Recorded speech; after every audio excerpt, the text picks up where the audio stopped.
Chapter 71. Sudden interruption. Xiaojiu was forced to say something in his throat. I couldn't help but glance at him, and my eyes were already wet, and I didn't know how long I had been holding it in. After taking a deep breath, he pulled the corner of his mouth and sneered. Everything you did is meaningless. You forced me to be by your side. Is that just to see you two loving and harmonious? Now that they are sleeping on the same bed, their clothes are in disarray, it's not so easy to spread it out. Xiaojiu tried hard to suppress the discomfort in his heart, and then glanced at Bai Yu, who was still kneeling on the ground, crying. Since it's what you want, just take it. I don't like spoiled things.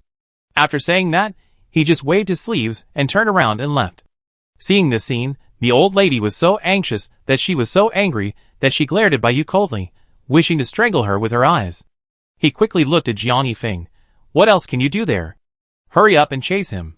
If anything happens to your grandson, you will be in trouble. Accompanied by this anxious call, Jiang Yifeng finally realized and nodded in fear, and ran out. Looking around, he finally saw Xiaojiu's figure, and with a light skill, he jumped up and landed directly in front of her. Spreading his arms, he blocked the other party's way, and couldn't help but panic. Don't make trouble, okay? There is really nothing between her and me. Why don't you believe me? Facing this barrage of questions, Xiaojiu couldn't help but sneer. How did you ask that? You suspected me of hurting Bai Yu before, but when did you ever trust me? Besides, it is estimated that this man is still convinced that he is the murderer who hurt Bai Yu. Since they don't trust each other, why bother to get entangled and waste time? As he said that, Xiaojiu followed and passed by, wiping away a tear that was about to flow from the corner of his eye. The scarlet eyes were filled with unspeakable grief. Okay, I won't say more to you now. You should deal with your own affairs, and I will present the divorce letter later. After leaving these heartless words, Xiaojiu didn't stay any longer and turned around and left. Where are you going? Seeing the other party's resolute back, Jiang Yifeng felt as if he had lost something very important in an instant. The heart beat suddenly, as if it was stabbed hard by someone, and it hurt so much that it was really hard to breathe. He hurried away and tried to keep Xiaojiu, but he suddenly swung his sleeves and turned his head to look at him coldly. I'm going back to my parents' home now. I give you 3 days. I hope you can think about it carefully. He didn't hesitate anymore. Seeing that the other party was going to catch up again, Xiaojiu knew that the other party was an outstanding martial artist. If he didn't show some skills, he might not be able to leave easily. Suddenly, he took off a hairpin on his head and pressed it directly on his chest. If you dare to take another step forward, I will die in front of you today. Originally, he was such a life-loving person, but now, he was really injured all over his body. She gave him all her trust, but I didn't expect that what she got in return was a ruthless betrayal. Seeing this scene, Jiang Yifeng couldn't help but take a breath of cold air, and hurriedly stopped in panic. Don't act rashly, just don't get close, don't do anything ridiculous that will hurt yourself. Hearing him say this, Xiaojiu held his chest and retreated little by little until he left the door. From a distance, Xiaojiu's back gradually disappeared from sight, but Jiang Yifeng's mood seemed particularly complicated. He only felt a little wet in his eyes, and gently wiped away a drop of crystal tears with his hand, which unconsciously appeared in his hand. He didn't know how long it had been since he cried last time. After all, there were not many people in this world who were worthy of his tears, but this time he still failed. Xiaojiu, we are really nothing. Why don't you believe me? Jiang Yifeng took a deep breath, hating the other party's distrust. But if you ask yourself, didn't you also put the blame for Bai Yu's injury on her head? Just when Jiang Yifeng was unable to extricate himself because of guilt and was in a difficult situation for a while, the maid ran out and said, Prince, it's not good, you go in and take a look, the old lady wants to send Miss Bai to a nunnery. After hearing this, Jiang Yifeng frowned before he had time to sigh. What? With inner uneasiness, Jiang Yifeng rushed back and saw that there was no one in the house. Where did this person go?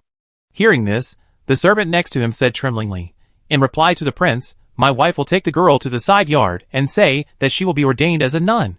Facing these words, Jiang Yifeng couldn't help but take a breath of cold air. If a girl who had already lost her appearance lost her hair, how could she live in the future? What are you still standing there for? Take me there quickly. If it's a little later, will you be responsible? So, several people hurriedly took Jiang Yifeng and went directly to the side yard.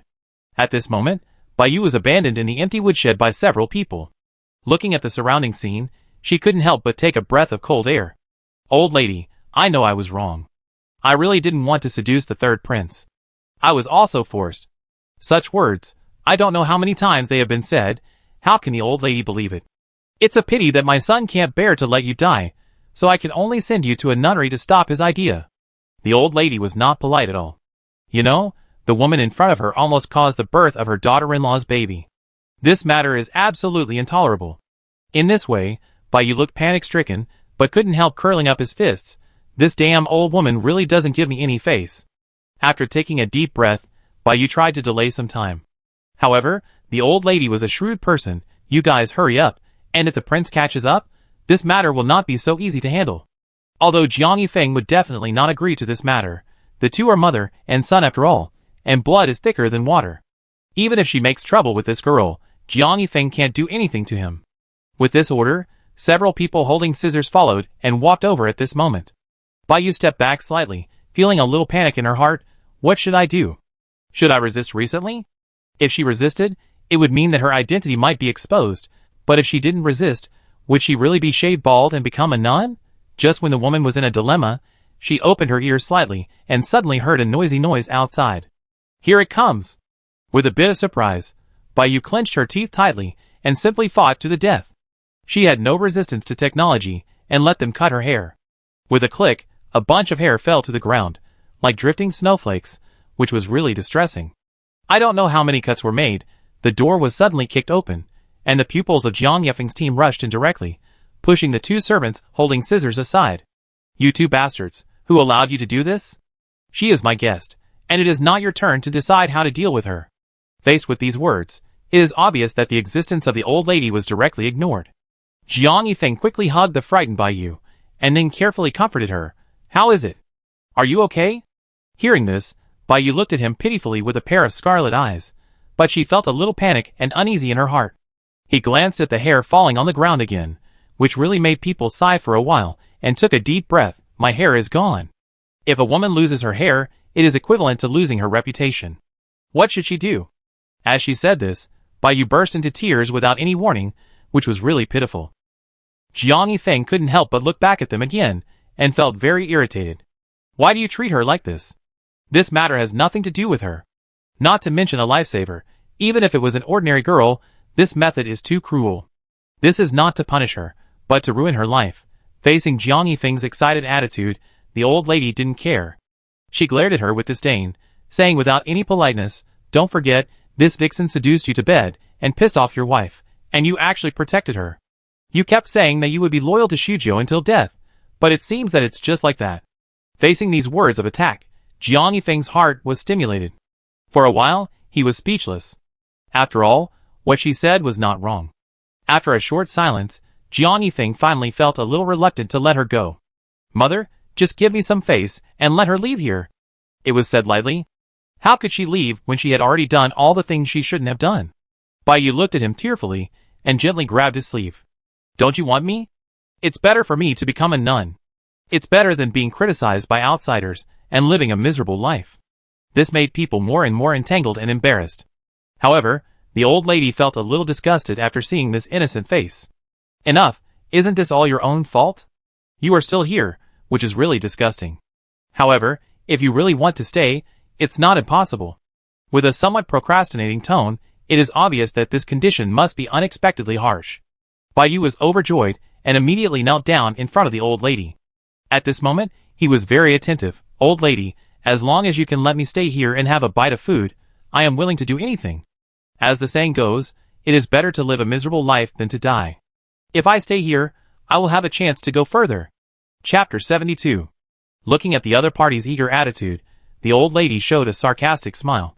She said bluntly, if you want to stay here, there is only one way to choose, that is to stay here as a slave. After all, our palace does not support idle people. This is clearly a naked attempt to erase Bai's dignity, but it is much better than going to a nunnery to be a nun. Bai gritted her teeth, but at this moment, she took a deep breath and agreed with her lips bitten. Thank you for taking me in, old lady. Bai will do her best to serve the prince and you. So, the old lady couldn't help but sneer, we don't need you to serve us. In the future, you can go to the backyard, wash clothes, etc. Don't let me see you again. After that, the old lady didn't bother to pester her anymore, and followed her all the way away. The weather was not very sunny, and it seemed that it was not so beautiful, just like what happened today. Celia followed beside her, but she was still a little suspicious. She couldn't help asking, "Old lady, why did you keep that woman? You can tell she's not a good person." After all, Celia has seen all kinds of people, so she still has some eyesight. She can see it herself, so the old lady can't just turn a blind eye, right? Hearing this, the old lady sneered. "Don't you think this woman is not as simple as she looks? Do you remember the assassins we sent out before? They all returned empty-handed, but why was her face destroyed? Let's not talk about whether Xiaojia would do such a thing, but Baiyu used this trick well. Using her face, she first broke the trust between the couple, and then she had an incident in bed, which completely hindered their relationship. Such a fickle and delicate woman might not be as simple as imagined. If she is let go, and she bites back, who knows what will happen? It is better to keep her by my side. Anyway, I can always monitor her movements, and I will not be bitten back." So Celia nodded thoughtfully, still feeling quite doubtful in her heart. What about the princess? Are we going to ignore her? Although the old lady has always looked down on Xiaojio's birth, but if she is pregnant, it is the treasure of the whole palace, and she must be held in the palm of her hand. Now seeing this scene, being stimulated one after another, it must be uncomfortable in the heart, and it should be given some comfort. When mentioning Xiaojio, the old lady couldn't help but sigh heavily. "My son is really not good enough, but it makes me worry to death. If nothing unexpected happens, she should have returned to her parents' home. You should ask someone to send her something, and don't be unfamiliar with her." Thinking about the ridiculous things Xiaojio said before, it can be seen how determined he is about this relationship. If something like this happened, she still wanted to stay here and meet Baiyu every day, which is really ridiculous. Xiaoyu nodded and didn't say anything more. Xiaojio, who had already returned home, was confused at the moment, trying to squeeze out a smile. Looking at Xiaoming, who was busy with the accounts, he greeted enthusiastically. "You brought your daughter back. Don't you welcome her? Money is more important than me and love." With a playful look in his eyes, he walked over quickly and took the account book with one hand. Looking at the densely packed numbers on it, he quickly calculated the accounts with his talent in this area. Today's income and expenditure. Xiaojio analyzed himself and had already calculated more than half of it with Xiaoming, and they matched completely. Xiaoming couldn't help but sigh and forgot to ask her why she came back for a while. "You are really my good daughter. You are smart. Maybe it's because I'm old and can't compare with you." You know, in the past, Xiaojio was also an expert in accounting. With an abacus in hand, he could calculate any account, and it was accurate and fast. Now I'm afraid that he is old and has to calculate it over and over again before he can confirm it. Facing this praise, Xiaojio seemed a little embarrassed and rolled his eyes at him for no reason. "Dad, what are you talking about? No matter how smart I am, isn't it inherited from you?" After saying that, he sat opposite him and drank the tea from the pot on the table. Seeing this scene, Xiaoming couldn't help but frown slightly. "I have told you so many times, you have married someone and become the third princess, so you have to pay attention to your image when doing things. Look at the way you drink water." After a long chatter, Xiaojio didn't really listen to a few words, but felt that the emotions in her heart were very complicated. Yes, she is already married, but it is really ridiculous that her husband is unfaithful.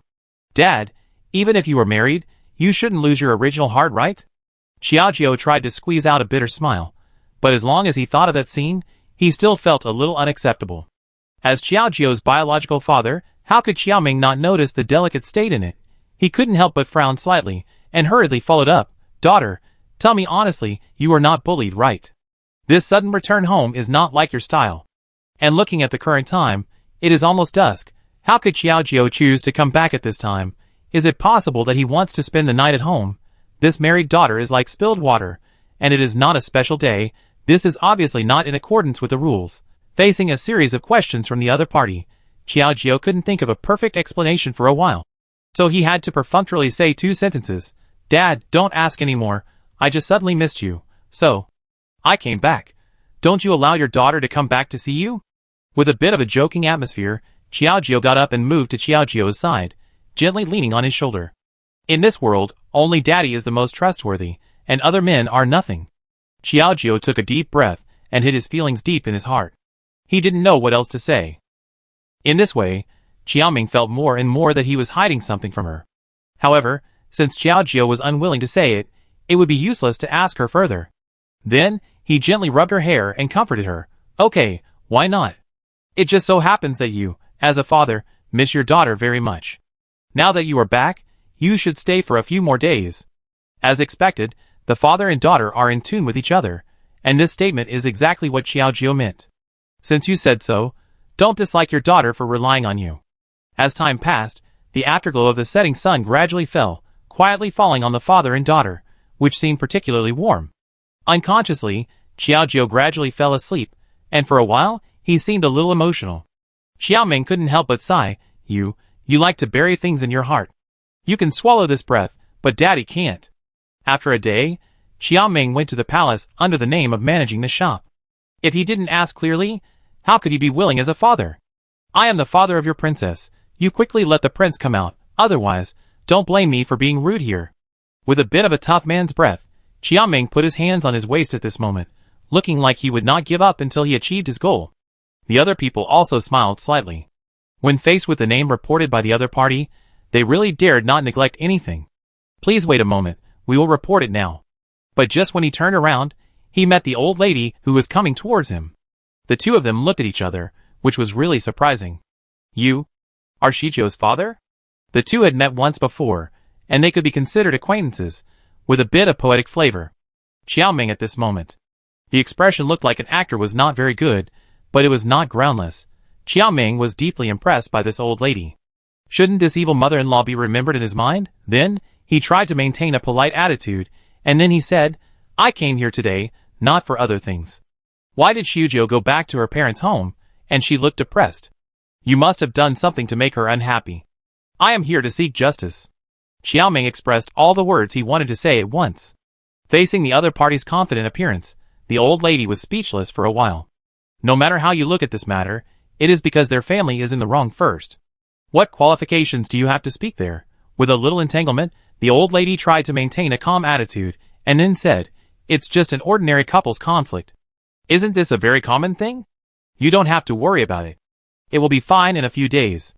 Since the real root of this was not mentioned, it must be to prevent Xiaoming from worrying.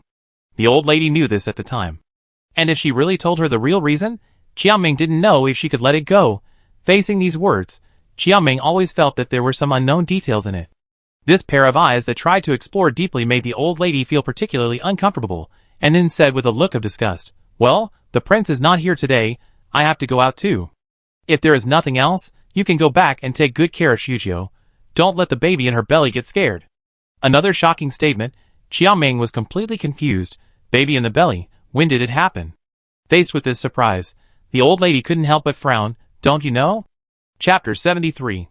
Faced with the other party's question, Xiaoming became speechless for a moment. He had never heard of it, so how could he know it? This girl, why didn't you tell me such a big thing? With some inner entanglement, Xiaoming shook his head slightly embarrassedly, and quickly patted his forehead. Look at my memory, she told me before, I thought she was joking. I am afraid that if I don't cooperate with Xiaojiu, the old lady will be dissatisfied at that time, and think that Xiaojiu is a selfish person who is unwilling to disclose such a big thing as pregnancy. So, the old lady nodded thoughtfully, took a deep breath, but still couldn't help looking at him. You go back and tell Xiaojiu to take good care of the baby at home, and I will solve the rest for her. After all, some vixens, even the old lady herself can't stand it, and they are so arrogant, that's a big deal. Having said that, Xiaoming didn't continue to pester her, and left directly in disgrace. On the way back, I was too lazy to go to the shop again, so I went back to the house. Seeing Xiaojiu busy watering the flowers and plants in the yard, I couldn't help but frown slightly. Xiaojiu, how can you do these things in your body? Isn't it better to let the maid do it? After all, I didn't know before, but now Xiaojiu is the top priority. A pregnant woman must not be neglected. Faced with this inexplicable behavior, Xiaojiu was slightly stunned, but in the midst of pushing and shoving, he was directly pressed to the position. Dad, what are you doing? My hand is not injured. Why can't I do these things? Xiaojiu curled her lips, feeling that something was wrong with Xiaoming now. Didn't you go to the shop? Why did you come back so early? The family has such a big shop. Xiaoming should spend more time anyway. Hearing this, Xiaoming glared at her unhappily. How dare you say that, you little girl? Why didn't I listen to you and discuss such a big thing as pregnancy? Is it that Daddy is not worthy of knowing? Xiaojiu seemed a little surprised by a series of questions. In order to avoid too much limelight and cause trouble, Xiaojiu specially fooled the old lady and told her to keep the pregnancy secret. Logically speaking, not many people should know about this. How could Xiaoming know these things when he was running a shop? With some inner entanglement, Xiaojiu looked at Xiaoming in panic. Dad, What are you talking about? Maybe you just heard rumors from the outside world. She was not really pregnant, and she couldn't tell Xiaoming why she was faking pregnancy, otherwise wouldn't it be the same as telling him that she was trying to please her mother-in-law? It also indirectly expressed that she was not living a satisfactory life in the palace, and Xiaoming would be worried and couldn't eat. Facing Xiaojiu's quibbling, Xiaoming couldn't help but sneer. The old lady told me personally. Without definite evidence, can you still talk nonsense? Having said that, Xiaojiu was completely speechless. She didn't expect that God was really not kind to her at all, took a deep breath, pulled the corners of her mouth awkwardly, trying to hide her entanglement. Dad, don't bother about this matter anymore. In fact, things are not what you think. The more this happened, the more people were puzzled. Xiaoming rolled his eyes at her in anger. I understand now. You are pregnant, and still go back to your parents' home. That family must have bullied you a lot. From now on, don't go back. We will raise the child ourselves, and let them regret it. This was said so confidently that Xiaojiu was stunned. Where could she give birth to a child? Did she have to jump out of the cracks of the stone? For a moment, she felt speechless. She took a deep breath and then said awkwardly, No. Actually, I don't need to. What Xiaojiu wanted to say, but the words were stuck in her throat, and she couldn't say it. Since she had decided to divorce Jiang Yifeng and help him and Bai Yu, the woman, she would naturally find a place to settle down. But how should she explain the matter of the child? Taking a deep breath, Xiaojiu wanted to make a concerted effort and confess, but she still felt that she didn't have the courage. She could only look at him awkwardly. Dad, I actually like someone else in my heart, and I am not suitable for him. As for the baby in my belly, it's fake. It has come to this point. I really don't want to deceive Xiaoming, so as not to make him worry more. But these words made people feel more panicked and helpless. Xiaoming couldn't help but take a breath and looked at her in surprise with his eyes wide open. Girl, are you okay? What nonsense are you talking about? You know, the other party is the high and mighty third prince. This is a matter of being thrown into a pig cage. Xiaojiu, however, looked disapproving. Don't worry, I don't think the prince should have the face to blame me for my sins. I have made up my mind, and I will send him a letter of repair in a few days. Anyway, I am tired of being the third prince's consort. I'm afraid Jiang Yifeng is busy settling Bai Yu, that woman, and doesn't have much time. In this case, I give him some time.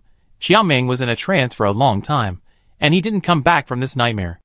Until the evening, Xiaoming cooked a few dishes himself and brought a pot of wine. The father and daughter sat at the table. Although Xiaojiu looked fine on the surface, her eyes were enough to betray everything. You really like someone else? Could it be that the prince did something wrong to you, and you just want to find an excuse to protect him? As a father, Xiaoming revealed the mystery in one sentence. Xiaojiu's heart trembled slightly, and he was a little speechless at the moment. After taking a deep breath, he pulled the corner of his mouth and shook his head and said, The prince is a man. It is normal for him to have 3 wives and 4 concubines. Maybe he is broad-minded, and I am narrow-minded. We are not a good match. In this case, why bother? The words were said calmly and generously, but they sounded so distressing.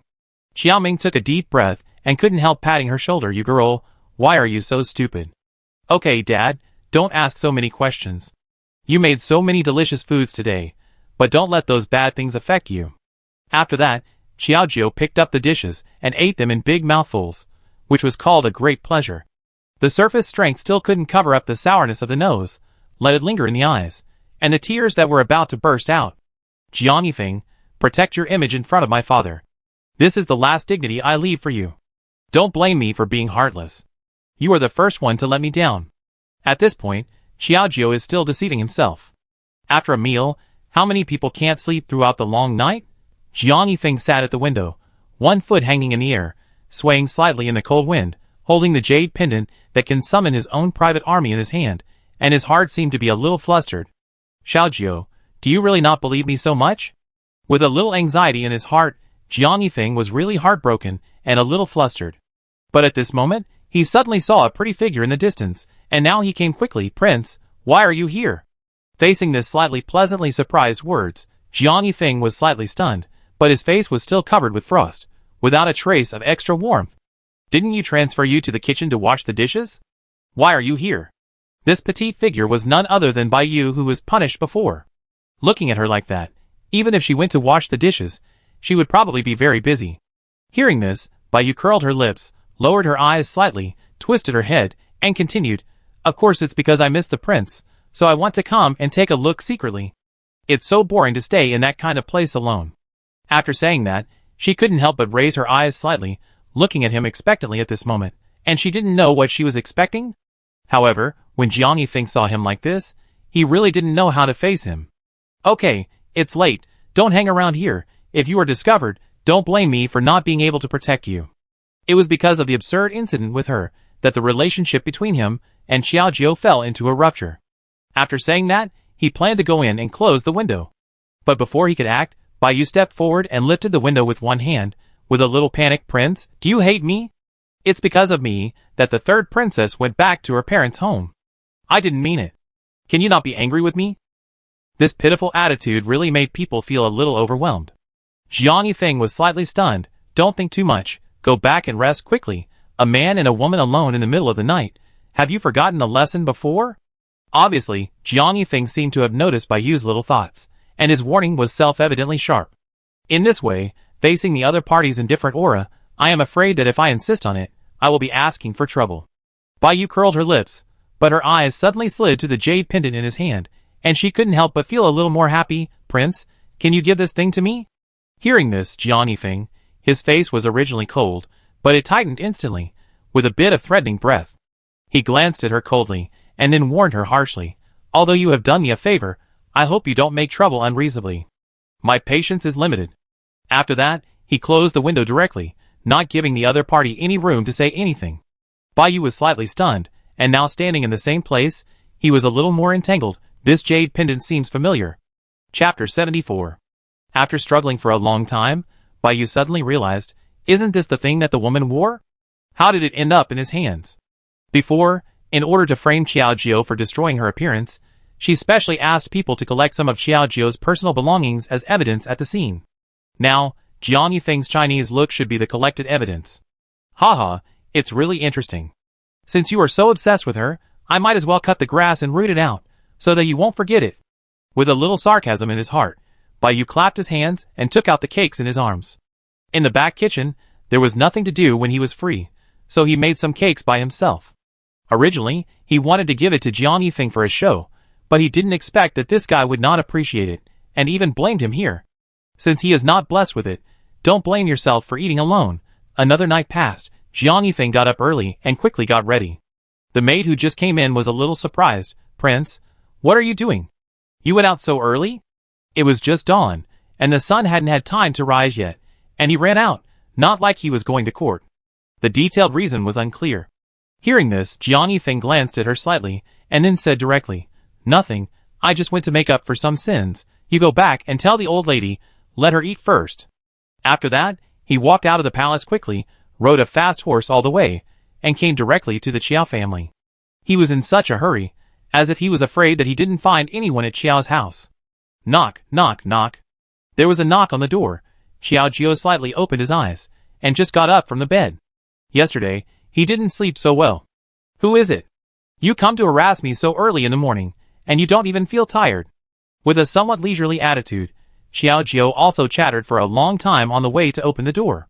But just after opening a crack in the door, he saw a man in a purple robe standing in front of him, even if it was just a small crack. Just seeing the outline of his face, he could clearly recognize the other party's identity, and Xiao Jiao couldn't help but take a breath. What's going on? Did I not sleep yesterday, so my mind was confused, and I saw it wrong? With a little entanglement, Xiao Jiao tentatively widened the crack in the door. But the increasingly clear face reminded her that she was not mistaken, but it was Jiang Yifeng who came to her door. Seeing the door gradually opening, it was about to open and close, and she didn't know whether it would open or not. Jiang Yifeng raised his mentality and called out tentatively, Xiao Jiao, I. Before he finished speaking, he suddenly saw the door slam shut. Jiang Yifeng was unexpectedly turned away and seemed a little speechless. The air around him was so oppressive that it was hard to breathe. After Xiao Jiao closed the door, he leaned against it tightly and took deep breaths. Why did this guy come here suddenly? Is he here to give me a divorce letter? But it should be unlikely. If you want to send a divorce letter, at least ask someone to help deliver it. What's the point of coming here in person? Do you want to humiliate her? With a little anxiety in his heart, Xiao Jiao's heart is really hard to calm down. On the contrary, Qiao Ming also got up early and planned to go to the store to work. Looking at Xiao Jiao blocking the door, He couldn't help but have more doubts. Why are you blocking there? Is there a ghost outside this door? Hearing this, Xiaojiu nodded frantically in his heart. Isn't there a ghost? The kind that will be eaten up once you go out. Nothing, just feel a little weak in the legs, so I lean here for a while. Dad, you are not going out, are you? Looking at the other party's oncoming sword, it really makes people feel a little upset. Xiaoming rolled his eyes at her in annoyance. I didn't go to the shop yesterday because of your matter. Now I must go and take a look. Otherwise, what should I do if something goes wrong? You should get out of the way. As Xiaojiu said this, it was as if two lead balls were tied to her feet. She couldn't move. Why don't you go out later? I don't think there's a rush. How about you take a rest today, and I go out to help you watch? She couldn't let her father meet Jiang Yifeng. What if Xiaoming started to interrogate him? How embarrassing would the scene be? However, Xiaoming didn't have the time to say more to her. Come on. Breakfast is already on the table. You should go and eat it quickly. After eating, go out and hang out with a few good sisters to adjust your mood. Why are you running to the shop to suffer? Get out of the way quickly, and don't delay me. Xiaoming pinched Xiaojiu's shoulder with a look of disdain and gently pushed her aside. Then, he boldly opened the door. Xiaojiu closed his eyes tightly, but unexpectedly, the expected surprise did not come, and Xiaoming walked away quickly and elegantly. Strange, did that guy just leave like that? Xiaojiu tentatively opened his eyes and looked at his father's back as he walked away. At this moment, he looked particularly strong. Looking around, he didn't see any other figures. He took a deep breath and still felt a little tangled and uneasy in his heart. This doesn't seem to be his style of doing things. With a little anxiety in his heart, Xiaojiu didn't know whether he should be happy or disappointed. Anyway, he felt a little cold. In the past, Jiang Yifeng was very persistent in pestering him. I'm afraid that things are really different, and everything has changed. She was no longer the woman he had held in his hands. So why should she continue to be so entangled and persistent? Thinking about it, Xiaojiu felt that it was a pity for her, although the poster had unwarranted fantasies and extravagant hopes. After a sigh, she gently closed the door, and then she planned to go back to eat with a decadent look. But after just a few steps, my sister's head hurt, and the whole person bumped into something directly, which seemed a little hard, but there was a hint of softness in the middle, and there was an indescribable sense of familiarity. Ouch, who is it? Xiaojiu rubbed her head, but the next second, the man's unique breath rushed towards her, and a strong sense of familiarity swept towards her again. For a moment, there was a trace of panic for no reason, and Xiaojiu raised her eyes, and saw it suddenly. At this moment, Jiang Yifeng had an expressionless face, but his eyes were deep and complicated, which made people puzzled. The purple clothes looked particularly bright and dazzling. Xiaojiu opened and closed her mouth, and was so scared that she couldn't speak clearly. When did you come in? How did you do it? Facing these words, Jiang Yifeng seemed particularly calm, and said directly, Good Qigong, climb over the wall. After saying that, he glanced at the high wall next to him, although it was a little high. But who is Jiang Yifeng? He can fly over the eaves and walls, and he can do everything. Can this wall stop him? In this way, Xiaojiu suddenly realized it, but she seemed a little entangled and helpless at this moment. Maybe it was because of the previous incident that she felt that she couldn't face Jiang Yifeng directly. He took a deep breath and quickly stepped back 2 steps, then said coldly, What are you doing here? You don't take the right way, but take the back door. Are you trying to do something sneaky?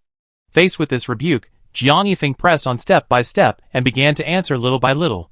I was forced to take the back door because you didn't let me go through the front door. I came here because I missed you and wanted to explain to you that things are really not what you think, me and her. When this kind of thing was mentioned, it seemed to touch the scenic spot in Xiaojiu's heart. Xiaojiu took a deep breath, quickly stretched out a hand, and stopped directly. Enough, you don't have to tell me this anymore. I don't care anyway, the two of us are destined, and I said I can't accept betrayal. She really couldn't convince herself. She saw 2 people lying on the same bed in disheveled clothes. Since infidelity has become a fact, why should she choose to forgive? As the saying goes, there is a way out. She, Xiaojiu, has never been such a persistent person. Facing this series of decisive looks, Jiang Yifeng moved his lips, and for a moment, he didn't know what to say. He took a breath and tried to stay calm, but he seemed more and more helpless. Then he looked at her again. Just think of it as me begging you. I apologize to you, and the previous things can be forgiven. Let's reconcile again. I really can't leave you. It was almost a begging tone. If it was a little more exaggerated, she might have knelt directly. This humble attitude was unprecedented for Jiang Yifeng. Even the current emperor had never enjoyed such a generous treatment. However, Xiaojiu saw this scene and felt particularly ironic. What do you mean by this? Are you playing sympathy with me here? What do you mean by letting bygones be bygones? Do you mean that I asked someone to hurt by you? You still don't believe me after all. There's nothing to say between us. Get out of here. Xiaojiu gritted his teeth. Now being able to stand here and talk to him so kindly was already the bottom line that he couldn't cross in his heart. After saying that, he pointed a hand at the high wall. Go out from where you came from. You really don't deserve to enter our house. You are ashamed of my trust in you. Jiang Yifeng felt a little depressed after hearing these words without any retreat. Are you really so heartless? I'm like this. What else do you want from me? Do you want me to have sex with Baiyu? It's up to you. Your woman, it's none of my business what you want to do with her. Xiaojiu left the last words and walked directly into the room and closed the door. No matter what he did outside, it had nothing to do with him. Chapter 75. Jiang Yifeng finally chose to compromise and left the place with a dejected look on his face. On the way back to the mansion, it was really hard to control his mood, and he was stuck in a tangle for a long time. On the other hand, although Xiaojiu felt very uncomfortable, she used busy things to numb herself. Since she married into the palace, she has never visited the health club she ran in the early years. This is Xiaojiu's first self-industry after leaving her father, and she always has some concerns in her heart. On the way, she came directly to the health club. However, looking at the huge place, although the door was boldly opened, there were almost no people inside. Even the few people walking around were mostly maids in the health club. What's going on?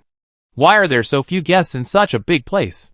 I remember that it was not bad when I gave it to you to manage it before. Things like health clubs are more or less a new thing in such places. Xiaojiu chose this business because it was comfortable, fresh, and low cost. But who would have thought that it would become so depressed in a short time just after she got married? Hearing this, and looking at the pretty woman in front of him, who walked in with a bit of suspicion, everyone looked terrified. One of them stepped forward and stopped and said, "Miss, why are you here? This is my store, of course I will come. Don't ask some irrelevant questions. I just want to know why there are so few customers."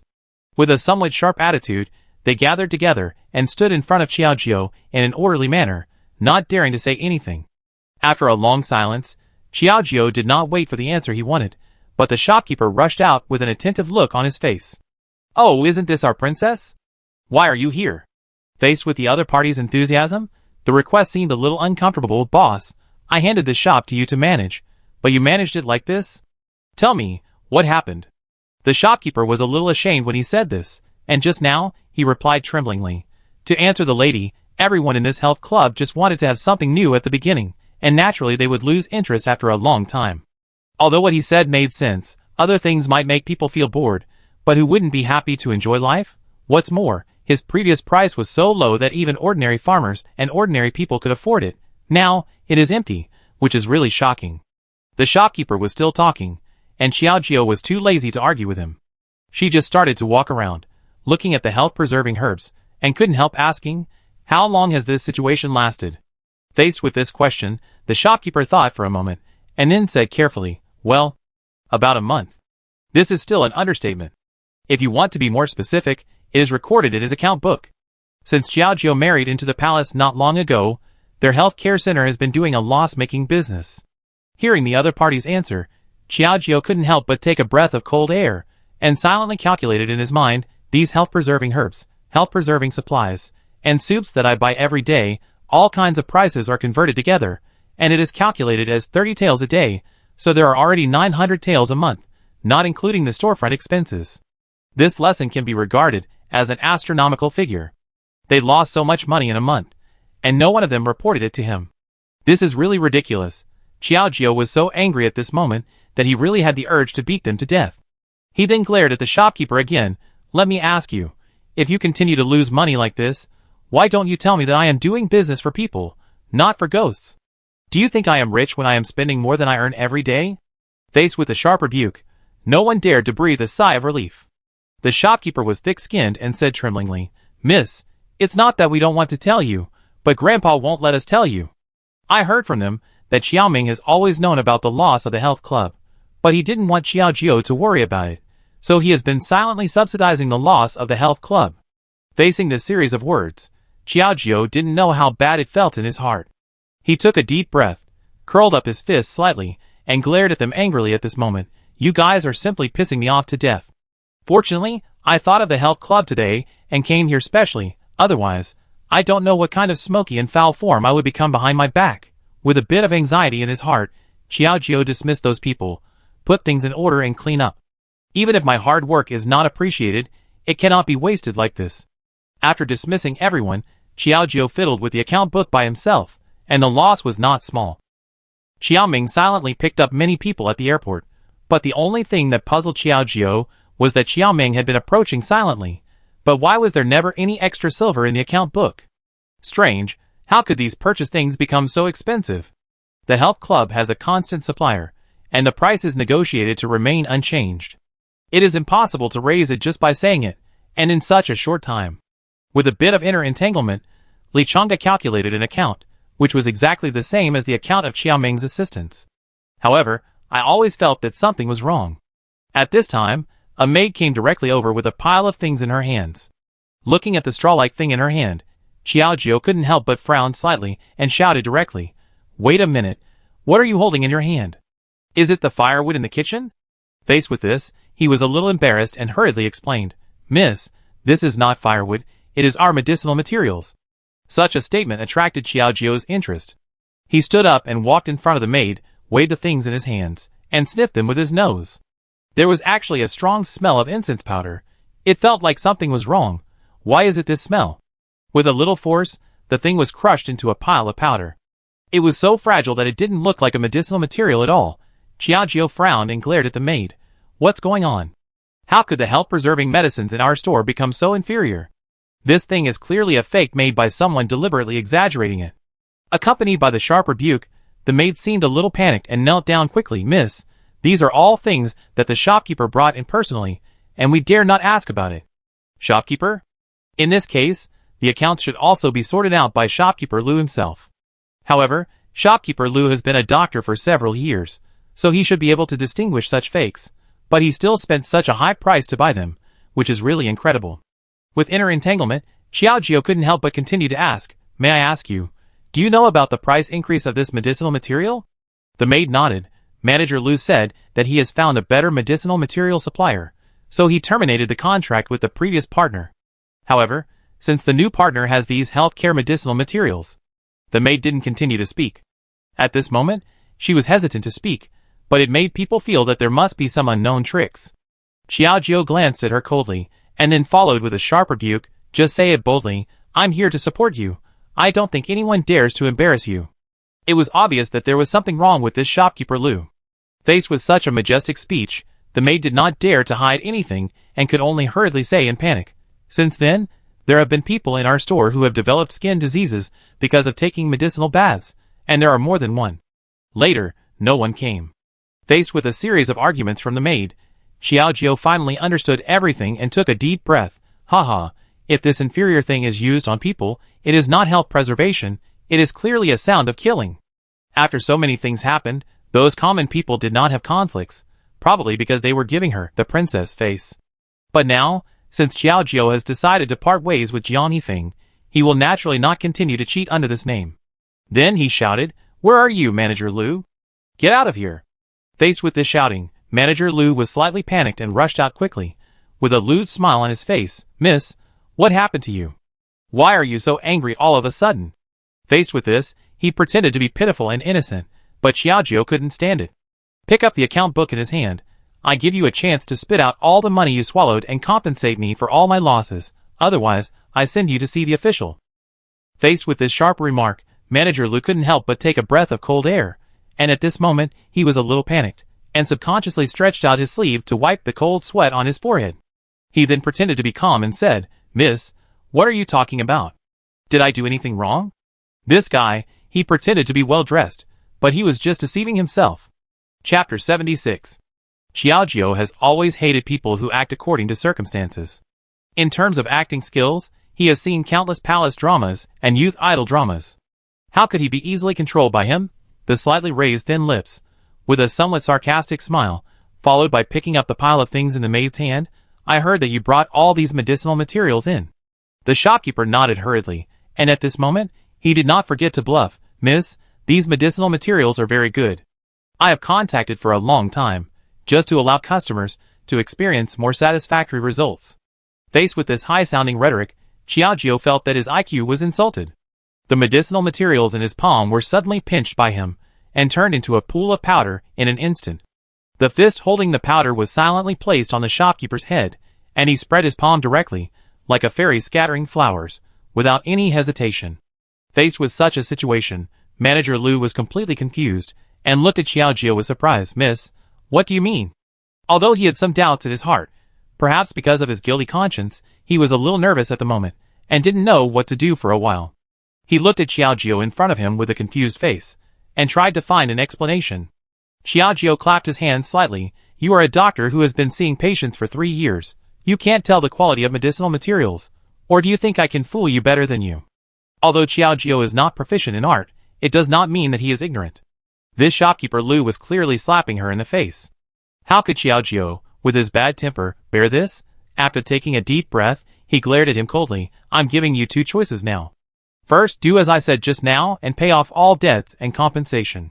Second, I send you to see the official, and let the official come to check and inspect the goods." Anyway, this shopkeeper Lu, in order to embezzle private money, probably didn't have many other things, which were really good things, but were inferior or imitations. Now, if it really goes to the county magistrate, although it will be bad for the reputation of the health club, it can also be regarded as a redemption of the previous shame, so that everyone will have a new understanding. Faced with these words, shopkeeper Lu couldn't help shaking his body, and couldn't help but feel slightly ashamed. He shook his head again. "Miss, I know I was wrong. Please don't send me to see the official." At this moment, he knew to admit his mistake and beg for mercy. But why did he do it earlier? If he had known this, why did he do it in the first place? Xiaojiu took a deep breath. "Do you know why I took you in the first place? First, because you are a doctor, you are familiar with the health preservation methods of my health preservation center, and you are a doctor with a kind heart. Second, it is because of your family's difficulties, but I didn't expect that my kindness to you would actually cultivate your ruthless attitude. I am very disappointed in you." This moment of kindness, on the contrary, made the other party sharp claws, and now they were all ruthless to him. Xiaojiu couldn't help but smile bitterly, not knowing whether he was mocking himself or regretting. Shopkeeper Lu lowered his eyes, not knowing what to do at this moment. "Miss, I don't expect to be forgiven by you, but most of the money was used to treat my family, and a small part was lost because I was confused and wanted to make up for it all with gambling. In the end, I lost everything and was heavily in debt. I can't pay off my debts, so please send me to see the official, but please treat my family well." This was the last statement of shopkeeper Lu. Although Xiaojiu felt a little sympathetic towards him, he was greedy after all. He could forgive him, but he could not forgive himself. After all, those innocent customers who were harmed by his fake medicine were irreparable sins. He took a deep breath, and then took into account the last bit of affection and said, "It is inevitable to send you to see the official, but for the sake of our previous relationship, I will spend some money to arrange it so that you can get out early. I just hope you can turn over a new leaf." After that, he didn't say anything else, and just waved his hand. "Go report to the police, make a bigger scene, let them come and arrest people directly. The reputation of our store should always be maintained. Even if shopkeeper Lu was arrested directly, if we don't let everyone see that all this was caused by someone, I'm afraid he will always hold a grudge against the health club." After knowing that the people from the government office came to the door and took away manager Lu for selling fake medicine and embezzling money, the surrounding area was already surrounded by all kinds of people. Looking at this huge health club, it seemed to be a long-lost synonym, and they couldn't help but start pointing and talking. "Tell me, this health club is not just bluffing and finding a scapegoat, right? I was hurt by them before, and I got rashes all over my body. Isn't it?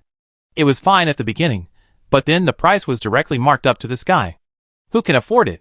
You can tell at a glance that it is making black money." Looking at the voices of discussion, Xiaojiu felt a little guilty. She was a businessman in her previous life, and even after crossing over, she was still in a merchant family. "But I never thought that I would encounter the first failure in my life, and I was tricked by the person I valued." With a feeling of discomfort in her heart, Xiaojiu stood in the crowd with a breath, and then said, "Everyone, please be patient. Because I married into the third prince's mansion before, I have never had time to take care of the health club." Xiaojiu didn't know how sincere and profound her apology she made, until she bowed deeply at the end, and everyone was slightly touched. "Listen to me, All the medicinal materials in the health club have been replaced, and the cooperation with the previous suppliers has been restored, and those bad habits have been rectified. If there are filthy preparations like Manager Lou in the future, don't blame me for being rude. With a voice that cannot be questioned, in front of so many ordinary people, and in front of his servants, what he said was so inspiring. Everyone nodded, and indeed in the next 2 days, the entire health club was transformed. Although it cost a lot of money, it was the best product, the best service, and the cheapest price. However, due to the influence of the previous events, everyone seemed to still have a lot of opinions about the health club. Even if a profound reform was carried out in front of everyone, it was still difficult to erase everyone's fear. Miss, it seems that there is still no one today. It seems that they have completely lost trust in us. With a bit of panic, the maid couldn't help but look at Xiaojiu twice more. Although she didn't want to say such words that would destroy her prestige, she was really impatient. Xiaojiu smiled lightly. I have paid so much, and naturally I won't let him be lonely in vain. Since the sales are not good, it needs to be promoted. Take this money and do as I say. Xiaojiu handed the silver to the maid and whispered a few words in her ear. The maid seemed a little entangled. Isn't this a lie? Hearing this, Xiaojiu glared at her unhappily. Just listen to me. We will do this loss-making business in the next 2 days. This is called retreating to advance. According to Xiaojiu's instructions, the maid stood in a row at the door, but put up a loud sign. Paid health trial experience can be compensated with 1 or 2 silver. This gimmick soon caused a lot of discussion. Everyone gathered together again, but seemed a little confused. What's going on? People open doors to do business, and they all hope to make a lot of money. How come they become money-spending boys? This series of words made everyone confused. The maid said in a hoarse voice, Our young lady said that we were sorry to everyone before. So to make up for it, this is also a small benefit for everyone. Only today, only once per person. Driven by the silver, everyone talked about it, and couldn't help but have a heart that was eager to move. Oh, it doesn't matter even if the skin is a little itchy. Who doesn't like this free money? With a little joy in his heart, someone stood up directly, raised his hand first and said, Why don't I do it? I have a small hump on my back recently. I wonder if you can solve it. In the face of this, the maid smiled and nodded. Of course, no problem. As long as you use massage techniques, I believe that it will be restored to its original state in time. Please come this way. This stone stirred up 1,000 waves, and people behind him began to file in, some for money, and some for a win-win situation. Free service experience, you can enjoy life and get money. Isn't it a happy thing? Soon, the whole health center was full of people, changing from the previous view. Hey, you really don't say. This seems to be much better than before. It's too comfortable. Some people are so happy that they are about to fall asleep. And some people screamed in pain, but after it was over, they seemed particularly comfortable. Xiaojiu sat in his seat, silently holding a homemade mask for a woman, and his movements seemed particularly comfortable and gentle. How is it? Now it's on your face. Does it feel cool? This is to open your pores and start absorbing the essence inside. Although I said a lot, the woman didn't understand much, but she did feel so comfortable that she couldn't help herself. I have been busy until most of the night recently, and finally entertained everyone thoroughly. Seeing everyone return with satisfaction, Xiaojiu wiped the sweat from his forehead and smiled with satisfaction. Their expressions show that our efforts and losses today are not in vain. The maid nodded, but still had some doubts. Miss, do you think they will really come tomorrow? Xiaojiu did not speak, but it seemed that everything was self-evident. Chapter 77. Just like that, a day later, Xiaojiu came again and went to the health club. There were not many people outside this early morning, let alone customers inside. However, Xiaojiu was still busy and happy. Seeing him like this, others were a little confused. Miss, are you really not worried at all? Didn't you say yesterday that if you did a day of loss-making business, someone would buy it? But I think those people came here just for this little bargain. How could they come again? Although there are indeed people who are greedy for small bargains, this cannot be generalized. Xiaojiu didn't say anything, but just smiled and looked at her, and then looked at the surrounding situation, and couldn't help saying, Hurry up and clean up. So many people came yesterday, it's not enough to clean up once, and it's actually a bit hard. In this way, everyone can only put their minds back on these sanitations, and clean up one by one. As time passed, a couple walked in, and they seemed particularly happy at this moment. Looking around, she suddenly said, You have been cleaning so early in the morning. You are really diligent. Don't you know if it is convenient to do business now?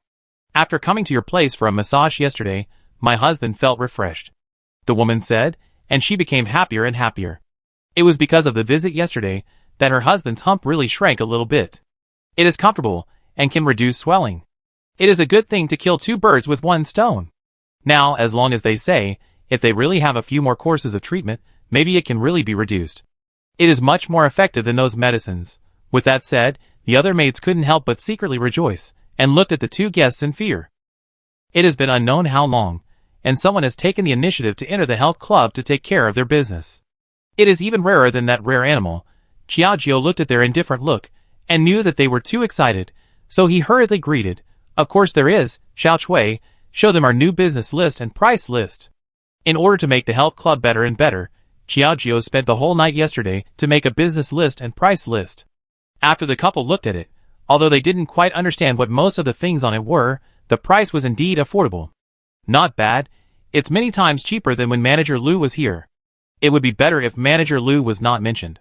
When he was mentioned, Qiaojiu felt a headache. If it weren't for this guy making the decision without authorization, she wouldn't have fallen into this situation. After taking a deep breath, she forced a smile. The past is all in the past. Today we have launched some membership cards. Do you want to know more?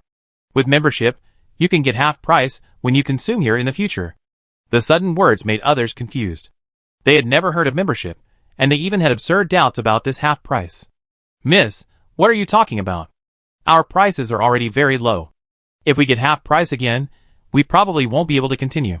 The maid's worries were not unnecessary, but for Qiaojiu, there was no business that could not be done, only customers that he was looking for. As long as there are constant customers, nothing else matters. She wants this health club to be famous in Beijing and become her main source of income. Hearing about the so-called membership system, the couple, who were originally thinking of long-term consumption, are now more interested. "Why don't you tell me, what are the conditions for membership?" "It's very simple.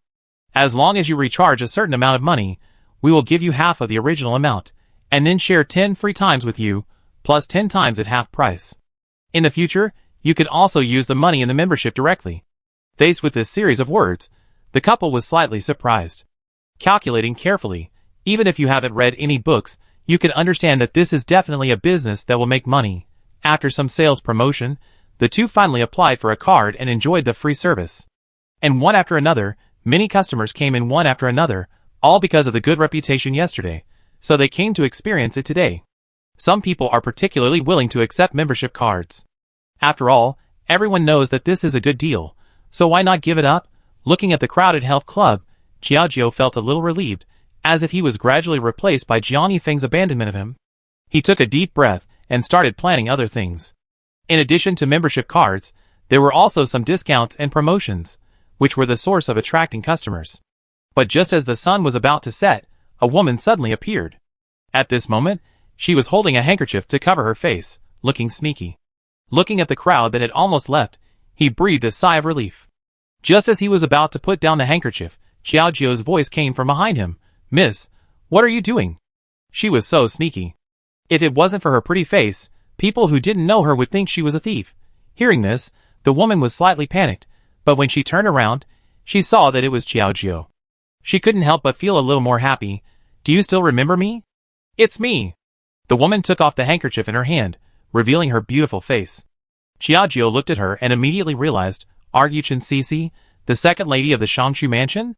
Why are you so sneaky?" With a speechless attitude, Chen Cici shook her head and sighed. "You don't know, there are some problems with my face. My father doesn't let me go out, but I heard that your health club is really amazing, so I sneaked out and wanted to try it."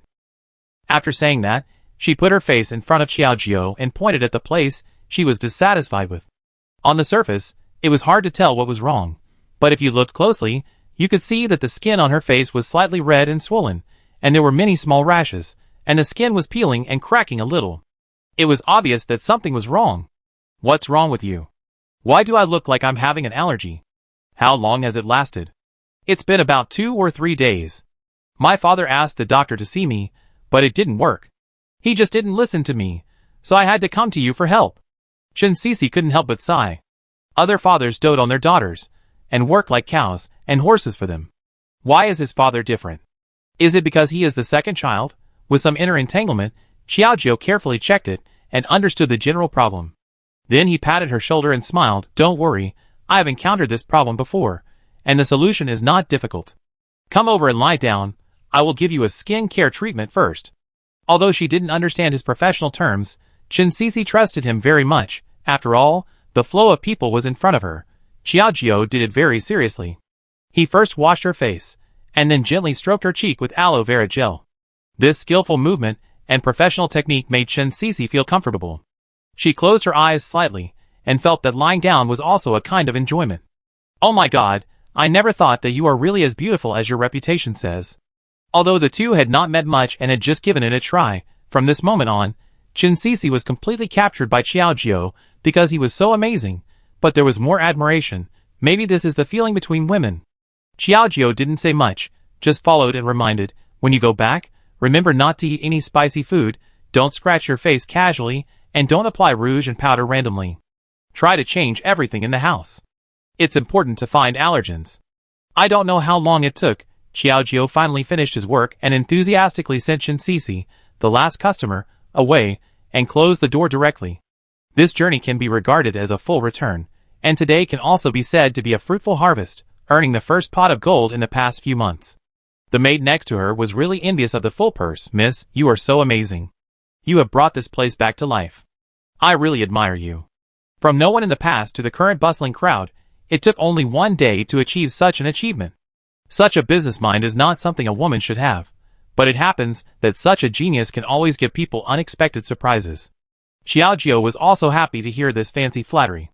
He shook the purse in his hand and took out a silver ingot and gave it to her. Follow me and work hard in the future, you will benefit from it. Just when the two were half happy, they just walked to the door, and Bai Yu suddenly pounced on them, like a tiger pouncing on its food.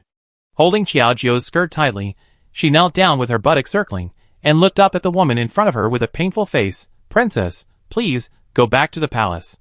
I know you are wrong. There is really nothing between me and the prince. Xiaojiu was completely confused by a series of requests.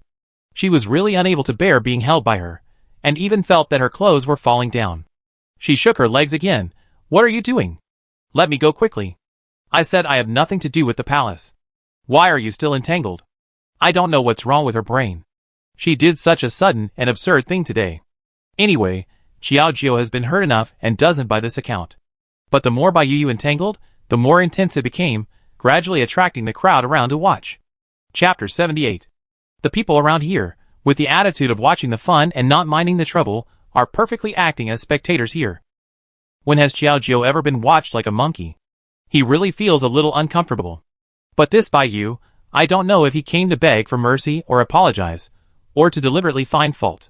He didn't say a word. Princess, please don't misunderstand me and the prince anymore. We really have nothing.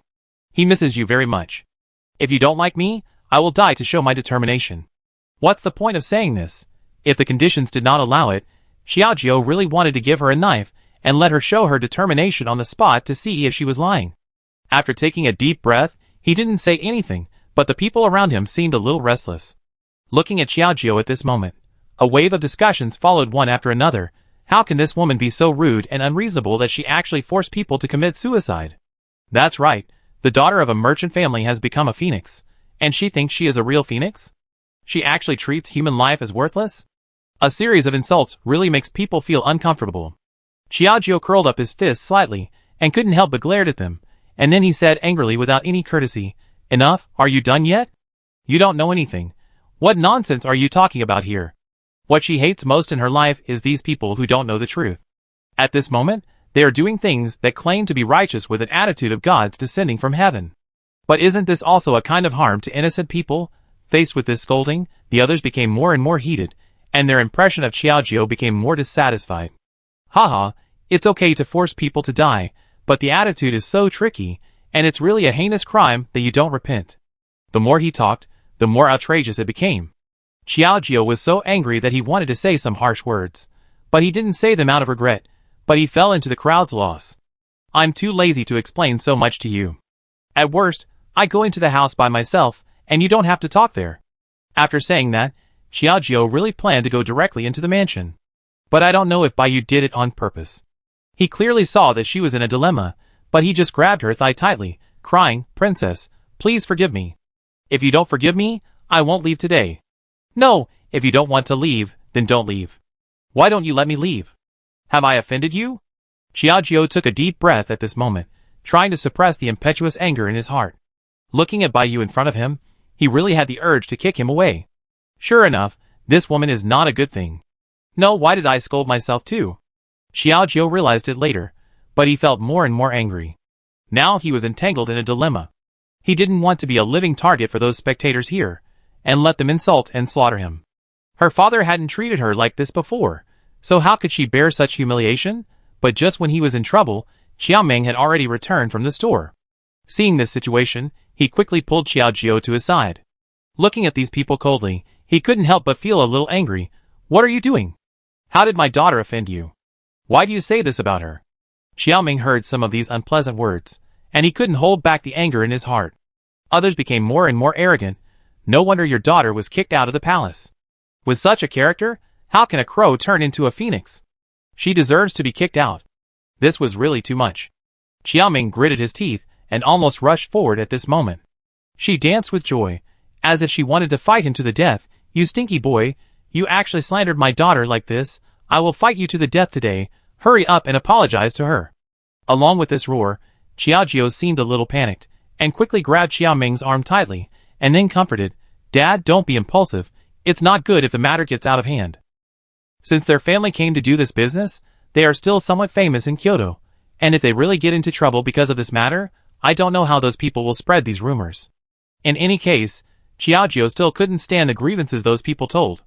After taking a deep breath, he looked at Xiaoming again with a request. In order to consider his daughter's face, Xiaoming chose to compromise, and couldn't help but glared at them coldly. "You bunch of stinky boys. Get out of here quickly, that's my doorstep. I can't allow you to run wild here." The others were so angry that they could not help but sarcastically say, "How can your family bully people at your doorstep, but not others?" Obviously, Baiyu, who was so pitiful and had tears on her face, was even better in their eyes. Xiaojiu was speechless. "I have already left the palace. Why do you still bother me? I have nothing to apologize to you. Hurry up and leave." Looking at Baiyu in front of him, he really couldn't hold back his bad temper. "I felt that I had never been so angry in my life, and it was the first time I was so forbearing, and then I realized how uncomfortable it was." After taking a deep breath, Baiyu still had a dead face and refused to leave. "Xiaoming, you heard something fishy from Xiaojiu's words, daughter. Could it be that this woman was seducing the prince, so she made you angry?" With a tentative tone, Xiaojiu had not had time to explain, but Xiaoming saw it clearly. Looking around, he picked up the broom at the door and rushed towards Baiyu. "You ungrateful woman, get out of here right now. Not only in front of our house, but even within a 10-mile radius, you are not welcome. This vixen's aura has drifted onto me. It's disgusting." Every word he spoke was sharp, and Baiyu's face was red and swollen for a while, but he didn't dare to say anything more. He was so scared that he quickly stepped back, still talking about his own pity. "Uncle, please don't be like this. I really came here to apologize sincerely. Can you put this thing down?" After a series of words, Baiyu had been hit twice, but it was just a wipe on her body, and her clothes were slightly dirty. Xiaoming couldn't listen to this woman's explanation, and kept cursing. Now he had only one goal, which was to quickly drive this shameless woman out of this place. But just when Xiaoming was waving the broom in his hand very vigorously, and even drove the onlookers away, he suddenly heard a furious roar from the crowd.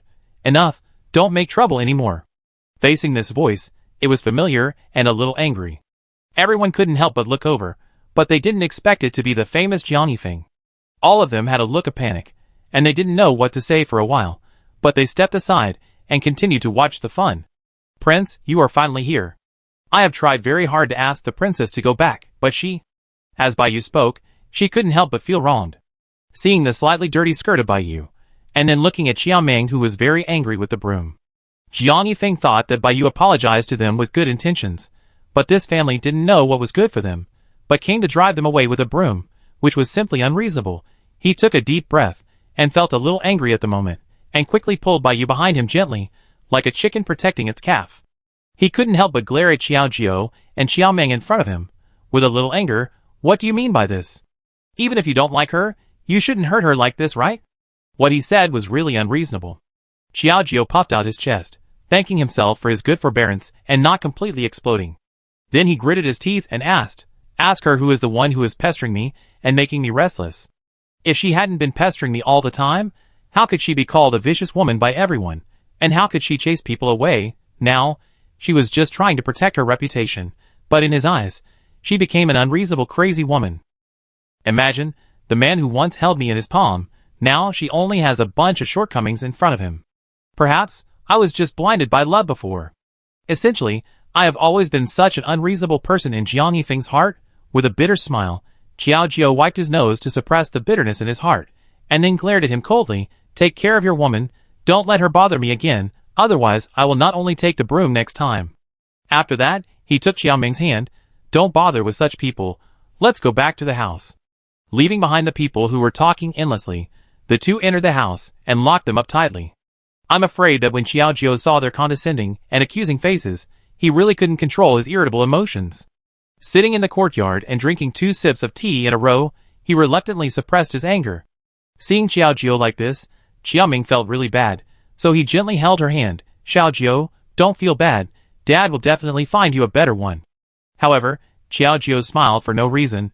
"We are still husband and wife, don't think too much, and I just want to focus on the health club for the time being, and don't want to think about anything else.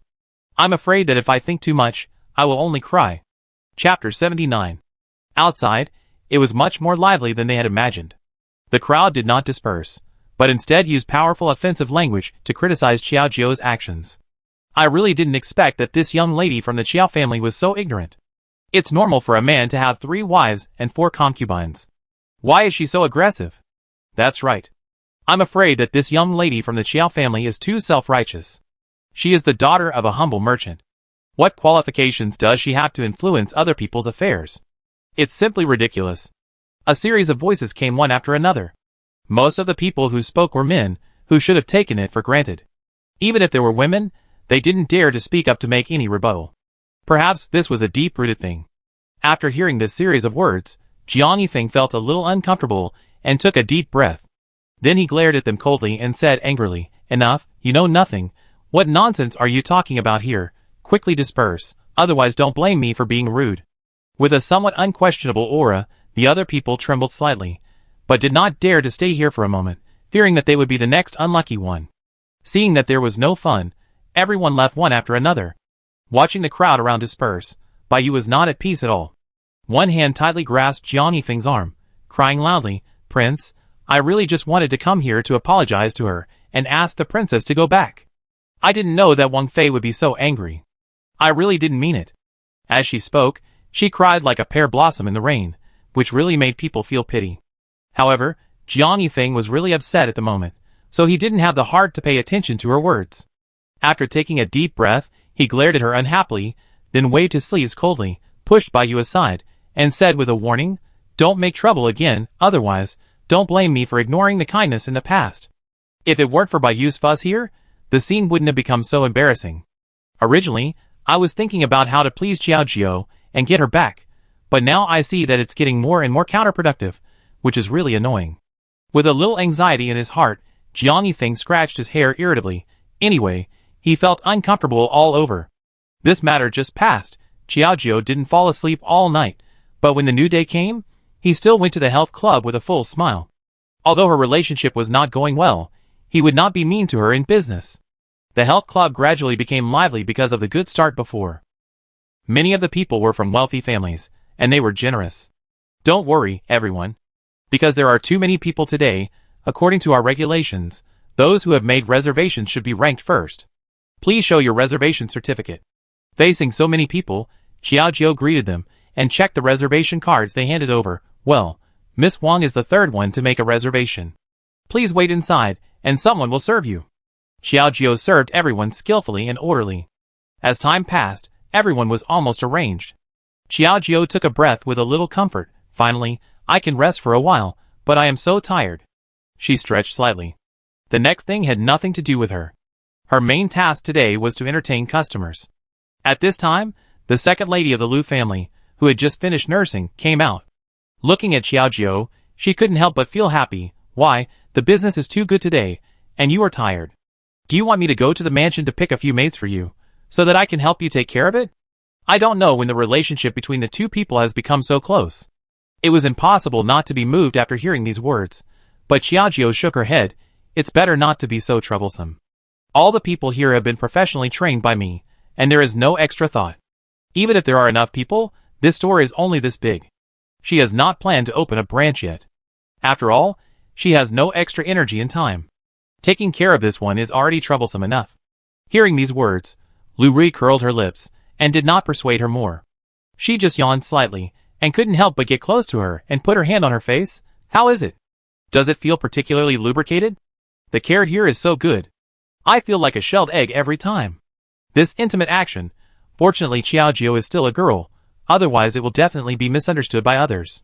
He touched her cheek slightly, and couldn't help but smile a little more. Yes, yes, yes, you are indeed like a girl with an eggshell peeled off. You are so beautiful, and have good skin. If I were a man, I would fall in love with you at first sight. It was a joke, but it really made people happy. Just when the two were talking happily, they suddenly heard a quarrel outside. Miss, our boss only receives guests, and is not responsible for nursing. Please don't embarrass us anymore. Our skills are not bad. A maid in the store didn't know who she was explaining to. From her tone, she seemed very embarrassed.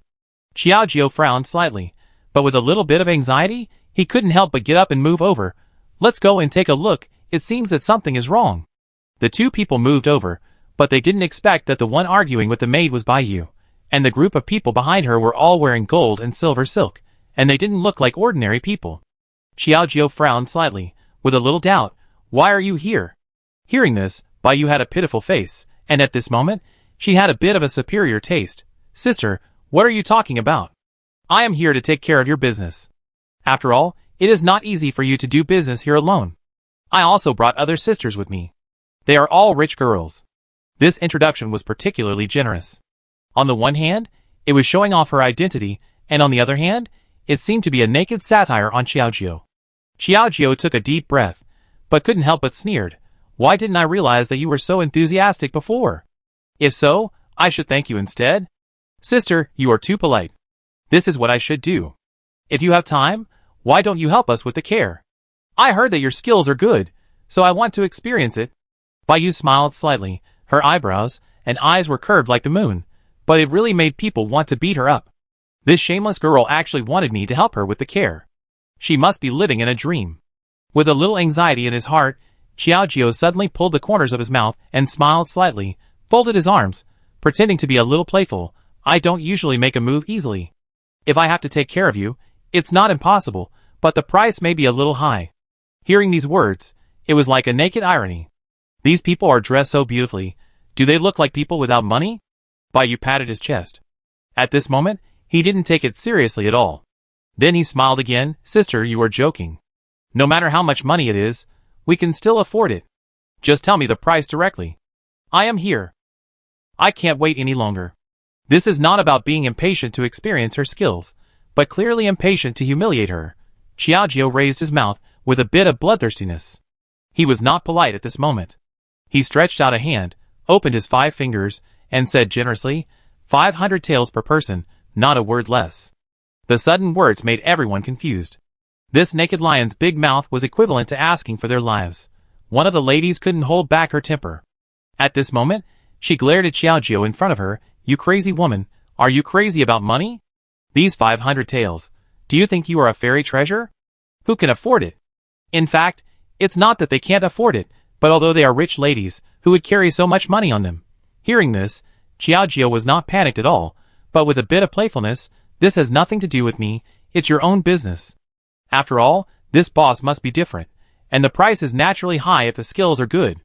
This made others speechless for a while, but Bai Yu was still a little unwilling, and said with gritted teeth, you can't make this money like this. So, Xiaojio didn't care at all, but glanced at Lu Rui beside him, and pulled her directly in front of him, the second lady of the Prime Minister's family. Did you see it?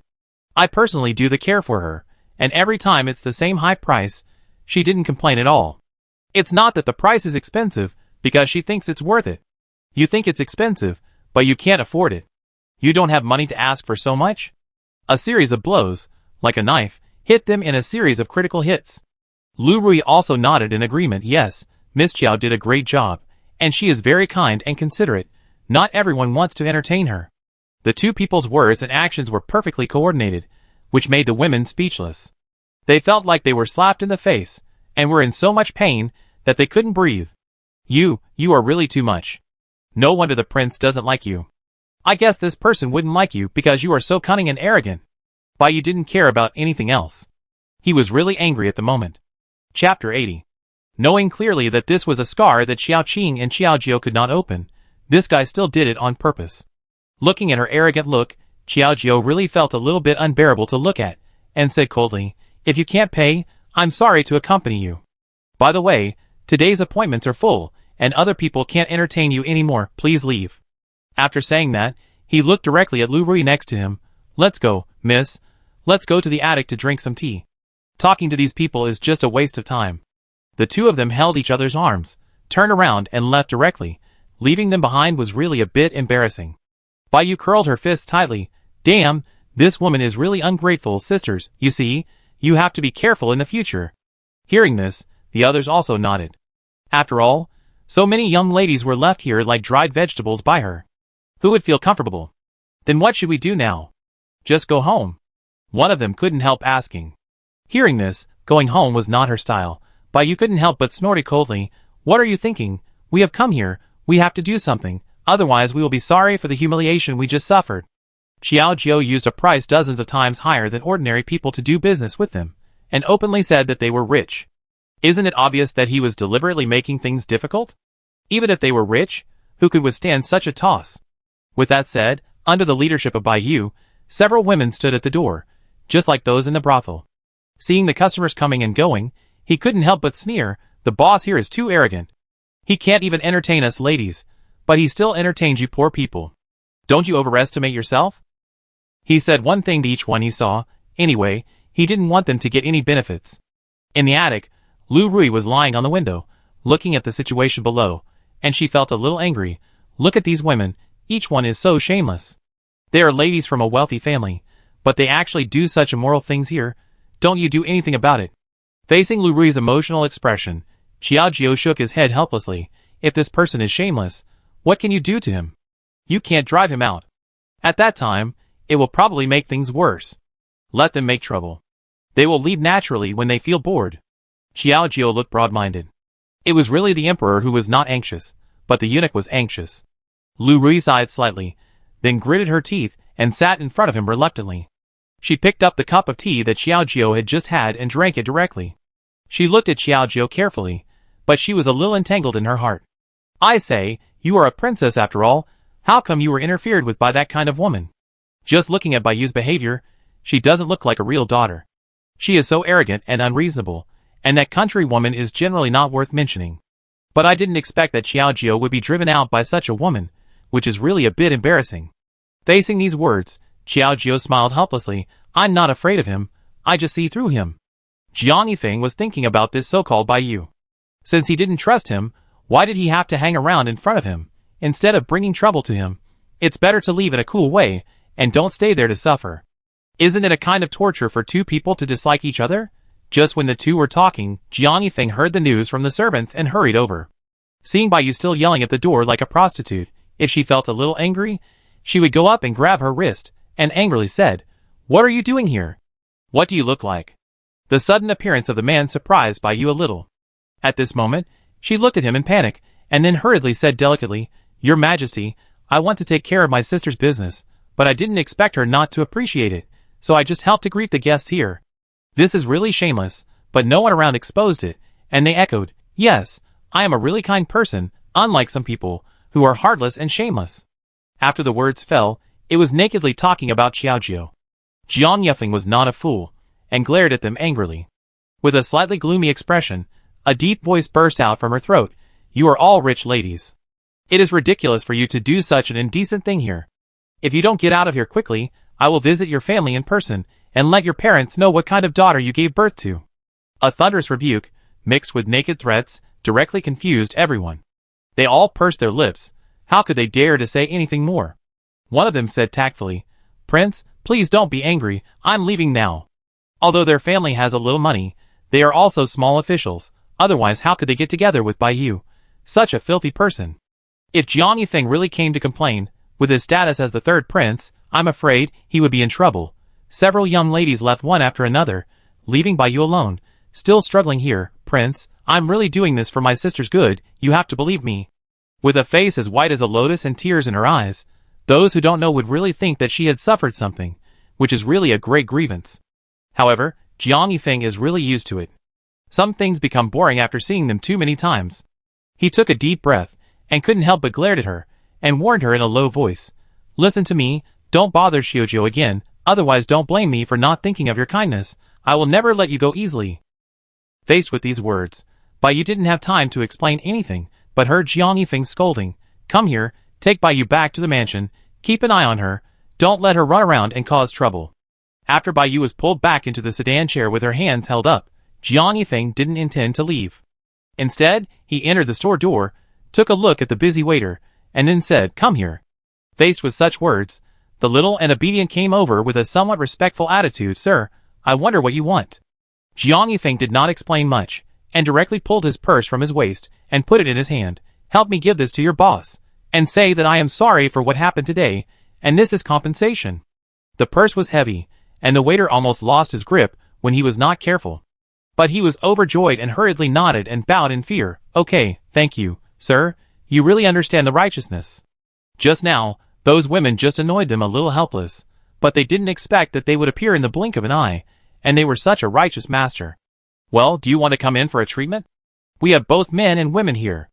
Looking at Jiang Yifeng, who was so generous, wouldn't it be a shame if he didn't sell something to him? However, Jiang Yifeng shook his head. I have never been interested in these things, but if you need them, you can find me at Shilio Street.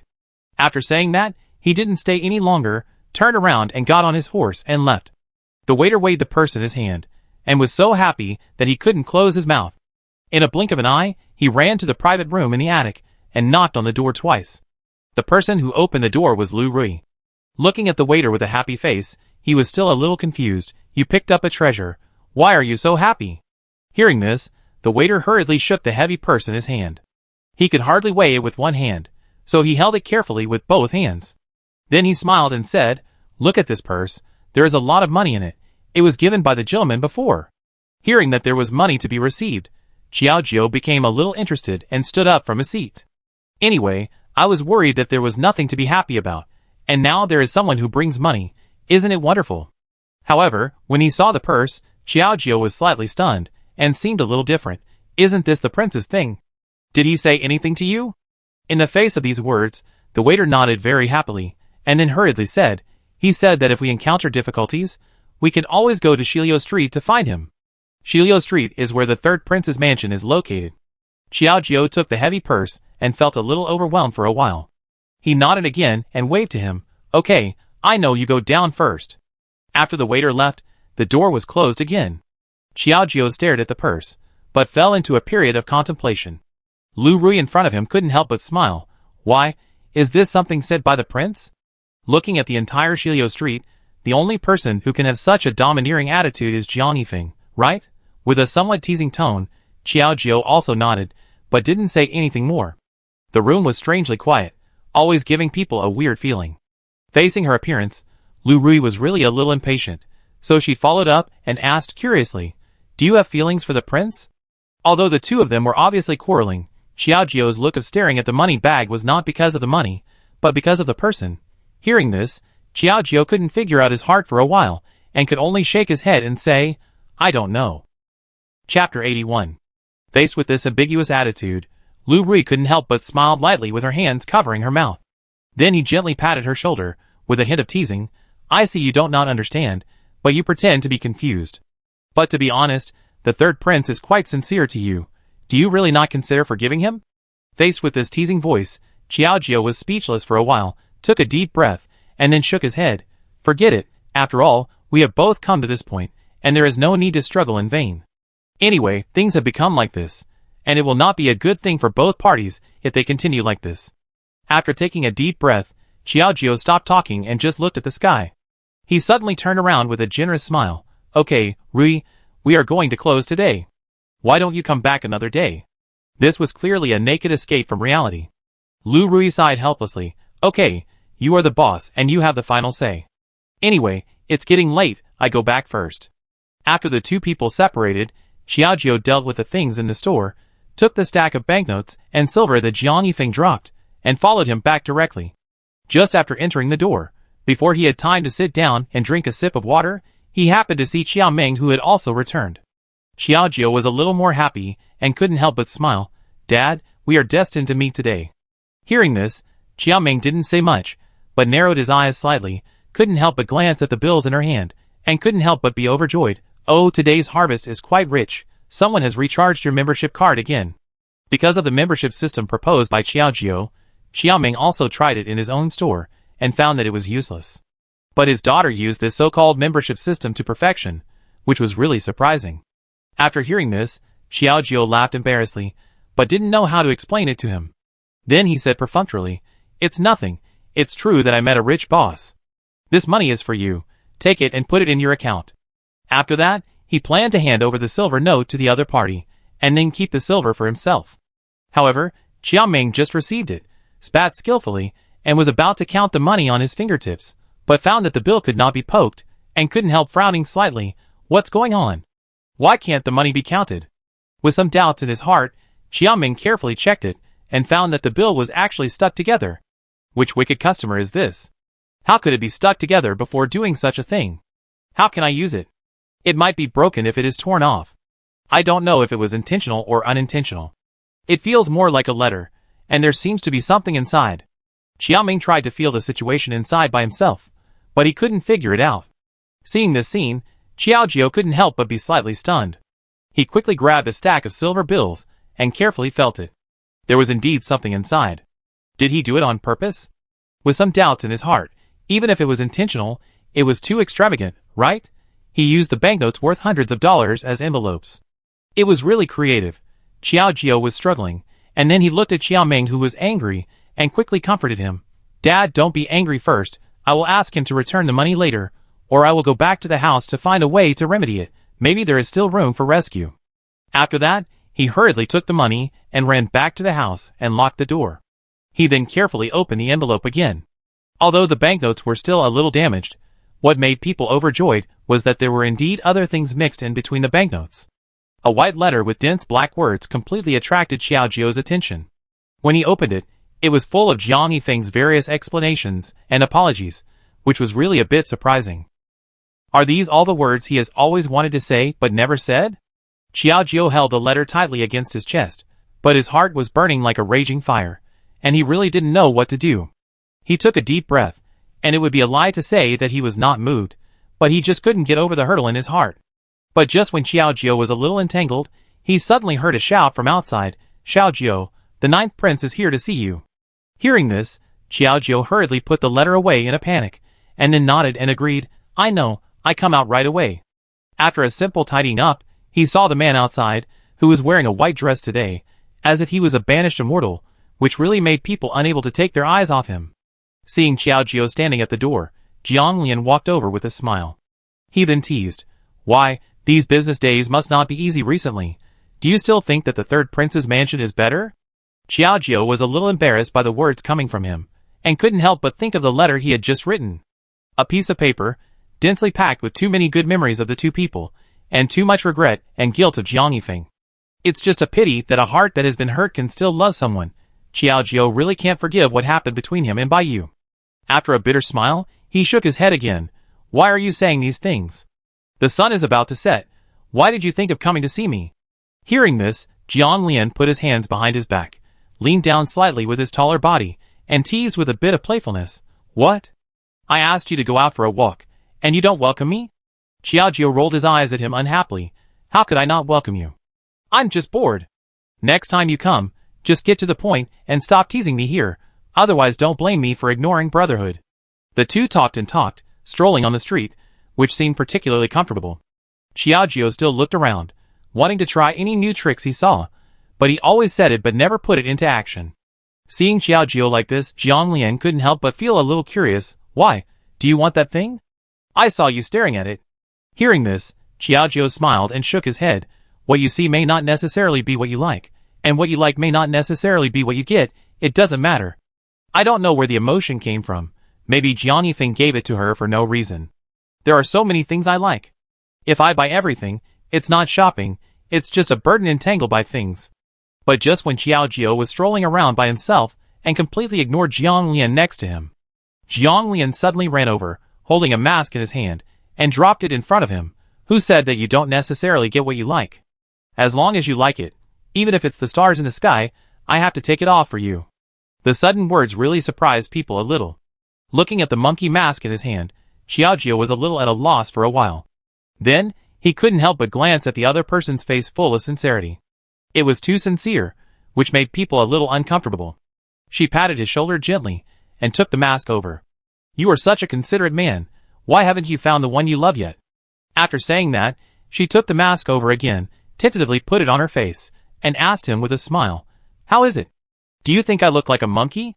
Looking at Xiao Jiao's rare generous smile today, Jiang Lian felt warm in his heart. He nodded again, and said very cooperatively, Yes, it is indeed like a monkey, but it is a stupid monkey, and it just can't understand people's intentions. The person Jiang Lian likes is right in front of him, but Xiao Jiao just can't see it clearly, and he can't say it out. Perhaps his feelings are destined to be able to give silently without getting any return. Taking a deep breath, Jiang Lian stretched his back slightly, and then suddenly smiled and said, Don't talk about anything insignificant. Just remember that if you need anything in the future, come to me. At least my door is always open for you. The two were talking harmoniously, but at this moment, they suddenly heard a shout, Come on, help me. There is a thief who stole my things, everyone help me chase him. A woman fell to the ground, but she kept shouting and screaming desperately, looking lonely and helpless. Obviously, it was probably because she fell to the ground while chasing the thief just now. Looking in the direction of the woman's finger, Xiao Jiao and Jiang Lian couldn't help but frown slightly. What a bold thief. It's not even dark yet, and you dare to do such arrogant things. I take care of you today. After saying that, Xiao Jiao rolled up his sleeves and pretended to draw his sword. But before he could take 2 steps, Jiang Lian grabbed his arm and dragged him back. As a girl, you should be more reserved. Leave this kind of justice to me. Wait here. After saying that, he rushed out with great speed. With his superior light skills, he shuttled through the crowd in an instant. Seeing this scene, Xiao Jiao couldn't help but admire, what a good man. It's a pity that his standards are too high. Why didn't he like the girl? Just as Xiao Jiao was sighing to himself, he suddenly saw a familiar figure in the crowd in the distance. Chapter 82.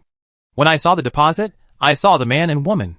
The woman was smiling like a flower and full of affection, which was really enviable. But isn't this by you? Xiao Jiao couldn't help but take a breath of cold air. The man standing next to her was Jiang Yifeng. With a bit of despair in her heart, the breath that had finally eased up was once again like falling into the abyss. Xiao Jiao took a deep breath, tried to suppress the displeasure in her heart, and curled up her fist coldly. She couldn't help but spit in a low voice, Jiang Yifeng, you are really not a good thing. You say one thing, and do another behind your back. I really misjudged you.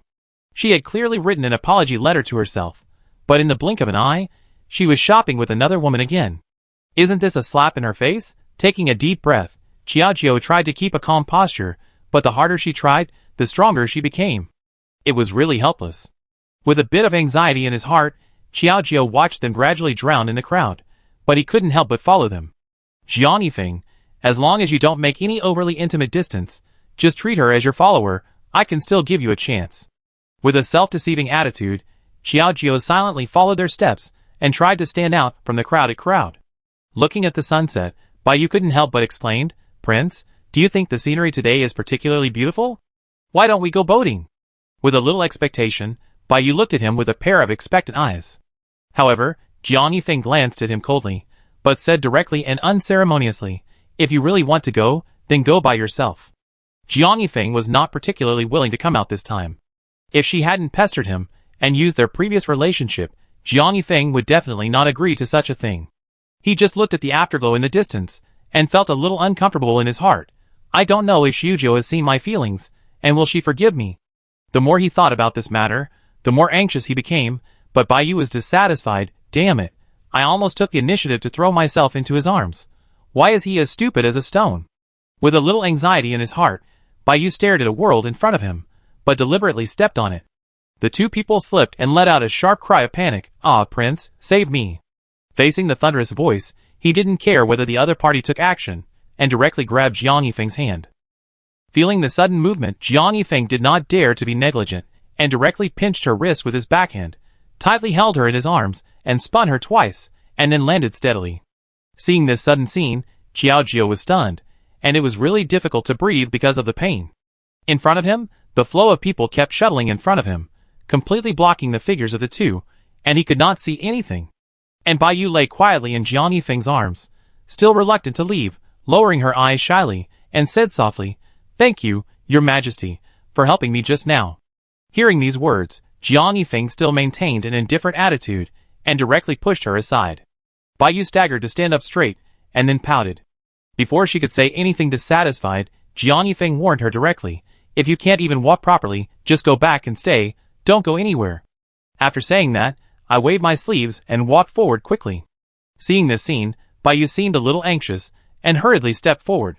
When the crowd in front of Xiao Jiao dispersed again, the backs of the two people appeared in front of him, which made people feel a little uneasy. The high bridge, with a long river on both sides, and a few small circles floating on the lake, looked particularly eye-catching. Took a deep breath. It was obviously a beautiful sunset with a picturesque landscape, but it seemed so sad here in Xiaojiao. Just when Xiaojiao was in a dilemma again, Jiang Lian hurriedly ran over. Looking at Xiaojiao standing alone at the bridge in the distance, he was a little confused. "What are you doing standing here alone? Didn't I tell you to stay still? But it's so hard for me to find you." There was a little panting in his words. Obviously he was looking for her, and he was so anxious just now. Facing the other party's nervous attitude, Xiaojiao suddenly realized and apologized, "I'm really sorry, I just couldn't help but look at the scenery here." Seeing that the other party wanted to say something, Xiaojiao didn't give him any extra opportunities, but took the initiative. "By the way, have you got that thing? How did you deal with it in the end?"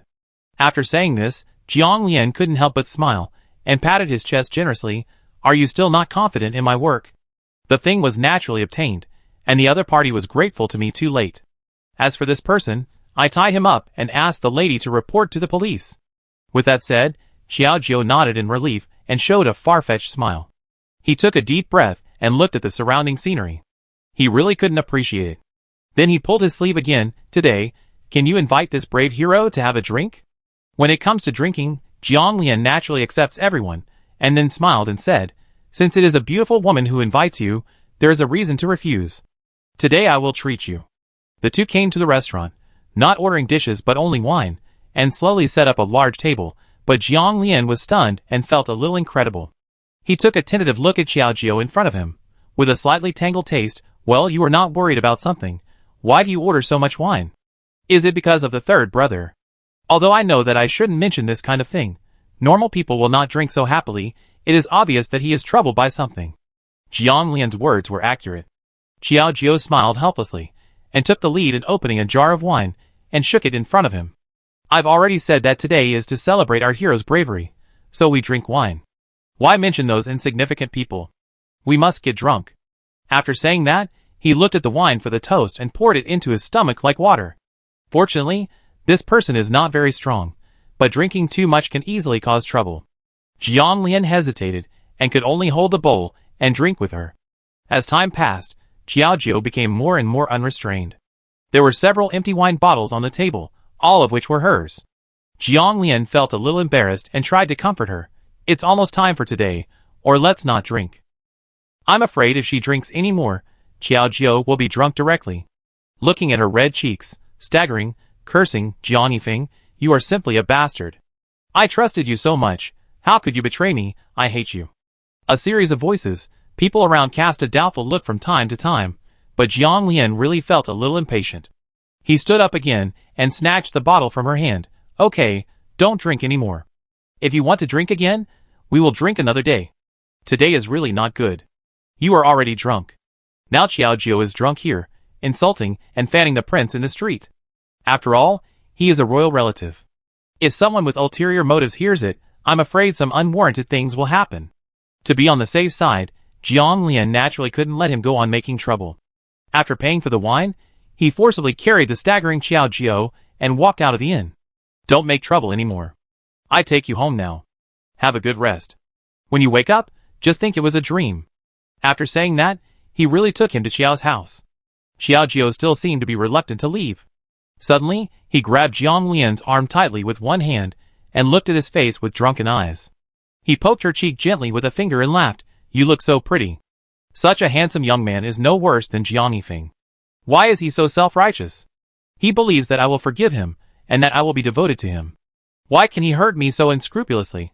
Ai Haoshen was crying a little, but he couldn't hold back his excitement. But seeing this scene, Jiang Lian's heart was teased, and was really turbulent. He tried hard to suppress the impetuousness in his heart, and then he whispered to comfort. Okay, don't make trouble anymore, we're home, I take you in. But Xiaojiu was not happy, and his mouth was as red as a cherry, which made people want to take a bite. Jiang Lian took a deep breath and tried hard to suppress the impetuousness in his heart, but he couldn't help swallowing his saliva. After struggling, he tentatively asked, if he is really unreliable, can you look at me? In fact, I am to you. Jiang Lian still didn't have the courage to say the rest of the words, but he couldn't help but bow his head, wanting to prove his feelings with a kiss. But before he could take action, he suddenly heard a scolding voice coming towards him. What are you doing? Let my daughter go. Xiaoming walked over quickly and quickly pulled Xiaojiu over, then glared at Jiang Lian with a vigilant look. Facing such a sudden situation, Jiang Lian seemed a little embarrassed, and didn't know how to explain for a while. No need to explain anymore. No matter what your purpose is, if I find you taking advantage of someone's misfortune next time, I won't be polite to you. Xiaoming didn't say much to him, and took Xiaojiu back to the house. Chapter 83. A day passed. Xiaojiu was drunk and unconscious, and even his sleep was not peaceful, which made Xiaoming wait all night. He waited until the sun shone through the window, and fell on the woman's face. Even his eyelids could not block the scorching heat, which made Xiaojiu feel a little uncomfortable. He slightly relaxed his eyes, and rubbed them tentatively with his hands. Just when he wanted to move, he found that his head was splitting. Oh my god, why does my head hurt so much? Could it be that I was beaten yesterday? With some inner entanglement, Xiaojiu tried to sit up straight, but still felt a little dizzy. But when his eyes moved, he saw Xiaoming crawling on the bed, which inevitably added a little more surprise. Xiaojiu gently pushed Xiaoming's arm, trying to wake him up. Dad, why are you here? After hearing the noise outside, Xiaoming hurriedly straightened his back in panic, and I subconsciously said, Smelly girl, what do you want again? It was Xiaojiu, who asked for things yesterday and drank a lot, and became more and more blatant and unscrupulous. But he, as a father, was tortured to death, and could hardly breathe. After hearing this, Xiaojiu was still a little confused. Dad, what are you talking about? You didn't sleep here all night, did you? Why don't you go back to sleep? What if you catch a cold? Xiaoming really didn't know how to answer a series of questions, so he asked tentatively, You stinky girl, you didn't forget everything that happened yesterday, did you? Facing these words, Xiaojiu thought about it tentatively, but still didn't think it through. After struggling for a moment, he suddenly realized that he was thinking about what happened between Jiang Yifeng and Baiyu yesterday, and he felt uncomfortable all over. He took a deep breath and asked shyly, Dad, am I drunk? After going to the restaurant yesterday, he probably had no impression of what happened next, and asked again in a blink of an eye, By the way, how is Jiang Lian? I must have drunk too much yesterday. Didn't I cause him less trouble? Facing these words, Xiaoming couldn't help but think of the scene of that boy trying to flirt with his daughter in his mind, and he felt a little uncomfortable all over. He rolled his eyes at her again. He sent you home. You really don't remember anything. That stinky boy, he... Halfway through the words, Xiaoming hesitated. After all, Xiaojiu is now completely focused on Jiang Yifeng. I'm afraid she doesn't know what Jiang Lian is thinking, otherwise she wouldn't have maintained such a close relationship with him. If Xiaojiu knew about this rashly, what would she think? Xiaozhua hesitated for a moment. It was not good to say this out of her mouth. Xiaoming took a deep breath and then tentatively said, Think about what happened yesterday and think about the details carefully. After all, if she knew what Jiang Lian was thinking earlier, she would not delay him and persecute herself. After saying this, Xiaojiu really knocked his head, but his mind was in a daze. Except for that unhappy thing, everything else was really empty. However, looking at Xiaoming's panic-stricken and tangled eyes, he knew that he must have understood what he meant, and then asked tentatively, I didn't really do something to Jiang Lian, then I would be guilty. He came to comfort him with good intentions and took him shopping. If he really did something to embarrass him, would Xiaojiu really have no face to see him? Hearing this, Xiaoming was speechless for a while, and he couldn't help but feel angry. What do you mean you did something to him? It's clear that he has bad intentions towards you. Although Jiang Yifeng is not very good to his daughter, it doesn't mean that others can take advantage of it. On the one hand, It concerns the innocence of his own daughter. On the other hand, how can such a mean-spirited person, who takes advantage of others' misfortune, be a gentleman style? However, Xiaojio did not fully understand the words having ill intentions. Dad, you have been talking for a long time, but I still don't understand. What happened?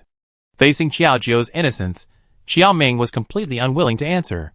He could only sigh and pat her shoulder gently. Forget it, it's nothing. If you can't remember it, forget it. Don't add trouble to yourself. Are you going to the health club today? Since you can't remember it, maybe it's God's arrangement. Why should you force the two people to embarrass them? After all, the other party is also a prince.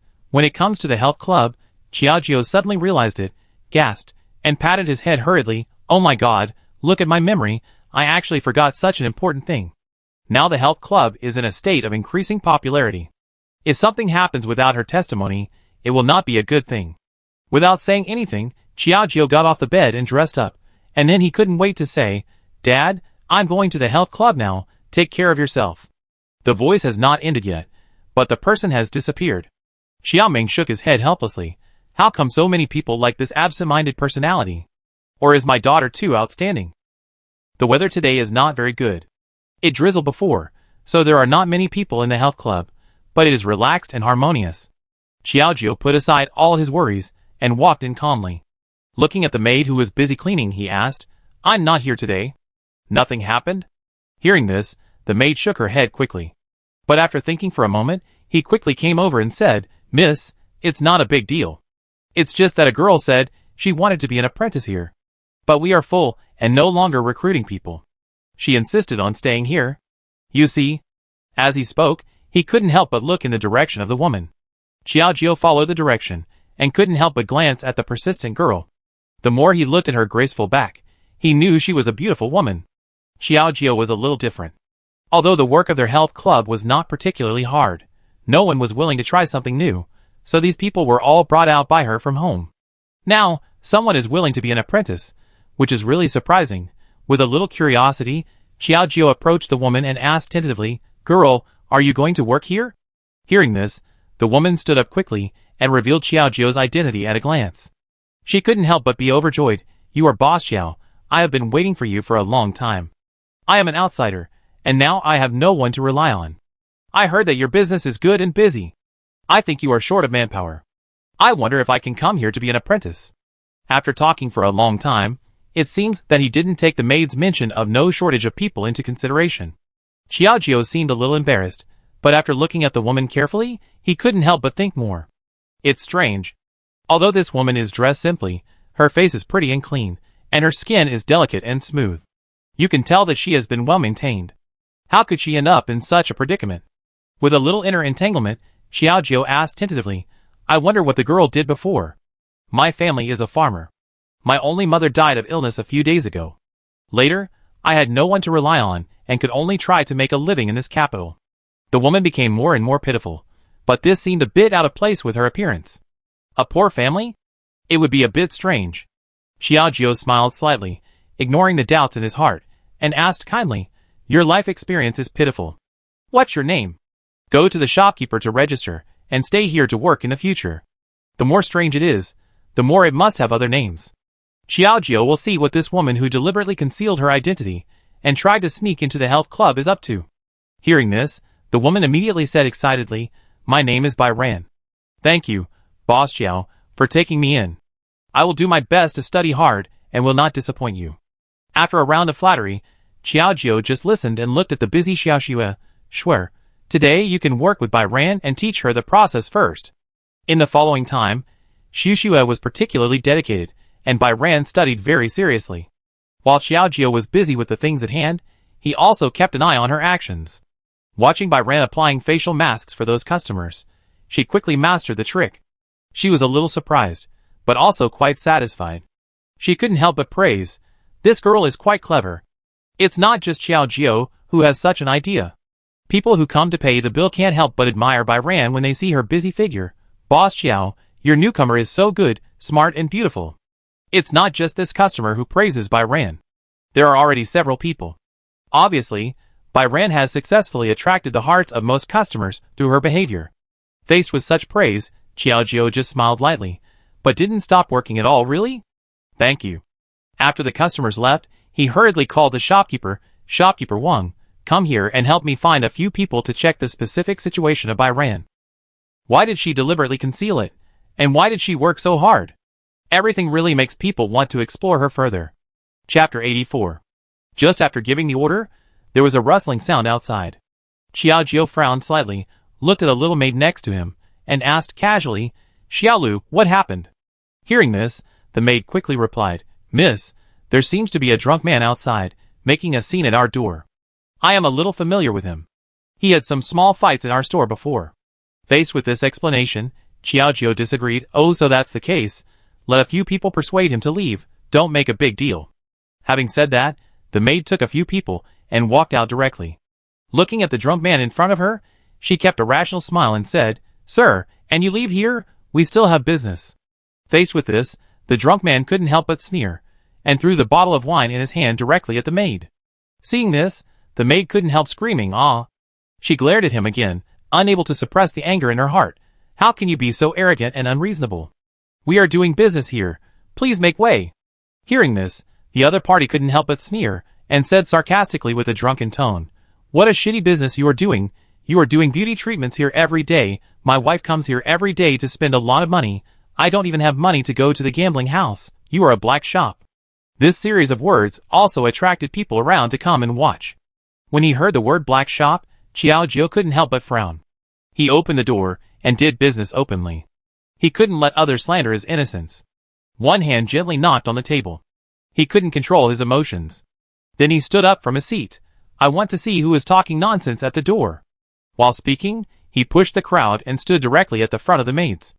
He stared at the wine in front of him and said unceremoniously, Sir, this business is voluntary, and our price is low and affordable. Everyone has recognized good reviews. Instead of gambling with money, it is better to make your wife beautiful. What's wrong with this? Although what he said makes sense, has anyone ever seen a drunk person who can reason with you? The drunkard looked at Xiaojiu slightly at this moment, but suddenly broke his mouth. Bah, it's you, a woman, what are you doing? What kind of health club can really make you look like a fairy? Since ancient times, men have been responsible for the outside world, and women have been responsible for the inside world. You are showing up here and doing business, which is simply ridiculous. This really made people speechless. Xiaojiu didn't know how to answer for a while. At this moment, he followed his temper and advised him kindly, Sir, if you think there is any problem with me opening the door for business, you can go directly to the county government to report it. Why do you have to make trouble here? After talking for a long time, this drunkard was really unreasonable. Xiaojiu could only glance at the little maid next to him and whispered, It's useless to talk to this kind of person. You should quickly find someone from the government to come over, so as not to delay my business and embarrass our reputation. After the maid left, the drunkard became more unscrupulous, staggering towards Xiaojiu with a disgusting smile on his face. He teased without hesitation, Why do women look so beautiful? Go out to seduce other men? I think you are the one who led this bad trend. No wonder the prince doesn't want you. It's because of your ability as a foxy woman that you don't dare to come out, right? After saying that, he laughed without hesitation, and even the crowd watching the excitement around him couldn't help but be infected and began to talk about it. Xiaojiu seemed particularly angry and embarrassed, but Byran suddenly blocked his body in front of Xiaojiu and said angrily, Who do you think you are? Miss Xiao is beautiful and kind, and you can only blame the prince for not knowing how to appreciate her. Xiaojiu was slightly surprised by this domineering defense. But before he could say anything, he saw that the drunkard was getting more and more excessive.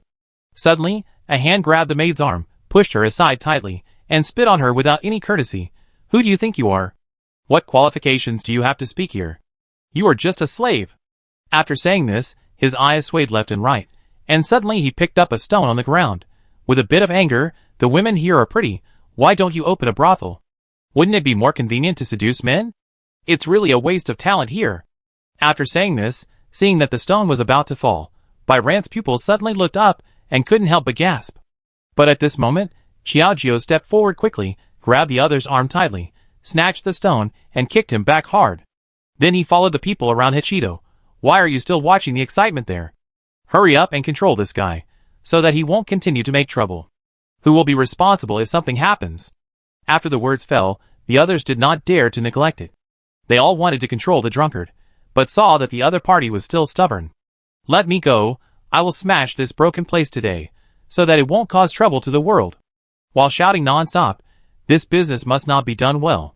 Xiaojiu took a deep breath and felt a severe headache. What bad luck happened today? It's really annoying. Just as Xiaojiu was still struggling with how to compensate for the income today, he saw that the government officials had already run over, one by one, and directly controlled the drunkard steadily. Don't move. If you move again, don't blame us for being rude. After hearing this, the drunk man still seemed a little stubborn and kept twisting his body. Xiaojiu sighed, feeling a little relieved, and quickly said, "This guy took advantage of his drunkenness to come here and make trouble. Take him away." Now, Xiaojiu didn't plan to talk to him anymore, but just wanted to solve the trouble as soon as possible. But after hearing this, one of the leading county yamen came out with a bit of vulgarity. "Miss Xiao, we work so hard here, shouldn't you give us some reward? After all, your business is so prosperous, you can't forget us hardworking people who enforce the law, right?" This is because he is jealous of her business, and wants to get a piece of the pie.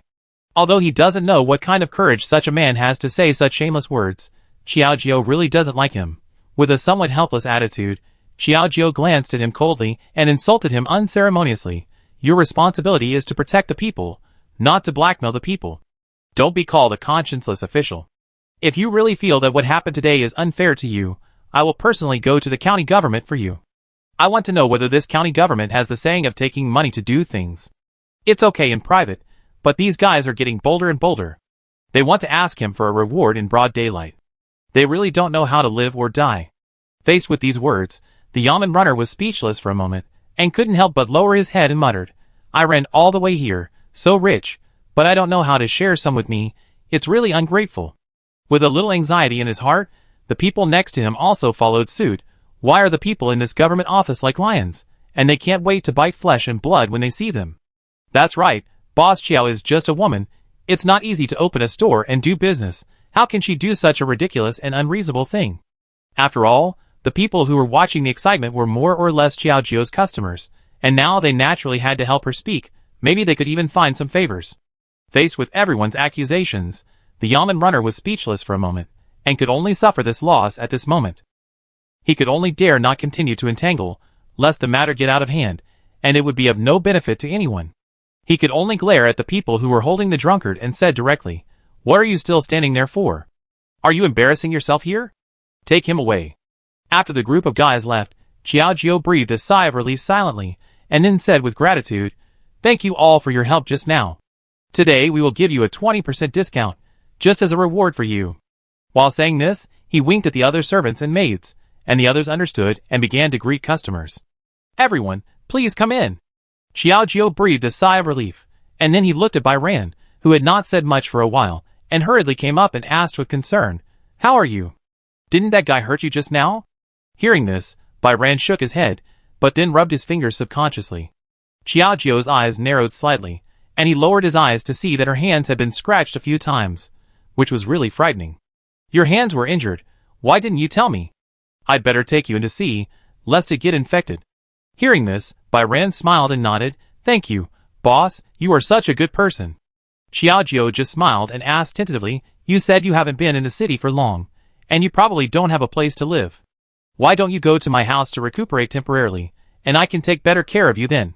As long as he keeps her by his side, he can better see when she shows her true colors. Of course, Bairan will naturally accept anyone who comes.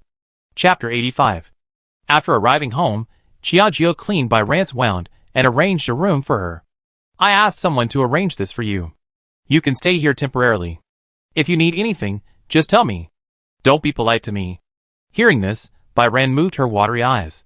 At this moment, she seemed to be pretending to be pitiful, and said with gratitude, "Miss Xiao, you are so kind. I really don't know how to repay you." Facing the other party's attitude, Xiaojiu smiled lightly, and waved his hand casually. "There is no need to be so polite to me. After all, didn't you stand up for me before? Just take it as a courtesy. Shang has come."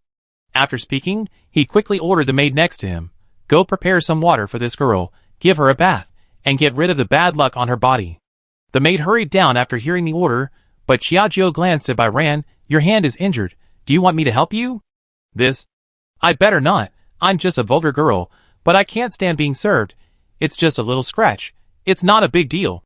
Seeing that the other party refused again and again, Xiaojiu stopped pestering and turned around and left. But after walking a few steps, he stopped at the corner again, stretched out his head slightly, and watched the other party enter the door, and then he was slightly relieved. Don't blame me for being suspicious, but your weirdness has made people have to be on guard. I want to see who you are, and why you want to sneak into my place. After the maids brought the hot water in, Xiaojiu was cautious again, and peeked through the window outside the door. Bai Ran took off her clothes bit by bit, and her exposed skin was so white that you could squeeze out water. It was much better than that of a real farming woman. Xiaojiu stared at her, watching her gradually take off her clothes and enter the wooden barrel bit by bit. As the water temperature rose, a bright tattoo on my back was revealed, which made people couldn't help but be surprised. Xiaojiu frowned slightly, with a bit of panic. What is this? Why does she have a tattoo on her body? It seems that, as I expected, her children are extraordinary. This tattoo is shaped like a bird and looks intricate and complicated. Xiaojiu remembered it roughly, and then hurriedly followed back to the room, busy hand-drawing the approximate layers. Then, there was another scolding. Come here, give this picture to Mr. Liu of the East City Academy, and ask him to help me find out the specific origin of this tattoo. The so-called Mr. Liu, on the surface, was cleaning the academy, but in fact he was a chivalrous knight, good at getting different news from various places, and he met him by chance before. After the servants left, Xiaojiu couldn't come back to his senses for a long time. On the other hand, Bai Yu did a lot of trouble in the prince's mansion.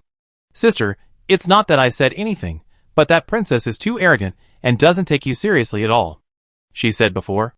Bai Yu followed the concubine, lowering her eyes slightly, looking cautious, but her mouth was not quiet.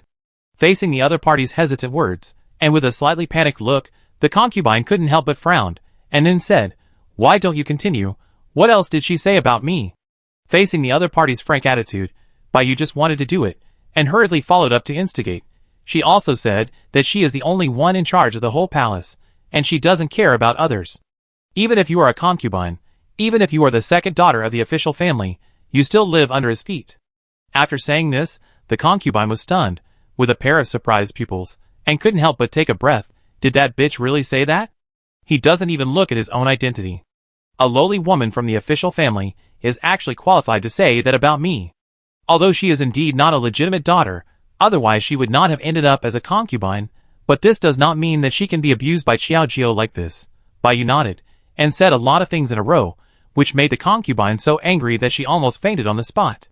After taking a deep breath, he angrily said, This woman is really ungrateful.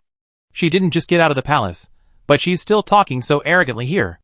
I'm going to meet her then. Everything went much more smoothly than expected. Bai Yu accompanied the concubine to the health club.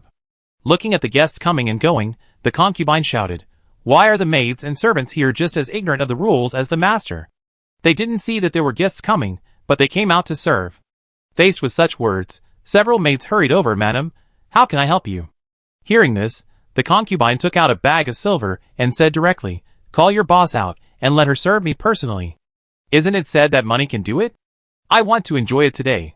Hearing this, the others seemed a little embarrassed, knowing that this was another person who was looking for trouble. However, Xiaojiu, who was sitting on the counter, could still hear the sharp and arrogant words of the concubine even though he was isolated from the noisy crowd. He couldn't help but frown and walked over. You all go down first. I take care of this lady. After sending everyone away, Xiaojiu kept a polite smile again, and looked at the big sum of money she took out, and couldn't help but feel a little happy. Oh, I didn't expect my sister to be so rich. It's really surprising. If the other party came to live a peaceful and healthy life, Xiaojiu would naturally be happy to serve her, but it was a pity that she had never shown any mercy to those who deliberately looked for trouble, no matter what their identity was. Facing this speech that was not sure whether it was sarcasm or praise, the concubine felt a little uncomfortable. Then he threw the purse in front of her. Why are you still standing there? Aren't you just like the women in the brothel? As long as you have money, why don't you come and serve me? Seeing the other party's arrogant attitude, almost written on her face, the words I deserve a beating are really speechless. Xiaojiu took a deep breath and glanced at the purse she threw on the ground, but couldn't help but sneer. I'm really sorry. I don't want to do your business, because I'm tired today. The understated words directly made the concubine angry enough. At this moment, she couldn't help but frown and said bluntly, What do you mean? You don't even want to make money. No, I won't turn around. I have so many people here. but you have to find someone who is exhausted. I don't have the energy to serve you. I can't force you. After all, I am the boss, and this is my territory. It seems simple, but with a sonorous tone, it instantly makes people speechless. The concubine curled up her fist slightly. At this moment, she felt that she had nowhere to vent her anger. She was in a dilemma, but she still said stubbornly, I don't care if you are tired or not. The door is open to do business. How can we turn customers away? If you don't do this business, don't blame me for not giving up today. This naked threat made Xiao Jiao sigh helplessly. Suddenly, he glared at her coldly, raised his footsteps, walked towards her little by little, and then warned her, listen to me, although the customer is God, the decision is still in the hands of the boss. If you continue to make trouble, don't blame me for being ruthless. This made it sound like a joke, and the concubine laughed out loud, Hey, what do you mean? What can you do to me? Don't forget, you are just a little concubine. I haven't divorced the prince yet, and I am the mistress of the palace. What qualifications do you have to yell at me here? Get out of here. The thunderous voice, with an unquestionable attitude, stunned the concubine. You? Looking at the other party's ferocious appearance, she wanted to say something cruel for a long time, but because of her status, she couldn't say it at all. At this moment, she could only swallow her words and grit her teeth in hatred. Wait for me. After saying this, she turned the corner and was about to leave, but was suddenly stopped by Xiao Jiao behind her. Wait a minute, take your money away, we don't do business, and we don't accept these black-hearted money. After saying this, he kicked the purse again, and it still seemed a little heavy. Although it was not like his style to give away the money, Xiao Jiao always made money with a clear conscience. She was doing business, not a slave. Why should she be so humiliated? Facing these words, the concubine turned her head away. How could she bend down to pick it up herself? She quickly followed He and said to the maid next to her, Why are you still standing there? Pick up the money for me, so we don't have to give her a bargain. The two of them returned empty-handed with the purse. After returning, the concubine was really a little bit upset, and quickly summoned her social sisters. Each of them was not a particularly big atmosphere, but they were all rich ladies, born in a famous family, and were much better than a businessman. Sisters, I took that little wine from the health club today, which was really too much. You must help me get revenge. The concubine felt more and more wronged, and she was about to cry with a hypocritical look on her face. Faced with these words, the others couldn't help but have a worse impression of Xiao Jiao, who they had never met before, and quickly responded, Don't worry, we will definitely seek justice for you. See how we teach that woman a lesson. Chapter 86. Under the instigation of the concubine, the other ladies also came to the health club opened by Xiao Jiao. With so many noble ladies coming at once, this small shop would be more glorious. Seeing this scene, the maid seemed very enthusiastic. According to Xiao Jiao, those who wear gold and silver, look good, and have a refined temperament are big customers. Ladies, this should be your first time here. Please come in quickly. We have a lot of services here. Seeing such an enthusiastic maid, several women were disdainful and raised their eyebrows and said, You maids are clumsy. How can you be worthy of our noble status? Call your boss over and introduce us. What do you do here? Hearing this, it felt like another person came here to cause trouble on purpose. The maid seemed a little embarrassed and didn't know what to do. After a short moment of hesitation, I tentatively said, Well, our young lady is busy now, and the shopkeeper is doing the accounts. But we serve you well, and are very familiar with every business, you can rest assured. Such long-windedness is really annoying. The woman picked her ears and looked unhappy. Just go when I asked you to go. Why are you talking so much? Don't you want to do business anymore? After saying this, the maid was still in a dilemma, but she couldn't drive them away, so she could only go to Xiao Jiao. Miss, several ladies came and insisted that they wanted you to introduce business to them, saying that we are not worthy. Facing these words, I knew that they were deliberately coming to find trouble. Xiao Jiao sighed helplessly, and couldn't help rubbing his eyebrows. He felt speechless. What kind of unlucky day is today? Why are they still entangled? I want to see what tricks they want to play this time. After saying that, he followed the maid and walked out. At this time, there were 5 women standing there arrogantly, looking heroic and high-spirited. If you don't know, you might think they are going to the battlefield to fight. They are so arrogant. Fortunately, they are strangers.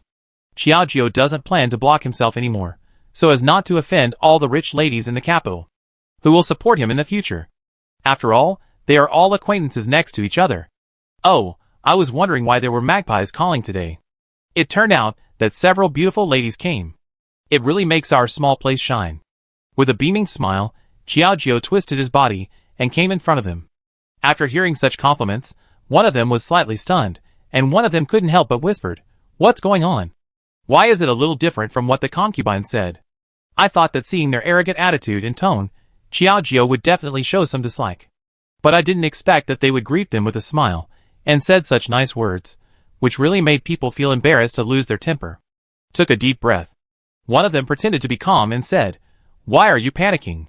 Don't forget what we promised the concubine." With firm belief, Mrs. Wang, who took the lead, glanced at Qiaojiu coldly. "You are the boss here, right? We are all very picky. Why don't you take a look at what needs to be taken care of on our bodies?" After hearing this, Qiaojiu came closer and took a closer look, but suddenly screamed, "Oh my god, this is incredible."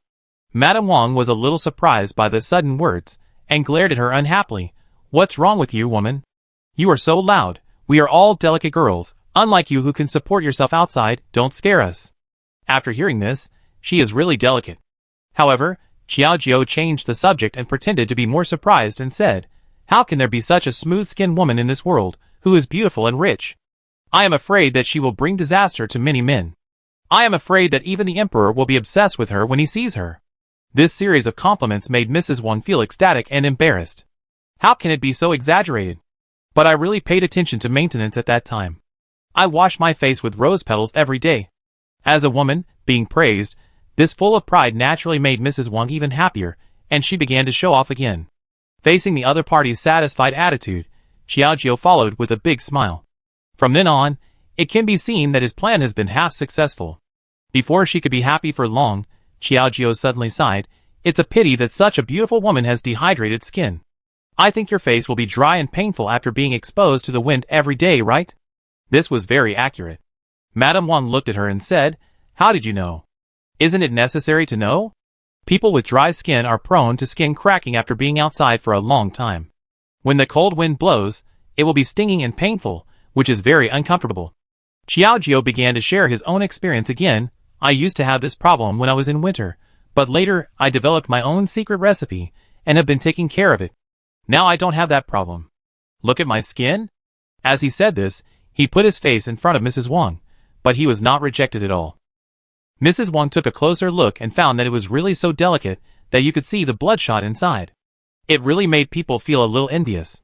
"Oh my god, that's great. Can you give me that secret recipe?" At this moment, Mrs. Wang had completely fallen.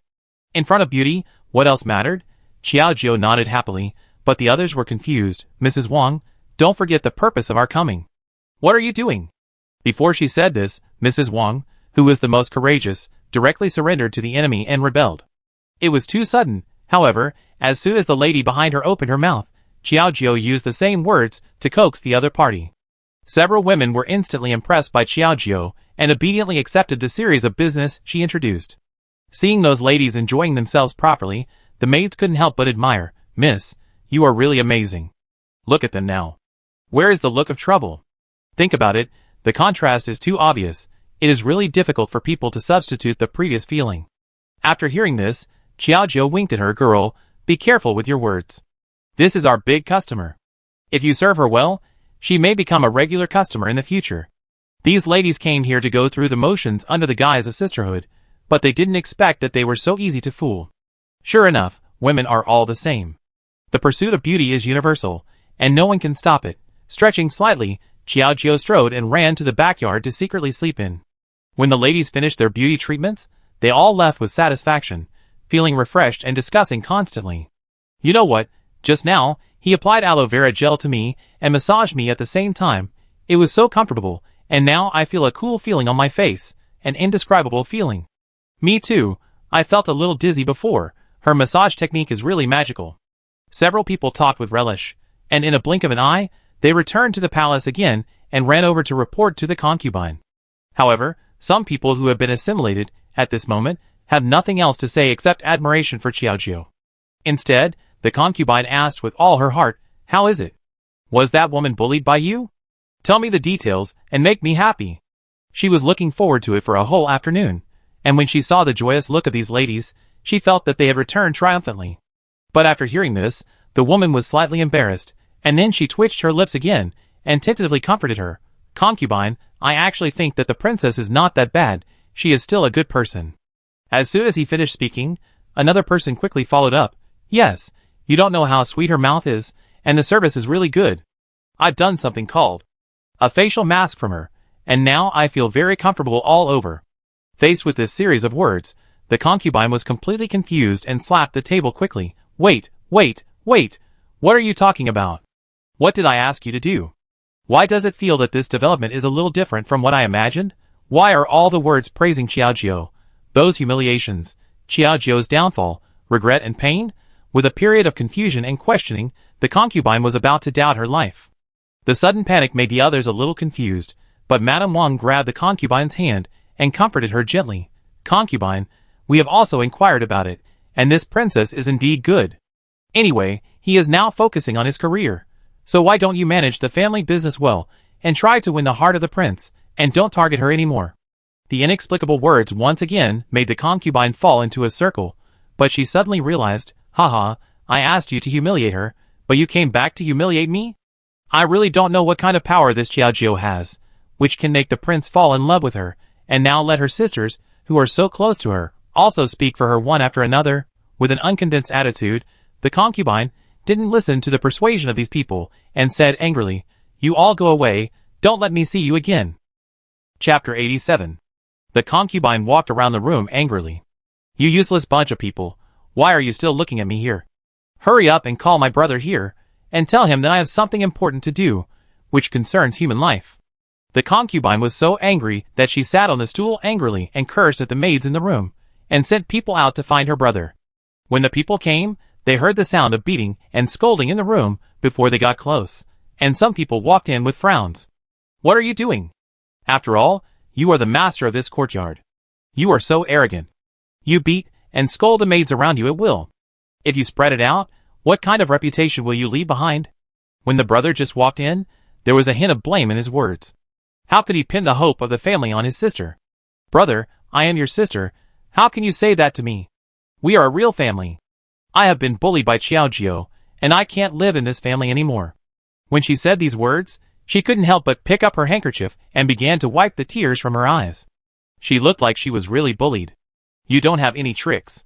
You are so powerful at home, but now you have no way to deal with the prince? The brother was also very angry, and sat on the stool next to him. He didn't even have an appetite to drink the tea next to him. Brother, do you know that Qiaojiu opened a shop outside? I really can't stand it. Now, can the boss help her think of a way to let her close this shop directly? When she said this, her tone was full of envy and jealousy. She took the initiative to pour a cup of tea for her brother, with a touch of flattery in her tone. You are useless. You still need people at home to help you with everything. The brother's tone was quite angry, but he still took the teacup in his hand and took a sip. He had an idea in his mind. Don't worry, you are my sister, I will naturally not ignore you. In this case, I will treat her well. He said this with confidence, and it also gave hope to the hopeless concubine. I know that in this family, everyone loves me the most, and will never see me being bullied outside. The concubine's tone was full of pride. Come on, what are you all doing here? Surround this place for me. The concubine's brother brought a large number of people, and stocked the store directly. For a moment, the original customers in the store were also startled, and they stretched their heads to see what happened. Sir, I don't know what happened here, and I asked you to come. The old man took the initiative to go out to greet them. Seeing the tense look of several people, he couldn't help but frown slightly, but his attitude was still respectful and humble. Since you have already asked, I will tell you in detail that your store has offended the court by evading taxes. Now there is no way to continue to operate. Just drive these people out and close the store. The people brought by the concubine's brother were very domineering, and the other side had already begun to coax the people in the room. This gentleman can't say some things casually. We have records in this account book every day. We have paid all the money that should be paid to the court. How could there be tax evasion? After hearing these words, the old man shook his head helplessly, feeling that this was nonsense. What are you doing? Qiaojiu happened to walk in from outside, and saw this group of people making trouble here. He walked to the counter, with a bit of an ugly face. You are the owner of this store, right? It's just right that I should tell you that your store is now closed because of tax evasion. The concubine's brother was very arrogant, and said loudly, so that everyone in the room could hear clearly. What are you still standing here for? Since this gentleman wants to check the account book carefully, then take out the account book. We have to take a good look at the daily flow. You can't come here and say we are wrong." Xiaojiu's eyes were serious. After hearing this, the accountant beside him immediately took out the piles of account books and checked them carefully. This account book records the profit that should be distributed to the court. Take a close look to see if there is anything wrong. She pointed to a thick account book, which was calculated using some novel methods. The concubine brother looked down and found that this account book was different from the usual records. This time, he caught the mistake and pointed at this account book. "Look, what kind of mess is written on it?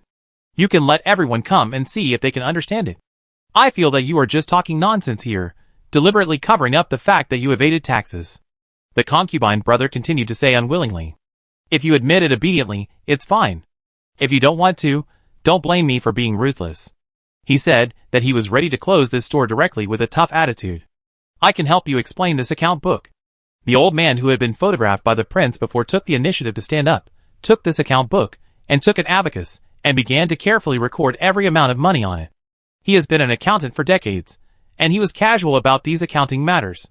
However, he explained it to everyone in one go, and there was no problem at that time. The concubine's brother originally came here to find the truth, but now seeing this, he was a little embarrassed and prepared to leave. "Please stay." Xiaojiu continued to chase after him unwillingly, and stopped him directly at the door. This action attracted the attention of many people. "Since you have already said that there is no problem with your account book, then it was a misunderstanding from the beginning, and I am leaving," the concubine brother explained with some guilt. "No, you can't just leave casually. You have wronged us here for no reason. You should at least apologize to everyone."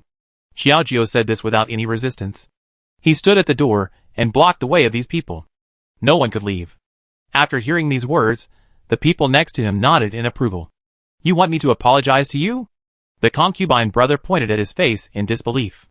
"You should apologize for doing something wrong. Didn't your family teach you this rule?" Xiaojiu frowned, with some humility in his tone. Yes, you suddenly ran to someone's place to make trouble, and you should apologize to them." The braver people took the initiative to help speak up, and some people followed suit. This time, the concubine's brother felt the feeling of being in a dilemma. "I'm sorry." After he said these words coldly, Xiaojiu stepped aside. "Sir, are we going back?" The people under him were also greatly humiliated today, and they were a little nervous for a while. "You are fools. Do you still have the face to go back after being slapped in public? You must come back and find a place to lie quietly with me. I must teach this dead girl a lesson." He could hardly hide his anger. Thinking of the scene just now, he felt extremely angry. After hearing these words, the subordinates could only lower their heads and dare not continue to say any words of persuasion. So, several people got to a street next to the courtyard that must be passed to return to the palace. This street was very deserted. "Your Majesty, we secretly investigated that the concubine's brother and several people were hiding in a courtyard next to us. It is very likely that they want to target the princess."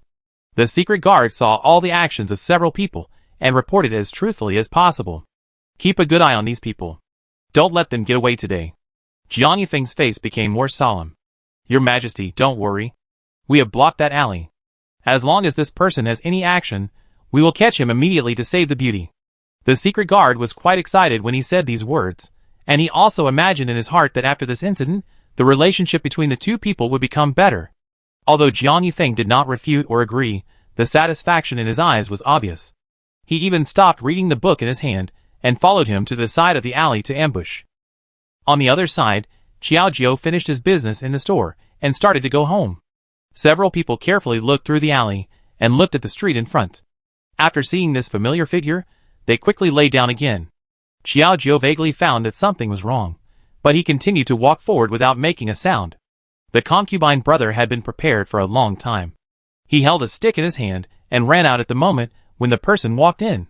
"Oh, what a coincidence, I actually saw you here," he said with a shake, and the look of the stick inside was quite terrifying. Chapter 88. "I don't think there is any coincidence between the two of us, I just don't know that you have been waiting here for a long time." Xiaojiu exposed it mercilessly.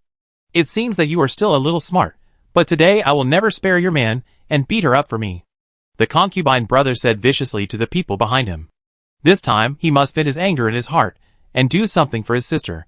"It's hard for you to say that you must have been waiting for me here for a long time. Xiao Jiao saw the eyes of these people, and there was no fear in their eyes. I didn't expect you to be so brave before. The concubine brother had a triumphant smile on his face. After Xiao Jiao finished speaking, he suddenly rolled up his sleeves, and some white powder appeared in the air. Before several people could react, they fell to the ground one after another. Some of them couldn't believe it. Look at what you guys look like. I thought you were so powerful, but you are not good enough. Just lie here and reflect on yourself.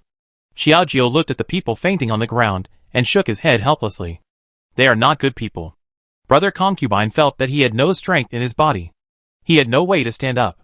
The mocking smile of the woman beside him made him even more angry, but he had no way to do anything. He could only lie on the ground helplessly. Xiao Jiao did not continue to embarrass them, and stepped over them and left. On the other side, the prince, who was hiding in the dark, wanted to be a hero and save the beauty, but he looked a little unhappy after seeing such a scene. Prince, do we still need to go out now? The guard asked in a low voice with some hesitation. They had just seen the prince leave in a carefree manner. Strip this person and throw him to the door of the brothel. Jiang Yifeng looked at the way these people were mixed up and threw them away directly, which meant that he had no other interest.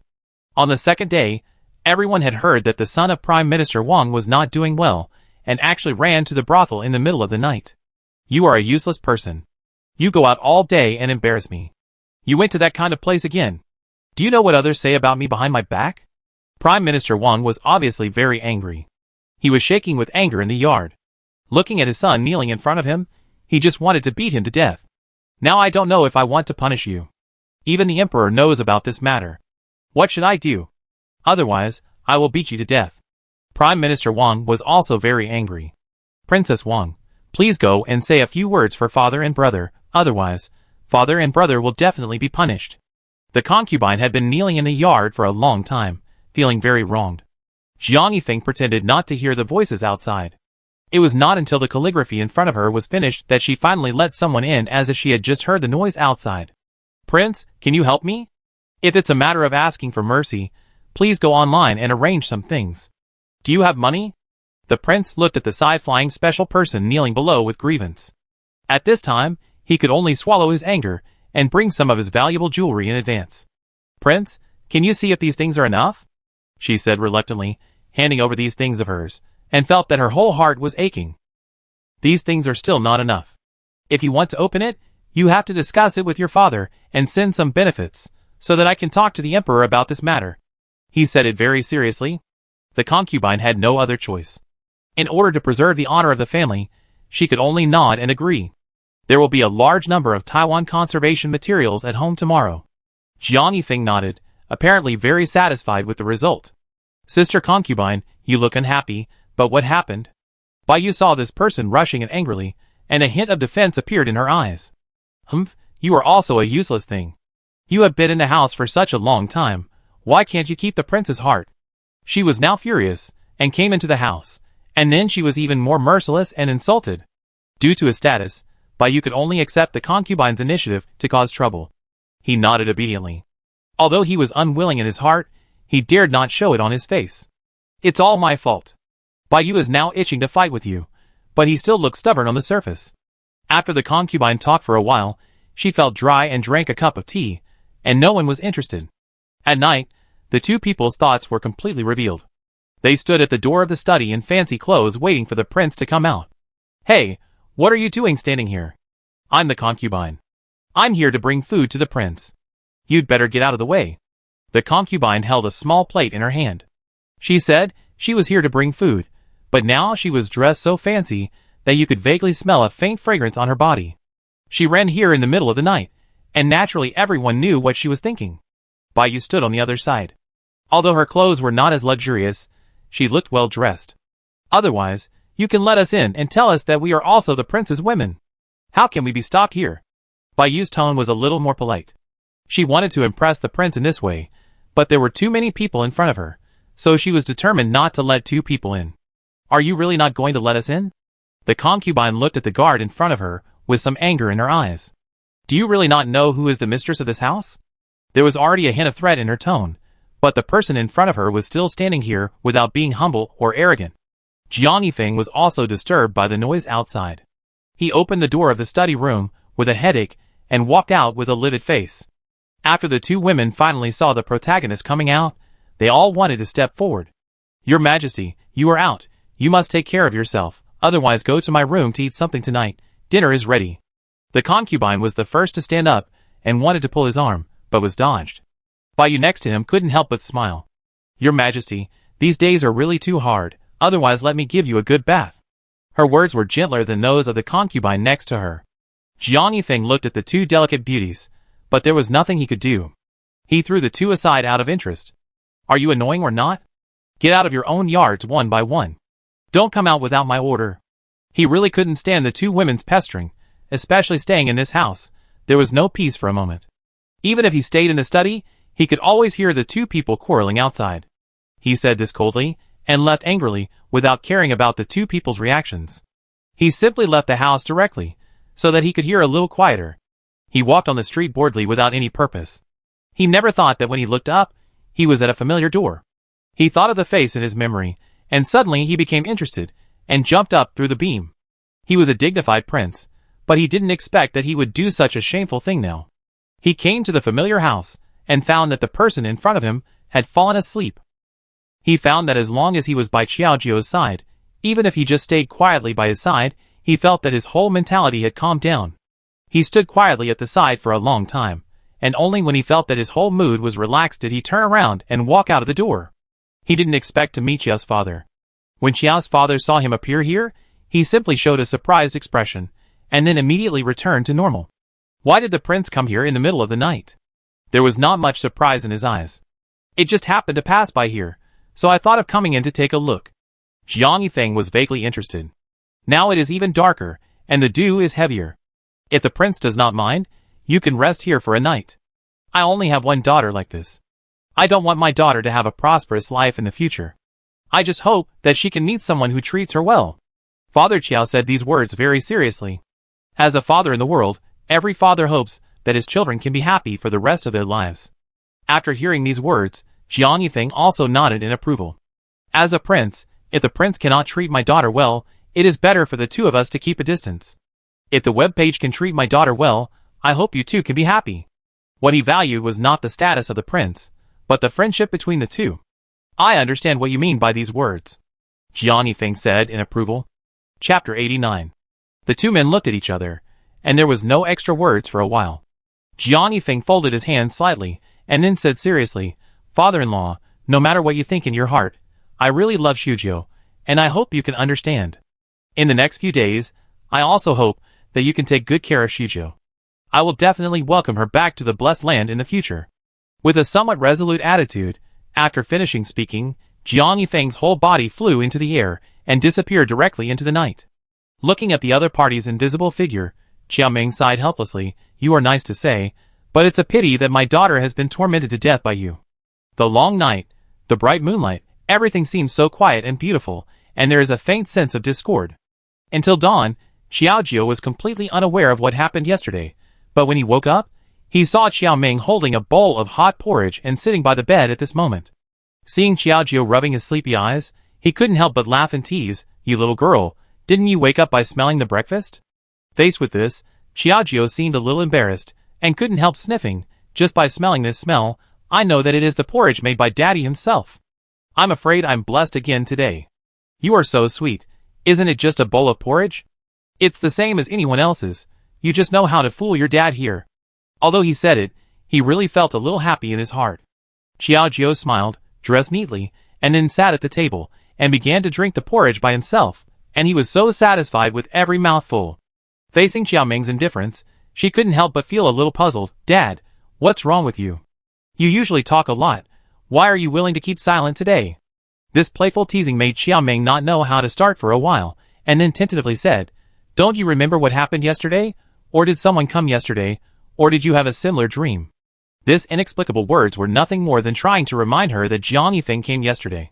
But after hearing this series of words, Xiaojio rubbed his head with a confused look on his face, still feeling that it was a bit unclear. "Dad, what are you talking about? Why don't I understand a word? Or you can just say it directly, your daughter is stupid, it's not a day or two." She said stupid, but it was just these roundabout hints, but her business acumen was naked. It is estimated that among all the women in Kyoto, she admits that she is second, and no one dares to claim to be the first. So, Jiaming sighed, it is destined to happen. Since you don't remember, forget it. He smiled and shook his head. It's nothing. It's just that there was some wind yesterday. It may rain today. Remember to bring an umbrella when you go out.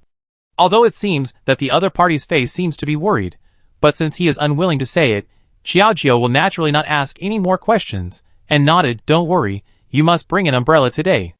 After dinner, Xiaojio walked out with an umbrella as usual, and still didn't find anything wrong. However, on the way to the shop, she suddenly saw a shop being renovated. She was so curious that she couldn't help but go over and said, excuse me, what's going on with you? Are you moving? She had passed by here before, but she clearly remembered that this shop was a spy shop. She didn't remember whether the business was good or not. Anyway, she didn't go in very often, but the location was still good. Even if it was bad, it wasn't that bad. If they really move, opening a branch for themselves is also a good choice. Hearing this, the waiter in charge of moving things shook his head. It can't be considered a move, but the owner of the original spy's shop offended someone he shouldn't have offended, and the shop suffered. Now that the business can't continue, he must have moved away wisely. After hearing this, Xiaojio was particularly surprised. That's really great. I just want to open another store. I wonder if I can take over this store? Faced with this, the man listened to it with some surprise, and looked at Xiaojio carefully. He didn't expect that she was a businesswoman. Although there are such girls in the capital, they are very rare. After all, men are responsible for the outside, and women are responsible for the inside. After a moment of hesitation, he warned carefully, girl, I advise you not to get involved in this mess because you offended someone before. If you buy the shop now, you will offend someone. You'd better not get involved in this mess. It's not easy for a girl. Anyway, the implication is that this shop has offended someone it shouldn't have offended. Whoever is the boss here now has offended the person it shouldn't have offended, and he will not get any good results. However, Xiaojio carefully considered for a moment, and suddenly laughed. Then according to what you said, wouldn't it be difficult to sell this shop? So, the price will be cheaper, right? The shining eyes showed that he was not frightened by the other party's words just now, but grasped a hidden key point. The waiter was confused and didn't know what to say, but nodded woodenly. Seeing the other party's unwillingness to give up, he could only sigh helplessly. This girl, I have said everything, you should take care of yourself. Xiaojio nodded symbolically, and did not disappoint the other party's kindness. Then he rubbed his chin and began to look around. It's a good place. It's near the crossroads. People from all directions can see it. After studying for a long time, it was indeed a good location. Now that something offended people happened, it was just a naked bargain for her. This was simply a good thing arranged by God for her. With a little bit of joy in his heart, Xiaojio coughed twice, and couldn't help but move closer. Brother, how about I ask you one last question? Who is the owner of this shop? I want to buy this shop. The words were like thunder in his ears. After all, some of the words of comfort just now were wrong and entangled. After a short moment, the other party did not answer directly.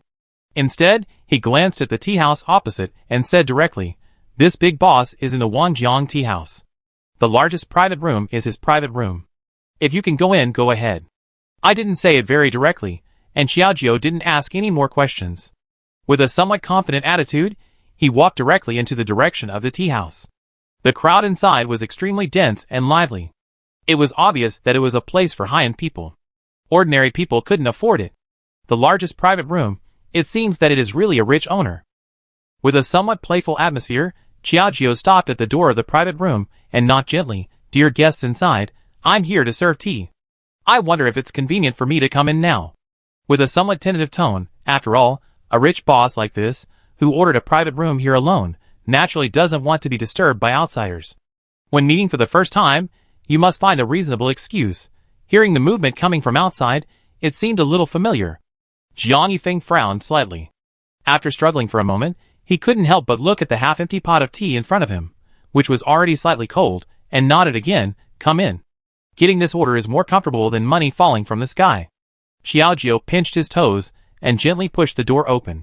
At this moment, he ran in happily. The first person who came into view was Jiang Yifeng sitting with his back to him. It was difficult to recognize him without seeing his face clearly, so he walked over carefully. After putting the teapot on the table, he didn't leave for a long time. Jiang Yifeng couldn't help but frown slightly. Is there anything else? Asking so directly, Xiaojio didn't want to be polite with him. He sat down on the stool and said directly, This gentleman must be the owner of the empty shop opposite. I want to buy your shop. Jiang Yifeng was stunned by this concise attitude. He paused holding the teacup and looked up at the other person. When the two looked at each other, a familiar feeling came over them, with a bit of embarrassment. How could it be you? Is that shop yours? Xiaojiao couldn't help but take a breath. He didn't expect that he would talk about Jiang Yifeng in order to get a bargain. Isn't this obviously embarrassing for himself? For a moment, Xiaojiao really wanted to dig a hole in the ground and bury himself deep in the soil to continue to embarrass himself here. She pulled the corners of her mouth awkwardly, trying to force out a smile, and then said, well, nothing else, I leave first. A gentleman can be killed, but not humiliated. She was ready to be humble and bargain wildly, but she didn't expect to meet an acquaintance, or her husband who was in a cold war with her. If she lost face, where would she put her face in the future? This is absolutely impossible. With a somewhat unwavering attitude, Xiaojiao wanted to leave directly. But before she took a few steps, she suddenly felt her wrist being clamped. Turning around, Jiang Yifeng was holding her with one hand and holding a teacup with the other hand. He was very calm. Why are you in such a hurry? Didn't you say you wanted to buy my shop? The transaction hasn't even started yet. How come it's over? With a bit of doubt, she glanced at the seat next to her, put the cup of tea she had poured over, glanced at it, and said, sit down and talk. Chapter 90. Helpless now that this matter has come, I can't leave, and I don't want to stay. I can only say that I'm in a dilemma. Xiaojiao took a deep breath, and really wanted to slap himself. Now he was annoyed. See, I let you take advantage of me, and now you must be regretting it, right? Although he thought so in his mind, his body was still very honest and uncontrollable. He sat down with his hands holding the teacup, and his face was full of embarrassment. Looking at her like this, she was shy and a little shy, which really made people feel very cute. Jiang Yifeng raised his eyebrows lightly. Why, weren't you quite straightforward just now? Why are you speechless now? Don't you want that shop anymore? If she didn't want it, would she have to pretend to be a waiter here and serve him tea and water? Xiaojiao rolled his eyes at him unhappily. Forget it. A dead pig is not afraid of boiling water. Anyway, my face has no place to be put. Why should I still be so stubborn and suffer? With such a righteous attitude, Xiaojiao felt that everything in front of him was suddenly clear, and everything around him seemed to be nothing. He coughed lightly again. Okay, the shop opposite, the one that was emptied. Is it yours? It's ours. Hearing her words, Jiang Yifeng seemed a little dissatisfied and emphasized it again. What she said was really a naked topic terminator, which always made people unable to find a response. Xiaojiao tried hard to suppress his inner impetuousness, and quickly stretched out his hands, making a mirror gesture. Don't talk to me about these useless things. We should make it clear what's going on between us now. I'm now negotiating with you about the right to use the shop as a buyer. Please don't bring up other irrelevant emotions. The righteous words he said did have some business style. Jiang Yifeng nodded thoughtfully, and suddenly smiled. So how much do you think is appropriate? Well, although we are old acquaintances, I shouldn't bargain with you, but I heard that your shop is not selling well now, because you offended someone. I will treat it as a favor to you. If your price is a little lower, I can accept it reluctantly. What do you think of 3 ingots of gold a month? Hearing this, Jiang Yifeng nodded thoughtfully. It is indeed not selling well, but I didn't expect you to give so high. I thought I would definitely pay gold. It seems that I am too naive. Since, looking at this guy, this playful attitude, Xiaojiao heard something extraordinary, and hurriedly slapped his mouth in panic. Oh my god, what did I say just now is stupid. This is simply throwing my money into the cesspool. I said 3 times as high. Is it ridiculous? It seems that he still overestimated his bargaining ability. Without waiting for the other party to finish, he hurriedly followed with a flattering smile. Prince, what are you talking about? I just talk nonsense. I think your price is good. After all, your shop has so many disadvantages. I guess I am the only one in Kyoto who can value it. Let's make a deal. As the saying goes, a good man will not suffer a loss in front of him. Those things just said can be regarded as a thing of the past. Seeing the other party's righteous look, Jiang Yifeng smiled helplessly, and nodded at this moment. Okay, everything is up to you. Seeing the other party being so obedient and sensible, Xiaojiao always felt a little uncomfortable. Anyway, it had nothing to do with the business. After struggling for a moment, he could only nod awkwardly. Since you said so, let's sign the contract later. I have something to do and I leave first. After that, he stepped on the footsteps and left directly without any hesitation. If he stayed there any longer, he would probably die. He took a deep breath, tried to suppress the panic in his heart, and ran away from this place of trouble. After the store officially belonged to him, Xiaojio began to prepare for the second store. While planning the interior design, he began to prepare new sources of goods. He was really overwhelmed and didn't even have time to eat. The maid next to her looked extremely anxious. "Miss, you have been busy for a whole day and night. You haven't eaten much, and you haven't done much. Why don't you take a rest?" Hearing this, Xiaojio just shook his head quickly, unwilling to stay for a minute. "That won't work. The calculation starts after the money is paid. I don't want to let the guy get away with it for nothing." Without giving the other party an extra chance to speak, Xiaojio stared at this human resources deployment plan, still feeling a little entangled. Although the head office has enough staff now, if half of them are transferred to the branch, I'm afraid the head office will be too busy. But the branch can't recruit all new people if something goes wrong at that time. For a while, these things kept entangled in Xiaojio's mind, and it was difficult to get rid of them for a long time. In order to find out the truth, Xiaojio took a deep breath. "No, I decided to select people myself. I must select some smart and capable people who learn quickly and work hard to manage the branch." With a firm attitude in his heart, Xiaojio started to recruit people and started working. As time passed, a large number of people gathered at the door of the store, waiting for the candidates. But after selecting for a long time, Xiaojio still couldn't find anyone he was satisfied with, which was really a bit entangled.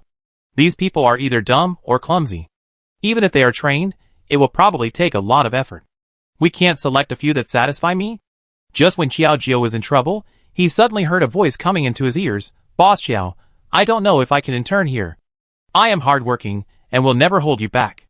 With a firm word, Xiaojio raised his eyes slightly and saw a clever girl. After carefully looking at her for a moment, she felt a sense of déjà vu and couldn't help asking, "Why do I seem to have seen you somewhere?" Hearing this, Zhou Xuehui seemed a little embarrassed and then reminded her shyly, "Boss, have you forgotten? I am an apprentice maid in the main store.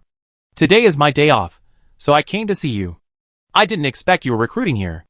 Xiaojio had some impression of her and smiled awkwardly. "I'm so sorry, you see how confused I am, but I'm really happy that you can help me share my worries." As for being an apprentice, Xiaojio carefully looked at her for a moment.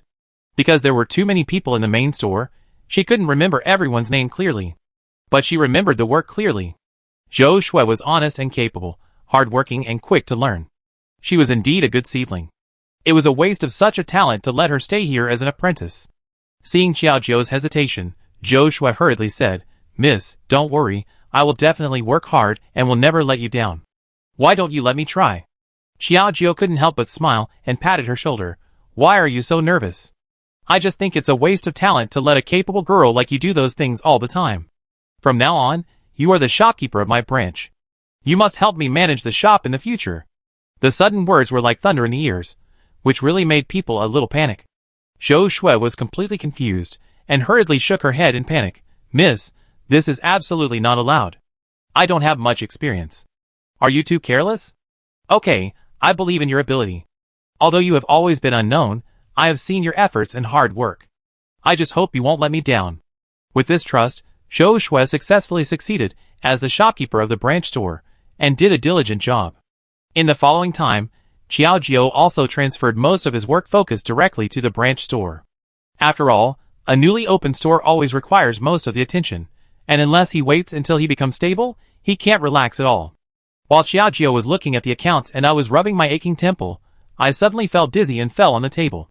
Seeing this, Zhou Shui was stunned and hurried over in panic. "Miss, what's wrong with you? Don't scare me." Then, she hurriedly shouted to the people outside, "Don't be busy anymore, come here quickly, the young lady fainted, go find the doctor." After an instant's stick of time, the doctor finished the diagnosis and sighed. "The reason why the young lady fainted is because of overwork. You should pay more attention to rest. Don't overwork yourself." Faced with this, Xiaojio nodded on the surface, but still sighed slightly. "Fortunately, I thought it was a big deal, but it turned out that I just didn't rest well." Seeing her understated words, Zhou Shui couldn't help but said hurriedly, "Miss, you have been working day and night these days, and you are talking so casually on the phone. I think you should go back and rest for a few days, and leave the things here to me." "You said you believe me." With a firm attitude, Zhou Shui was really doing it for her good. Looking at the other party's frightened look, Xiaojio sighed helplessly, and wanted to insist. But just when he stood up, he felt dizzy again, and he couldn't hold on to do things, so he had to give up in the end, In that case, I will hand over this store to you. However, this matter soon reached Bai Yu's ears, and after a moment of hesitation, he told Jiang Yifeng in the blink of an eye. Chapter 91. After hearing the news, Jiang Yifeng was completely stunned. He looked at her in surprise. Are you telling the truth? Faced with this question, Bai Yu nodded very affirmatively, pretending to be panic-stricken. One hand subconsciously held Jiang Yifeng's arm, and said nervously, Prince, there is no time to lose. Let's go see my sister. I also heard about it from the sisters around me. I heard that it is very serious. With this worried look, Jiang Yifeng was too lazy to think about it anymore. At this moment, he couldn't wait to nod, take me there quickly. I never dreamed that Xiao Jiao would faint due to overwork in just a few days. It was really incredible. As time passed, the two of them went straight to Qiao's house. Now only the outside door was open, but it seemed a little deserted inside, giving people a feeling of uneasiness. Jiang Yifeng jumped off the horse, and was about to rush inside, but was stopped by the guard at the door. I'm sorry, our young lady and master are not available to receive guests today. This short sentence undoubtedly reflected Bai Yu's words, making Jiang Yifeng's already worried mind even more serious at this moment. With a begging attitude, he continued, Look carefully at who I am. I am your son-in-law, so why can't I get in? The unquestionable words stunned the two people. After a closer look, they didn't expect it to be true. The next second, his expression changed instantly, and he said in a friendly manner, Sir, I'm sorry, because our young lady is sick, so the master doesn't want anyone to disturb us. But if you come, it will definitely be different. This happened to be a new guard, and he didn't know about the past grudges. At this moment, he just greeted Jiang Yifeng respectfully. Bai Yu behind him took a step and followed closely behind. He was directly regarded as a maid by the guards, so he didn't stop him. After entering the inner courtyard, Jiang Yifeng came to Xiao Jiao's bedroom with ease. Indistinctly, he could hear a cough from inside, and he felt particularly uncomfortable. He moved his lips and hesitated for a moment, but couldn't help but reach out and knocked on the door gently. Hearing the noise outside, Xiao Jia frowned slightly, with a bit of confusion. Who is it? Still outside now. After struggling, he still got up and walked directly to the door. He gently pushed the door open and saw that it was Jiang Yifeng, and Bai Yu following behind him. His face changed instantly. What are you doing here? Are you here to laugh at me? Indeed, he had left the palace and was doing business alone. Now he was exhausted, but he didn't have to visit her. Should I mock her? Faced with this sudden misunderstanding, Jiang Yifeng shook his head repeatedly. Before he could say anything, Bai Yu came over and interrupted him. Sister, please don't misunderstand. We heard that you were sick, so we came to see you. I also prepared some gifts for you, the prince, which are specially for cough. After finishing speaking, the alliance took out a bag of medicinal materials from the sleeve of his clothes, and was about to put it into Xiao Jiao's hand. However, Xiao Jiao subconsciously rejected the other party's false feelings. However, listening to the meaning of her words, Xiao Jiao still felt a little uncomfortable all over. What do you mean you picked it for him? Can't he pick it himself? The implication is that Jiang Yifeng's feelings are just going through the motions. How can he really care about her? Instead, he brought a woman that he hates. Isn't this obviously humiliating her? Seeing Xiao Jiao's misunderstanding, Jiang Yifeng was busy trying to explain. No, Xiao, you misunderstood. I really came to see you because I was worried about you. Can you not always think about things in the bad way?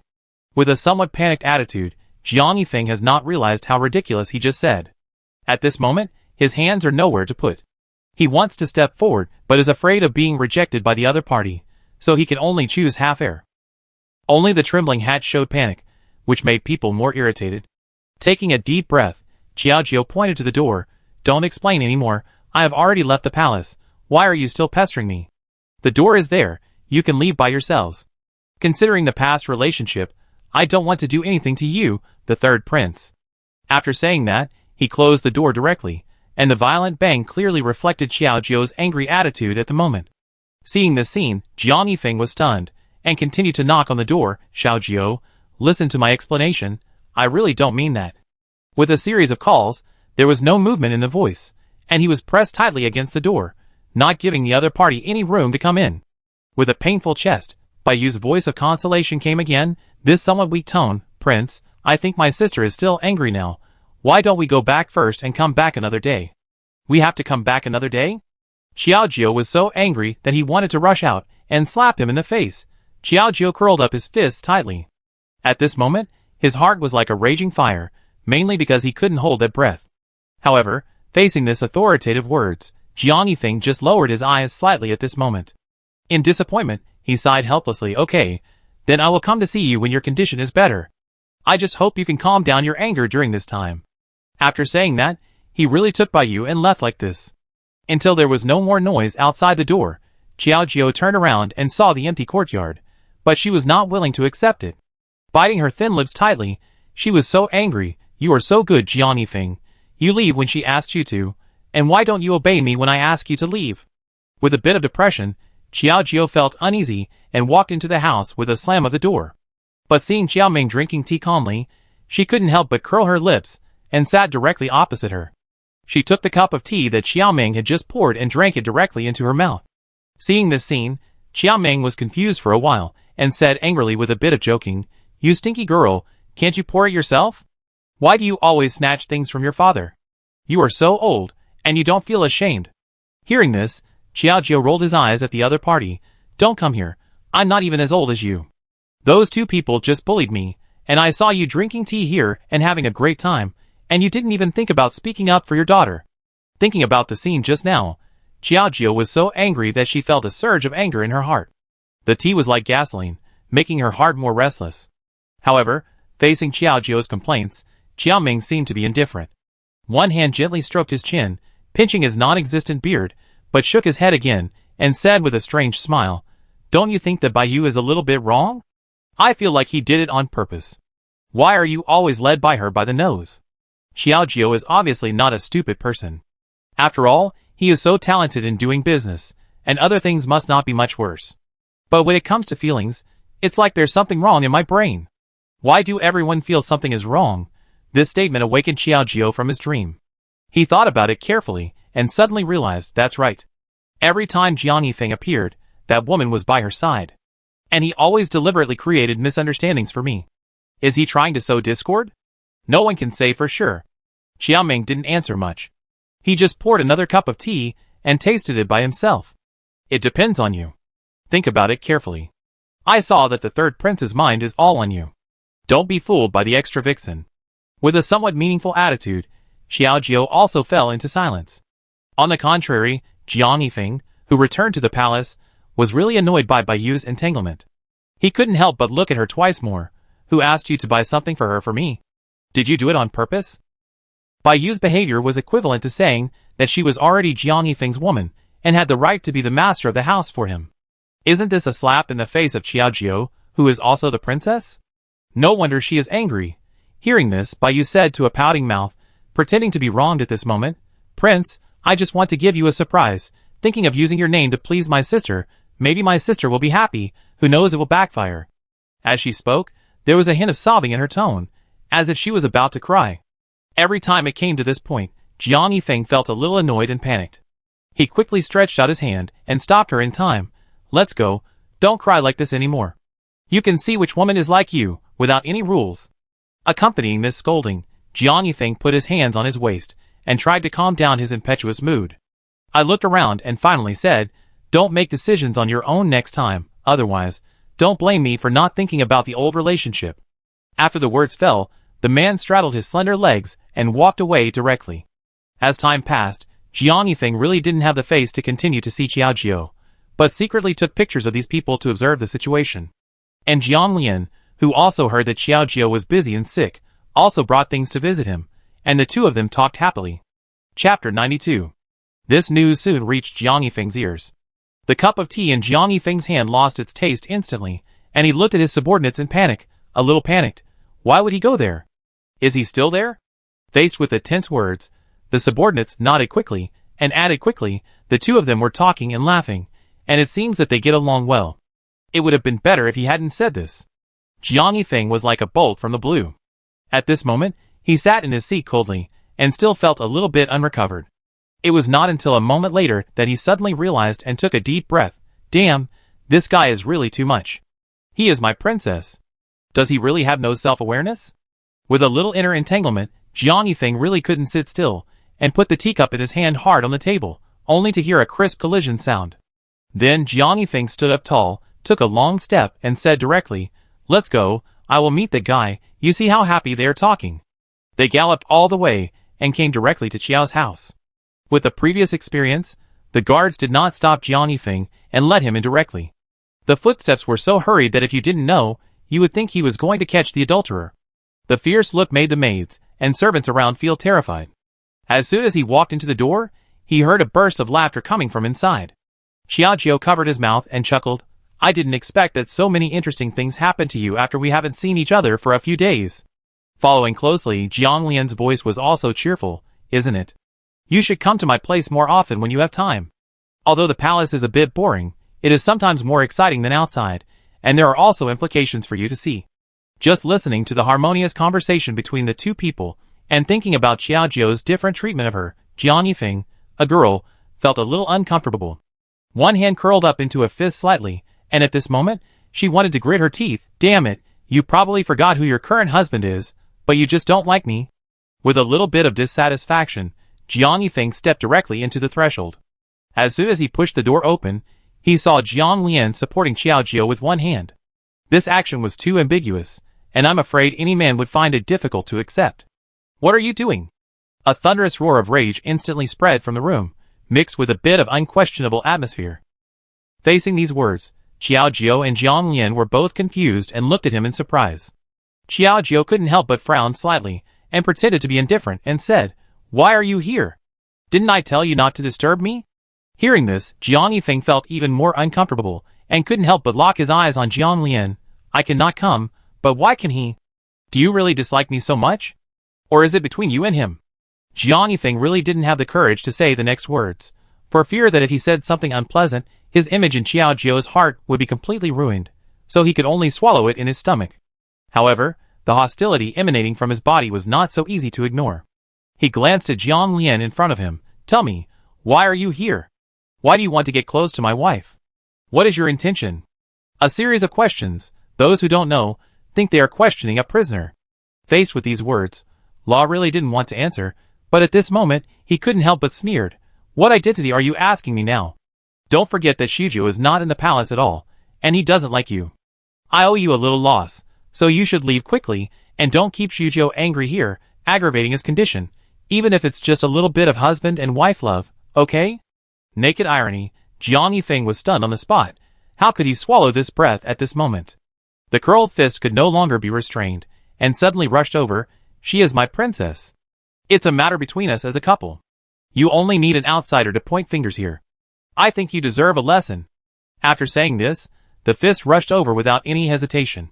In a flash, Jiang Lian saw this scene and dodged it directly.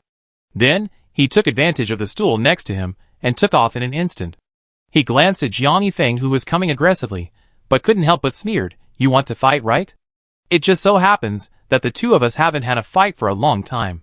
Why don't we take this opportunity to see who is not qualified? After saying this, the two of them started fighting fiercely. Looking at the room being crackled by them, Xiaojio was really uncomfortable. His eyes followed the figures of the two people swaying left and right, and he said hurriedly, Don't fight anymore, my house is about to be torn down by you, stop it quickly.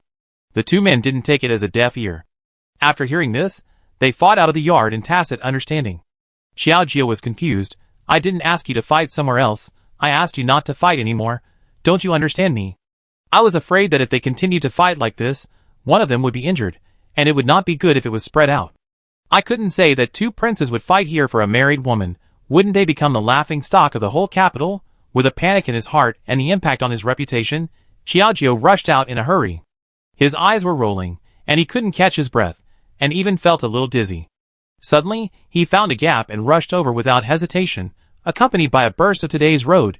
You two stop fighting. I thought they would stop, but who knew that I was still too naive, and saw a fist rushing directly at me. Jiang Lian didn't stop for a moment.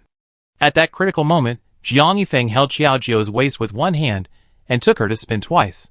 However, he accidentally bumped into the rockery next to him. Xiaojio's waist was almost broken at this moment, and she was crying out in pain. Seeing this scene, the two men were very nervous and kept coming up. All of them looked very concerned. How is it? Are you okay? I didn't mean to do that. Why did you suddenly rush up just now? Jiang Lian seemed a little panicked. Thinking about the dangerous scene just now, he felt a little regretful. At this moment, His tone was full of guilt. Facing these words, Jiang Yifeng glared at him coldly and said angrily, "How dare you say that? If I hadn't acted in time, Xiujia would have been almost hurt by you. That's because you wanted to fight me. You were the first to start. Have you forgotten?" The two of them had a disagreement and started to fight verbally after the fight. Xiaojio didn't care about the pain in her waist.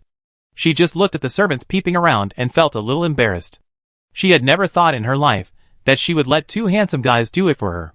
"I'm fighting with you."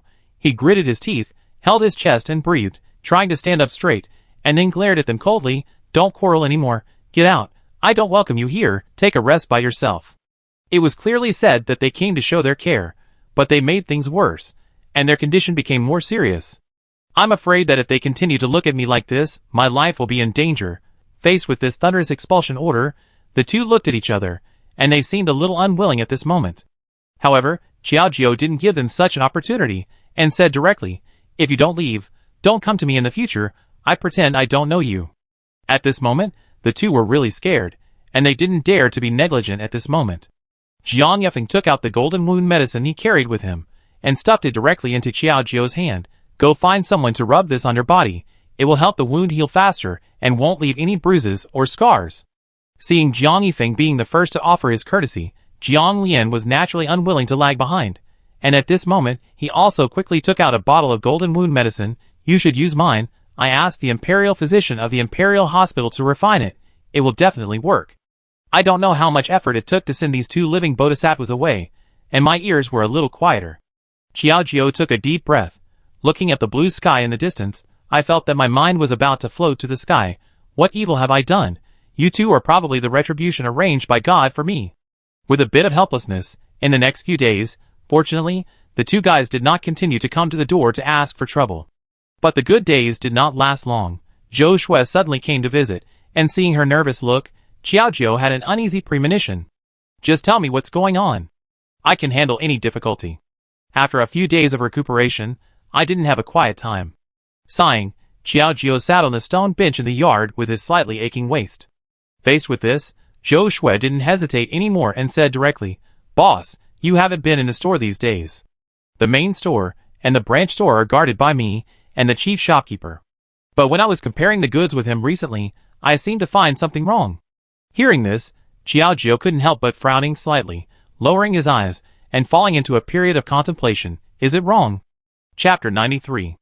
With a little doubt, Xiaojio naturally believed Zhou Shui's sincere face, but he did not express his clear attitude. After a short moment, he nodded. "You pretend to know nothing about these things, and leave the rest to me."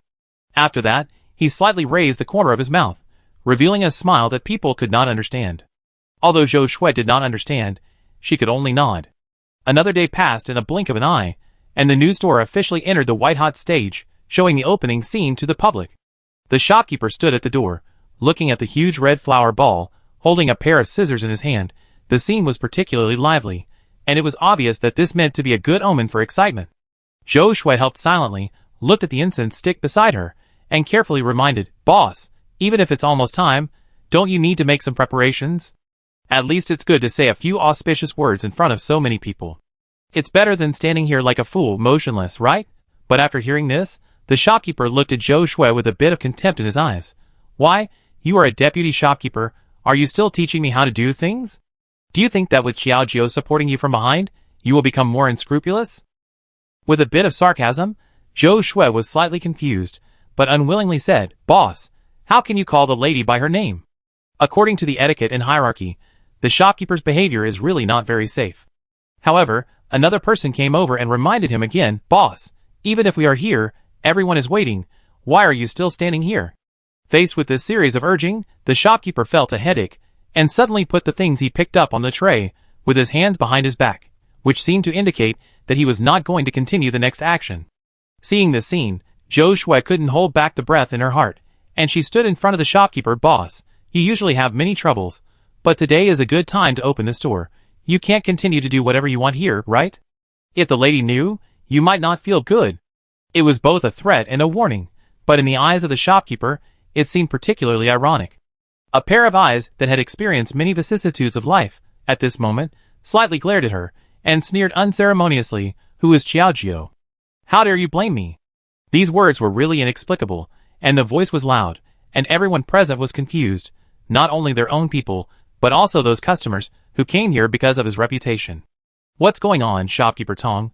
What you said is not appropriate, right? That's right, after all, I work under him. How can you speak so rudely? This series of scoldings rushed over madly, but shopkeeper Tong remained calm, with his hands behind his back, and instead raised his voice to accuse. Don't say I'm ungrateful. I don't want to be the shopkeeper. You know, the health-preserving herbs and various beauty products used in Xiao Jio's store are actually poisons, which can disfigure you at the least, and may kill you at the worst. Another powerful speech, with a deep tone, continued to spread among the crowd, and the high-pitched voices penetrated everyone's voices, making the hearts of the people present tremble suddenly, and it was difficult to come back to their senses for a long time, and even felt that everything just now was an illusion. Middle School also looked at Tong the shopkeeper in disbelief, and couldn't help but take a breath, and quickly scolded sharply. What nonsense are you talking about? It's simply out of thin air. Miss Chiao is good to you. Why do you want to frame us like this? Perhaps because of Xiao Jio's kindness, Zhou Shui trusted him especially, and naturally would not listen to his one-sided words at this moment. However, if there was no preparation, how could shopkeeper Tong take such a big risk and directly blacklist a store with a good reputation? She glanced at him slightly, and then sarcastically said, Do you think I am just talking nonsense? Don't worry, the reason why I stay here is to compromise and help the evil, just to find an opportunity to search for evidence. After saying that, he suddenly clapped his hands. Come on, bring me all the evidence and let them take a good look. As these words fell, several people came out directly with trays, obviously as if they had planned it in advance. Everyone looked at it, still a little confused, but saw that shopkeeper Tong called another doctor, who was quite famous. Dr. Liu, although you don't run a big clinic, you have always been friendly to the people, and have excellent medical skills. Why don't you come and see if the medicinal materials we searched from this store can be used by people now? Facing this high-pitched tone, Dr. Liu nodded in agreement. After a careful inspection, he couldn't help but gasp. These medicinal materials are all painted. If you want to make them look real, I'm afraid that if people take them, it's easy to cause trouble. This speech amazed everyone.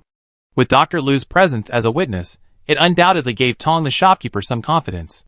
He took a look at Zhou Shui, who was still stubborn, and raised his eyebrows and asked with a bit of arrogance, Stinky girl, did you hear it?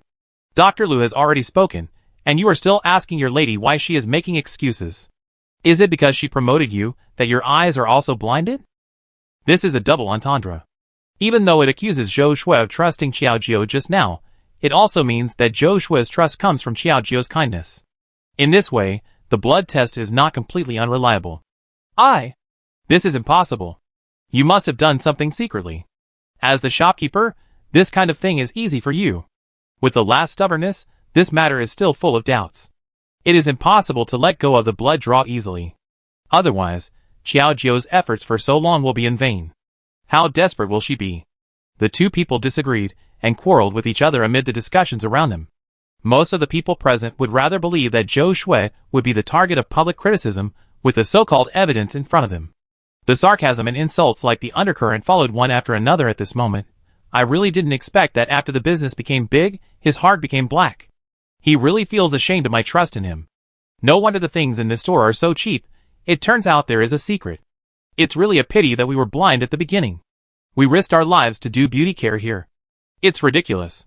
Faced with this series of accusations, Zhou Shui was speechless and tried to say something. Don't say that. There must be some misunderstanding. This shopkeeper Tong has had bad intentions for a long time. You can't trust him. But now, the words are weaker than dust and not worth mentioning. No one listens to them.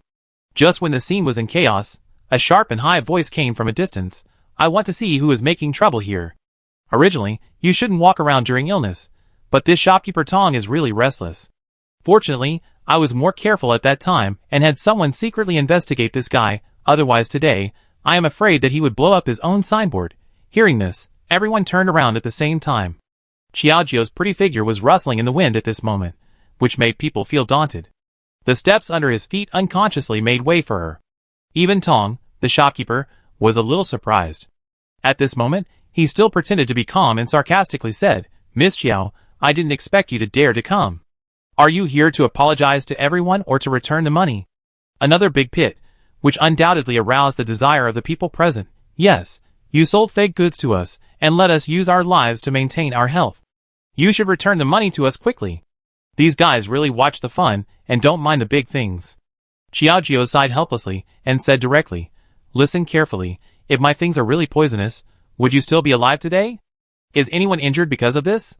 So far, except for those who maliciously sabotaged, no one has ever given them any bad reviews or caused any trouble. On the contrary, there are endless repeat customers, but now they are directly deceived by Tong's clumsy tricks, which is really ridiculous. Facing such words, it is not unreasonable. Some people still support Xiaojio, and at this moment, there is a small discussion. Miss Xiao has always been friendly and affordable, and I have never had any problems. I am afraid that this must be a misunderstanding. The minds of the people are now divided into two sides, one good and one bad. However, just when everyone was still struggling, someone suddenly pushed through the crowd and pointed a finger at Xiaojio, shouting angrily, Bah, my wife had a so-called beauty treatment at your house, so she had a rash on her face for several days. How do you explain this? No evidence, how can I explain it to you? Faced with the other party's aggressive attitude, Xiaojio retorted without any hesitation.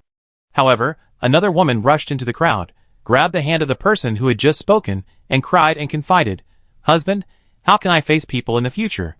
It's all because of this black shop that I'm like this. I don't want to go out anymore. This is good? There was only no evidence just now. The appearance of this witness was too sudden and timely. Chapter 94. This is great. The so-called husband and wife sang the same tune and directly made Xiaojio speechless. Facing this scene, the people who originally had some trust in Xiaojio were also particularly disappointed with Xiaojio, and there was another series of sighs and scolding. Facing such a scene, Xiaojio clenched his teeth slightly, and a pair of thin lips were now covered with several teeth marks. Ignoring the pain, the current scene made her even more anxious and uneasy.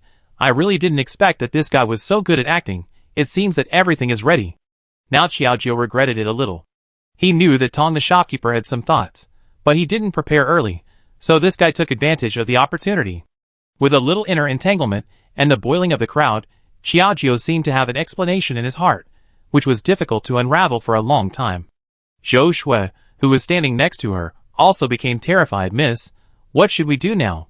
If this continues, our reputation will be gone. Not to mention the new store, if its reputation is really bad, even the main store that has been providing financial support will probably be affected. This is really a loss-making matter. In this case, Xiaojio was also worried about such a problem, but she couldn't come up with any strong arguments now. On the contrary, if she was anxious, she would easily fall into the trap of Tong the shopkeeper, and then it would be worse than the snow, and she would not be able to wash it off even if she jumped into the Yellow River. Just when the atmosphere was awkward and solemn, a deep voice suddenly came from a distance. Everyone, make way. I came here specially to show my support today. I don't know what happened. Why are you all gathered here? It doesn't look friendly. A middle-aged man, wearing a simple cloth, still holding a medicine box in his hand, squeezed in from the crowd. Although she had a peaceful smile on her face, she always gave people a sense of strangeness and confusion, and it was really hard to understand what she was thinking. Seeing this person coming, there was another uproar, and someone screamed first, Dr. Su, why are you here too? Dr. Su is the most famous doctor in Tongrentang in Kyoto. He usually helps countless people, and is kind and generous. Compared with the so-called Dr. Lu, his reputation is many times higher. Although the cost of the consultation is a bit higher, it does not affect his superb medical skills and his majestic image in the hearts of the people. Soon, the appearance of Dr. Su directly shifted everyone's attention to one direction. Xiaojio was also slightly surprised and couldn't help but move closer. Dr. Su, why are you here? Hearing this, Dr. Su smiled and said, Today is your opening day. How can I not come? After all, you are my most admired partner. From Dr. Su's mouth, it turns out that most of Xiaojio's medicinal materials are directly tribute from Tongrentang. Moreover, Xiaojio has become a female businessman in Kyoto with her own efforts, and has established a firm foothold, which is deeply appreciated by Dr. Su. Naturally, she has to come to support her at this moment. But who knows that this is not a good start, and she directly encountered such a situation, which is really not appropriate. After some understanding, Dr. Su also understood the general situation, and couldn't help but glance at Dr. Lu. Dr. Lu, you are also quite famous in Kyoto, and some things can't be said nonsense. You are also insulting our Tongrentang. You know, Tongrentang has cooperation with the Imperial Hospital of the Palace. If the matter really gets out of hand, it's not as simple as keeping it quiet in the government office. I'm afraid it will be reported to the emperor. Xiaojiu is innocent. After all, the backer behind the medicinal materials is Tongvrentang. Those who are behind the scenes are in big trouble. With a playful look, Xiaojiu also cleverly grabbed the life-saving straw in front of him, looked at Tong Zhang with a playful look, and then smiled and said, Tong Zhang, there are some things, I advise you to think clearly before you say them, don't lose yourself. Although he knew that he was the one who was playing tricks on him, he had no substantial evidence, so he could only talk fast and use this backer to clear the charges. Faced with these words, Tong Zhang was slightly ashamed, subconsciously holding a handkerchief, constantly wiping the cold sweat on his forehead. He had planned everything, but he never expected that Dr. Su would come forward to testify. Now he has lost more than he gained. He hesitated for a moment, and looked at Dr. Lu next to him. Dr. Lu, please say something, this is the diagnosis you made? Since it has come to this, now he can only bite the bullet and go on. At worst, he can turn around and put all the blame on Dr. Lu, and he can still get away with it. In this way, Dr. Lu knew that there was no way out, and he still kept what he said just now. He quickly gave some of the so-called poisonous herbs to Dr. Su. Dr. Su, look, there is indeed a problem with these herbs. Whether it is Dr. Su's problem, or someone maliciously framed me, my diagnosis should not be wrong. Dr. Su took a look and nodded, there is indeed a problem. But I heard that Miss Chiao fell down at home due to exhaustion and rested for many days. How could she have time to do these things? Could it be that shopkeeper Tong is interfering? Don't say that you received instructions from Miss Chiao. Such a big step. Shopkeeper Tong was flustered and naturally nodded quickly. Dr. Su, isn't this what Xiaojiu forced me to do? I am just an innocent person. However, Xiaojiu couldn't help but sneered with his mouth covered. He was really impressed by his IQ. I am shopkeeper Tong. You are old and your brain can't turn around. You have forgotten what you said just now. Now you say this. Isn't it equivalent to contradicting yourself? Sometimes it was forced, or it was premeditated. Shopkeeper Tong had already exposed himself to the sun, and Sima Zhao's heart was known to everyone. After a moment of panic, Shopkeeper Tong realized that he had been tricked by Dr. Su for no reason. He was angry at the moment, but he couldn't say anything because of the other party's strength. He took a deep breath, put on a fake smile, and tried to stay calm. Let's not talk about this for now. What should I say about that lady who got her face stained after getting care here? At this point, this is his only lifeline. If he doesn't hold on to it tightly, he will suffer a big loss later. Hearing this, Dr. Su didn't pay much attention to it. Instead, he walked directly to the woman, put one hand on her cheek and looked back and forth, but suddenly laughed. Madam, your face should not be clean. After saying that, Dr. Su took out his handkerchief and wiped the woman's face. In just a moment, a clean and white face was exposed in front of the public, and everyone couldn't help but gasp. This turned out to be fake, and it feels like a false accusation. Now the truth is out, this must be someone deliberately framing, and the two people are obviously here to act. Fortunately, these people are still a little smart, and now they finally open their eyes and understand the situation at the scene. Could it be Tong the shopkeeper? He looked like he wanted to find a hole to crawl into, and his steps twisted, and he planned to escape quietly at this moment. However, before he could take action, he suddenly felt someone grabbing his collar. Xiaojiu's beautiful eyes slightly turned, with a smile. Manager Tong, where are you going? You want to run away after framing me, isn't it a bit inappropriate? The government is here, you have to give an explanation, right? Fortunately, Xiaojiu was also smart and reported to the government in advance to prevent the matter from getting bigger and bigger. Looking at the government officials who came just in time in the distance, I felt particularly comfortable. Manager Tong was speechless for a while, and was taken away by the government. All things came to an end. Xiaojiu glanced at the people guarding around and squeezed out a big polite smile. I'm really sorry to make everyone see a joke, but through this incident, I also hope that you can understand that our health club has always been honest and trustworthy in doing business, and there will be no illegal transactions. I hope you can rest assured. With this speech, the surroundings ended with applause, and Xiaojiu handed the position of shopkeeper directly to Zhou Shui. This time, you showed great courage. I hope that in the future, you can continue to protect the store. I will never treat you unfairly. It can be regarded as a test for Zhou Shui, although it did not come in any practical use. But compared to a villain like Tong, she was brave enough to clear the name of herself and the entire health club regardless of dangers. After all these things were over, what happened just now was like a disguised promotion for the health club. At this moment, the place was full and busy.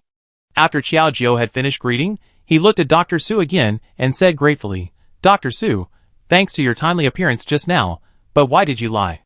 In fact, his medicinal materials were not purchased from Tong Rentang at all. Knowing Tong Rentang's great reputation, it would cost a lot of money to purchase medicinal materials from them. They are obviously of the same quality. Why did he have to spend so much money? However, facing Dr. Su's attitude of standing up just now, it was indeed quite touching. Faced with this thank you, Dr. Su hurriedly shook his head and said, Miss Jiao, this matter was the idea of the third prince. I was just ordered to go through the motions. The person you should thank is the third prince. After saying this, Xiaojio was slightly stunned, and a ripple appeared in his heart. Chapter 95.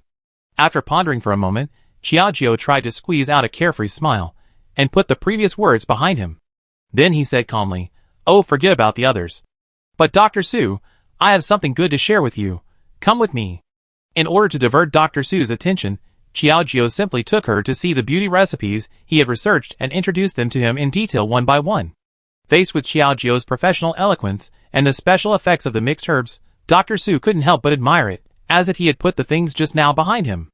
Then she shook her head and said, But I didn't expect that she has achieved such a great success. It's really admirable. Is there any woman in the whole capital who can be like Xiaojio, who is not only beautiful, but also proficient in business and is regarded as a typical model of a good wife? Faced with this compliment, Xiaojio felt a little shy and embarrassed, and shook her head again. Dr. Su, please don't say that, I just started from scratch. I see that you are quite interested in these. I wonder if I have the honor to let you be my beauty consultant. With a little expectation, Dr. Su is quite accomplished in medicine. If she can be won over, it will definitely make the whole health center shine. Hearing this, Dr. Zhu seemed a little entangled and embarrassed, and moved his lips and said, Miss Jiao, it's not that I don't like it, but you also know that I am now in Tongrentang, and I don't have such extra leisure time. Liking and reality are two different things. How could he abandon his job, and come here to deal with women? This would only lead to gossip from outsiders. Hearing this, Xiaojio roughly understood his dilemma at the moment, but smiled again. Dr. Su, I also know your difficulties, but if you really like it, just come here to teach everyone pharmacology knowledge when you are free. I will give you the monthly salary according to the shopkeeper standard. How about it? This is not an ordinary treatment. Dr. Su looked at her with a little surprise, still a little confused. Miss Jiao, you are a little bit expensive. I don't know what I have that deserves your treatment. If it weren't for the fact that he was familiar with Xiaojio, I'm afraid that her generosity would make people think more. Facing the other party's doubts, Xiaojio did not have any more doubts, and answered directly and firmly. The reason is very simple, because I admire your talent, and your reputation can also bring a certain amount of people to our health club. Xiaojio has never been the kind of person who beats around the bush. On the one hand, he admires you, and on the other hand, he uses you. After all, he has to be worthy of the price he paid for him, right? Facing such frank words, Dr. Su couldn't help laughing, rubbing the tuft of mustache on his chin slightly, as if he was thinking more. Since the third prince has already confessed, and he also takes 2 shares of the money, this seems to sound good. With a little joy in his heart, Dr. Su finally chose to compromise with reality. Since the lady has said so, how can I not give this face? From now on, I wish the two of us a happy cooperation, and I also wish your career to be prosperous and reach a higher level. After the two reached an agreement, Xiaojio was extremely happy today. I really didn't expect that in addition to a trader, I could also gain a talent like Dr. Su, and at the same time gain a large amount of traffic. It's really a sure-win business. For a moment, if he hadn't been worried about being in the store, Xiaojio would have laughed out loud to express his joy at the moment. As time passed, Xiaojio was relieved to hand over the store to the 2 people, and she still rested at home. But what she didn't know was that during this lazy time, her main store and branch store were almost in a mess. Shopkeeper Wang over there has lowered the price again, and launched a new set of activity packages. Now most people are running to their side. Do you think we should change our tactics and strategies? A person ran over, holding a list in his hand, which was full of price lists. Hearing this, Zhou Shui narrowed her eyes slightly, lowered her eyes, and took a look, and was really a little unhappy at this moment. I really didn't expect that they really have a way. I don't believe I can't suppress them. With a little dissatisfaction, Zhou Shui took the price list, and rubbed her chin to herself and began to think. In a blink of an eye, she suddenly had an idea. Since they launched that kind of group discount activity, let's come up with a buy 3 get 1 free activity to see who is more cost-effective. Although both stores are under the name of Xiaojio, because of self-esteem and competitiveness, the two stores have already started a fierce struggle like a flood and a beast in a corner unknown to Xiaojiao, and at this moment it is called a fight.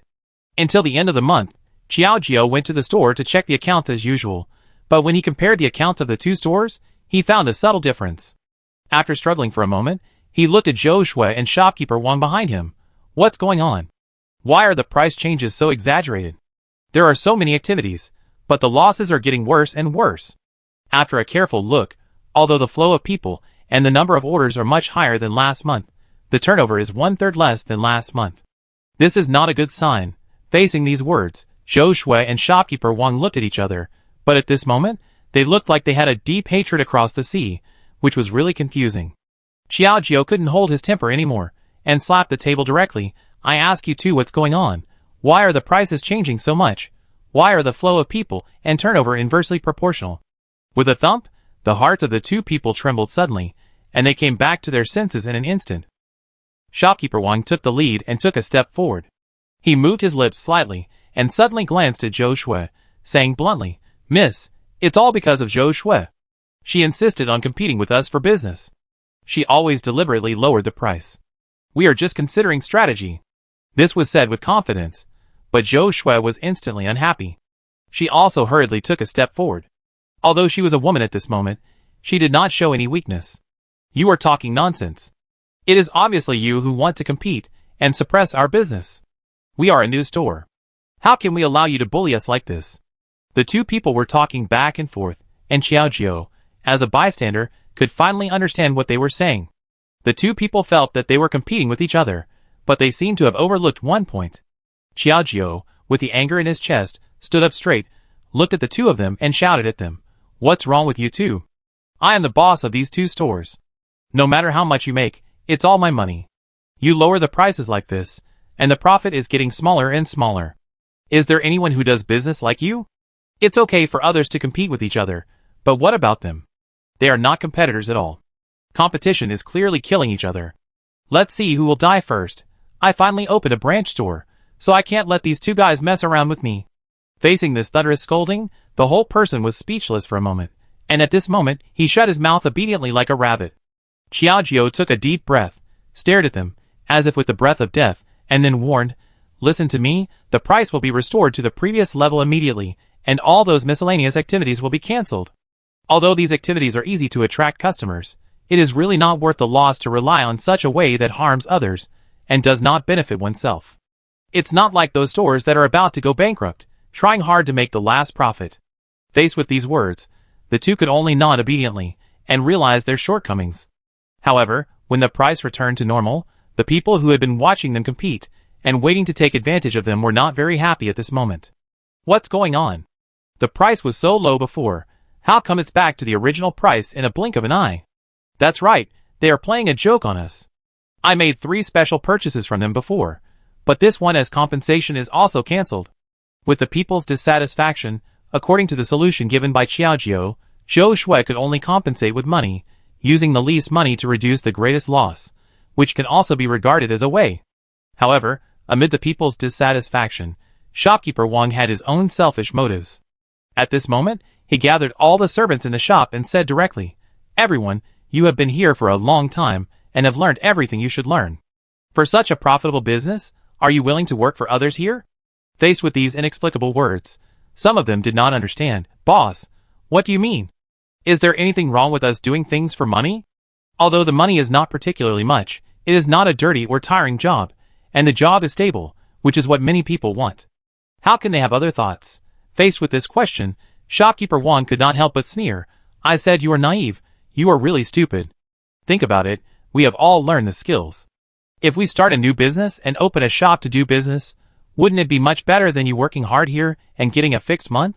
Faced with this, everyone was slightly stunned, and at this moment, they whispered to each other. Some were tempted, some were not happy, and instantly became 2 factions. Chapter 96. However, shopkeeper Wang still convinced a large part of them. "As long as you are willing to make a lot of money for me, I will take you to open a shop together. You work for me. Oh, we can make money together. What do you think?" For shopkeeper Wang's attractive words, most people are still happy to cater to him. After all, who would be hard to get along with money? The more money you make, the better your life will be in the future. It's better than working for others here all your life, right? In this way, shopkeeper Wang took his half-life savings and directly chose a shop near the health club. At the same time, he also took away some people from the original health club and became his people at this moment. At the same time, he took the initiative to find Qiaojiu and resigned from his position as shopkeeper. Facing the other party's attitude and the servants behind him, who were determined to follow him to do the so-called big business, Qiaojiu couldn't help but get angry. What do you mean? Are you all going to rebel? These people were all trained by him personally, but now they are like ungrateful wolves, biting him back. Isn't it really disheartening? With a series of incredible auras, Qiaojiu couldn't help but lock his eyes on shopkeeper Wang. I think I treat you well. Why do you treat me like this? If it weren't for this guy's call, other people wouldn't have such absurd and ignorant ideas. Hearing this, shopkeeper Wang pretended to be calm and said bluntly, Don't mention why, you make so much money, but as a shopkeeper, I only get the tip of the iceberg. With such poor treatment, who would be willing to work for you? It's better to start a new business. What he said, no matter how much money he made, he had to share it with him. How could there be such an ignorant person in this world? With some inner entanglement, Qiaojiu was really impatient and couldn't help but sneered. Wang Diqing, we have cooperated for such a long time. I really didn't see that you were such a person. Isn't the treatment I give you now much better than what you did in the pharmacy before? Now you are crossing the river and destroying the bridge. It's really shameless. Since the other party doesn't recognize me, why should I be so kind to him? Facing these accusations, shopkeeper Wang still seemed indifferent, but now he seemed more and more proud. You don't have to say that. I won't ask you for this monthly salary today, and I won't be short of this little money in the future. Goodbye. After that, he waved to the servants who were going to follow him. Brothers, let's go. There's no need to say more here. Sooner or later you will understand that following me is the only right choice. Facing such shameless words, and those servants who were like puppets, coaxed by his nonsense, Qiaojiu was really unwilling. Slightly curled up, facing the backs of those people, or the last persistence, do you think doing business is so simple? Are you really going to follow him, and ignore the previous feelings? These people, more or less, were given a place to support their families in the most dangerous time, but who would have thought that this would be the result? Faced with these words, some people stopped and hesitated for just a moment, but in front of money, everything seemed so vulnerable. One of them suddenly turned around and bowed respectfully to Qiaojiu, and then bowed again. Boss Qiao, I'm really sorry, this little bird is still flying high, and we also want to make a place for ourselves, so I owe you this. After that, he bowed deeply again, using this humble way to express his apology to Qiaojiu. Looking at this scene, Qiaojiu really felt a little indignant. Haha, my kindness to you has been exchanged for ruthless betrayal. Don't do these high-sounding actions in front of me. If you want to leave now, leave quickly, and don't come back to beg me in the future. After that, he waved his sleeves and turned away without turning his head. These people really haven't experienced the wind and rain, and don't know how long and dangerous the road ahead is. Since they betrayed first, Qiaojiu just regarded it as his infatuation and waited for the day when they would regret it. After the new store was established, it instantly attracted most of the customers with its low prices. Similarly, the shopkeeper also has some customer connections, and now they have all been pulled into his own shop. As for the health club opened by Qiaojiu, there are very few people at the moment, and the business is bleak. Even if some activities are launched, it is still difficult to resist the opponent's aggressive approach. After 3 consecutive days, the opponent has been doing this activity for 3 days. The crowd in the health club is bleak at the moment, and the servants seem to be about to mold. Qiaojiu sat in front of the counter, sorting out the accounts by himself, and seemed particularly annoyed, but his ears were slightly erected, and he could hear the discussions of the people around him. What should we do? Will our store be closed? Who can say for sure? Boss Wang has accumulated a lot of connections, and now he has taken away customers. We are so idle every day that we are afraid that we will have to find work again soon. Accompanied by a low whisper in sighs. The pen in Qiaojiu's hand was trembling slightly as he was working on the activity plan. He took a deep breath and was annoyed by the discussions. He really didn't want to make those fancy plans. Anyway, this shopkeeper Wang has a lot of ways. As long as he keeps the price low enough and is not afraid of losing money, he can't do anything to him. With inner entanglement, Qiaojiu put down the pen in his hand and suddenly stood up. He looked at the people around him with a determined look and saw that they all looked listless and decadent. He said in a hoarse voice, Zhou Shui, gather everyone together, I have something to say to them. But a moment later, the huge backyard was filled with a group of people. Each of them looked like an eggplant with frost, and they really looked weak. Compared with the spirit of the past, it was a world of difference. Xiaojiu coughed twice and shouted directly in a hoarse voice. What's wrong with you? Where is the enthusiasm you usually have? Show it to me. Facing this deep voice, the others were slightly stunned and reluctantly cheered up, but it was as if someone was holding a knife on their necks and forcing them. Seeing these people, Xiaojiu sighed heavily and said, I know our business is not very prosperous now, but every business has setbacks, and it is normal to lay eggs during the egg-laying period. I can understand your fear. Now the guys put him here. If you want to leave at this time, go to the accountant to settle the money and then leave. Hearing this, everyone was slightly stunned. At this moment, a rare strange look burst out in their blurred eyes, some of which were surprises, and some were surprises. The voices began to spread again, but Xiaojiu directly pierced through their words with a sharp voice. However, if you betrayed me when I was in the most difficult time, our health club will never hire you from now on. Faced with this, everyone fell into confusion again. When they were faced with a lot of choices, someone couldn't help but stand up. Boss, I've thought about it for a long time. Although I think it's not appropriate to do this, I still have so many people to support at home. I want to take the money and leave. One stone stirred up 1,000 waves, and several people proposed to leave at this moment. According to the agreement, Xiaojiu didn't say much, and directly ordered, Zhou Shui, write down the names of these people, hand them over to Mr. Zhang Fang, settle their accounts, and then put them on the blacklist. After all the people who wanted to leave left, the rest could only say that a friend in need is a friend indeed. Although there were not many people left, Xiaojiu was still particularly relieved. Thank you for being willing to work with me in times of crisis. Believe me, the health club will not be lonely, and as you who share weal and woe, I will definitely not treat you unfairly. After that, Xiaojiu redistributed these people, which seemed a bit relaxed. However, there were no customers now, so it was good to have one person in each position. It was not until the evening that Xiaojiu called a few people to a meeting to study the solution. Because of the other party's economic suppression, we naturally cannot do this kind of loss-making business. We have launched a membership system before, and now we can use the membership system to bring back those registered members. I don't know how long it has passed, the moonlight is quietly rising, but a few people are not tired at all, and they are studying the solution bit by bit. On the other side, the home of Lu Piapiao, the minister of the Ministry of Revenue, is holding a birthday party for the old lady at this moment, which is also very lively. Xiaojiu especially asked for an invitation and participated in the banquet. Most of the people present were rich and powerful ladies, and it was very lively at this moment. Lu Piapiao came over and took a look at Xiaojiu, who was drinking calmly. She couldn't help asking, I heard that something happened in your health club. I wonder how you are doing now. Do you still want to participate in this kind of thing? In theory, it should be her who took the initiative to invite her, but she gave up the idea because she thought Xiao would be busy in the health club. But she didn't expect that Xiaojiu was so calm and composed, and every step he took was unpredictable. Hearing this, Xiaojiu smiled slightly and put down the wine glass in his hand. Do me a favor. After saying this, after the climax of the banquet ended, all the guests wandered around on their own, drinking and eating meat happily. It was a harmonious atmosphere, but suddenly there was a scream from all around. Ah, help! Chapter 97. Everyone looked in the direction of the sudden sharp cry, but they didn't expect it was Lu Piapiao in the distance, who was covering her face and looked panicked. Some people couldn't help but start to discuss what happened. With some curiosity, in the blink of an eye, Lu Piapiao was surrounded by guests. Xiaojiu also came over and took a step forward. Second miss, what happened to you? Piao Piao did not dare to respond to this caring tone.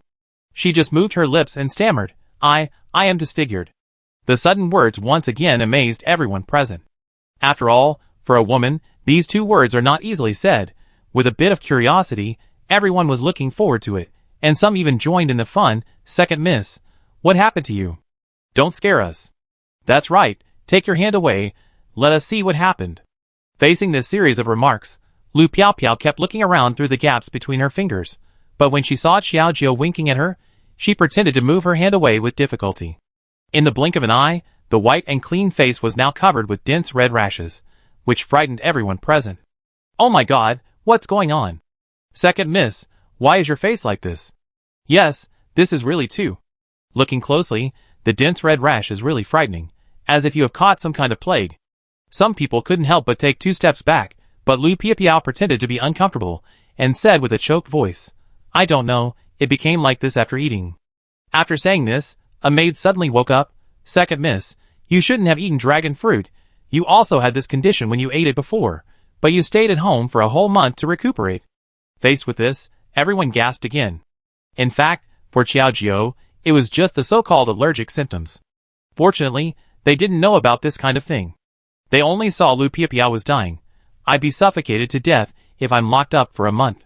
I don't want to suffer such grievances again. Is there no other way? After saying that, he raised his eyebrows and looked at Xiaojiao. Xiaojiao also understood what she meant. He quickly put one hand on her shoulder and comforted her softly. Second miss, don't worry. We have had guests with such symptoms in our health club.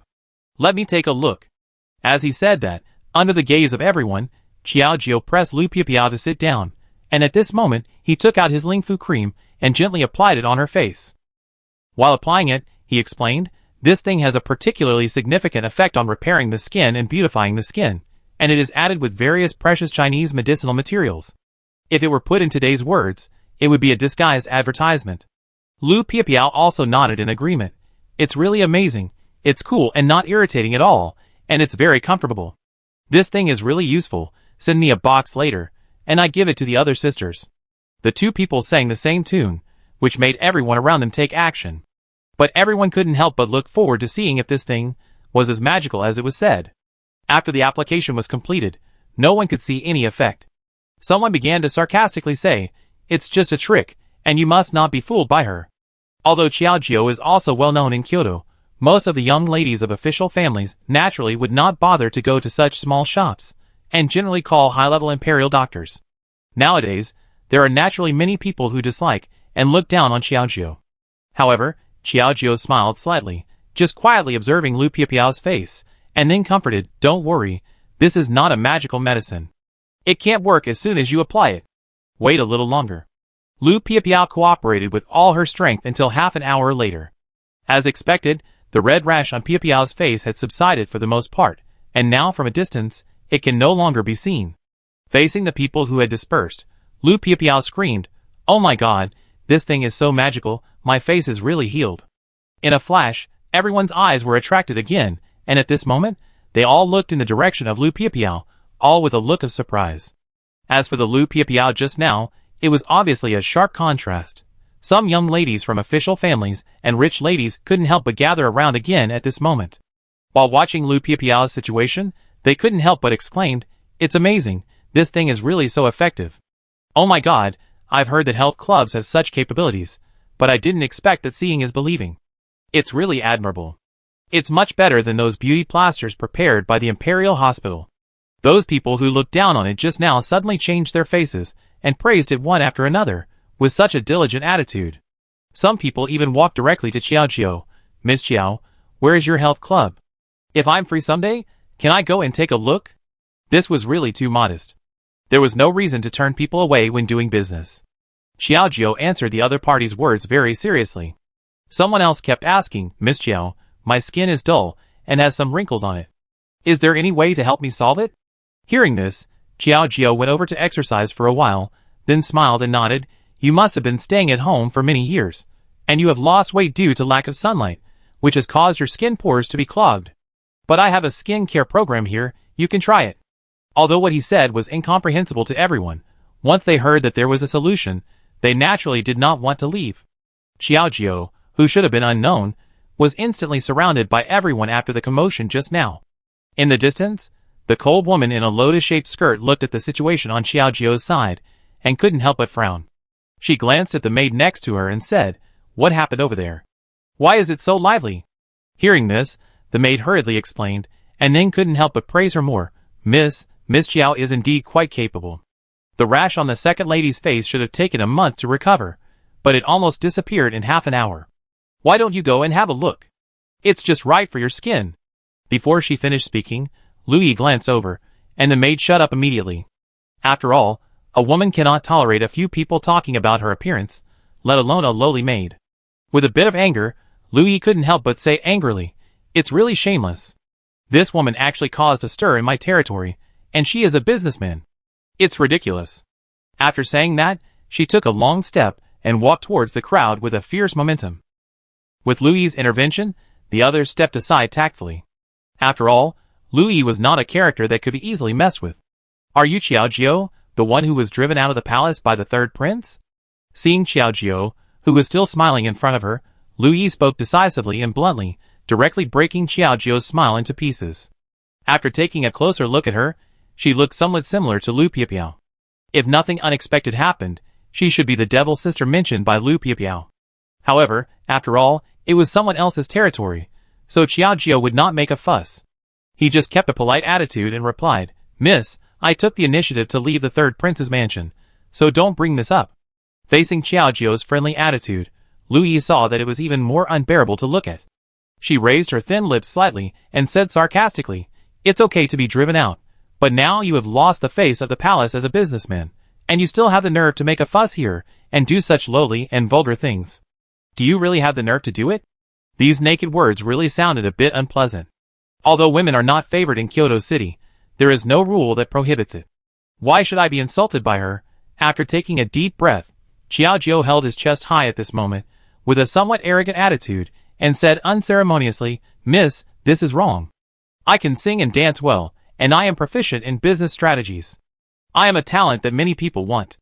There are more and more guests in my health club, and I can be regarded as recognized by everyone. It's impossible for some people to deny the fruits of others' labor and strength here because they can't do it or can't do it."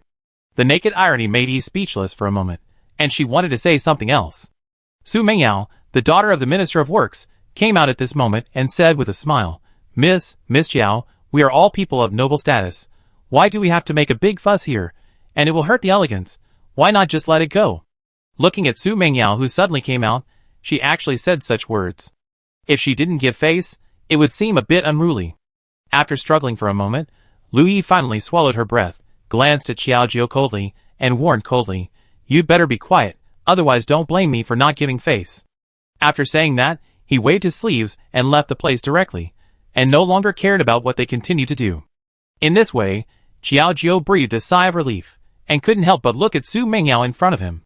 She was indeed an exquisite woman, and he flattered her again. Miss Su is really a heavenly figure, like a fairy descending to the earth. Chapter 98. After all, for a lady from a rich family, if she can make people happy, business will naturally come. However, for this series of exaggerated compliments, Su Mengyao couldn't help but cover her mouth and smile. "Okay, I still have some self-knowledge. I'm just curious about what you just said about health care and skin care. What do you mean?" After all, she is a rich woman, and has been flattered since she was a child. She has long been tired of hearing such things. On the contrary, Qiao Jiao's miraculous healing and great truth just now made her really interested. So, Qiao Jiao felt a little embarrassed, so he smiled and explained very respectfully. The so-called skin care is to take care of skin problems from the root and keep the skin elastic and smooth. Qiao Jiao used his professional knowledge to explain to her a lot. Not only Su Mengyao, but also other ladies from rich families were stunned at this moment. Although it was confusing, Qiao Jiao's words were not groundless. It was more like a lecture, and everyone was particularly interested. After an unknown amount of time, Qiao Jiao roughly explained it thoroughly. Feeling a little thirsty, he said awkwardly, "This explanation is almost enough. There is too much knowledge in it. I can't finish it all at once. If you are interested, why don't you come to my health club when you have time? We have professional lecturers." As he spoke, Qiao Jiao quickly took out the homemade coupons that he had prepared for a long time in his sleeves. "Ladies, look at this thing, it's a good treasure. This is a coupon set of our health club. If you come here with this coupon, you can enjoy discounts and VIP treatment. Moreover, if you come together to buy a group, you can get extra discounts." Faced with this, the others began to get agitated, although these wealthy ladies didn't care about the so-called discounts. However, the most important thing was that the coupons made by Qiao Jiao specifically marked the address of the health club and some business items. As long as there is a need, they will come here obediently. Everyone looked at these coupons, and at this moment, they studied them more seriously than anything else, and there was an uproar. But just when the atmosphere reached a climax, the concubine came slowly. Seeing Qiao Jiao constantly selling her coupons, she snorted coldly and revealed a contemptuous smile. Slightly twisting her graceful body, her steps were light, and at this moment she approached Qiao Jiao little by little, with a proud attitude like a peacock, and sneered contemptuously, "Ha, I really didn't expect that you had fallen to such a level, the third princess." This high-pitched voice was simply a naked insult. If it weren't for the words third princess, I'm afraid some people would have almost forgotten that Xiaojio's status is much more noble than many of them present. Now he is so humble here, which is really ridiculous and unexpected. Facing this sudden provocation, Xiaojio was slightly stunned. At this moment, looking at the woman in front of him, who was dressed as seductively as a peacock, he really felt a little bit unimpressed. Anyway, the coupons were almost the same. After collecting the few remaining coupons, she glared at him with cold eyes, with a bit more impoliteness. I don't have time to care about you today, don't mess with me. After saying that, she turned around gorgeously, and took out a stack of coupons from the other sleeve of her clothes. She felt happy in her heart. Fortunately, I prepared enough today, otherwise it would be almost insufficient. All of them are young ladies from official families, and they are all rich people. If they can go to the health club to show their support, it is equivalent to a living signboard, and they will also gain a group of big customers. They are already busy making a lot of money, so where is the time to care about a mere concubine? Seeing this attitude of disregard, the concubine gritted her teeth, and at this moment, she stepped forward quickly, and couldn't help but said angrily, "Don't forget, you are now the abandoned concubine of the palace. What qualifications do you have to be? Arrogant here? Let's not talk about who is arrogant." But Xiaojio did not give clear attention to this attitude of scolding a shrew. Instead, she continued to distribute coupons with her own smile, and the concubine felt particularly embarrassed. However, before she had time to do anything, other people looked at the concubine's appearance and felt a little unwelcome. In addition, Xiaojio's friendly attitude just now instinctively gave people a good impression. Naturally, at this moment, they disliked this arrogant and rude concubine even more. Some people couldn't help but sneer, "You are just a concubine, but you dare to shout in front of the main wife. I really don't know who gave you the courage." That's right. As far as I know, the third prince and the third princess haven't divorced yet. Are you so anxious to take the throne? Just like a shrew, I'm afraid there is a problem with the relationship between the two of you. You are still just a decoration in the palace. Why are you so arrogant here? The series of mocking and sarcastic voices made the concubine confused. Me? Why are you helping her? Whether it is appearance, identity, status, family background, etc., the concubine thinks that she is not inferior to Xiaojio at all. Now she is squeezed by a lady from a rich family. She feels ashamed. How can she live in the circle in the future? With a little anxiety in her heart, the sarcastic voices of others are still continuous. The concubine took a deep breath, and her mind couldn't help but imagine. She glared at Xiaojio's back fiercely, and she really couldn't swallow the bad breath in her heart. It must be this bitch who secretly said bad things about me to these people behind my back, so they deliberately targeted me. Even if her mood was ups and downs, it was not good for her to be in this occasion. It was obviously targeted at her. Just when the concubine was still a little angry, the host of the banquet directly gathered everyone together to drink and have fun. Everyone here today is a distinguished guest, please don't be polite. The old lady raised her teacup, and her grand hairstyle made her look particularly dignified. Faced with these words, the others also elegantly followed suit and toasted a glass of wine. Looking at Xiaojio sitting opposite, the concubine still felt a little unwilling after drinking, and glared at her coldly. "Since you like to be in the limelight so much, then I will let you have a good show today." With a little bit of smugness, the concubine suddenly proposed loudly, "Old lady, it's a bit too boring to just drink and eat now. Why don't we play a game? What do you think of Liushang Xushui?" Faced with this sudden remark, the old lady nodded thoughtfully, and reluctantly showed some interest. This proposal is not bad. Just drinking and eating meat is too bland. What do you think? No one objected. This group of people gathered around the huge lotus pond, watching the small boat swaying quietly on the lake. The rules of the game are simple. The boat drifts with the current. Whoever comes to the front of it, either drink or write a poem to express the punishment. Watching the boat swaying a little bit, swaying with the wind, it finally stopped in front of the concubine. Everyone's eyes were locked on her at the same time. Drink or write poetry. Does the concubine have any ideas? With a playful attitude, others joined in the fun. Hearing this, in such an occasion, everyone is eager to show their talents, so how could they choose to drink as a punishment that is easy to make a fool of themselves? What's more, the concubine can be regarded as a famous talented woman in Kyoto, and she naturally chose the latter without hesitation at this moment. First, she gently paddled the boat, waiting for the next punisher, and then looked around and began to compose poems. After a poem fell, everyone else couldn't help but sigh in admiration, especially the old lady, who smiled very flatteringly. "You are indeed one of the talented women in Kyoto. You wrote a poem today, which really makes people admire you." Faced with such praise, the concubine smiled slightly and nodded modestly. Thank you for the compliment, old lady.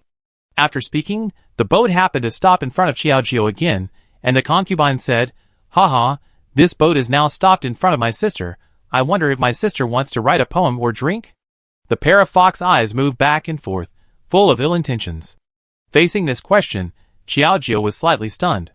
He didn't expect that he would float to his place when he was half drunk and half awake. At this moment, holding a glass of wine, he smiled lightly. I want to drink or write poetry. After saying that, he took a sip of the wine in the glass, looked around, and suddenly felt inspired. After Xiaojiu finished his poem, everyone was confused, and even felt that time had passed a little too fast, and they didn't have time to hear it clearly. What does this mean? Some people couldn't help whispering to each other, and even the old lady was a little embarrassed. She had lived for most of her life, and now she was facing a dignified princess. She couldn't save his face.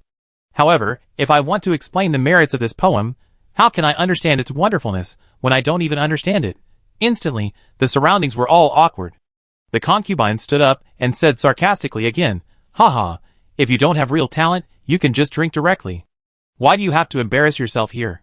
You have to consider the face of the prince. You are a princess after all. How ridiculous it would be if it spread out. The sound of ridicule and snickering continued to spread around. But facing the misunderstanding of the crowd, Xiaojiu seemed particularly indifferent. Just when he was about to explain, a melodious voice came from a distance. I think the poem written by this lady just now has a different charm, even far better than the concubine just now. Chapter 99. The sudden word startled the concubine, and she felt a little uncomfortable. Damn it, who is the one who is making trouble at this time? And they were a little unhappy, and everyone looked in the direction of the voice to see who was the one who could hear the mystery in the poem. However, what was unexpected was that the person standing in the distance was Bai Muyun, a famous talent in Kyoto, who was also the son of the Shangshu. Whether in terms of talent, appearance, or status, he was married far away, and was beyond the reach of ordinary people. However, Xiaojiu didn't know much about this person, but just looked at him carefully, and saw that he was dressed in white, and holding a jade fan. He looked like a fairy, and compared with Jiang Yifeng's masculine handsomeness, he had a more gentle aura, and I was afraid that it was hard to tell whether he was male or female. She looks pretty. Can she really understand the meaning of my poem? With a little confusion, he saw the other party coming straight over. Bai Muyun closed his fan and placed it in front of everyone, then smiled and explained what he had just said. From the poem just now by this lady, I heard the magnificent atmosphere, the boundless scenery of rivers and mountains, and the vigorous momentum of a great country. It is really admirable that a little girl can have such a broad mind, comparable to the world. Faced with such a high evaluation, everyone present took a breath, waiting for Bai Muyun to give a detailed explanation, and then they suddenly realized it.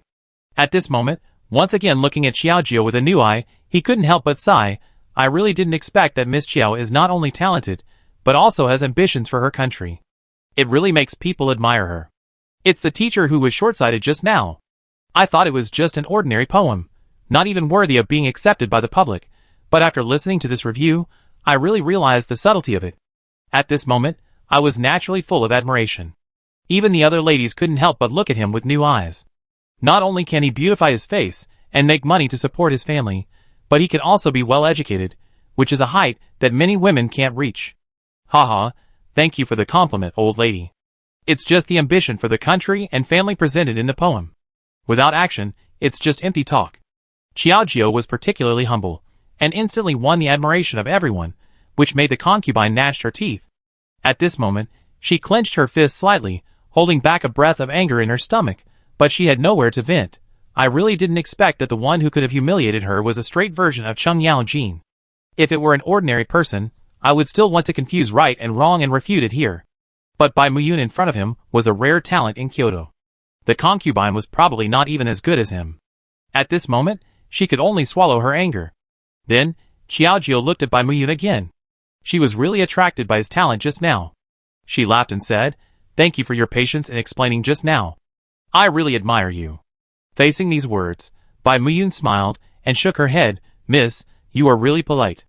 If it weren't for your ultimate skills, I'm afraid my explanation would not be up to par." Despite how much he did, he had never said a word that could revenge this guy and show the beautiful mountains and rivers so vividly. The two were being modest to each other.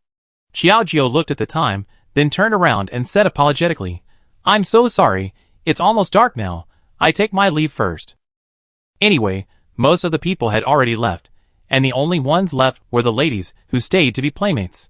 It didn't matter if he left, and no one dared to say anything. The old lady nodded, and then instructed the maid next to her, "Go and see Miss Chiao off." Chiao Jiu refused and was about to leave, but Bai Muyun stepped forward and said, "Why don't I see you off? It's rare to meet such a talented girl. It's good to discuss some issues about poetry." Bai Muyun smiled, but Chiao Jiu said tactfully, "Sir, don't bother so much. I can leave for this short distance by myself. You should have fun with everyone. It's impossible for someone to be held back by me just after they arrived. This would really seem a bit against the rules." Facing these words, Bai Muyun seemed a little disappointed. "Miss, to be honest, I admire you very much, and I also want to take advantage of this distance to get to know each other better. I wonder if you can give me this opportunity." Listening to the meaning of Bai Muyun's words, Xiao Jiu suddenly realized that the other party was thinking beyond friendship. He shook his head and said in a clear voice, "I'm really sorry, Mr. Bai, as the third princess, I can't get close to other men. I hope you can understand." Although he has never forgiven Jiang Yifeng, it can't change the relationship between the two of them. This was clearly a rejection of the other party's enthusiasm. Bai Muyun's eyes flashed with disappointment again.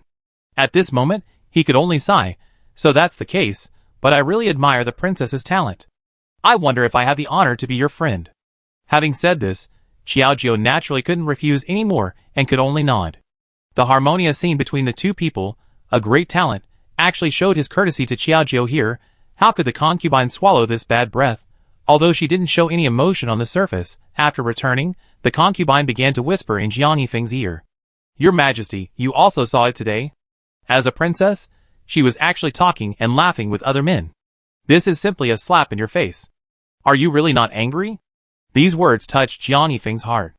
When he saw that scene, he was already in a bad mood, and now he was stabbed again. Despite this, Jiang Yifeng still wanted to believe in Xiao Jiu's character and style, and glared at her again, warning her slightly, "You are going to talk nonsense here, otherwise don't blame me for being rude." Faced with these harsh words, he was obviously a little angry, but because of this, it means that he took his words to heart. The concubine was quite proud in her heart, but at this moment, she followed even more shamelessly, sighed again, and said in a wrong manner, "I really care about the prince, but you just can't see it. Don't believe this indelible fact.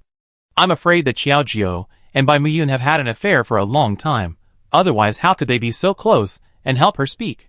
The speaker is unintentional, but the listener is intentional. Jiang Yifeng's mood was like the ups and downs of the waves. He had been depressed because of the recent events. At this moment, he was stimulated by the other party. He felt dizzy and suddenly spurted out a mouthful of blood, and the whole person fainted. Seeing this absurd scene, the concubine couldn't help but take a breath. Her pupils trembled suddenly, and she hurriedly followed to support Jiang Yifeng. "Prince, what's wrong with you? Don't scare me." After the doctor finished, he realized that Jiang Yifeng was so angry that he fainted. "Prince, he won't have any sequelae, doctor, you must take a good look. Don't let the prince get into trouble." With a bit of panic, the concubine was in a good mood at the moment. Hearing this, the doctor nodded quickly. "Madam, don't worry, the prince's condition is not particularly serious, he just needs to rest for a while, but don't make him angry anymore. As the saying goes, anger hurts the body." After the doctor left, the concubine sat down by the bed, gently supported Jiang Yifeng with one hand, and then said aggrievedly, "Prince, I'm really sorry, I didn't mean to say those words to make you angry. It's just that everyone will misunderstand what the princess did, and I just want to remind you."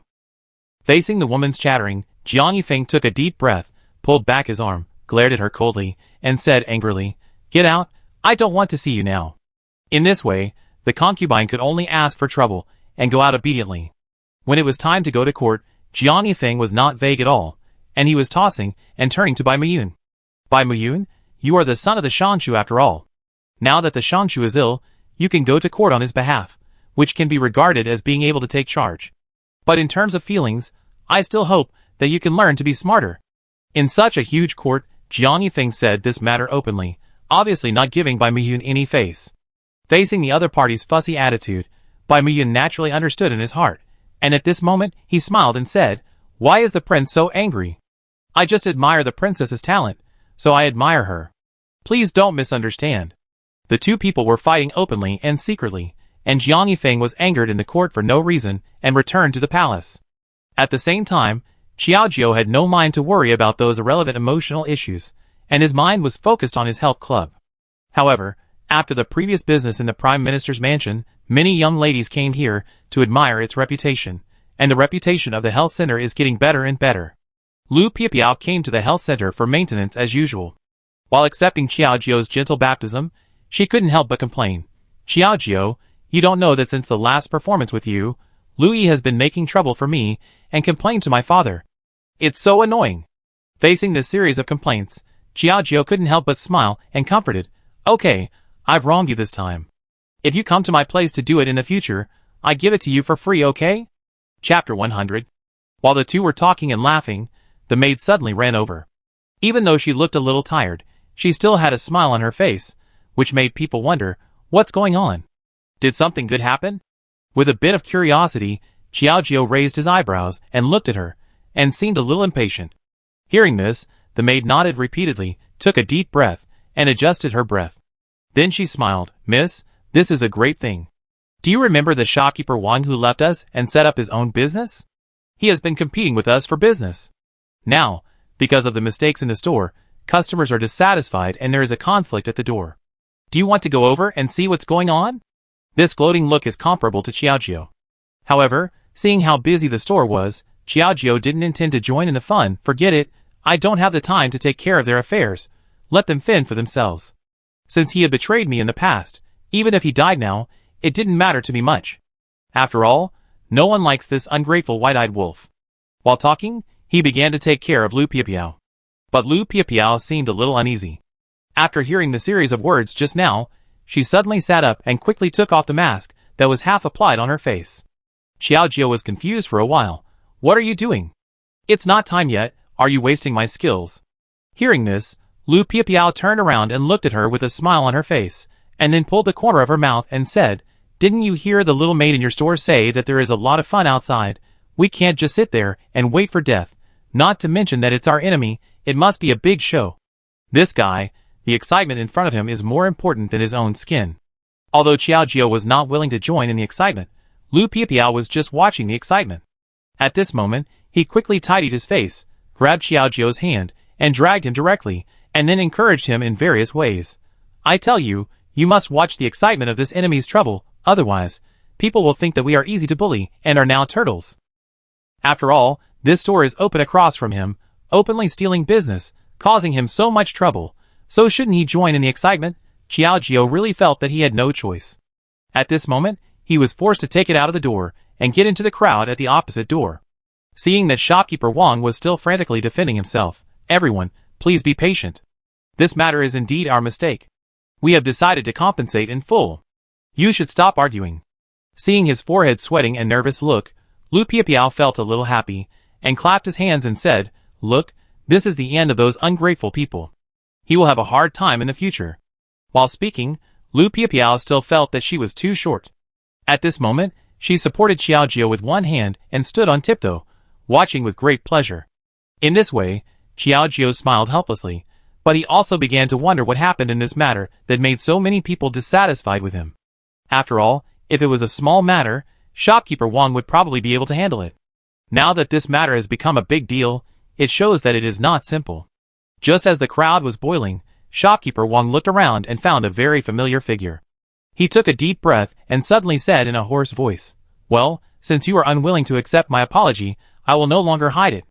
In fact, I did this because of Xiaojiu's instructions. Xiaojiu was completely confused by the sudden frame-up. He was just watching the excitement, so why did he inexplicably take the blame? As these words fell, people instantly noticed Xiaojiu's existence. At this moment, a position was vacated, and she and Lu Piapiao were placed in the middle, which became particularly abrupt. Xiaojiu really felt a little speechless, and couldn't help but glared at shopkeeper Wang, and then said angrily, I say, Mr. Wang, you betrayed me before, but now you are still here to spit blood. Do you really have a conscience? Bah, it's not certain whether you have a conscience or not. Xiaojiu felt his chest heaving at this moment, and now he regretted it 10,000 times. She shouldn't have taken in this shopkeeper Wang out of soft-heartedness. Now he has become a dormant, ungrateful person who bites her back. Hearing this, shopkeeper Wang couldn't help but sneer, And at this moment, he became more arrogant. I don't care. Anyway, I learned all these skills from you. Even if there is any mistake, it must be that you deliberately taught me the wrong method. The purpose is to squeeze me out. Sure enough, shopkeeper Wang's current behavior confirms the old saying. Shameless people are invincible in the world. How can there be such a shameless person? The pressure in Xiao Jiao's heart almost erupted into a ball of fire. If possible, she really wanted to beat him up and throw him into the cesspool to teach him a lesson. Facing Wang's words, the people around him nodded in agreement. The reason why Wang opened a health club was so popular was that the price was low, and on the other hand, he came from Xiao Jiao, so he naturally got the true teachings, so he was deeply trusted. Some people couldn't help but start to discuss. It seems to make sense to say that, Boss Xiao, you didn't really teach the wrong method and hurt us innocent customers? That's right. How can this boss be so black-hearted? You retaliated against him, but we are the ones who suffered. At this moment, everyone felt that their rights and interests were violated without knowing right or wrong. Now all the spearheads were inexplicably put on Xiao Jiao, which was really speechless. After taking a deep breath, Xiao Jiao couldn't help but grin, with a somewhat intimate attitude, and couldn't help but glare at shopkeeper Wang. I really didn't expect that you didn't have much ability to do things before, but your skills in talking are really amazing. I want to see who is the problem. Take me in. If I don't check the details of the reasons now, I'm afraid that he will really take the blame. It's not easy to whitewash my health club with this wave of publicity, but now I can't let shopkeeper Wang's words discredit it again. Surrounded by the crowd, Xiao Jiao walked in, looking left and right, and began to check the equipment and instruments. Although everything was not as high-tech as it is now, it was all Xiao Jiao's own research. After a circle, there was nothing special about everything. Xiao Jiao glanced at the shopkeeper Wang who was following behind him, and said, Go and show me the prescription you gave to the patient. Hearing this, shopkeeper Wang seemed a little unhappy, but now in order to be able to shirk the responsibility, he could only listen to her obediently. As long as the other party can't find any problems, then Xiao Jiao must bear this responsibility alone. With such a little secret joy, shopkeeper Wang winked at the people around him, and instantly took the beauty formulas. Xiao Jiao looked at them one by one, but the more he looked, the more wrong he felt. His frown seemed to have already explained the seriousness of the matter. Then, she glared at him. Are you sure you are using these prescriptions to take care of everyone? Shopkeeper Wang nodded in response to the sudden question. Yes. Is there any problem? These herbs are all fresh. There is no problem at all. Shopkeeper Wang was quite confident about this point. After all, for something as sensitive as the skin, if there is something wrong with the herbs, it is easy for people to see the problem. So, Xiao Jiao couldn't help but sneer. Let's not talk about whether there is a problem with the herbs, but your prescription is essentially wrong. The powerful words made everyone present gasp, and at this moment, their eyes were locked on shopkeeper Wang one after another, making him the target of public criticism in an instant. Shopkeeper Wang was stunned, gritted his teeth, and glared at Xiao Jiao. Stop talking nonsense here. Isn't this prescription similar to yours? It is indeed similar, but it doesn't mean the effect is the same. There are fewer herbs in your beauty prescription. Cutting corners is not a good thing. I guess this is the reason for your mistake? With a playful look, Xiao Jiao raised his eyebrows and glared at shopkeeper Wang, but he wanted to see how he would defend himself. Shopkeeper Wang was slightly stunned, but he still shook his head stubbornly and said, Impossible, I am a doctor, and those herbs have similar properties. Even if I reduce them, it will definitely not affect the overall situation. Indeed, shopkeeper Wang was a doctor before, but beauty treatment is not medical treatment. Why do we have to classify them as one? Xiao Jiao was really angry about shopkeeper Wang's responsible attitude. It's okay for you to ruin my reputation, but now you say such irresponsible words. Don't do things under my name in the future. I remember telling you that human skin is the most sensitive part. If there is a slight mistake, it is easy to cause adverse reactions. I guess you didn't listen to it. The deep voice, with a somewhat unquestionable attitude, made everyone present silent, and even shopkeeper Wang was speechless. Now, he had suffered a dumb loss from experience, so he could only admit his defeat. Chapter 101. After this farce, many people stopped wasting money on Wang's shop because of his lack of talent, so as to avoid suffering a great loss for a small profit. On the other hand, Xiao Jiao's health club is doing better and better. The money keeps pouring in every day, and Xiao Jiao can hardly count it all. Sitting in front of the counter, he kept tapping the abacus in his hand. It felt like his 10 fingers were not enough. Although he was almost at the speed of invisibility, there was still a large amount of accounts that he hadn't finished calculating. At this time, Zhou Shui came over again and handed over her account book. "Boss, this is our income for this week. I am afraid that you will not be able to do the accounts after a month's accumulation, so I sent it to you first." Hearing this, Xiaojio was stunned and felt a little miserable. "No way, I haven't finished the accounts here yet. This is simply exhausting me." Even if there are 2 shopkeepers sitting in 2 stores, Xiaojio, as the boss, still has to check the accounts. Now the accounts are almost more than the emperor's memorials, and I really don't know what to do with him. Taking a deep breath, Xiaojio looked like he wanted to cry but couldn't, and he simply lay on the table. "No, if I continue like this, I'm afraid I really die." There has never been a boss who was so painful in calculating accounts, seeing the money right in front of him, but couldn't count it. Facing Xiaojio's desperate attitude, Zhou Shui couldn't help but smiled and covered his lips, and then said, "Boss, since calculating accounts is so hard, why don't you deposit it in the bank?" A word of advice awakened the dreamer, and Xiaojio suddenly realized that this was much more reliable than asking a few accountants to settle accounts for him. In addition to being happy, he quickly glanced at Zhou Shui and couldn't help but sigh. "I really didn't expect that your little head was so anxious. Help me collect the silver, and I can get the money now." This collection was several large boxes, which were directly carried onto the carriage. "I'm afraid it will be another big project." With a happy mood, Xiaojio drove the carriage and planned to walk towards the largest world in Kyoto. However, before he was halfway there, the carriage suddenly stopped, and Xiaojio was hit on the head without paying attention. At this moment, he covered his forehead and couldn't help but frown slightly. Then he looked outside and asked unhappily, "What happened? Why did you stop just like that?" Hearing this, a servant said respectfully, reporting to the young lady, "The 3rd prince has stopped our carriage, and we can't pass through." Having said this, Xiaojio was a little surprised. At this moment, he looked ahead and saw that Jiang Yifeng, who was sitting on the horse, looked particularly arrogant. The girls and boys around couldn't help but look at him a few more times at this moment. It really made people jealous and speechless. What does he want to do? With some inner entanglement, Jiang Yifeng rode his horse to block the road at this moment. I'm afraid it was planned for a long time. If he didn't show up, I'm afraid this matter would not end so well. With no other options, Xiaojio had to get off the carriage, put his hands on his hips, and walked in front of Jiang Yifeng with an arrogant attitude.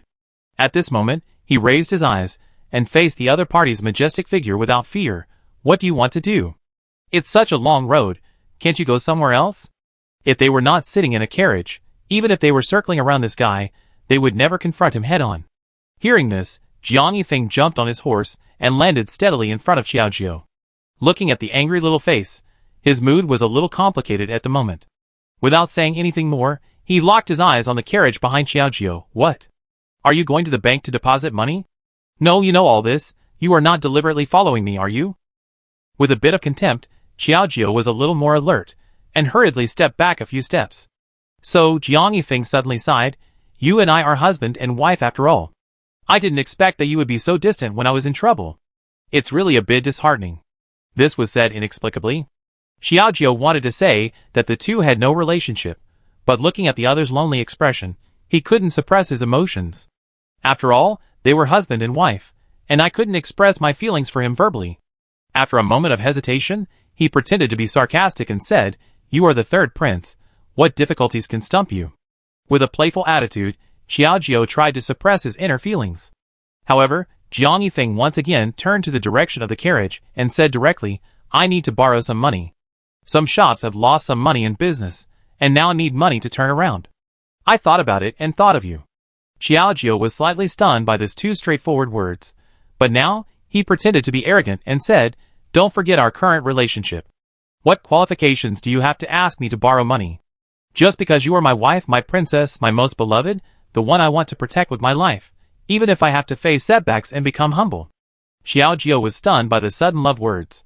He looked up and saw the sincere eyes of the other party, which made him speechless. "Come on, stop talking nonsense here. Do you think I am still as easy to deceive as those little girls? Considering that you still have some humanity, and secretly helped me before, how much money do you want? Just tell me." Jiang Yifeng has always had people helping her silently behind her back. Although Xiaojio turned a blind eye, she could not ignore those good things.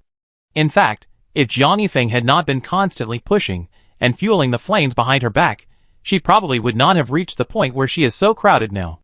Seeing Xiaojio's straightforward attitude, Jiang Yifeng smiled generously and gestured a number casually, which was a bit confusing. Xiaojio looked at the 5 fingers that were open and asked tentatively, 500 taels?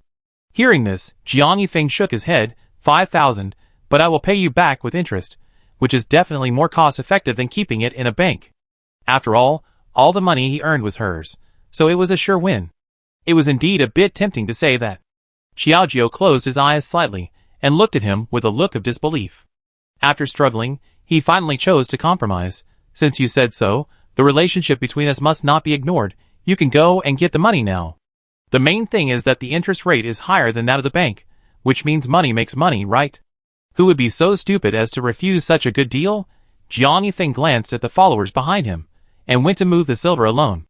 Watching them move the money away in boxes, Xiaojio was a little reluctant, but keeping it with Jiang Yifeng was much better than keeping it in the invisible place of the bank, which was also an extra layer of protection. Then, he took a deep breath and glared at Jiang Yifeng with a warning. Don't forget what you said, the interest rate is high, and you must pay it back. I wrote you an IOU for our friendship, but it doesn't mean that I gave you the money.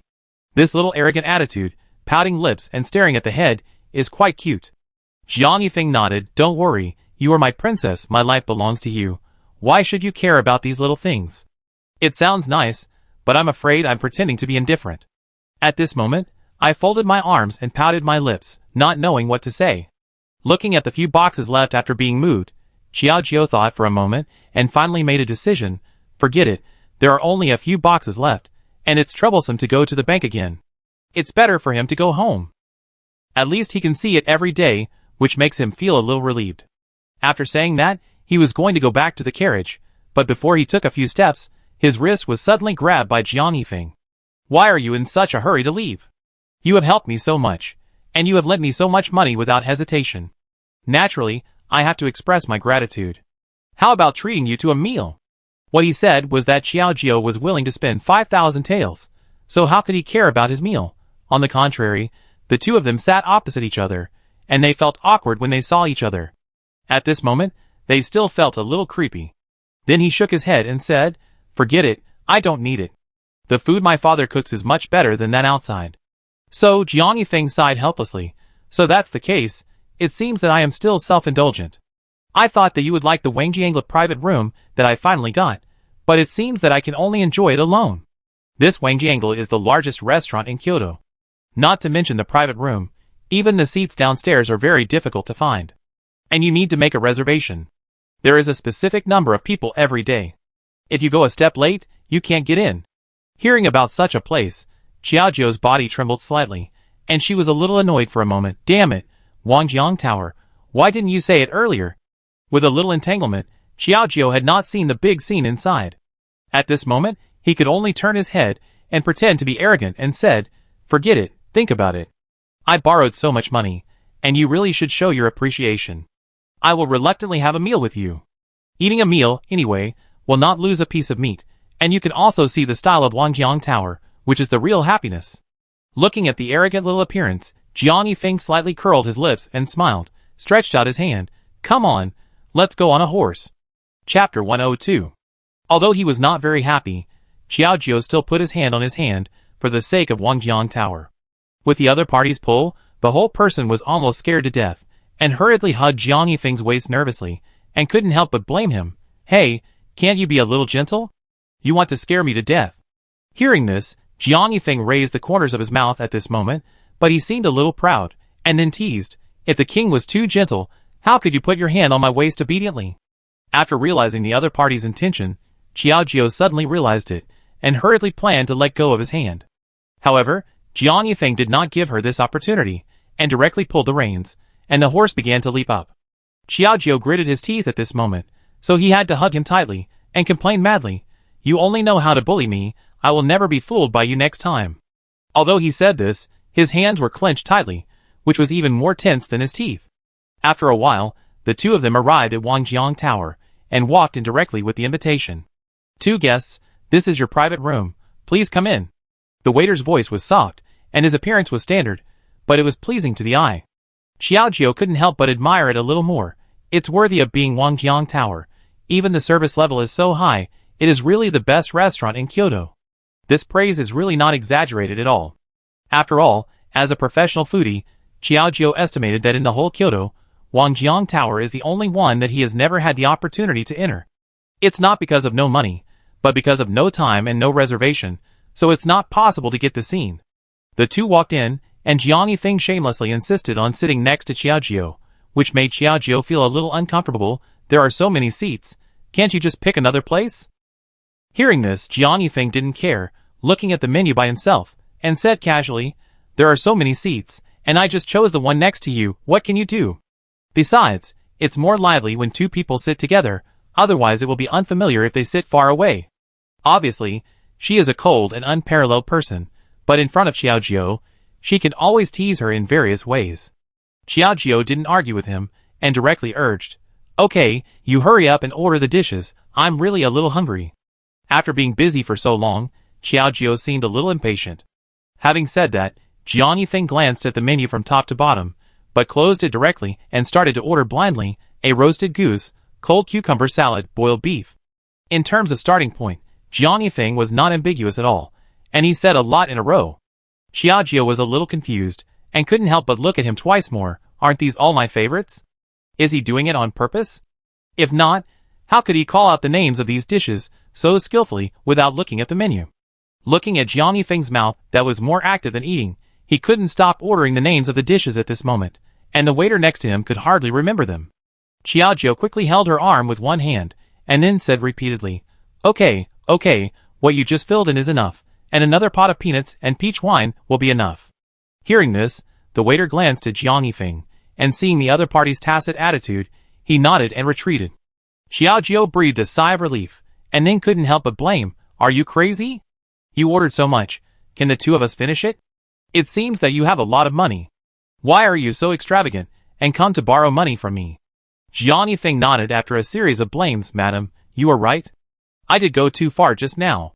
I thought you liked to eat, so I couldn't help it. Sure enough, this guy ordered according to his slogan. Xiaojiu's pupils trembled slightly, and his lips moved slightly. He really didn't know what to say. Then, he tried to squeeze out a smile, and then waved his hand in a generous manner. Come on. Don't you want to eat anyway? Why use my cover? This meal is not paid by me. As he said, he drank tea and ate melon seeds by himself, pretending to know nothing. But there was still a warm current flowing in my heart, which was really depressing. Damn it, we have already drawn a clear line between us. Why do you have to pretend in front of me? Xiaojiu's heart was like a wave, and he couldn't stop muttering. It would be fine if he pretended, but he almost took it seriously. After finishing this meal, Xiaojiu felt particularly comfortable, and didn't feel embarrassed at all. His picky taste buds were conquered by the food. After eating and drinking, Xiaojiu burped loudly, feeling a little embarrassed, subconsciously covered his mouth, his eyes were erratic, pretending to know nothing. Well, it's not too late now, and we've finished eating. If there's nothing else I go, let's go out for a walk. You've been busy with the health club recently, so you probably don't go out for shopping much, right? Jiang Yifeng interrupted her directly. This man is not interested in women, but he knows women so well. When it comes to shopping, Xiaojiu can't hold back the power of the wilderness in his heart. He clenched his teeth tightly, feeling a little disappointed. Xiaojiu, you are really useless. Why do you let others lead you by the nose? Although he thought so in his heart, his body was particularly honest, and he nodded again. It's hard to refuse such kindness. Since you said so, I will definitely give you some face. The two of them strolled on the street. The surroundings were brightly lit, with all kinds of small gadgets and the lively hawking, which made everything prosperous and lively, which really made people linger. As Xiaojiu's eyes swayed left and right, he pinched the candied haws in his hand, and he seemed particularly comfortable at the moment. I've been busy recently, and rarely go out to the night market. It's really a long-lost feeling. With a bit of pleasant comfort, Xiaojiu couldn't help but let out a long sigh, and felt that his whole body was relaxed. Even a noisy place can wash away a person's fatigue. Just as the two were walking, people kept shuttling in the street, but there was a burst of discussion in front, which looked particularly lively. Hey, let's go over there and take a look, it seems there is something fun. Xiaojiu looked forward, and at this moment, he was really impatient. Jiang Yifeng nodded and followed behind her silently. Looking at Xiaojiu's pretty figure, he couldn't help but feel a warm current in his heart. Just as he squeezed into the crowd, he could still hear the bustling voices of the crowd. Don't grab, Miss Wang must be mine. All of you get out of my way. If anyone dares to grab from me, I will beat him up today. Xiaojiu listened to the endless discussions, but couldn't make sense of it. Instead, he glanced at Jiang Yifeng behind him, who was drowned in the crowd at this moment. Strange, can't this guy keep up with two people? With a little speechlessness, Xiaojiao instantly felt that without his company, he seemed to have lost some fun. However, Jiang Yifeng's eyes were fixed on Xiaojiao's figure, and he never left for a moment. With the advantage of height, he was still able to stand out from the crowd. But just when he was concentrating, he suddenly saw a ball falling directly from the sky. Jiang Yifeng was quick-witted and grabbed it with one hand, still a little confused. Gently shaking the ball, he heard a crisp bell sound, and the fiery red ball looked particularly beautiful. Jiang Yifeng frowned slightly, still a little confused, but found that everyone's eyes were locked on him at the same time. Someone couldn't help but shout, "I really didn't expect that he would grab the ball." Others also sighed in succession, and Jiang Yifeng seemed a little at a loss. But at this moment, several people suddenly appeared from the crowd. Looking at Jiang Yifeng holding the hydrangea in front of him, a middle-aged old man smiled. "This young man, you are really extraordinary. You can stand out from the crowd and grab this hydrangea.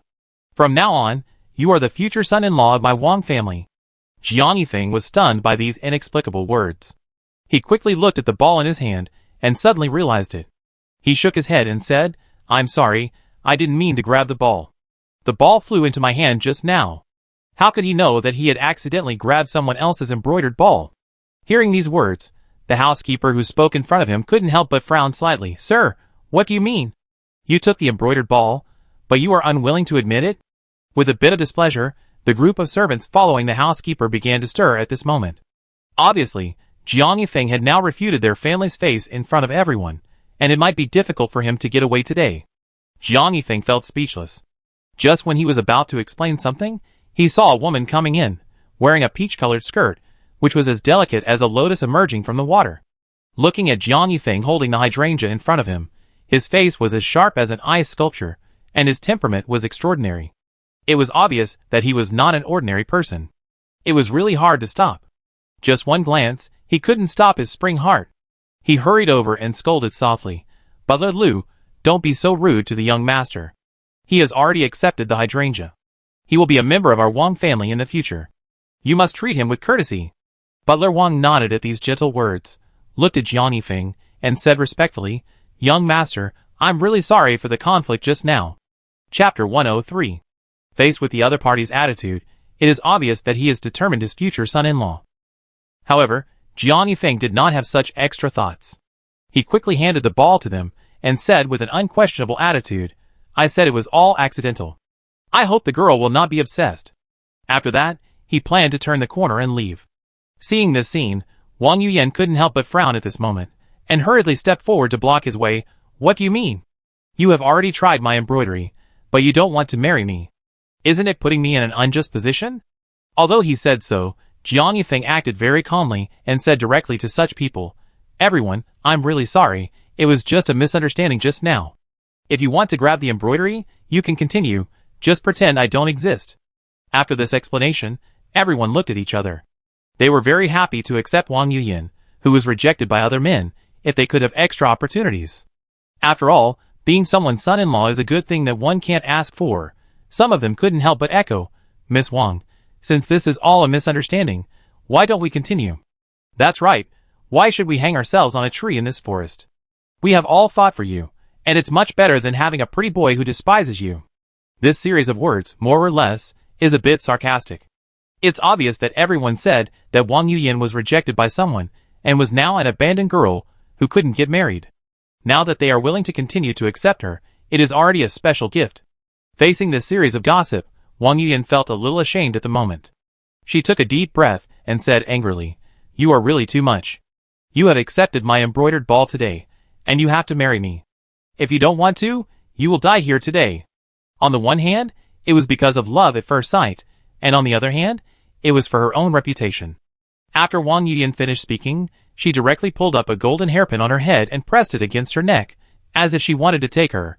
Seeing this scene, Housekeeper Liu was stunned and hurriedly said in panic, "Miss, please don't do anything stupid, otherwise how can we explain this to the master?" If it weren't for the fact that they had reached the age of marriage and Wang Yuyan didn't have anyone she liked, they would not have chosen to throw the embroidered ball to marry. Now that the embroidered ball was finally thrown down, but it caused such an embarrassing situation, no one would feel good, Facing Wang Yuyan's unreasonable trouble, Jiang Yifeng slightly moved his eyebrows, and didn't know what to do. But as his eyes moved, he suddenly saw Xiaojiao, who was joining in the fun in the crowd and jumping towards the side. Although he said he didn't care, he still felt a little uncomfortable when he saw this scene. At this moment, he gritted his teeth and saw that Jiang Yifeng actually had a bit of embarrassment, and felt a little uncomfortable. "You are so good, Jiang Yifeng, you say you like me, but now you go to accept the hydrangea from another girl. It seems that you really accept everyone who comes, which is simply hypocritical." With a bit of depression and resentment in his heart, Xiaojiao didn't know why, but his mind couldn't get over that hurdle, and he stepped forward to leave. Seeing this scene, Jiang Yifeng seemed to lose something precious. He rushed over in a panic like an arrow from a string, and grabbed Xiaojiao's wrist tightly, explaining, "Don't get me wrong, I accidentally received Xiaojiao, and I don't intend to marry her." Hearing this, Xiaojiao's lips moved at this moment, and he didn't know what identity to use to express his dissatisfaction. At this moment, he could only pretend to be generous and smile lightly. "I'm sorry, this has nothing to do with me. Whoever you want to marry is your free man. It's normal to have 3 wives and 4 concubines. Why do you ask me how I feel?" After saying this, he planned to break free from the other party's attack and continue to leave. But Jiang Yifeng did not give her this opportunity. Instead, he hugged Xiaojiao's waist and brought her directly to Wang Yuyan. Seeing this scene, others still didn't quite understand. On the contrary, Jiang Yifeng showed a firm look at this moment, and said in a resounding voice, "Miss Wang, the reason why I can't marry you is because I have a wife in my family who is virtuous and beautiful, and no one can compare to her. I hope you can understand." After that, he retreated Xiaojiao in front of him to Wang Yuyan. "This is my beloved, my only wife, and my heart can no longer accommodate others. I hope Miss Wang will not be stubborn." Jiang Yifeng's deep words, loud and distant, seemed to be spoken to everyone present. If allowed, I'm afraid this guy would want to announce to the world that Xiaojiao is his wife and lifelong lover. Hearing this, Xiaojiao couldn't help but look at him in surprise, and felt that her heart couldn't stop beating suddenly. Jiang Yifeng, this guy, is cold on the outside but warm on the inside. Now he actually reveals his identity in front of everyone. How much does he love her? Is he sincere to me? Until now, Xiaojiao still can't let go of the past grudges, and at this moment, she feels particularly complicated. After struggling for a moment, she still rolled her eyes at him. "Don't talk nonsense here, men's mouths are all lies. Do you think I will be moved by saying these?" In saying this, Xiaojiao is really hard on the outside but soft on the inside, a typical example of a woman. Since the words have come to this point, if they insist on it, I'm afraid it's a bit too much. Housekeeper Lu was quite tactless. He sighed helplessly and said softly, "Miss, he already has a wife. You are of noble status. Let's forget about this matter. Just think that we look down on him. After all, he is now upright. It is impossible for a daughter of a rich family to marry him as a concubine. Isn't this an excessive insult?" Although she was still a little unwilling, Wang Yuyan had nothing to say at this moment. She could only bite her teeth and swallow this bad breath. Then she glared at Xiaojiao coldly, with a bit of resentment, and said angrily, "Don't let me see you again, otherwise I will make you return the humiliation today." With a wave of her sleeves, she left angrily. This farce was declared over. After the crowd dispersed, Xiaojiao looked at Jiang Yifeng, who was still holding his waist, and ran away like a frightened little rabbit. He kept a certain distance. Then he gritted his teeth and said in a coy manner, "You used me as a shield just now, which can be regarded as a favor owed to me. You have to pay it back in money in the future. Anyway, only money is the most loyal companionship, which can bring you everything." Jiang Yifeng nodded, looking at her blushing face. He couldn't help but pick a good one. "Don't worry, not only the money but also the king is yours. Why should you worry, you owe it."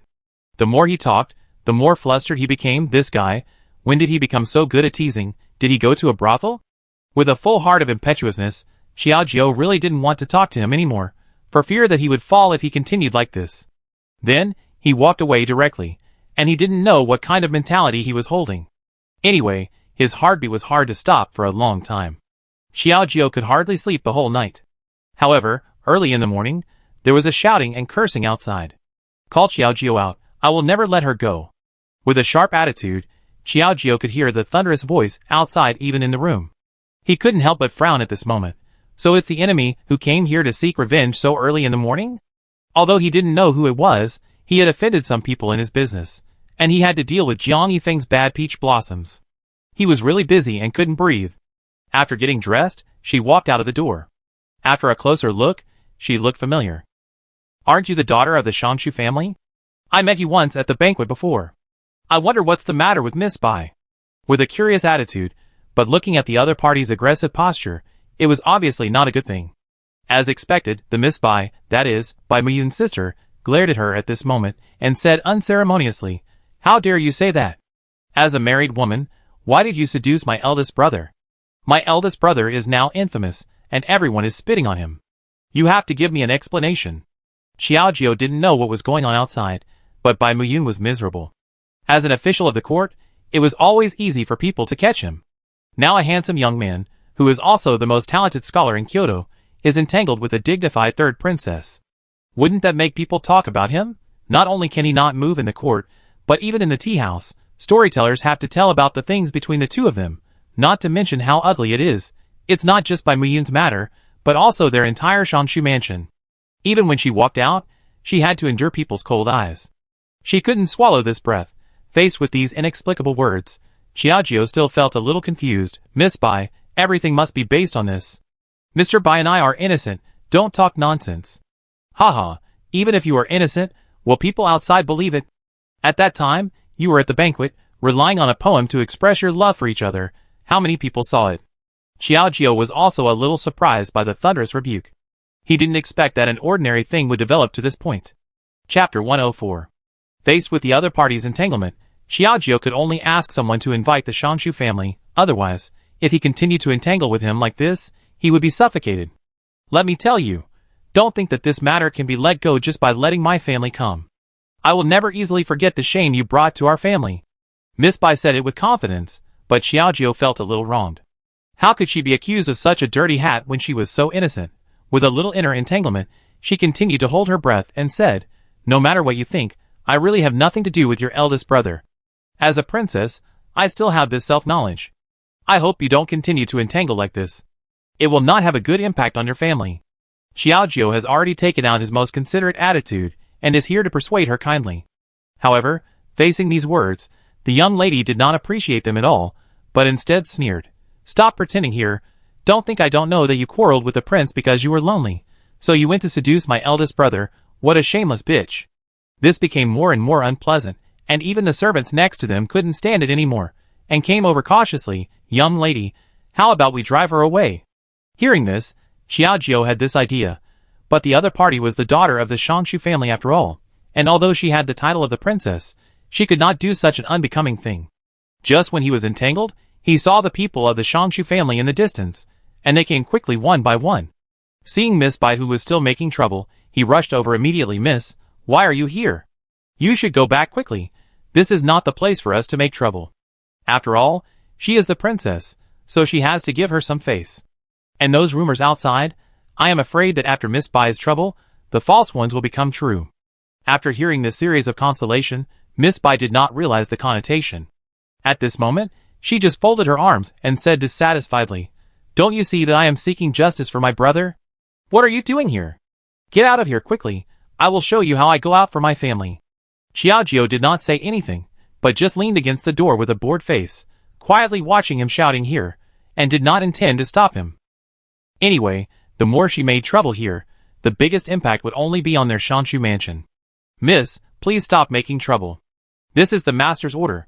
If you continue like this, you will be put in solitary confinement when you go back." The housekeeper did not allow her to make trouble anymore. He directly dragged Miss Bai and tied her to the carriage. After Miss Bai left, the surroundings finally returned to their previous tranquility. Xiaojio could not help but sigh. He yawned slightly. "I am sleepy after being made so much trouble by her this early in the morning. Let's go back." Xiaojio did not pay much attention to the so-called rumors outside at that time. As the saying goes, the innocent are innocent.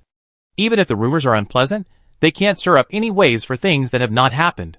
It was not until the afternoon that Xiaojio continued to be busy with his own things in the health club. He went to see Bai Muyun outside and walked in at this moment. Facing this famous talent, everyone couldn't help but take a few more glances. But he walked directly towards Xiaojio, and there were more gossips. Both of them disliked him.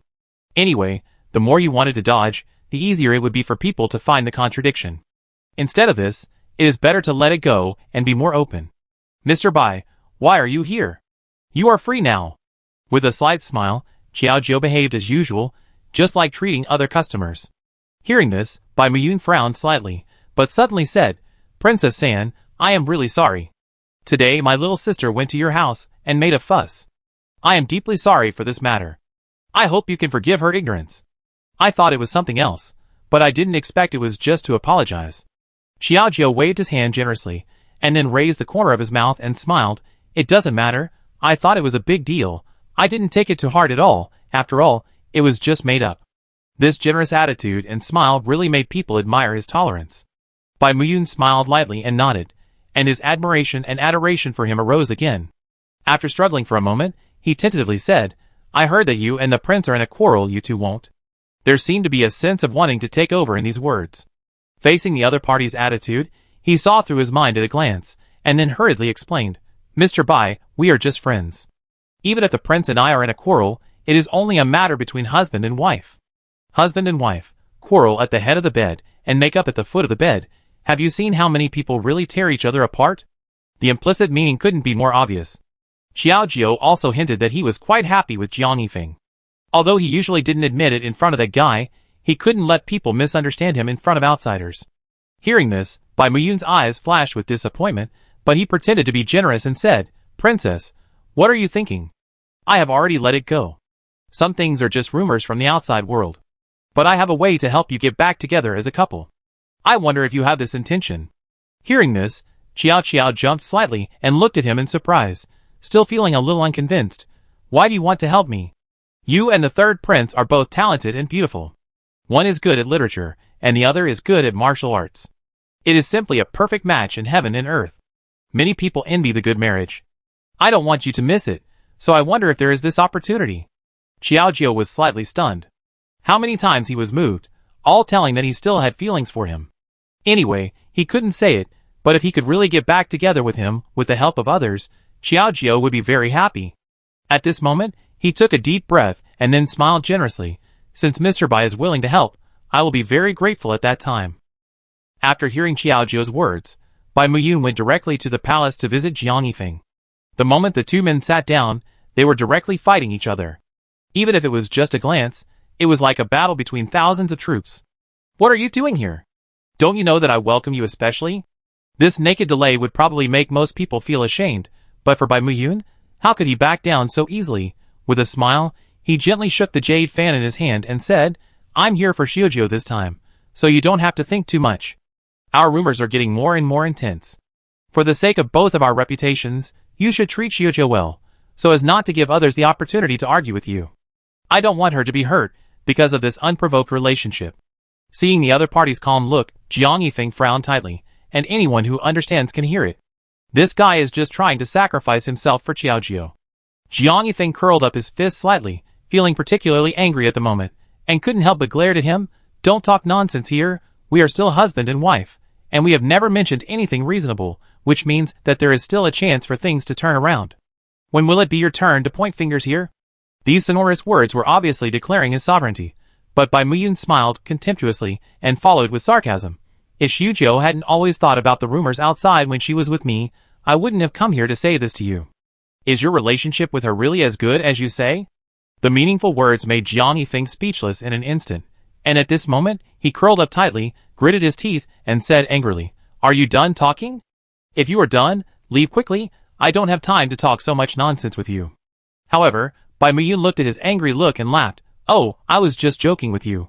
Why can't you stand the stimulation? I have one last word. Xiaojiu really wants to reconcile with you, and said that if you are willing, we can meet at Chunting Tower. After that, he directly opened the fan and walked away with his slender legs. This unrestrained and uninhibited look made people speechless. Taking a deep breath, Jiang Yifeng tried to keep calm, but at this moment, he muttered in his heart, Has she really forgiven me? Thinking about Bai Muyun's provocation just now, he could hardly tell which of his words were true and which were false. However, with the attitude of giving it a try, Jiang Yifeng was still unwilling to miss this beautiful opportunity. After a simple packing, he hurried to Chunting Tower. On the other side, Xiaojiu, who was still waiting in Chunting Building, seemed a little entangled. What should I say to him when we meet later? I was looking forward to it, but I didn't know what to say, maybe because of nervousness. Just when Xiao Jio was thinking hard, there was a sudden noise outside. "Miss, it's bad, something happened in the health center." Xiao Jio stood up nervously after hearing this sudden remark. She had invested so much effort in it, but she couldn't stand it anymore. "What's the situation?" So flustered. "Someone said that our shopkeeper is a fugitive from the court, and now they are arresting him. You should go back and take a look." The new shopkeeper seemed to be an honest man. Xiao Jio had investigated his identity and background clearly. How could he be a fugitive? After being entangled, Xiao Jio couldn't suppress his anxiety. "Forget it, I find a chance to explain to her later." After that, he ran to the health center with the maid. Chapter 105. After rushing all the way, Xiao Jio finally arrived at the health club. The entrance was bustling with people. He kept pushing aside the crowd and yelling, "Get out of the way." What happened? Until he got to the innermost part and entered the front of the crowd, he saw that the head shopkeeper was still being controlled by them. The clamps on his hands clearly treated him as a prisoner. Xiao Jio couldn't help but frown, gritted his teeth, and said, "What did the shopkeeper do wrong? Why did you arrest him?" Hearing this, a uniformed yamen runner standing in front of him laughed and said, "He is a thief and a wanted criminal of the court. Isn't it reasonable for us to arrest him?" After saying this, the shopkeeper shook his head and said, "Don't talk nonsense here. I have been honest and upright all my life. When have I done such sneaky things? It would be fine if he was arrested, but he had to be accused of such a bad name." Looking at the people around him pointing and talking, the shopkeeper felt uncomfortable. Xiao Jio naturally wouldn't buy it at this moment. On the one hand, if the shopkeeper really put this hat on, I am afraid that even the reputation of the health club would be affected. On the other hand, Xiao Jio no longer looked at shopkeeper one the same way as before, no matter how he misjudged him. She had carefully investigated the details of the shopkeeper. When he was young, his family was poor. He followed his father to sell medicine, and had been doing business with the poor in the corners of Kyoto. Sometimes, because he was worried that the common people could not afford the medicine, he would allow them to postpone it for a few days. How could such a kind-hearted person do such despicable things? Moreover, the chief shopkeeper doesn't know martial arts at all, let alone stealing in the palace, which is simply absurd. With a little dissatisfaction in his heart, Xiao Jio glared at them coldly and said angrily, "You said he was a wanted criminal of the court. Is he dead? What can a mouth prove? If you have the ability, show us the evidence." When it comes to evidence, the others didn't say anything, but the yamen runner who spoke just now sneered at this moment. "Does the wanted criminal of the court need any evidence? You mean, you want the emperor to come out and testify for you that he did steal the emperor's things?" This naked irony made Xiao Jio speechless for a while. How could the emperor be involved in such a trivial matter? With a little entanglement in his heart, Xiao Jio didn't know what to do for a while, but the other party didn't delay any more. The leader waved his hand. "Why are you still standing there? Hurry up and take the man back to the yamen, so that you can report back after you go back." As the group said, they planned to take the chief shopkeeper away. Faced with this situation, the shopkeeper was extremely reluctant, and kept shouting, "Let me go, I'm not a thief, I'm just an honest doctor you."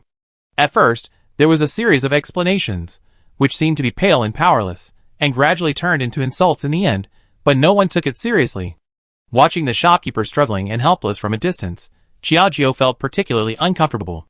Took a deep breath, suddenly stepped forward quickly, and said angrily, "Let him go, he is my man, if you can't produce evidence, you can't take him away rashly."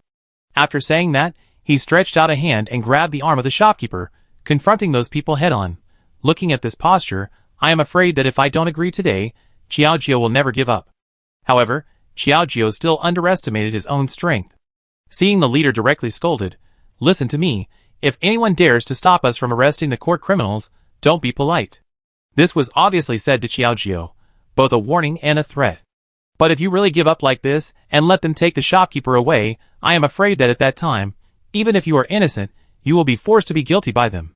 Xiao Jio refused to let go, and the other party rushed over directly. I don't know who it was. In the chaos, Xiao Jio was pushed to the ground. Following that, I didn't know what hit my arm. Anyway, there was a burst of severe pain, which really made people feel uncomfortable. Even though it was so painful that it was hard to breathe, Xiao Jio couldn't help but grit his teeth and said, "You let him go." But he wanted to stand up again, but he didn't have the strength, and his arm hurt as if it was almost broken. Seeing this scene, Zhou Shui hurriedly came up, a little more nervous, carefully supported Xiao Jio with one hand, and asked sincerely, "Miss, are you okay?" Get up quickly. After standing up, Xiaojiu was still planning to continue to face the difficulties, but Zhou Shui hugged her waist tightly, trying not to hurt her injured part. What are you doing? Let me go quickly. Don't you see that the shopkeeper is going to be taken away by them? Xiaojiu gritted his teeth, and at this moment, he had nowhere to vent his anger. However, Zhou Shui seemed particularly determined this time, shaking her head and saying, "They are ladies in official uniforms. Wake up, we can't beat them. Why don't we think of other ways?"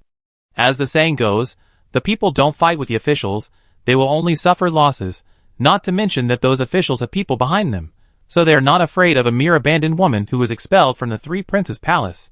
Having said that, although he was unwilling, Xiaojiu finally calmed down. But after thinking about it, a person came to his mind. "Oh right, we can find the prince, you must have a way to help us." Not wanting to be negligent, Xiaojiu could only have someone prepare a carriage. "Let's go to Tiandi restaurant first." The two of them had agreed to meet there, but they didn't know if Jiang Feng could wait for them.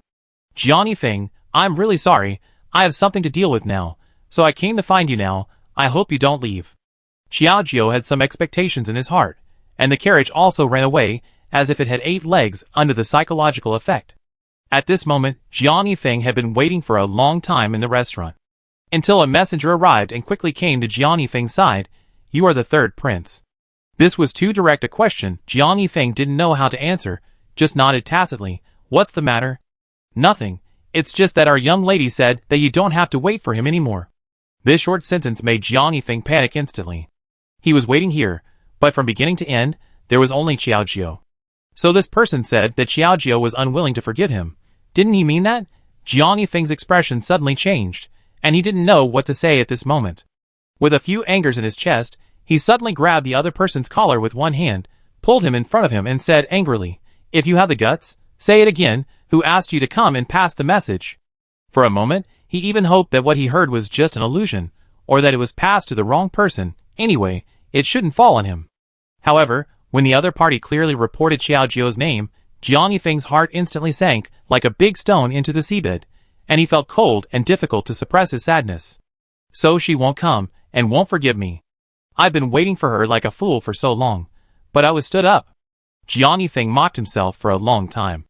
Although Xiaojiu had not come as agreed, his heart to wait for her had never changed. Who knew that after 2 hours of eager waiting, he would get such a disappointing result? Jiang Feng took a deep breath, and tightly grasped his chest with one hand, feeling a little too uncomfortable. The person in front of him didn't know what to say, and ran away after delivering the message. After a while, Jiang Feng came to his senses, thinking about the series of words that the messenger had just said, and mocked himself again. "I am really stupid like a fool." Standing in the restaurant, waiting alone for a long time, the result was just empty talk. With his eyes flashing, Jiang Feng held a teacup in one hand, but he exerted a little force between the two, but suddenly heard a bang, and the teacup broke into pieces. The fragments passed through Jiang Feng's fingers, rendering a hint of bright red. The man lowered his eyes, and the pain from his fingers spread to his heart. Finally, he sat up and pushed the door to leave the inn. "Since you tease me like this, I just hope you won't regret it in the future." When Xiaojiu arrived here, he still came up empty-handed.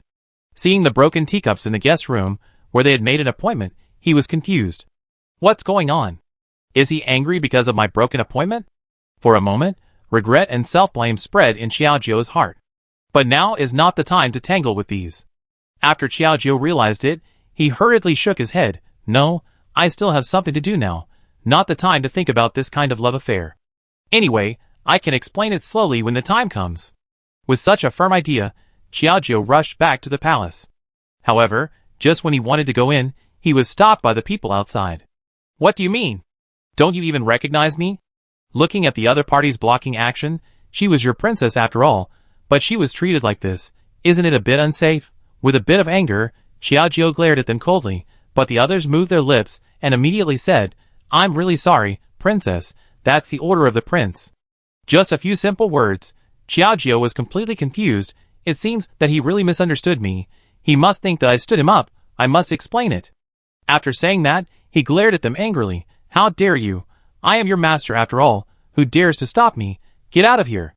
Chapter 106. With irresistible momentum, Xiaojiu lifted her skirt and was obviously about to enter the house. They didn't dare to attack her unless they were willing to risk their lives. After all, Even if she didn't live in the palace, it didn't mean that she was the princess. She was just pretending to be one. As expected, the two people at the door had sticks in their hands, but they couldn't attack them directly like they would against an outsider. For a while, they were really in a dilemma. They just kept emphasizing that this was Jiang Yifeng's order. But in fact, the person who really gave the order was walking out together. Looking at Xiaojiu, who was about to break in, Bai Yu and the concubine cooperated tacitly at this moment. The two of them formed a human wall on the left and right, holding Xiaojiu naked at the door. Princess, what are you doing? Breaking into the palace? This is not a good thing. Don't you know that the prince doesn't want to see you? Bai Yu spoke first, and it was a naked sarcasm, which was completely suppressing Xiaojiu. Soon, the concubine next to her also quickly followed up and said, Yes, don't say you are shameless. Since the prince doesn't like you, then you should be obedient and get out of here. Why do you have to be hated here? When Xiaojiu said this, watching the two of them singing the same tune, she bit her mouth, but couldn't help but sneered. I really didn't expect that this fox and dog together is really a disgusting lineup. How could a person not hear this naked insult? The concubine frowned and clenched her teeth at this moment. She almost bit the other person to pieces. Then she glared at her. Keep your mouth clean. Don't think I can't do anything to you. Hearing this, Xiaojiu smiled lightly. Have you heard? A good dog doesn't block the road? Another round of ridicule. The concubine was speechless for a moment, and now glared at Bai Yu next to her. Bai Yu understood and continued to fight, saying in a sarcastic tone, I advise you not to go in and make trouble for yourself. When the prince came back, he hated you to the core and kept cursing you. He also said that he would throw all your things out and divorce you. It sounded better than singing, but Xiaojiu was not a fool. How could she fall for her trick? With a bit of impatience, Xiaojiu waved her hand and warned again in a low voice. If you don't get out of the way, don't blame me for being rude. Don't forget that in this palace, I am the queen. Even if it was Jiang Yifeng's order, it was not the turn of a concubine and a mistress to stand at the door to stop him. The resounding words. With a bit of unquestionable atmosphere, everyone looked at each other, and they were so angry at the moment. It just so happened that the most ordinary words silently poked their deep pain. Just when Xiaojiu was about to force his way in, he saw several maids carrying boxes coming out, saying, The prince has ordered that the princess's things must be thrown away far away. He will feel sick when he sees them. Let's go to Jiuwei Mountain. I heard that there are many wild beasts there, and the lost things should be hard to find. The two people lowered their heads and talked to themselves, which seemed to be as if Xiaojiu standing at the door was air. It was not until they walked to the door that they bumped into the princess, who had not recovered from what she had just said. She was so frightened that she quickly put down her things and said tremblingly, Princess, you are back. There was a little surprise in her mouth, but it was not surprise, but more of shock. In Xiaojiu's sleeve, her delicate hand was already wrapped in sweat, and shock had filled the whole palm. She glanced at the two boxes. Are these filled with my things? Hearing this, the two little maids did not speak, but silence was better than words at this time, and it obviously explained everything. Xiaojiu's heart was like a knife. I didn't expect you to really do it, to such a heartless point. Don't you even give me a chance to explain? Although she was wrong first, she naively thought that with the love between the two of them, there would be a little room for maneuver, but who would have thought that full of expectations, but in exchange for such a scene? Seeing Xiaojiu's dejected and lonely scene, the concubine and Bai Yu cooperated very well, and said sarcastic words. Look, some people are still self-indulgent. They left in a cool way at the beginning, which made the prince angry to death. Now they come back with a shameless face. Isn't it funny? Yes, everything has been thrown out. I'm afraid that the divorce letter will be sent soon. Some people are delusional that they can still turn over, just like a dream. The two people seemed to be singing a play, which seemed particularly symmetrical, but the listeners felt particularly uncomfortable. Xiaojiu couldn't bear the inner entanglement at this moment, and turned around and left with gritted teeth. Since things have developed to this point, what face does he have to beg Jiang Yifeng to help him in a low voice? Xiaojiu was in a daze all the way, but people were walking on the street, talking and laughing. Amidst all the noisy voices, and the crowds of all kinds, Xiaojiu, with a decadent look, seemed a little out of place. But at this moment, his head suddenly hit something. It hurt a little, but the place where it touched felt like velvet. Xiaojiu rubbed his forehead and whispered, What's going on? Soon, the answer floated over his head, Xiaojiu, what a coincidence. Why are you here? Hearing this, Xiaojiu seemed a little surprised. He looked up, and saw that it was Jiang Lian. So it's yours. I'm so sorry. I didn't even look when I was walking. Hearing this, Jiang Lian fanned the fan in his hand lightly, but suddenly moved it to his mouth. He pursed his lips slightly and laughed softly. Although you didn't see me, I saw you, so I deliberately let you bump into me, so that a little money grubber like you wouldn't have to pay money if you bumped into others. This seemed to be deliberately teasing Xiaojiu, but Xiaojiu had a sad face and couldn't laugh. Since we have met, it would be bad to miss each other. Xiaojiu asked politely, where are you going? I'm just going to go shopping. Since we have met by chance, why don't we go have a meal? I'm hungry anyway. Xiaojiu did not refuse and sat at the table, but he was still a little confused. Seeing this scene, Jiang Lian understood Xiaojiu and asked directly, I think you seem to have something on your mind. Why don't you tell me? If I can help, I will definitely do my best. This generous and hearty speech was much more comforting than Jiang Yifeng, who threw his things directly. After a short moment of hesitation, for the sake of the chief shopkeeper, who was still in prison, Xiaojiu no longer stuck to those details and directly explained the chief shopkeeper's affairs. After that, he hurriedly added in panic, I believe in the chief shopkeeper's character. He is definitely not a wanted criminal of the court. There is something else. As a prince, can you help me think of a solution? After all, he is her own person. When the shopkeeper Wang rebelled, Xiaojiu had already set such a rule. As long as he is loyal to her, she will never abandon him in times of crisis, so she is so concerned about the chief shopkeeper now.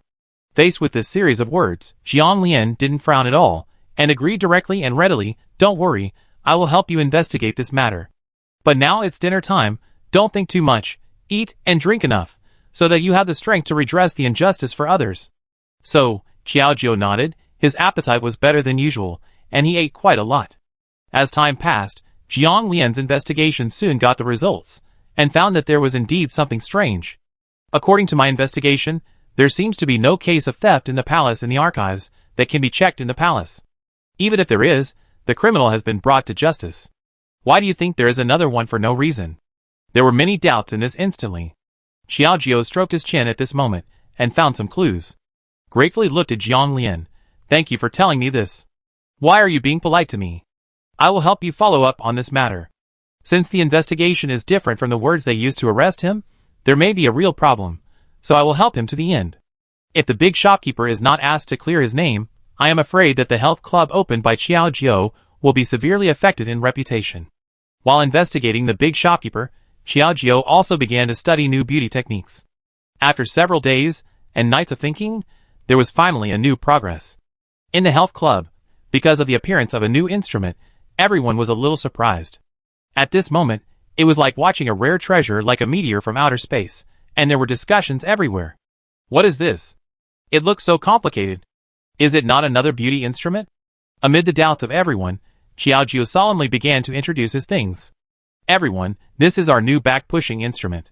By shaking it manually, it can help you with massage with the help of a specific wood shape. The overall situation is made of wood and springs. This design took Xiaojiu several days of hard work, and even the materials are not particularly easy to find. Fortunately, hard work pays off, and the finished product is finally in front of everyone. After this new product was launched, everyone couldn't wait to experience it. After all, although the store manager's affairs brought reputational damage to the store, their technology is still recognized as excellent. Because of the appearance of the back-pushing instrument, the lost customers returned, and the dull store began to become lively again. Lu Piapiao heard the news, and came to support it crazily. Chapter 107. It's fine that Lu Piapiao came, but she also brought a group of sisters with her. Now, the whole health club is in a frenzy again. Sisters, I guarantee with my personality that the owner of this health club is my best friend. If you have any questions, just tell me. The owner can cure any disease. Lu Piapiao greeted them enthusiastically, but Xiaojiu, who was standing next to her, was terrified. He quickly covered her mouth and begged for mercy. My aunt, this is a health club, not a medical clinic. Don't change it into another signboard. She has never admitted that she can cure all diseases. Besides, everything needs to be done in a gradual manner, lest Lu Piapiao make such a fuss, and then come back to pretend to be rich. But people can't see the effect, and this matter will be criticized again. Hearing this warning, Lu Piapiao's alliance realized that they were too enthusiastic and restrained themselves. After the young lady of the Prime Minister's mansion made such a fuss, the people outside paid more attention to the health club, and the flow of people was slightly better than before. When it was time to close the stall, Xiaojiu returned home again, exhausted. But surprisingly, although it was already dark, the main hall was still brightly lit. When I got closer, I saw that Xiaoming was sitting at the dining table with 3 dishes and a soup, but there was no movement at all. Until I saw Xiaojiu outside slowly passing by, Xiaoming hurried over, looking overjoyed. "My good daughter, you are finally back. You made Dad wait for a long time alone, and the dishes were heated 2 or 3 times. Is the store busy today?" As he spoke, he pulled Xiaojiu to the table, his enthusiasm mixed with a bit of heartache. Seeing Xiaojiu's tired look, he knew that she must have suffered a lot again, so he could only sigh. "I told you a long time ago that doing business is tiring and exhausting. Why should you, a girl, bother with it? Now it's all right. It's your body that's suffering, but it's Daddy's heart that's hurting." Faced with these pitiful words, Xiaojiu couldn't help but smile, and quickly supported Xiaoming's arm, and then tried to squeeze out a smile. "Dad, this woman should also learn to be financially independent. Otherwise, won't she be bullied by her husband's family?" With the modern economic concept of a strong woman, Xiaojiu has never changed her mind. However, seeing the fatigue through that smile, Xiaoming felt distressed and guilty again, and sighed for no reason. "Hey, you are also a young lady in the boudoir. It's all because of your father's incompetence that he has to let you work hard outside. This is getting more and more excessive." Xiaojiu hurriedly shook Xiaoming's arm and acted coquettishly. "Dad, if you say this again, I will be angry. I don't have many brothers and sisters. In the future, I will have to take care of you in your old age and see you to the end. I have to show a certain strength. With such a large family business, there must be someone to take over." Having said this, Xiaoming couldn't help laughing and poked Xiaojiu's head with one hand. "You little girl, you are smart and calculating, and now you want to inherit the family property?" It was a joke, and both of them laughed. Through this joyful laughter, it seemed that all the fatigue had disappeared. However, seeing Xiaojiu coming home exhausted every day, Xiaoming was still a little worried. He went directly to the restaurant and hired several excellent chefs to cook for Xiaojiu at home. Seeing the 4 or 5 large dishes in front of him, Xiaojiu was completely stunned. They smelled quite fragrant, but it was a bit extravagant and wasteful. "Dad, what's your mood today? You made so many delicious dishes. Are you going to invite friends?" Hearing this, Xiaoming shook his head. "What friends? I see that you haven't eaten much recently. I guess the dishes are not to your taste, so I hired a chef to cook for you at home. Which one do you like? Let them make more for you later." Xiaojiu was speechless for a moment. Despite not wanting to waste money, he still ate a lot until he couldn't eat anymore. Then he comforted her. "Dad, don't let them cook so many dishes next time. If you really don't want those cooks to leave, let them take turns cooking, so as not to waste so much. It's not appropriate to feed the servants with leftovers." After saying this, Xiaoming smiled and nodded. "My daughter is a kind-hearted person. I will listen to you in everything as long as you are happy." Just when the two were talking optimistically, Xiaojiu suddenly felt a pair of eyes staring at him, which made him feel very uncomfortable. He suddenly looked back and saw a few pairs of eyes and a looming body under a big tree in the distance. He couldn't help but take a breath, and then he stood in front of Xiaoming vigilantly, followed by a delicate shout. "Who is it? Come out!" With this scolding, several people could not hide it, so they stood up and said with a smile, "Miss, don't be angry, we are new cooks." Listening to these people's explanations, seeing that they are fat and thin, they are indeed honest people, but they always make people feel a little sneaky. Xiaojiu folded his arms, raised his eyebrows and glanced at them, and couldn't help asking, "As a cook, why don't you stay in the back kitchen? What are you looking at there sneakily just now?" After a series of questions, several people looked at each other. It can't be said that they are Jiang Yifeng's people, right? Fortunately, one of them looked skinny, but he was quite smart. He stepped forward and explained with a smile, "Miss, we just want to see if the dishes we make are to your taste, otherwise we will be ashamed of Mr. Qiao's high salary." After saying this, Xiaojiu looked at the crowd thoughtfully. Suddenly, he grabbed Xiaoming's arm and whispered in his ear, "Dad, how much did you give them?"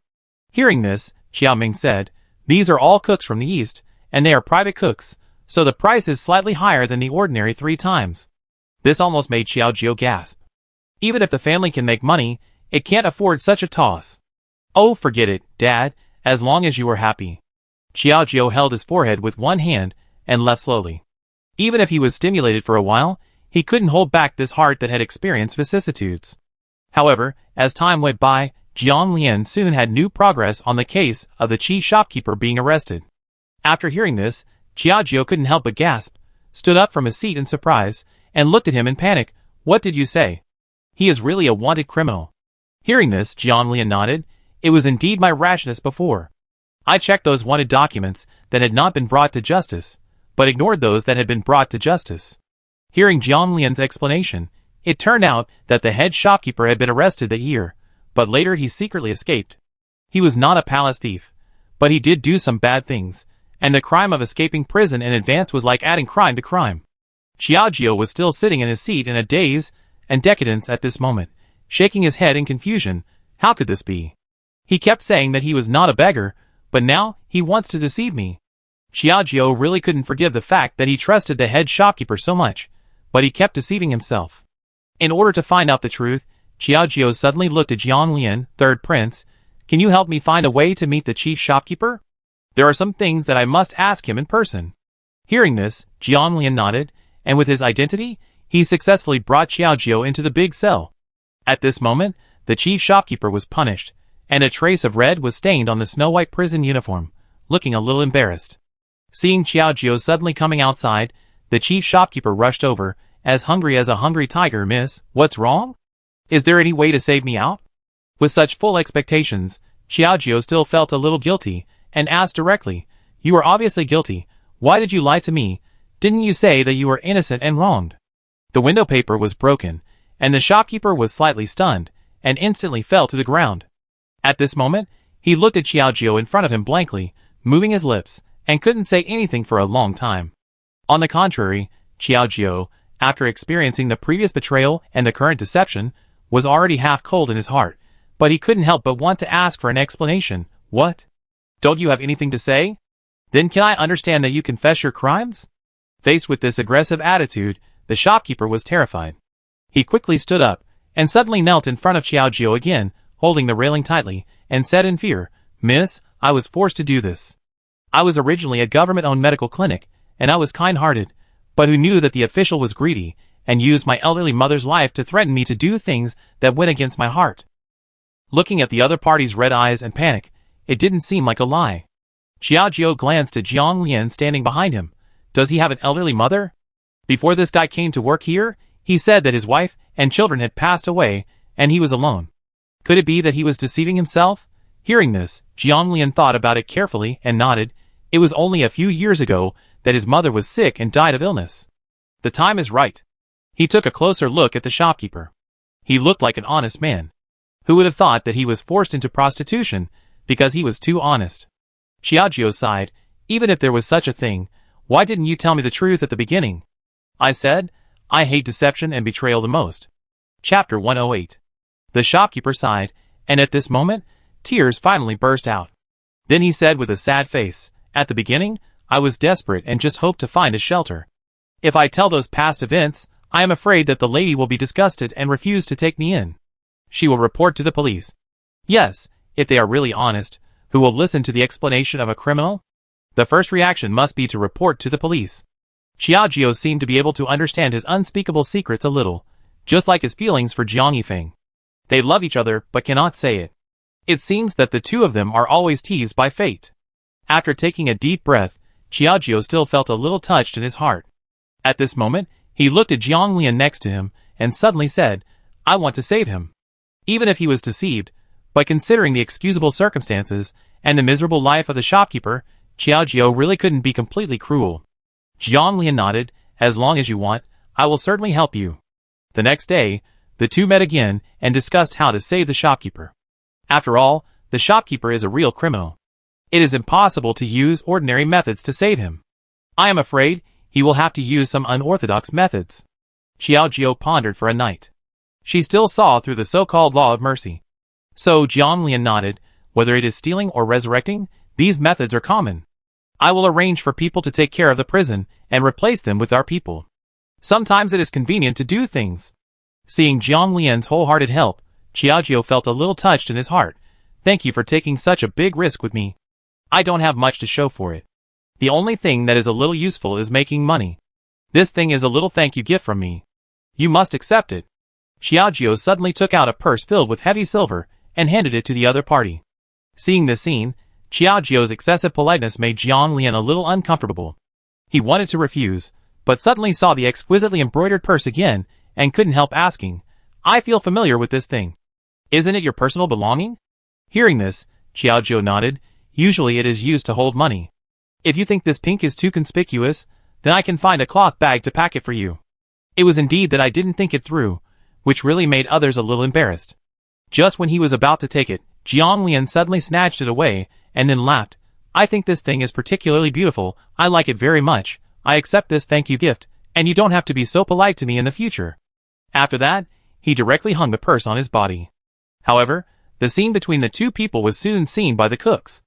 Everyone was talking to each other, and in a blink of an eye, the news reached Jiang Yifeng's ears. "Your Majesty, we saw it with our own eyes." The young lady handed the purse to the third prince, and it was a pink one. She was seen carrying it with her on weekdays.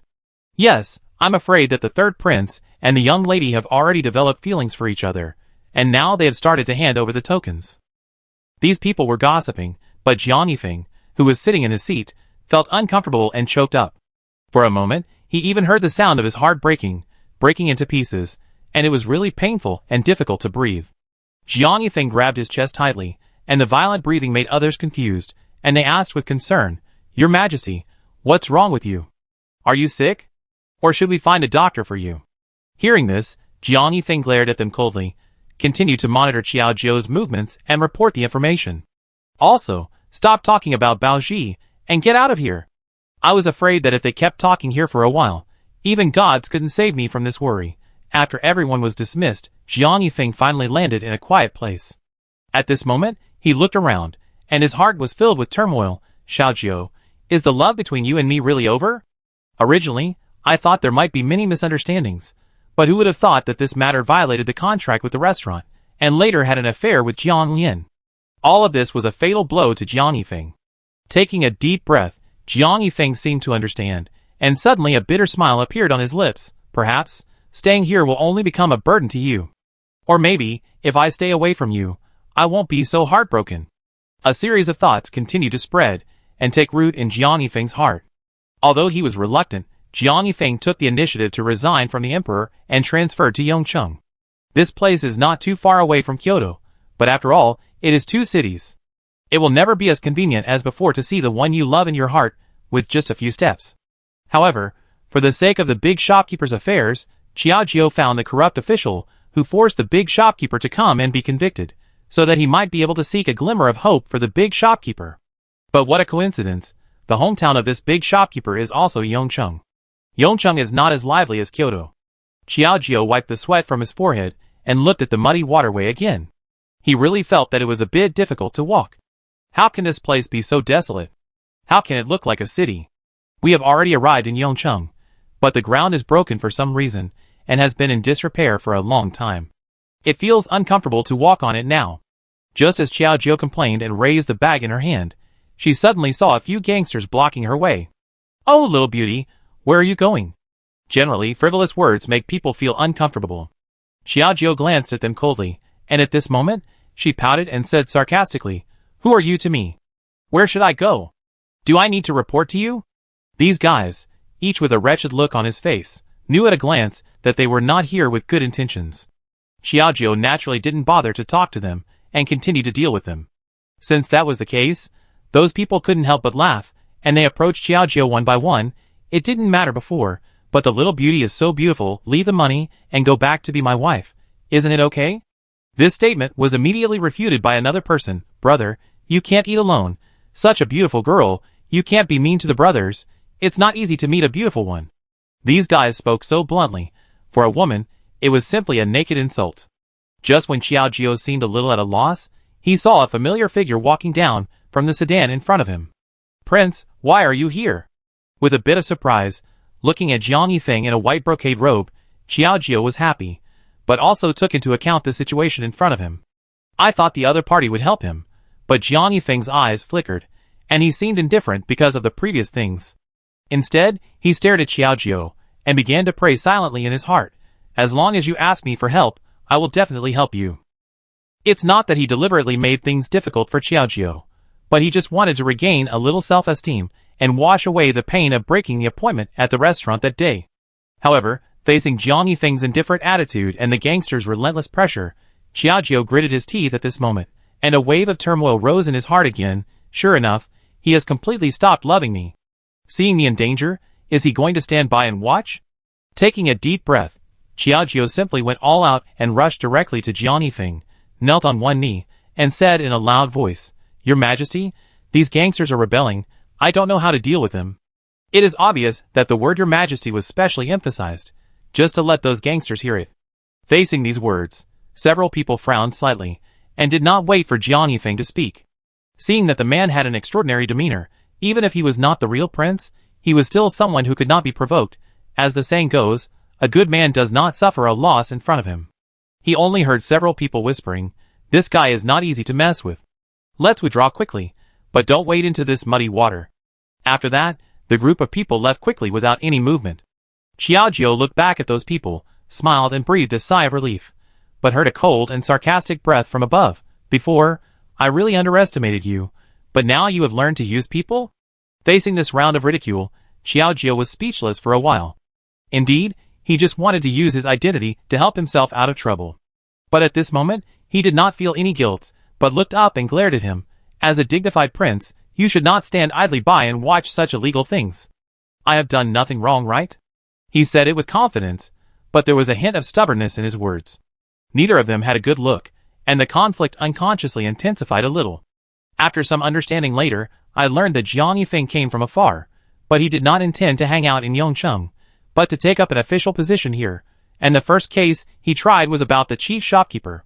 This sudden change forced Xiaojiu to give up his previous plan, thinking that Jiang Yifeng could still take into account a little bit of affection.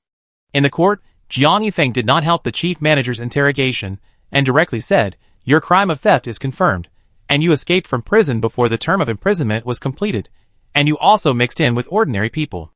Now you have added crimes to your crimes, and according to the law, you should be sentenced to another 10 years. The man's words were powerful, and the chief manager was frightened. At this moment, he kowtowed and begged for mercy. "Your Majesty, I was really forced by others, please forgive me. At the beginning, I was in prison for theft, and it was only 5 years. Now I have to make up for the 4 years and 10 years. Haven't I spent most of my life in prison?" Chapter 109. However, Jiang Yifeng said that the law is merciless and beat the shopkeeper back to his original state. His body softened instantly, like a wilted cauliflower, and he fell to the ground. His eyes were lifeless and decadent, which made people feel distressed. The news of Jiang Yifeng's impartial law enforcement soon reached Xiaojiu's ears. Although he was in the inn, he seemed to be particularly cautious and was a little surprised. How could he be so heartless? He knew that the shopkeeper was my man, so he should give him some face. With inner dissatisfaction, Xiaojiu did not allow more to be said, and went directly to the government office to find Jiang Yifeng to argue. The government office was originally simple, but at this moment, because of Xiaojiu's rash intrusion, the atmosphere around him seemed a little awkward. Jiang Yifeng frowned slightly, still maintaining his arrogant look, breaking into the government office without permission. "Do you know what crime you have committed now?" "Crime? Do you only see the so-called law in your eyes? Do you know how innocent the shopkeeper is? He was forced by others, and suffered many years of imprisonment. Now he just wants to be freed peacefully. Why do you have to be so heartless?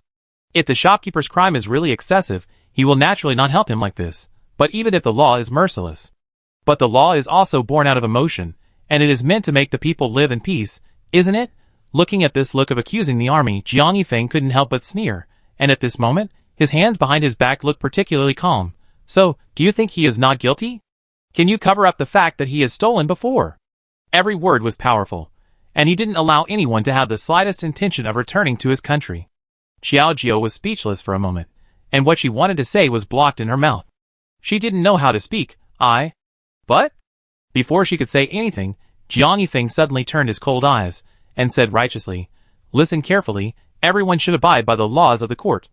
It is not because he has excusable circumstances that all sins can be covered up. Everything should pay the corresponding price. But because of this, he has been in that dark cell for 4 years, so this year should also be paid off.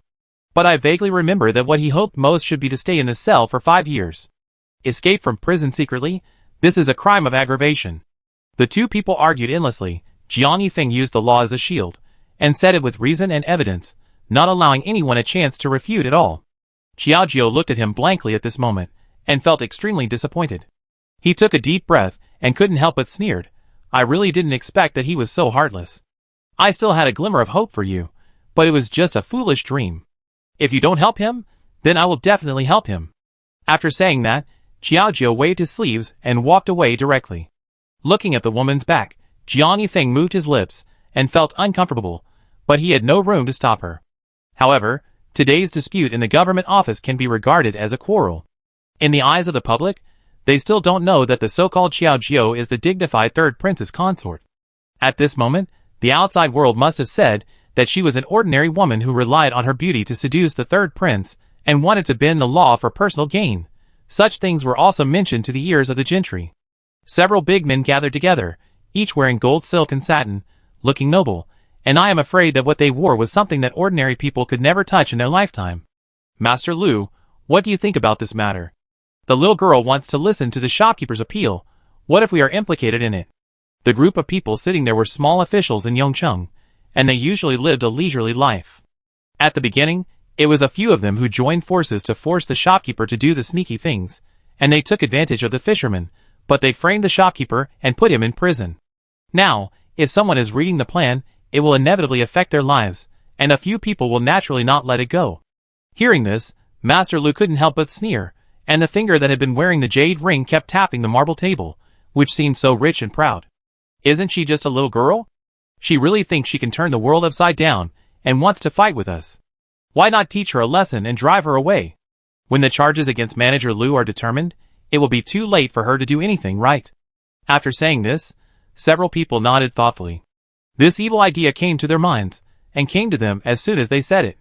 At this moment, Xiaojiu stayed in the inn and sulked, completely unaware that a group of despicable people were thinking about how to plot against him. The cold wind passed through the window vaguely, fanning the window door. Xiaojiu, with a worried face, supported his head with one hand, and casually fiddled with the tea in his hand, which seemed a little careless. At this moment, it was still late at night, and it was pitch black outside. Those who were afraid of the dark had fallen into a deep sleep. Only Xiaojiu was here thinking about how to save Manager Lu. Now Jiang Yifeng is a law-abiding person. If I want to save Manager Lu, I'm afraid I will have to find evidence of those people who forced him to do illegal things.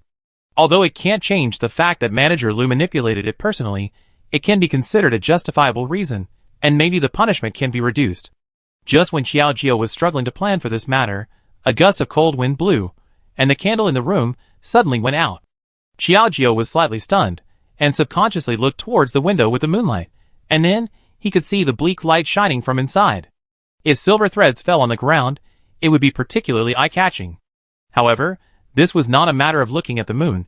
Xiaojiu didn't pay much attention, and fumbled to light the candle again. At the moment he stood up, he looked outside and saw a black figure suddenly passing by the window. Xiaojiu was slightly startled and turned his head quickly. Although he was a little scared, he was a person who had died once before. How could he be afraid of his companions? Who is playing tricks there? Come out quickly, otherwise don't blame me, I'm not polite. Xiaojiu said, but there was no movement at the window. Xiaojiu couldn't help but feel a little confused. Am I seeing things?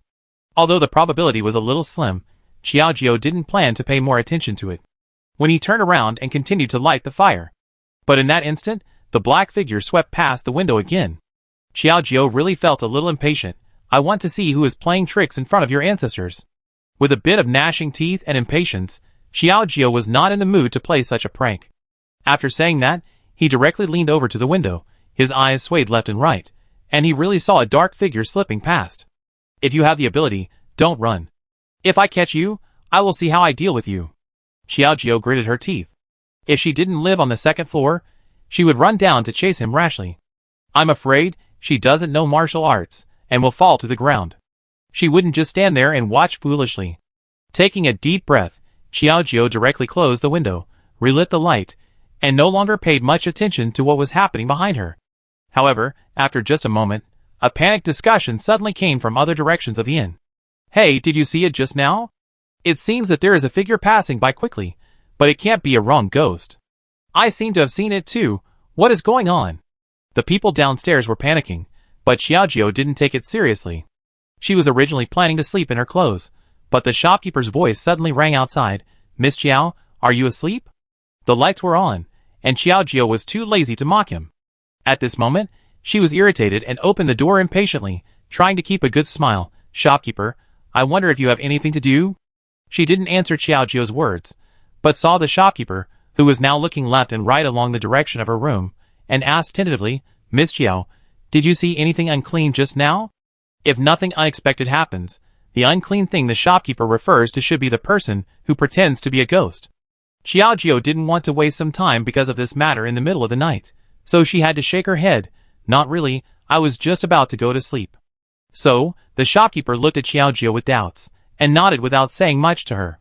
"I always feel that there seems to be something different in the eyes of this old man."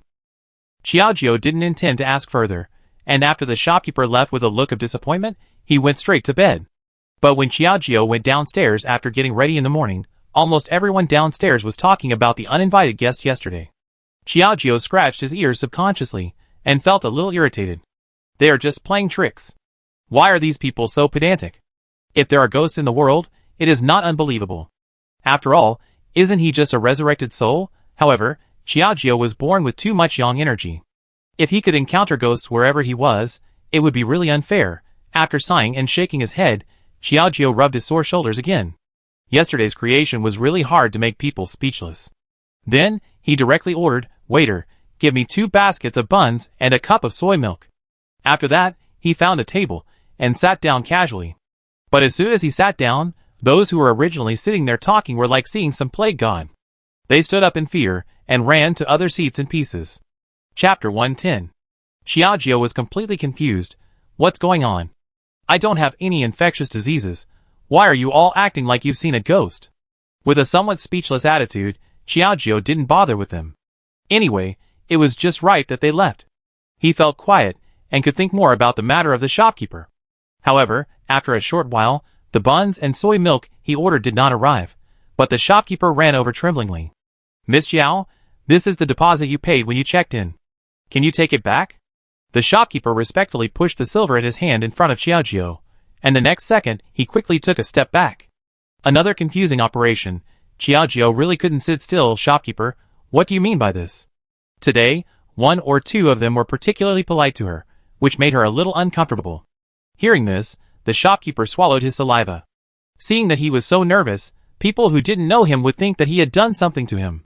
"Miss Xiao, we all saw the ghost yesterday, but you were the only one who didn't see it. This is really a bit strange.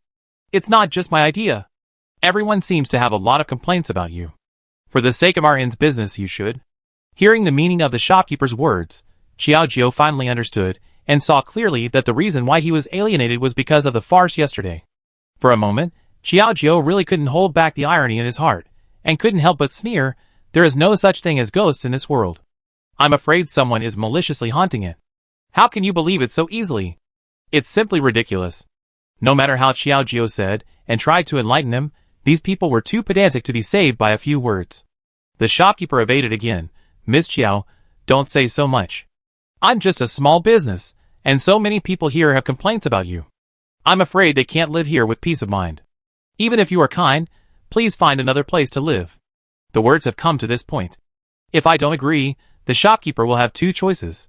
Either kneel down and beg for mercy, and get her out, or directly bring the matter to the government, but there is no evidence, and the second one is obviously not feasible. Facing the shopkeeper's resolute attitude, Xiaojia is not the kind of person who would shamelessly stick to him.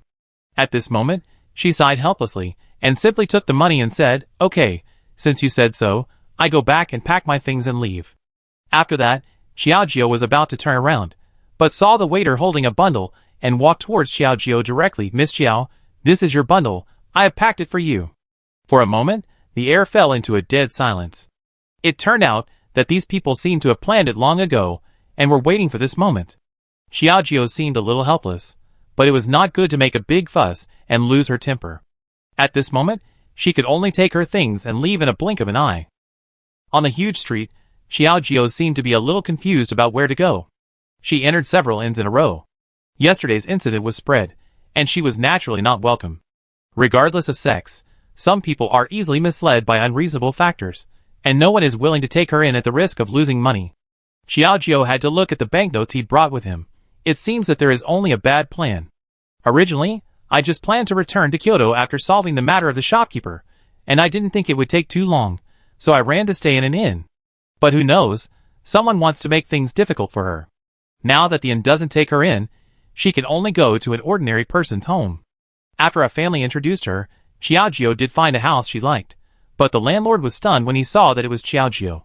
"Oh, isn't this Miss Xiao? Why is it you?" Obviously, the landlord seemed to have heard a little about Xiaojio's affairs, and at this moment, he was a little trembling. Those who didn't know thought that Xiaojio was going to eat her up.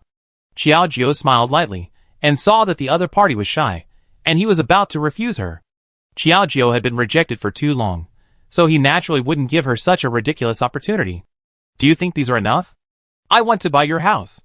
He didn't bother to be polite with her, and took out 2 silver bills, and slammed them on the table. This final word, the huge silver bills, really made people want to stop. The landlord was stunned for a moment, and quickly picked up the bills, and put them directly on his chest, carefully examined them, kissed and hugged them, which really made people feel speechless. "Oh, you turn out to be a noble person. If you want it, I always carry a land deed with me, and I will transfer it to you now." As expected, money makes the world go round, and this principle will never change. Xiaojio accepted the deed with a clear conscience, and successfully moved into his own house. Although it was not as big as the mansion he had built, he bought it with money after all, so he was more or less satisfied. After solving the house problem, Xiaojio began to settle down. But before he had been busy for long, there was a knock on the door. When he went out, he saw a middle-aged woman standing in front of him. She looked aggressive, and he didn't know when he had offended such a person. With a cautious attitude, Xiaojio asked tentatively, "Madam, who are you looking for? Who else can it be besides you? I don't know what kind of monster you are. I advise you to leave quickly. Don't dirty my family's blessing." The woman's words were not polite, and it really made people feel a little harsh. Xiaojio frowned slightly. "Sister, I have already bought this place. How can I taint your good fortune?" After saying that, he narrowed his eyes slightly. He had suffered enough today just because of the house. How could he be slandered for no reason? However, the other party put his hands on his hips, looked righteous, and glanced at the house next door. "See? The house next door is my house. You are so sinister. What if you get into trouble with our family?" It turns out that the one who came to make trouble was the neighbor next door. Xiaojio was speechless for a moment. When other people's neighbors came to the door, they were busy greeting and getting familiar with each other. Why did the neighbors come to the door to blame him just after he moved in? Of course, this is a death before success. Wouldn't it be wrong for me? Try to suppress the resentment in his heart. Xiaojio forced an awkward smile, and tried his best to maintain his polite attitude. "Madam, I am not a ghost. I am a normal person, okay? I will never implicate your family, don't worry." Although it is a kind advice, it seems that some people don't appreciate it. The woman in the room snorted coldly, and now she straightened her chest, and she just didn't give up. "Your story has spread everywhere. People can see that there is a ghost. Why can't you see it? I'm afraid that the ghost is you." In the air, there was a piece of silence inexplicably again, which really made people feel a little at a loss. Xiaojio gently rubbed his temple with one hand, and really felt that there was nothing to say. At this moment, he did not bother her any more, and directly picked up his mistress's beggar, and said bluntly, "Okay, since you are so unreasonable, I will not be polite to you. Look carefully what this is. The title deed? This house is mine now. If you want to drive me away, you have to pay me twice the price I paid for it. Otherwise, don't bother me, or I will sue you for disturbing the public." After saying that, Xiaojio took a step back without thinking, and went into the courtyard. He put his hands on the door, and slammed it shut, shutting the door in. There was only a bang, and the woman in front of him was stunned, and she was so angry that she almost lost her mind. This strange woman is really arrogant. You see how I will teach you a lesson later." The woman turned around, and told Xiaojio shameless things in front of the neighbors. Xiaojio's reputation is in disgrace now. He is often talked about, and beaten whenever he goes out. How could Jiang Yifeng not know about this matter? At this moment, he was sitting in the mansion, but his mind had already drifted to the horizon. He couldn't help but glance at the dark guard, who was looking down. What's her situation now? The dark guard was smart. When he heard the word her, he naturally understood, and immediately said, "Speaking of the princess, she is in a miserable state now. She wanted to complain many times, but was rejected. Now she has a falling out with her neighbors, and the neighbors are saying bad things about her everywhere." Xiaojio didn't feel that she was so miserable, but after being knocked down by the dark guard, she felt like she was in the 18th level of hell. Jiang Yifeng felt so complicated and heartbroken when he heard it.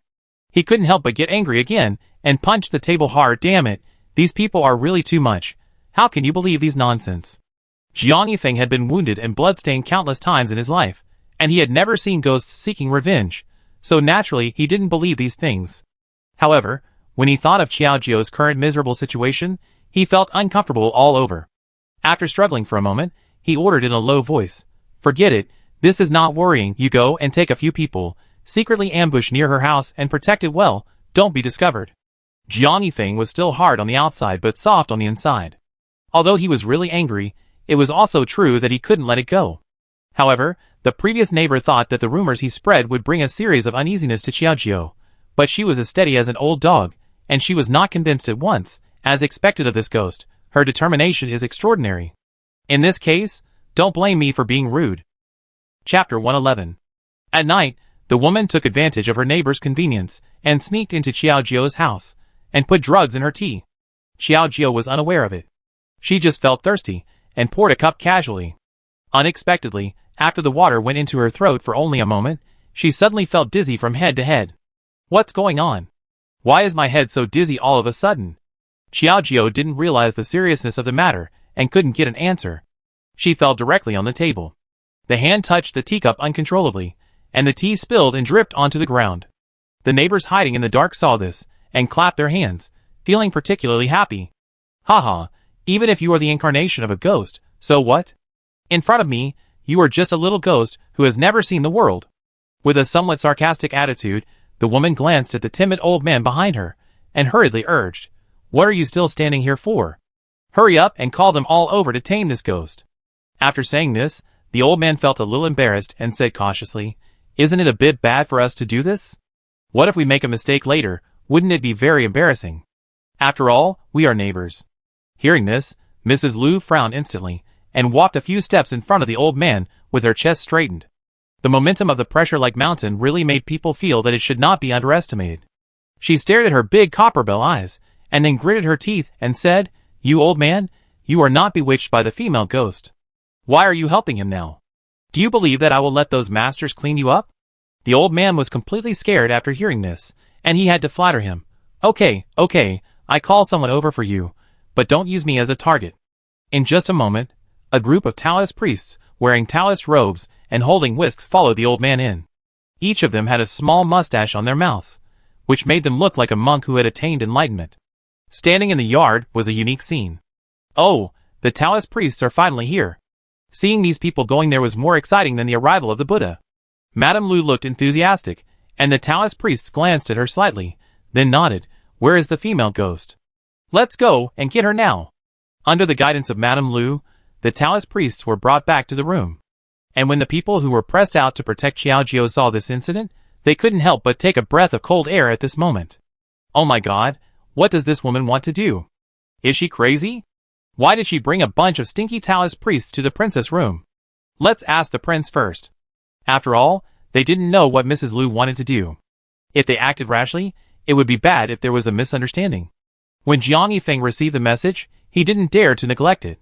He put down the things in his hands and came to the gate of Qiao Jiu's house. Looking at the closed door, Jiang Yifeng frowned. "Follow me." After that, he exerted force on his heels and jumped over the high wall in an instant, landing steadily in the courtyard. Seeing this scene, the others followed closely, not daring to be negligent. "Your Highness, in the room in front, I saw Madame Lu go in with a group of stinky Taoist priests." Following the instructions, Jiang Yifeng finally came to the room. Seeing the locked door and the fragmentary voices coming from inside, demons and ghosts, "Please leave quickly, Taishan Lao Jun, show your power." Just like the monk chanting, it is generally a bit disturbing. Jiang Yifeng's sword-like eyebrows have been tightly knitted into a ball of paper, and if they are tighter, they will be combined into a long blade. The people next to him looked at Jiang Yifeng's indifferent attitude and couldn't help but come up. "Your Highness, what should we do now?" Hearing this, Jiang Yifeng didn't waste any more words with him. He suddenly stepped forward and kicked the door open. There was only a bang, and the force of this kick almost kicked the whole door in half. Hearing the sudden noise, everyone was like a startled bird, almost jumping on the spot. Looking back at the man standing at the door basking in the sun, his tall and majestic figure was like a god descending to the world, and could not be desecrated. Who is this person? Did you invite him? Several Taoists had no choice but to stop the so-called execution ground and lock their eyes on Jiang Yifeng. It was really impossible to ignore his existence. Mrs. Lu also seemed inexplicably interested. After thinking carefully, she hurriedly shook her head. I didn't invite this person. I thought he was your man. With a somewhat panicked attitude, Mrs. Lu puffed out her chest and gritted her teeth and asked, Who are you? Is this the place you should come to? This was a very funny thing to say. Jiang Yifeng couldn't help but sneer. He put his hands behind his back and walked towards them step by step with long steps. But every step was just right, landing steadily on the ground, as if stepping on them, giving people a strong pressure. Shouldn't this prince appear in such a place? You are a little confused at your age. Why don't you think carefully? Is this yard yours? The last word was emphasized, but it was deeply engraved in Mrs. Lu's heart. However, it was not because of his words that she was confused, but the sentence that he called himself prince that really frightened people. Are you the third prince from Kyoto? Carefully looked at Jiang Yifeng in front of him, his heroic and majestic demeanor. As expected, he had only been here for a few days, and instantly became the object of admiration of countless men, women, old and young in Yongcheng. Sure enough, it is an unstoppable existence. Hearing this, the Taoists were also confused, and hurriedly came over with their hands clasped and bowed. Third prince, why are you here? Are you here to watch us capture the monster? If that is the case, then they have to pretend to be good. If they do well, they may be promoted to the palace to be a national teacher. However, Jiang Yifeng ignored them, and instead looked at Xiaojiu, who had fallen into a coma, and was covered with talismans by those people. At this moment, he felt a little angry. He hurriedly stepped forward and tore the talismans on Xiaojiu's body into pieces, and then he said angrily, You guys are simply ridiculous. You know the consequences of making rumors without reason. Another powerful speech left everyone speechless. Madame Lu was unwilling to accept it, and said with a stiff upper lip, Well, third prince, this woman is possessed by a ghost. Why are you still protecting her? The party was really ignorant. Jiang Yifeng was too lazy to explain to them. But his subordinates couldn't hold back their temper. Women are so kind that they believe in some ghost magic. This kind of alarmist talk is also against the law, but it will be a crime in jail. Moreover, Xiaojiu is the third prince's concubine that Jiang Yifeng married. How could she be possessed by a ghost? When she heard the word jail, let alone the group of Taoist priests, who only knew how to cheat, even Madame Lu, who still believed that Xiaojiu was a monster, gritted her teeth and dared not speak. This is not what I spread, everyone says so. Madame Lu was still making the final defense for herself, but she had already noticed that Jiang Yifeng was now furious. After Jiang Yifeng gently settled Xiaojiu, he ordered, If you have anything to say, go out and tell her. Don't disturb my wife's rest. Another thunderbolt from the sky. Madame Lu was completely confused. His wife? The implication is that Xiaojiu, who is known as the voice of ghosts, is actually the noble third princess. Even the Taoist priests were confused, and they looked at Madame Lu, regretting it. Madame Lu, you dared to doubt the third princess. You really don't know how to live or die, and now you're dragging us into the water. If they had known Xiaojiu's identity earlier, who would dare to provoke him? If they hadn't been obsessed with money, why would they have gotten into such a big trouble? After everyone was dispersed, they stood in a row in a proper manner, and Madame Lu stood in the middle.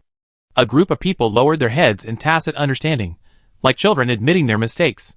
Jiang Yifeng glanced at them one by one, and said at this moment, I have remembered your appearance one by one.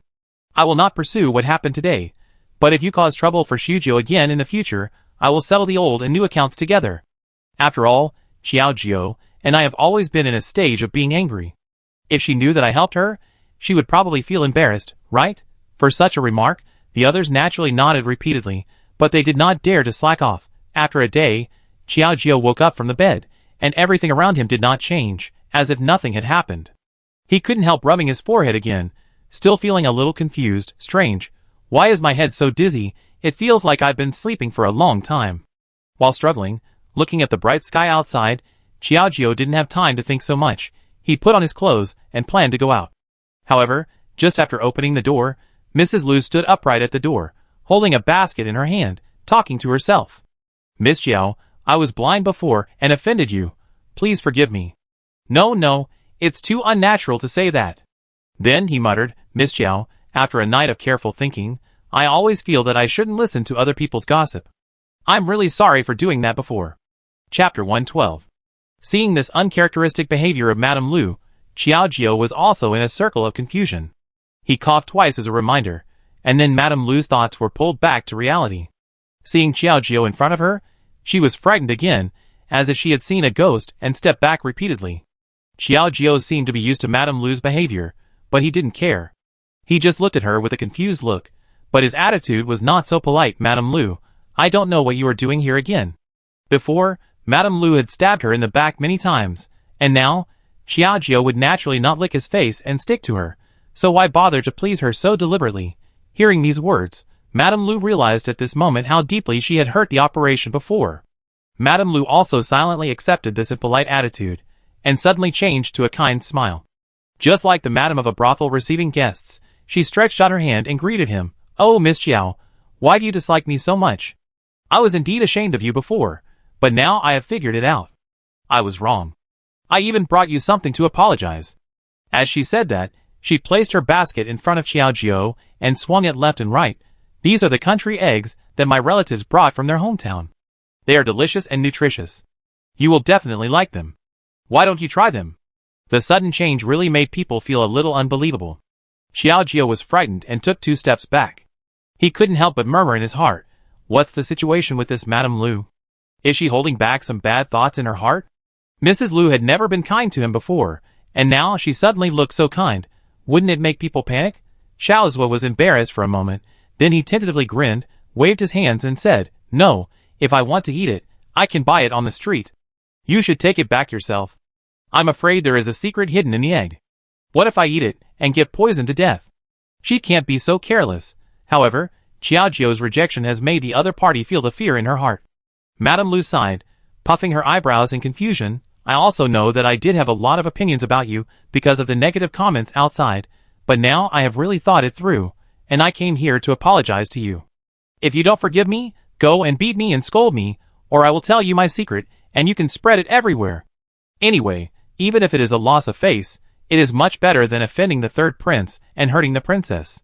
She is still a little familiar with the principle of a good man not suffering a loss in front of him. Xiaojio really found it difficult to accept Madame Lu's sudden epiphany. However, looking at her sincere face, if he didn't accept it, he would be afraid of her life. After a moment of hesitation, Xiaojio took the basket and nodded awkwardly. It's okay, you just need to know that it's just rumors. Since you've apologized, I have no reason not to forgive you. As neighbors, we should just live in harmony in the future. After all this talk, Xiaojio finally became Mr. Hong's wife Lu, and she felt a little relieved. After opening the basket, there were indeed beautiful country eggs, which looked carefully processed and very clean. What's going on? With a somewhat inexplicable atmosphere, Xiaojio still took the eggs back, without thinking about the details of the matter. After settling down, Xiaojio dressed herself up a little more low-key, closed the door directly, and went out. Now walking on the street, no one can recognize her, so she has avoided the attack of rumors. Looking around, she was still a little entangled in her heart. Why is Mr. Wang's home so far away? If you want to blame, you can only blame my bad reputation. How good would it be if I took a sedan chair directly? Who told me that if I met everyone seriously, I would be beaten by everyone again? Walking and resting along the way, I suddenly saw a dispute in front of me, and many people gathered around to discuss. Xiaojio was slightly startled, and quickly followed over.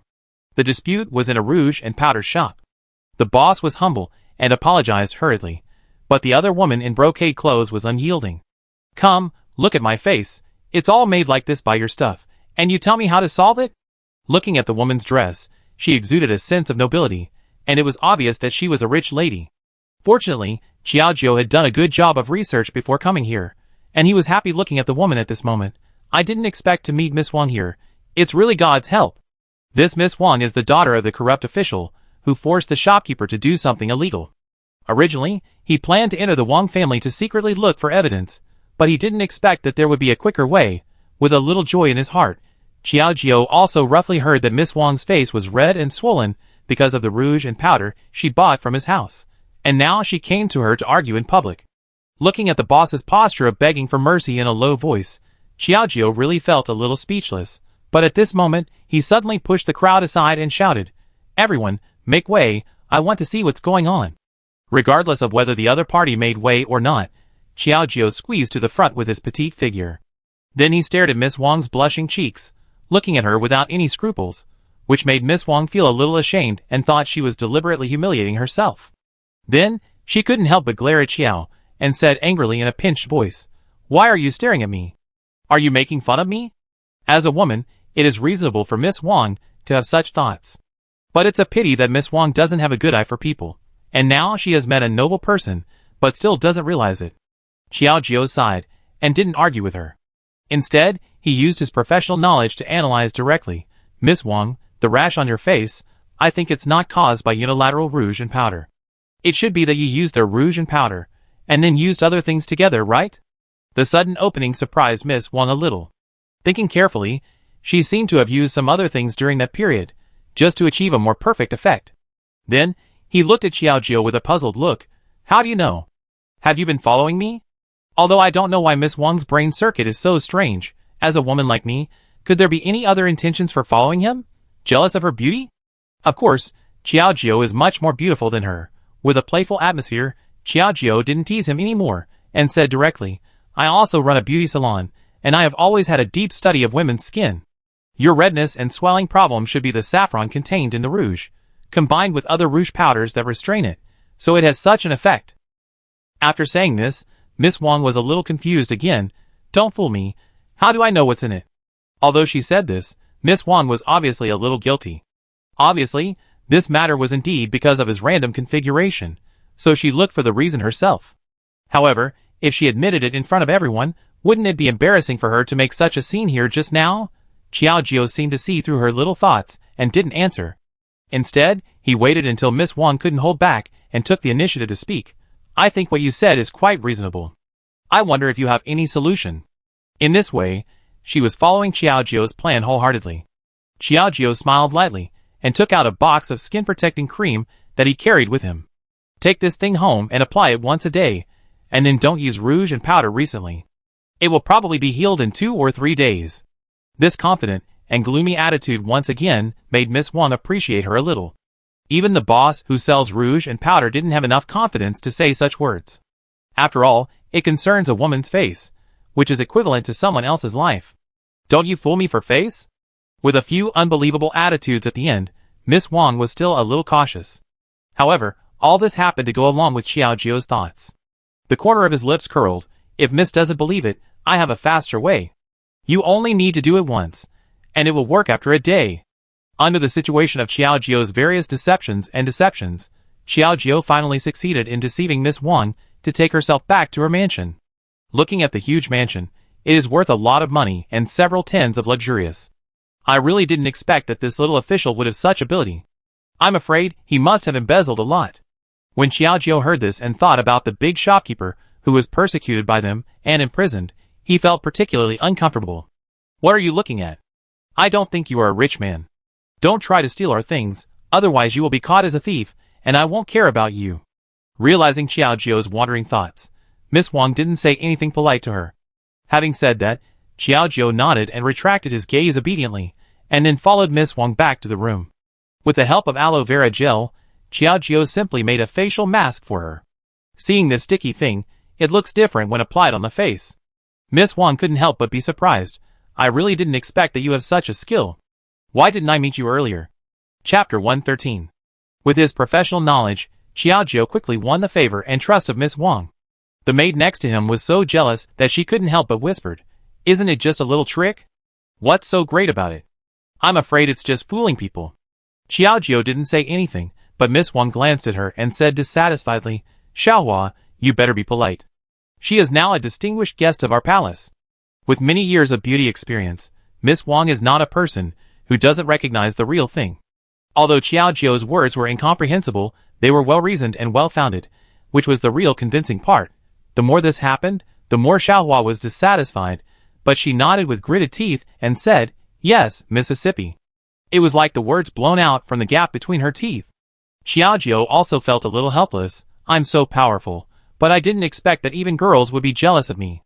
With a playful mood, Xiao Jiao sorted out the mess in front of him a little, and then said, "Miss Wang, I will do another treatment for you in the evening, and then tomorrow morning, you should be able to see the results."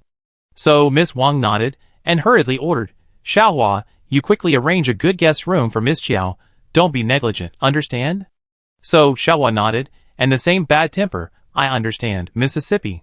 After that, she glared at Xiaojiu coldly. Come with me, Miss Xiao. Xiaojiu nodded, and just when she was about to follow her, she saw Xiaohua took away a gold hairpin on the dressing table before leaving. Strange, what is she doing with that thing? With some confusion, Xiaojiu didn't know whether he should expose it, but it didn't seem to have anything to do with him. After settling into the room with Xiaohua, Xiaojiu began to think about how to proceed with the next plan. But only half an hour later, there was a sudden noise outside. Everyone looked carefully. The young lady's gold hairpin is lost. I'm afraid it was stolen by some unclean people. Sister Xiaohua ordered that it must be found, and no one can let it go. These words passed directly outside the room, and Xiaojiu heard them in his ears. Originally, he didn't intend to take it to heart, but when he thought about it, he suddenly understood something. Gold hairpin. Is this the one that Xiaohua took out? Today, I just happened to be sharp-eyed and saw him taking things away. I'm afraid Xiaohua thought it was unnoticed, but I didn't know that I saw it. I didn't care much at the time, but now Xiaohua took the hairpin herself, and now she's crying thief. I'm afraid her purpose is not that simple. Xiaojiu sat down and thought for a while, but before he could think about it, there was a violent knock on the door. Miss Xiao inside, please open the door and help us find the lost hairpin. The voice came from the guards, but Xiaojiu didn't steal anything, so he didn't take it to heart and opened the door directly. But unexpectedly, the first thing that came into view was Xiaohua's arrogant figure, and behind her were the guards. Lost something? Xiaojiu glanced at them, and silently made way. This room is yours. If you want to find it, I can't say anything. Seeing Xiaojiu's active cooperation, Xiaohua couldn't help but sneer. I didn't expect you to cooperate so well. How did you know we lost something? Did you let it slip? Hearing this, Xiaojiu was a little speechless. He really didn't know how to respond to her silly words. Well, you guys were shouting so loudly outside. I'm not deaf. How could I not hear it? This made Xiaohua a little embarrassed, and she felt that her IQ was greatly insulted. At this moment, she gritted her teeth and glared at her angrily. She couldn't hold back her temper, and said directly, You look poor. I think you stole the things. Otherwise, how could we lose something when we came here? Such a precious thing. After saying this, Xiaojiu seemed a little helpless. You are good at thieves crying thieves, but you are a little impatient. You said I stole it before you found it. Are you looking for a scapegoat? After saying this, the maid was speechless. Stop talking nonsense. I will help them find it too, Xiaohua said, and walked directly inside, but one hand kept swinging back and forth in the sleeve of the other hand. The gold hairpin was in the sleeve at the moment. Although it could not see the sky, only she knew how precious it was. Seeing Xiaohua's eyes excited and looking around, Xiaojiu couldn't help but sneer. Is she looking for something or hiding something? She's so cautious. With a bit of nonchalance, Xiaojiu secretly walked toward Xiaohua, and saw that she had locked her target on her dressing table. Suddenly she screamed, what is this? Xiaohua was almost scared out of her wits by the thunderous voice, and others also rushed over. Xiaohua glared at Xiaojiu and cursed directly. Are you crazy? Why are you screaming? Are you going to die? However, at this moment, Xiaojiu fell on Xiaohua and threw himself on her. After a lot of searching, he finally found the hairpin hidden in the sleeve, and shook it off from Xiaohua's sleeve. Xiaohua was confused and wanted to pick it up immediately after hearing two bangs. However, the people surrounding her had seen this scene, and suddenly realized, it turned out that you stole the things, and you are crying wolf here. Miss really loves you in vain. Faced with this scolding, Xiaohua wanted to explain, but Xiaojiu said sarcastically, this hairpin is really beautiful, exactly the same as the one I saw in Miss Wang's room before. The more he said this, the more embarrassed Xiaohua felt, and she wanted to escape on the spot. However, the current situation left her with no way out. She could only lower her eyes, and glare at Xiaojiu angrily. She decided to fight to the death. It's her, she framed me. I have never seen a girl with such a strange way of thinking. Something that fell from her body was framed by someone. Xiaojiu sighed, everyone, take this thief away quickly. I'm afraid he will make a fuss here, and affect my idea of punishing the young lady. As for Miss Wang's face, it is now the most important thing in the whole mansion. Others should not neglect it. They dragged Xiaohua out. In a blink of an eye, Xiaohua was brought to Miss Wang. She knelt on the ground and cried like a pear blossom in the rain. Miss, I know I was wrong. I was just jealous of that man. I care about you. Miss Wang didn't feel sorry for her incoherent and choked voice. Instead, she glared at her coldly, and threw her to the side. making her crawl on the ground. I was lucky to see your cleverness, but I didn't expect you to be a fool. I can't tolerate such a treacherous person around me. Someone get her out. After the order was issued, Xiaohua was dragged and beaten out by a group of people with sticks. Xiaojiu's heart trembled slightly when he heard the sad voice, and he was a little scared. Fortunately, I was smart, otherwise I would have been the one beaten out by the clubs, right? Just when Xiaojio was enjoying the excitement, Miss Wang came to her side without knowing when, and glanced at Xiaojio with apologetic eyes. Miss Xiao, I'm really sorry, I didn't expect that there was such a vicious person around me. I heard that she wanted to misunderstand you before, which is really ridiculous. Because of the strength Xiaojio showed before, Miss Wang valued him very much, so she should be polite at this moment. Xiaojio nodded and generously forgave these things, so that her humble attitude was more appreciated. In the following time, Xiaojio's status in the mansion was also rising, and her life was so proud that the servants dared not offend her. On the contrary, some people seemed to have seen some new talent. A little maid and servant suddenly ran over, holding some pearl hairpins in their hands. Miss Xiao, we have heard about your past, and we admire you very much. Since you live here now, we are all family. This is our little gift. As the two said, they put the messy things in their hands into Xiaojio's hands. Seeing their enthusiasm, Xiaojio knew that people always go to higher places. Since they can't rely on their own strength, they naturally have to learn to curry favor with others. This is what they think now. However, Xiaojio's purpose of coming here is not to make a name for himself here. He still has his own things to do. He is afraid that making friends with these irrelevant people will affect his plans. Looking at the things in his hand, Xiaojio didn't even blink and returned them to the original owner, and then said coldly, I am just a retainer of the lady, and I will leave sooner or later. You don't have to do this. You should keep these things for yourself. After speaking, Xiaojio directly raised his foot and left, leaving behind a confused person. After that, several people wanted to curry favor with Xiaojio, but they were all decisively rejected. Therefore, a rumor spread that he was aloof. Xiaojio accepted it happily. In the pink room, Xiaojio did a care process for Miss Wang. The redness and swelling on her face were almost invisible. Miss Wang looked in the mirror, then looked at the calm Xiaojio, and suddenly teased, I heard that many people are trying to curry favor with you, but you refused? Chapter 114. Xiaojio confessed to this doubt. I just do things for the lady. Other people and things have nothing to do with me. Accepting things will cause trouble. Isn't it better to stay out of it? Miss Wang was very satisfied with this answer. At this moment, she looked at her with praise and a more gratified attitude. I really didn't misjudge you. Come and help me dress up. I will go to listen to music with my friends later. You should come with me. Xiaojio is so smart, capable, and flexible. How can he not be taken out to show off in front of those people? Xiaojio did not refuse and went with Miss Wang. When meeting those ladies, he never lost his status and demeanor. Instead, with his elegant conversation, he instantly squeezed into the circle and became a good friend of everyone. Because with the help of Miss Wang, Xiaojio kept explaining, and the people in the capital were soon free from the abundance, which made many people have an impulse to see it for themselves. In the tea house, Jiang Yifeng listened to the storyteller's passionate words. I heard that Miss Qiao, since she entered the Wang family's mansion, she has been fawning on Miss Wang. It only took her half a month to be praised by the ladies of other families. Hearing the 3 words Miss Qiao, Jiang Yifeng seemed particularly alert and glanced at the guards next to him.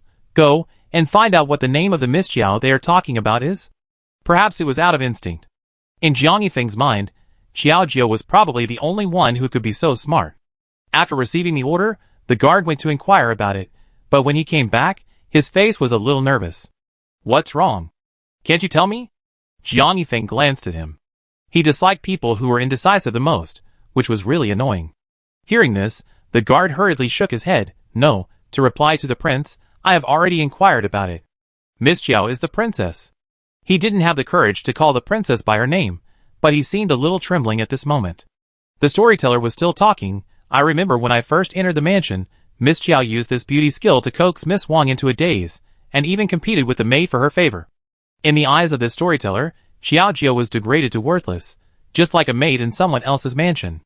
However, Xiaojio was the noble concubine of the third prince, and being belittled by a storyteller was simply unbearable to hear. Jiang Yifeng tightly curled his fists, and his anger was self-evident. The guards beside him were terrified and asked tentatively, Your Majesty, how about I go and get some money to send the storyteller away? Those in charge are confused, and those who are watching are worried. Seeing Jiang Yifeng's expression, it seemed as if it indicated that the situation was not good. If he continued like this, he would directly overturn the tea house in the next impulse, which would be a big problem. Hearing this, Jiang Yifeng took a deep breath, stood up directly, and glared at him coldly. Since you know what to do, why don't you go quickly? Are you going to let the storyteller continue to humiliate the name of our palace here? The guards did not dare to neglect and rushed over. After solving the problem, when they came back, they found that Jiang Yifeng had disappeared. They felt a little headache and depressed. Why are you angry with me again when someone spread rumors? I'm almost a punching bag. Good things don't happen to me, but bad things hit me hard every day. At this moment, Jiang Yifeng came to the so-called Wang's house without saying a word. It looked very impressive. He jumped from the beam. Xiao Jiao was busy behind him. Saiwa's figure instantly came into view. His smug attitude made people feel a little uncomfortable. Have you been so good at being a maid in someone else's house that you have forgotten your identity now? With a somewhat unhappy attitude, Jiang Yifeng couldn't hold his temper. While there was no one around, he jumped in front of Xiao Jiao, grabbed her arm and dragged her out. Feeling the sudden movement, Xiao Jiao was about to scream, but when she saw the hurried face, it was Jiang Yifeng, and she was instantly more surprised. Why are you here? Hearing this, Jiang Yifeng took her to a corner, but he became more impatient. I want to ask, how can you, a princess, be willing to be a slave here? The thunderous voice was obviously a naked question. Xiao Jiao was slightly stunned, looking at the flower basket in her hand, until the other party misunderstood. Then she smiled again. How can I be a slave? I just want to pick flowers, and give Miss Wang a flower bath. Give her a flower bath? When did you like to serve people so much? Can't other people do these things? You have to do it yourself. Can you pay attention to your identity? Jiang Yifeng really didn't understand. Xiao Jiao's current behavior was undoubtedly humiliating himself. However, facing the other party's excessive attitude, Xiao Jiao also felt a little unhappy, and followed Yan Ming again. I said, I am not a slave. Why don't you believe me? If you come all the way here just to ask me these things, you can leave now. I thought he suddenly appeared just because he was worried about me, but I didn't expect that I was still self-indulgent, and now I have become a joke. The two looked at each other, but there was no affection as before, but there was a little more inexplicable impulse. Jiang Yifeng really wanted to take Xiao Jiao away from here, but he was afraid that doing so would make her even more angry, right? Took a deep breath, and tried to suppress the waves in his heart. Jiang Yifeng put down all his airs and begged, listen to me, leave here with me, and don't let others slaughter you anymore, okay? However, Xiao Jiao felt a little depressed about the other party's request. He looked up and glared at him. What do you want me to say? I am here for a reason. If you don't understand me, please don't interfere with me. I have something else to do. I'm leaving first. After that, Xiao Jiao stopped communicating with him. I'm afraid that if the two of them talked for a while longer, there would not be such a harmonious atmosphere. Turning around, Xiao Jiao's figure disappeared at the corner. Jiang Yifeng's chest suddenly rose and fell, and he was so worried that he couldn't help but clench his fist and smashed it hard on the pillar next to him. Why can't you think about it for me? If there is anything, can't you tell me? When he was depressed, he heard footsteps coming. Jiang Yifeng did not stay for long and left directly. However, after returning to the mansion, Jiang Yifeng felt more and more depressed. He glanced at the housekeeper Lu next to him. I heard that you were born and raised in Yongcheng. Do you know what the Wang family is like? Hearing this, housekeeper Lu quickly replied, the Wang family is also a big family in Yongcheng. Someone in the family was an official in the court before, but he was only a small official. However, with financial resources and influence, he was still quite respected. So Jiang Yifeng couldn't help but sneered. Really? Is this the reason why they dare to treat the princess as a maid? Jiang Yifeng clenched her fists tightly, and the pearwood chair was almost scratched by her. Seeing this, housekeeper Lu next to him couldn't help sweating profusely, and dared not say anything extra. It was getting late, but Jiang Yifeng had no intention of appreciating the beauty of the sunset. He just shouted, come on, investigate all the businesses of the Lu family, put pressure on them, and let them know who they have offended. Under Jiang Yifeng's secret operation, all the businesses of the Wang family were hit accordingly, and in a short period of time, they lost a lot of money. Mr. Wang was so anxious that he had to call Miss Wang to discuss. Qiu Shui, the Xiao Jiao who follows you is someone we can't offend. You should let her go. Hearing this, Miss Wang was slightly stunned, and a little reluctant. Dad, what are you talking about? She is amazing. You know her skincare skills. Miss Wang still wanted to defend Xiaojiao. In fact, it was just to satisfy her vanity for beauty. But the next words of Mr. Wang interrupted all her thoughts. She is the third princess.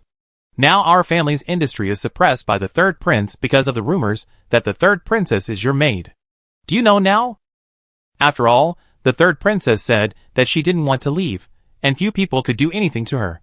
Now she is playing well with Miss Wang, and I don't know if she is really making friends or has other purposes, but I am afraid that if Xiaojiao continues to stay in the mansion, their family will suffer greater losses. In this way, Miss Wang was a little surprised. It turns out that she is really a princess. Miss Wang had already investigated Xiaojiao's identity, but she heard that Xiaojiao and Jiang Yifeng had problems in their relationship and were in a quarrel. Miss Wang was greedy for Xiaojiao's lifelong skills, so she didn't take it seriously, but who knew that it would bring such a disaster now? Things have come to this point, and Miss Wang naturally cannot continue to act recklessly. She can only nod and compromise, since Dad has already said so. For the sake of the family, I will end it with her. After saying that, Miss Wang left directly and came to the courtyard, looking at Xiaojiao, who was busy and happy, as if she didn't know what happened at home. Ahem. Miss Wang tried to divert Xiaojiao's attention. Xiaojiao turned around, smiling and looking kind, and really didn't look like a princess. Miss, do you need anything? Nothing, but the rash on my face has healed. After all, you are not a person in the mansion, and it is not appropriate to stay for a long time. Here is your luggage. As he said that, he put the packed bag in front of her. Chapter 115. Seeing Miss Wang's resolute attitude, Xiaojiao was still a little confused, but the other party directly pointed it out. Even if I beg you, I put a lot of silver in it for you to thank you for your help these days. But our family can't stand the third prince's tossing. You should leave quickly. Seeing Miss Wang's behavior of crossing the river and demolishing the bridge, Xiaojiao was dissatisfied, but he didn't want to implicate their family. After taking the bundle, he sighed helplessly. Okay, since I can't stay here, then I leave, and you don't have to look so guilty. If it weren't for Miss Wang's conscience, Xiaojiao would not have let it go so easily. After saying that, he put the bundle on his shoulders. Because of the silver, it was still a little heavy, and his shoulders were almost crushed. Xiaojiao only felt that he had received 10,000 injuries, and his footsteps slightly bent. The next second, he gritted his teeth and pretended to be fine, and walked out of the Wang family's house. Seeing this scene, Miss Wang was reluctant, but she could only let her go. After leaving the Wang family, Xiaojiao's fame rose, but he had been trying to do things, but he had been asking for nothing, and he felt a little entangled. Now, I can't get in touch with that corrupt official through Miss Wang. What should I do? Originally, according to his own opportunity, if it went smoothly, Xiaojiao would have a connection with the corrupt official who forced a big shopkeeper under the leadership of Miss Wang. But who could have thought that before the plan started, he had already fallen into the middleman? Sighing, Xiaojiao continued to move forward, but at this moment, several strong men suddenly jumped out from the corner in front and blocked Xiaojiao's way. Seeing this, her beautiful eyes slightly frowned. With a bit of displeasure, her pair of jade hands curled up a little, and she cautiously retreated a few steps. She was a little dissatisfied in her heart. What kind of day is this? I was just kicked out, and now I meet hooligans again. Am I destined to be a disaster today? When she was panicking, those people came directly over. Do it. This attitude was particularly resolute and decisive. Xiaojiao was so scared that he ran away immediately, cursing in his heart. Are the hooligans now so dedicated? Shouldn't I say something? This is good. I don't even have room to delay time. Those people followed closely behind. Xiaojiao ran faster and faster, but this was a remote alley. Everyone went to eat at noon, and there were not many people hanging around outside. Xiaojiao was so sad that she wanted to cry, but had no tears. Suddenly she stumbled and crawled forward. Damn, am I so unlucky that even the stones are against me? Regardless of the pain in her hand, Xiaojiao heard the footsteps coming one after another behind her, which were chaotic and urgent, and her heart was about to rise to her throat. Then, suddenly, her eyes went dark, and a huge thing covered her sight. In panic, Xiaojiao twisted her body and struggled frantically, cursing and asking, Who is it? What do you want to do? Let me go quickly. After talking for a long time, Xiaojiao did not get any response, but felt that her body was lifted into the air, as if she was carried on someone's shoulders. The noise along the way made those people a little unhappy, and they directly gave Xiao a brain beating. In a flash, Xiaojiao fell into a deep sleep in endless struggle. I don't know how long it took, and in a daze, there were bursts of voices from outside. What's going on? He hasn't woken up for so long. Didn't you beat him to death? Miss, we have to be careful when we hit him, and the beating won't be fatal. Several people were hesitant. Xiaojiu's eyes were slightly empty, and her long eyelashes were like butterfly wings, which made her look like a bud about to bloom. One of them noticed this scene and shouted, "Miss, this person is awake." When Xiaojiu opened her eyes, she saw several pairs of eyes staring at her in a trance. I am even more amazing than the national treasure panda. In panic, I looked at the woman in front of me again and gasped, "Oh my god, what is this?" Although the woman in front of me was dressed gorgeously, she had a big black birthmark on her face, and two black and thick ones, which was really unbearable to look at. It formed a sharp contrast with her gorgeous clothes, which made her look even uglier and more frightening. Seeing the frightened Xiaojiu, a trace of displeasure flashed across the woman's eyes. Before she could speak, the person next to her said angrily, "Have you never seen a beautiful woman? Why are you so excited?" When these words came out, I didn't know whether they were compliments or perfunctory, which really made people feel a little speechless. Xiaojiu tried to stay calm, and then he took a deep breath again, re-examining the people in front of him, and paid special attention to the ugly woman in the middle. Thinking carefully, he suddenly thought of something. "You are the daughter of Su County, Su Tingxue?" In Yongcheng, some people spread rumors that beautiful women are compared with ugly women. As a family of small officials, the Su family didn't know whether it was because his father did too many bad things, so the retribution fell on his little daughter. She should have been born with wealth and honor, and a good life as a daughter of a rich family, but she was born with an extremely ugly face, and everyone would hide from her. Su Tingxue was slightly satisfied with Xiaojiu's calm attitude, and then asked, "Do you know me?" "Haha, how can I not know you? Your father has done many evil things and offended my family shopkeeper, so I naturally have to get to know you." With irony and contempt in his heart, Xiaojiu seemed particularly calm on the surface. He grinned and said, "The eldest daughter of the Su family is gentle and virtuous, with endless talents. She has almost all the advantages, but her face is incompatible with her talents. It is really a pity. How can I not know? It is the same to say that she is ugly, but when the word ugly comes out of Xiaojiu's mouth, it seems to have a completely different meaning." Su Tingxue was praised to the sky, and she seemed a little complacent at this moment. She lowered her head shyly and muttered to herself, "So people outside all evaluate me like this. They still have some vision." Xiaojiu was speechless for a moment about her attitude and behavior without self-awareness. He looked at the rope tied to himself again and said, "Miss Su, please stop being narcissistic. What does this mean to me? What do you want?" This reminder reminded Su Tingxue of the main business, and she quickly said, "You also know that a woman's face is equivalent to a second life. A woman as outstanding as me, but ruined everything because of a face, it really shouldn't be." It is unknown how long this practice took. Miss Su finally got to the point. "I heard that you are good at maintaining a woman's appearance. Miss Wang was cured by you before, and she became her confidant. Now I ask you to turn me into a great beauty." Xiaojiu glanced at her. Although Miss Su's face did look a little unsightly, her facial features were still upright, and she also had double eyelids and small lips. As long as the birthmark and the mole on her face were removed, becoming a beauty would not be a dream.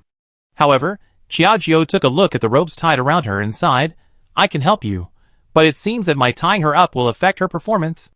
After saying this, Su Tingxue quickly scolded, "Why did you two tie her up? Untie her quickly." The two were confused. Sometimes she refused to get up. Did they want her to move around? However, the arm could not twist the thigh. The two could only hold their breath and untie Xiaojiu. After carefully studying Su Tingxue's face, Xiaojiu made a corresponding care policy. It is estimated that because of this face, you stay at home on weekdays and rarely go out to bask in the sun, so your face is dry and dark. This birthmark is also formed after birth, which is also a good thing. I will show you step by step. Based on Xiaojiu's carefully prepared care prescription, Su Tingxue was first given a facial mask experience. When she peeled off the mask, Su Tingxue felt relief from her whole face, like a lotus flower emerging from water, and looked particularly comfortable. She gently touched her cheek, and for a moment she felt an indescribable excitement. "Oh my god, this feeling is so wonderful, it's even smoother than the shelled egg. What kind of treasure is it?"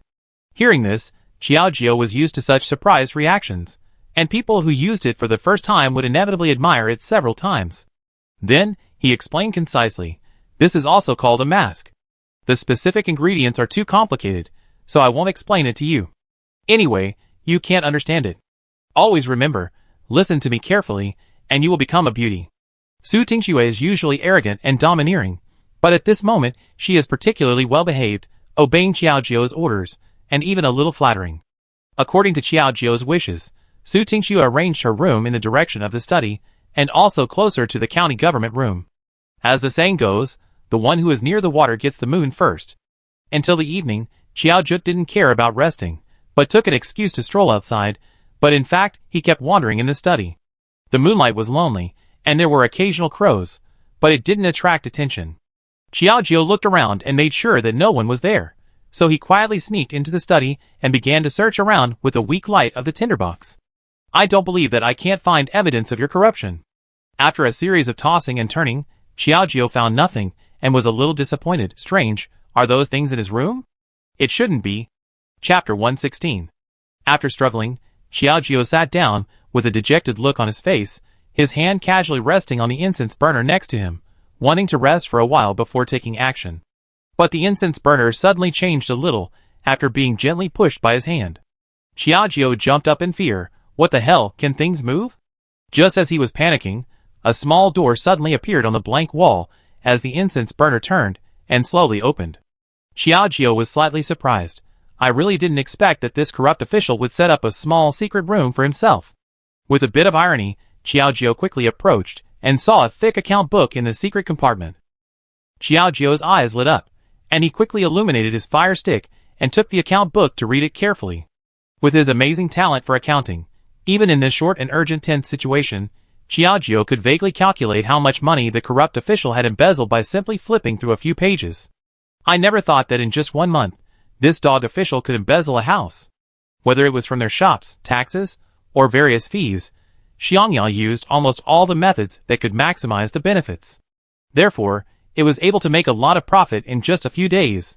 I never thought that I worked hard and made money down to earth, but your money came easily. It's really enviable. Almost gritting his teeth, Qiaojiu wanted to continue flipping through the pages, but at this moment, a voice suddenly came from outside. Xiaolu, go give me a pot of tea and bring it to the study. I need to check the accounts for a while.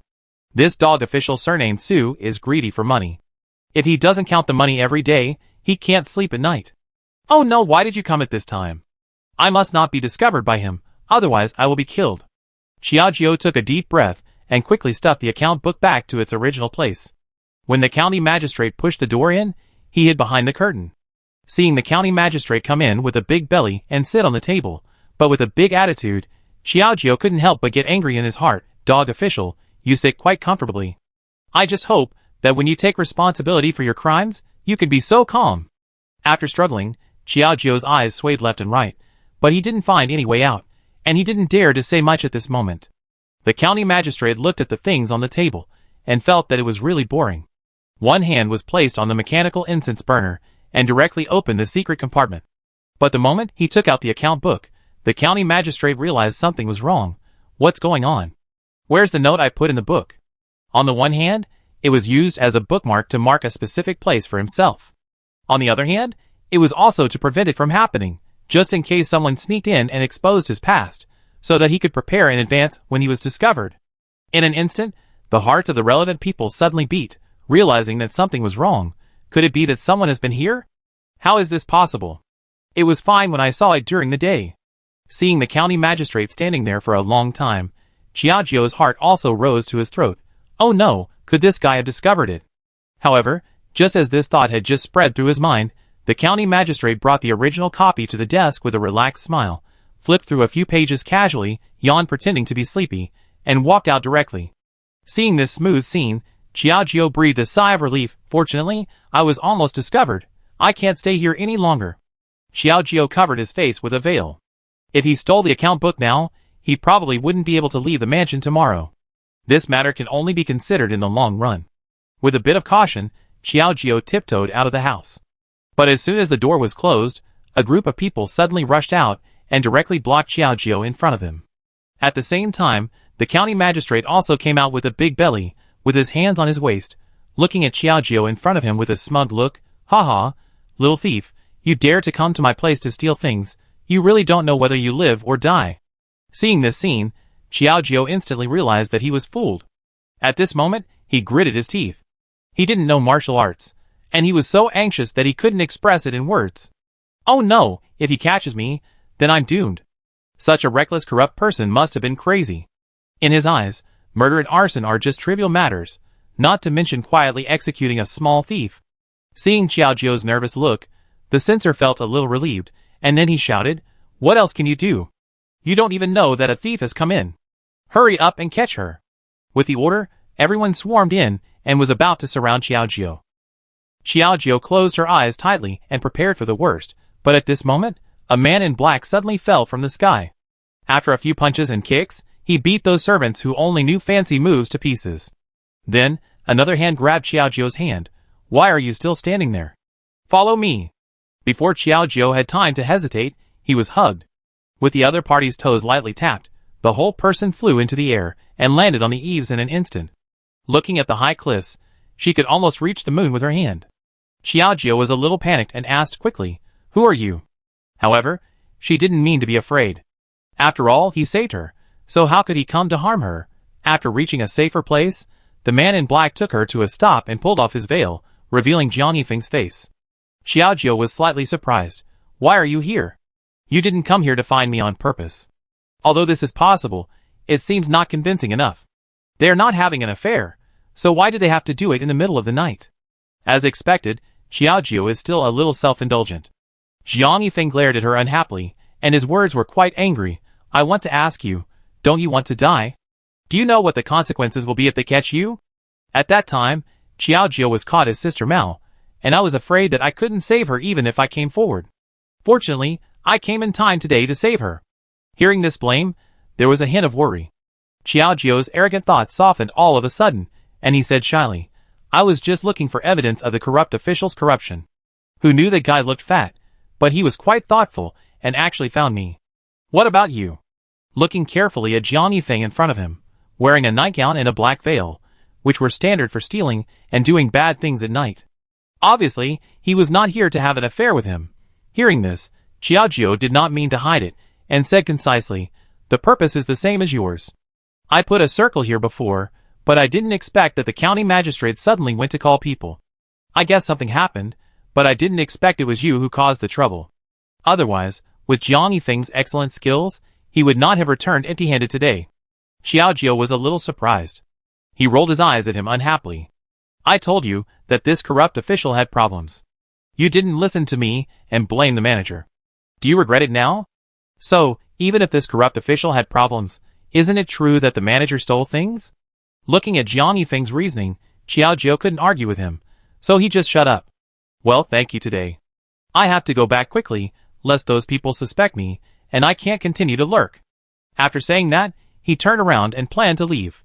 Jiang Yifeng suddenly grabbed her arm with one hand and said, "Why don't we cooperate? Don't we have the same goal? We can work together and get twice the result with half the effort." With a little emotion, it was also to prevent Xiaojiu from making mistakes. After hearing this, Xiaojiu was surprised and struggled for a moment.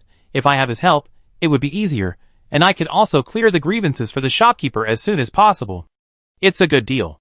As a businessman, Xiaojiu accepted such an invitation very calmly. After the two reached a certain agreement, Jiang Yifeng left quietly, and Xiaojiu also returned to his room quietly, thankful that no one found out. However, in just half an hour, there was a commotion in the mansion. "Everyone get up. There was a thief today, cooperate with me, and we must catch this thief."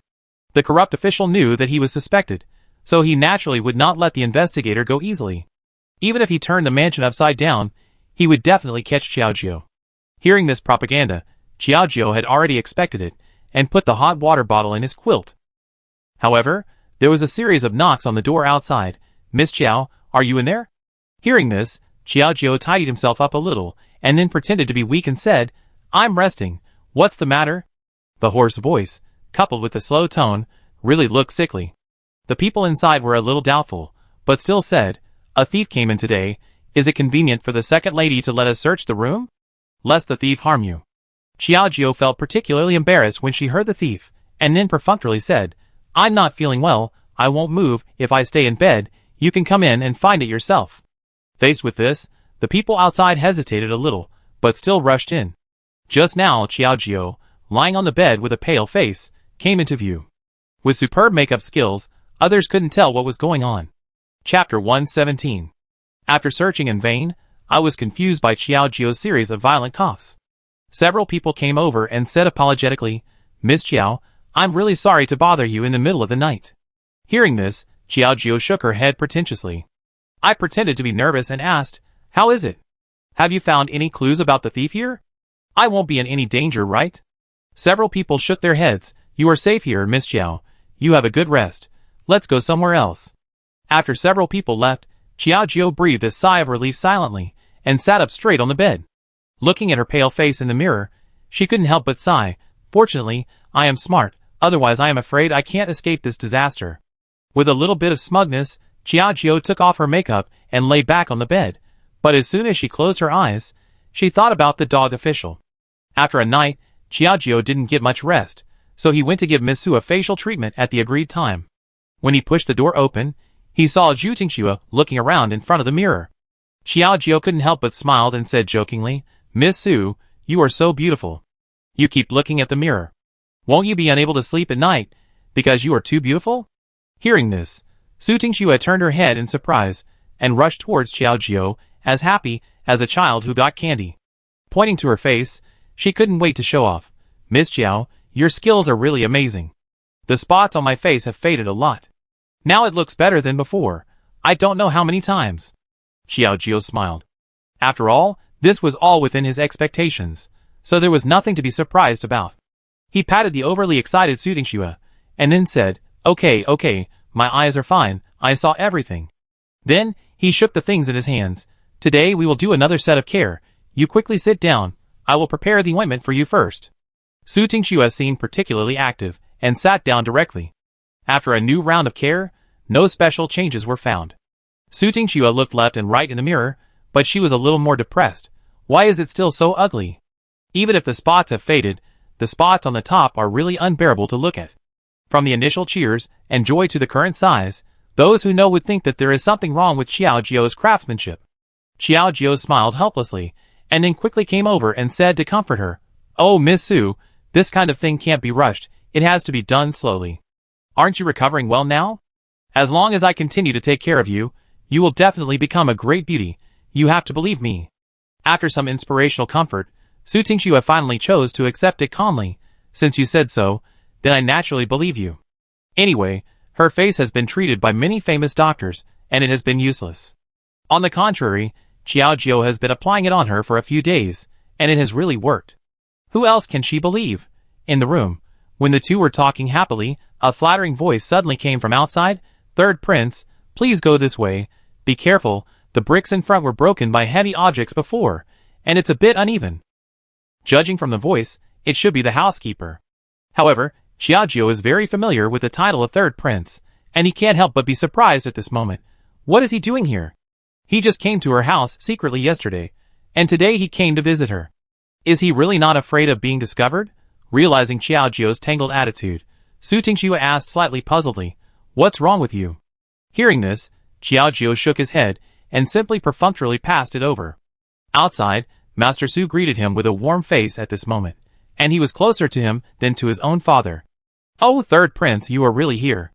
I thought it was just a joke before. Your arrival really makes my humble home shine. Come and sit down." Master Su stretched out his hands and gave a colorful big flattery, while running to Jiang Yifeng, wishing to give him a big hug. Jiang Yifeng felt a little embarrassed, subconsciously moved his feet to the side, and escaped this disaster. After sitting in the main hall with Master Su for a while, he deliberately changed the subject. "Master Su, your mansion looks quite large, both in terms of feng shui and furnishings. I wonder if I can go around and take a look, so that I can get some reference and copy it when I go back."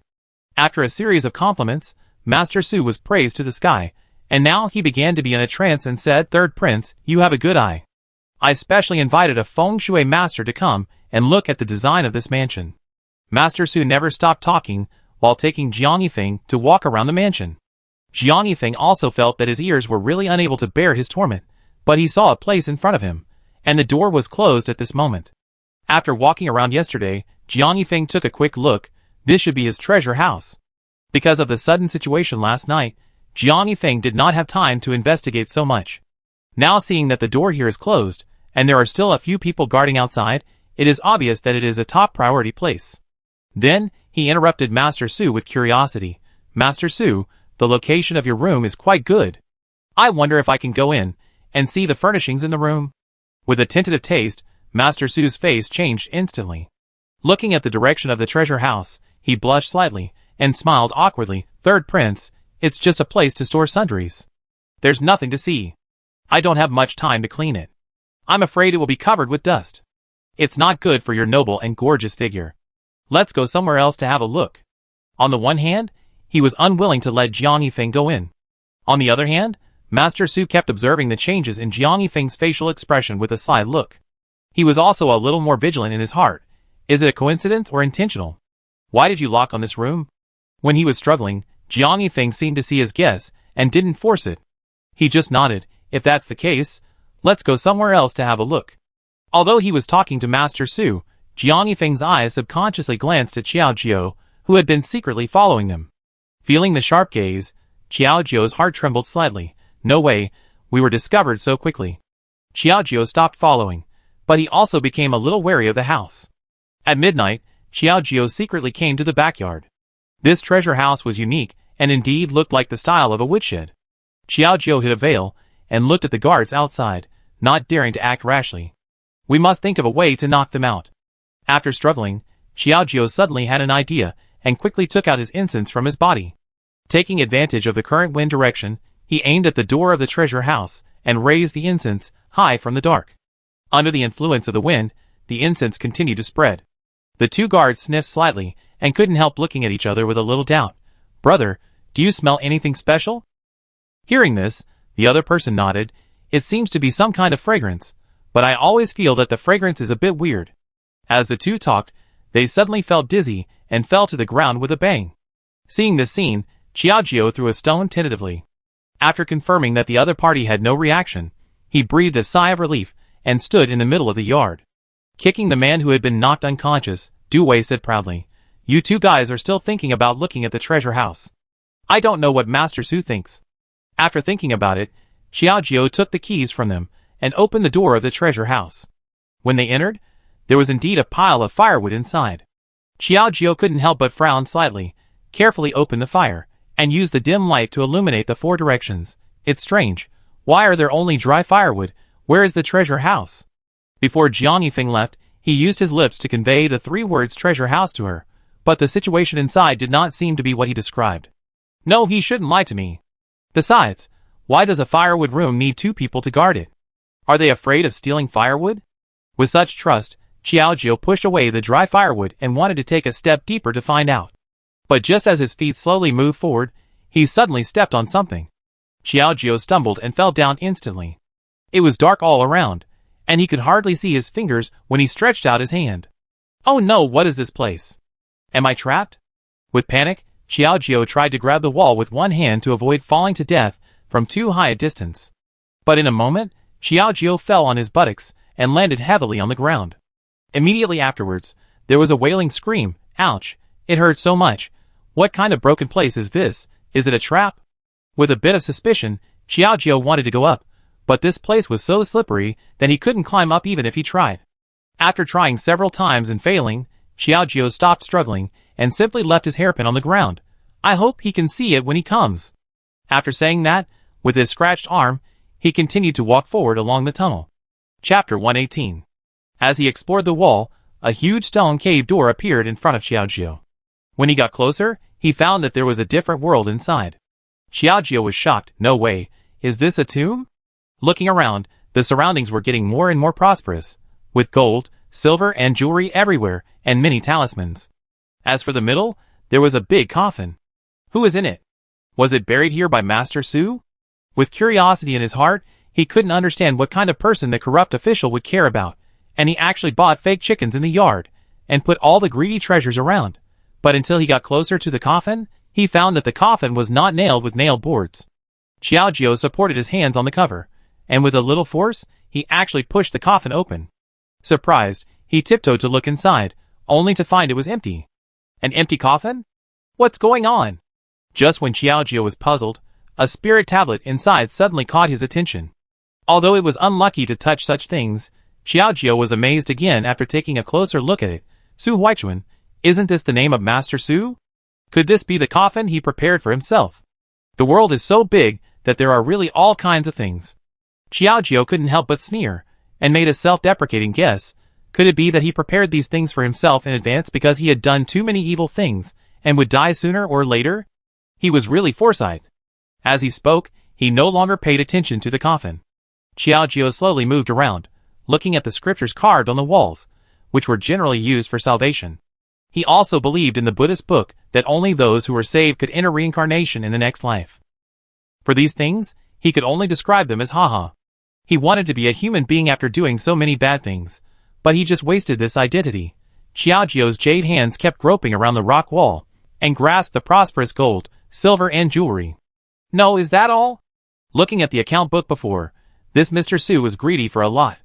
Such a thick book, a few pages are equivalent to an ordinary person's life. How can these things now be compared? With the idea of constantly digging in his heart, Xiaojiao continued to walk carefully, guarding against the mechanism, and began to grope the wall, trying to find some mechanism. Just when he was close to a kerosene lamp, Xiaojiao touched the kerosene lamp with his hand, and it suddenly rotated. Soon, a small stone door on the wall slowly opened, reflecting the light, and a golden light was emitted from inside. Xiaojiao was delighted, and with her petite body, she went directly in. At a glance, the whole place was prosperous, and gold, silver and jewelry almost filled up half of the secret room. I said, it seems that those jewels outside are just to cover up and prevent two robbers from coming. There is a real hidden world inside. I have to admit that although this dog official is not kind, some things are still prepared very carefully and safely, but it's a pity that he took some crooked ways. Xiaojiao swallowed his saliva. It was the first time for him to see such a golden scene. He was really a little envious. In the center of the pile of gold and silver treasures, there was a desk with a lamp on top, which showed signs of burning. Xiaojiao pinched it with his hand, and the wick had dried up. This guy, he came to his cemetery for nothing. It's quite interesting. While talking, he looked at a thick book placed in the middle of the table, and he was a little more delighted. He took it in his hand and took a look. Account. It recorded all the money he had obtained with greed, and it was very detailed. This is a good thing. I must put it away quickly. I will definitely be able to use it as evidence later. Xiaojiao stuffed the thing into his arms, and then walked out directly, intending to tell Jiang Yifeng about this matter. But just as he went out, Xiaojiao suddenly stepped on something under his feet, a stone, and sank mechanically.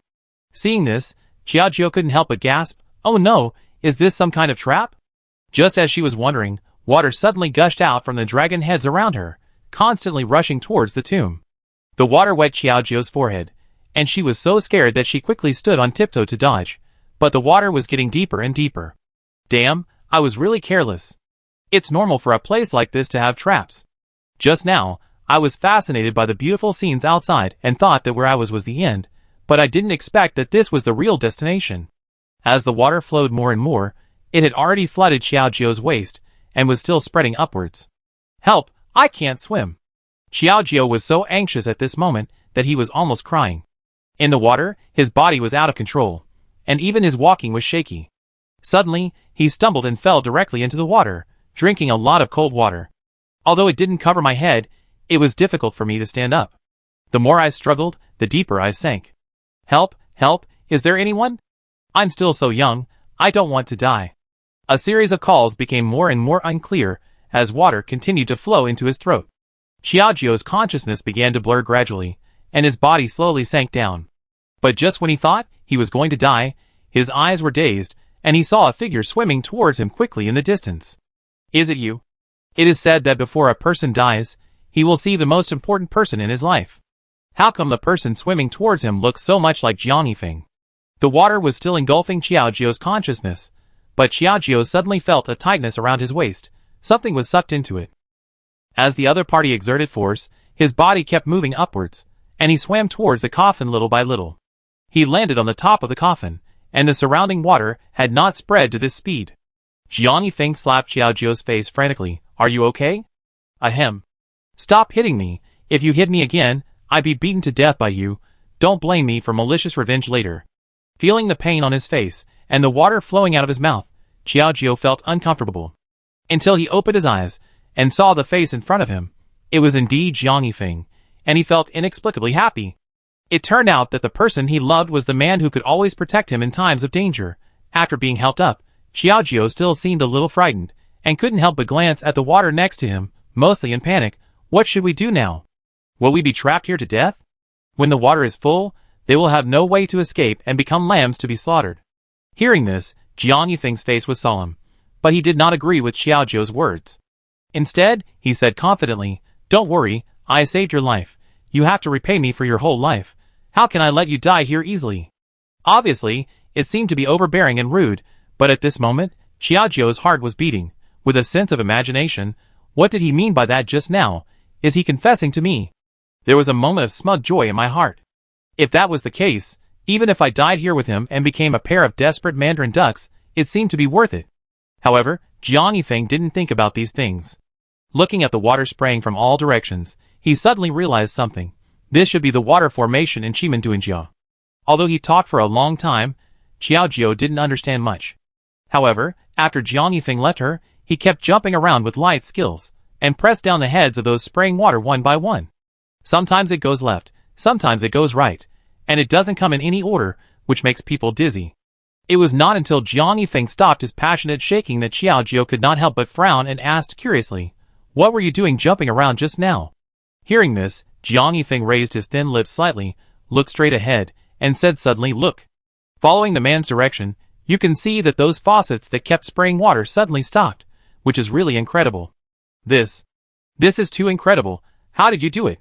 I thought it was a situation where I was sure to die, but I didn't expect that at the critical moment, there was still a glimmer of hope. Xiaojiu was so moved that he wanted to cry, but had no tears. At this moment, he wanted to go up and give him a big hug. Jiang Yifeng stood up straight, looked down at her, and said with a little teasing, "If you want to know, you might as well read more military books to expand your ignorant brain. This is not a bad thing. It's such a good scene. Why do you have to say such a disappointing thing?" For a moment, Xiaojiu wanted to beat him up to an 8th level disability on the spot. She pouted slightly and started to curse unhappily. However, Jiang Yifeng didn't have so many thoughts. He played around with her in this place and directly stretched out a hand and said, "Okay, if you don't want to be discovered, leave quickly." The two left the river as if nothing had happened. After coming out of the lake, Xiaojiu felt like he had survived a disaster. He couldn't help shaking his body again, and suddenly a sneeze was exciting. Jiang Yifeng frowned slightly and asked nervously, "What's going on? Did you catch a cold?" Hearing this, Xiaojiu seemed particularly aggrieved, and couldn't help but curl his lips, and said with dissatisfaction, "I'm not as strong as you. It's the middle of the night, and I'm drowned and swimming in the water. How can I not catch a cold?" Chapter 119. Xiaojiu followed Jiang Yifeng back to his residence. The new mansion was exceptionally large. Xiaojiu lay on the bed. The layout of the room gave him an indescribable sense of familiarity. This place seems familiar. He clearly did not lose his memory, but he always had this illusion. Just as he was still thinking hard, the door was gently pushed open, and a bitter smell of medicine came to his nose. Xiaojiu pinched her nose subconsciously, and looked at Jiang Yifeng, who came with a medicine bowl with a look of disgust. "What are you doing? Are you trying to murder me while I'm sick? The smell of this medicine can kill people invisibly. Don't let people drink it." Hearing this, Jiang Yifeng pulled the corners of his thin mouth and chuckled, shook his head helplessly, and sighed subconsciously, "You are still the same as before, afraid of bitterness when drinking medicine." Sometimes she is a female man, but when she gets sick, she is like a little girl, delicate, making people want to hold her in their hands and take care of her carefully. While talking, the medicine that Xiaojiu regarded as the devil was brought to the bedside. "Drink it quickly, it will be more bitter after it gets cold. I remember that before, when you asked me to drink medicine, you would prepare some candied fruits for me. So love will disappear, right?" I don't know where this sentence came from. Xiaojiu just felt a little uncomfortable at the moment. After being apart for so long, has he even forgotten his habits? Just as Xiaojiu was silently lamenting the passage of time and the changes in people and things, Jiang Yifeng suddenly took out a bag of yellow grease from his arms, as if by magic, and threw it into her arms. "I didn't prepare candied fruit today, but I prepared some sweet cakes. Anyway, you didn't eat anything, did you?" Hearing this, Xiaojiu was slightly startled, and quickly opened the package, looking at the square cake inside, with a red sugar flower in the middle. It was simply exquisite and delicious. Xiaojiu's eyes instantly lit up, and he quickly took a piece and bit it in his mouth. The sweet taste, coupled with the softness of the rice cake, really made people linger, and Xiaojiao couldn't help but exclaim in surprise. Yeah, it's the same taste as before, you bought it at the same store. Just when she was curious, the more she looked at Jiang Yifeng's serious expression, she instantly realized that she was a little too excited just now, and quickly calmed down. She swallowed the unchewed sugar cake hard, and said vaguely in her mouth, "That, it's delicious, thank you." She didn't forget that the two of them were in a cold war now, whoever was moved first would lose. However, at this new time, the unchewed sugar paste suddenly got stuck in her throat. Ahem. Water? Xiaojiao covered his neck, feeling that the thing stuck in the middle was very uncomfortable, unable to separate or spit out. Seeing this scene, Jiang Yifeng quickly and tactfully brought the medicine bowl over. Xiaojiao didn't have time to see it clearly, and gulped it down. After swallowing the cake thoroughly, he felt relieved. But then, a strong smell of medicine spread from his nose almost from the heart. What did you give me to drink just now? Xiaojiao looked at Jiang Yifeng with horror. Medicine, for curing diseases faster. Looking at this guy's calm face, Xiaojiao seemed a little regretful. Oh no, I was really careless just now. For a moment, he would rather be choked to death by the cake than drink such a poisonous thing. At this moment, he could only stuff several pieces of sugar cakes into his mouth to try to relieve the bitterness of the medicine. Jiang Yifeng didn't say anything, but just stood up, took a look at the surrounding environment, and suddenly asked, "Are you used to this place?" Xiaojiao nodded woodenly at the inexplicable question, but Jiang Yifeng smiled with relief. It's okay to get used to it, there shouldn't be any difference. It's late now, take a good rest after taking the medicine. After explaining, Jiang Yifeng didn't say anything more, and turned around and left, gently closing the door. Xiaojiao was almost confused by the gentle behavior. Did he take medicine today too? This shouldn't be Jiang Yifeng's overbearing and unreasonable attitude towards himself. Like a glacier, struggling, Xiaojiao lay on the bed by himself, casually pinched the quilt, and wanted to cover his face, demonstrating to himself the scene of blushing because of excitement just now. At that moment, Xiaojiao suddenly realized that the bright red quilt, the fine silk, the same feel, and the familiar decorations. Isn't this the room of mine and him? Although he is in Yongzhou now, he never dreamed that Jiang Yifeng is still such a nostalgic person, and the layout of the room is exactly the same as the one they used to live in. For the whole night, it was a familiar scene, but Xiaojiao was confused and couldn't sleep. After several days, Jiang Yifeng took care of him meticulously, and tricked Xiaojiao into taking medicine every day, and went out to go shopping and exercise, and his condition gradually improved. The two of them strolled in the backyard. After Xiaojiao took 2 steps, he suddenly stopped. Realizing that the person next to him had disappeared, Jiang Yifeng turned around and looked at her, a little confused. What's wrong? Are you feeling unwell again? Seeing this straight man's way of caring, Xiaojiao was a little speechless, and couldn't help but complain in a low voice, I'm not a 3-year-old baby. How can I feel uncomfortable after walking 2 steps? But when it comes to business, Xiaojiao raised his head, his clear eyes were more determined. Well, I want to go back to the Su family. Although we have found some clues, those things are not enough to prove his guilt. The shocking words broke all of Jiang Yifeng's good mood. At this moment, his eyebrows were tightly frowned, with a bit of threatening atmosphere. He walked up to Xiaojiao and rejected the plan with a firm decision. No, this is too dangerous. Do you know that the whole city is under martial law? Are they trying to catch a thief? Although it was said that they were trying to catch a thief, in fact, this operation was initiated by the Su family's master. The tomb that Master Su prepared for himself had been castrated by someone, so he must be very angry. He was determined to find the person once he came out. Now, I'm afraid he is using the thief's gimmick to find the real tomb robber. If Xiaojiao's identity is exposed, and he falls into Master Su's hands, he will suffer. Xiaojiao was a little surprised, but it was all reasonable. Then, he took another breath, his eyes once again firm and deep.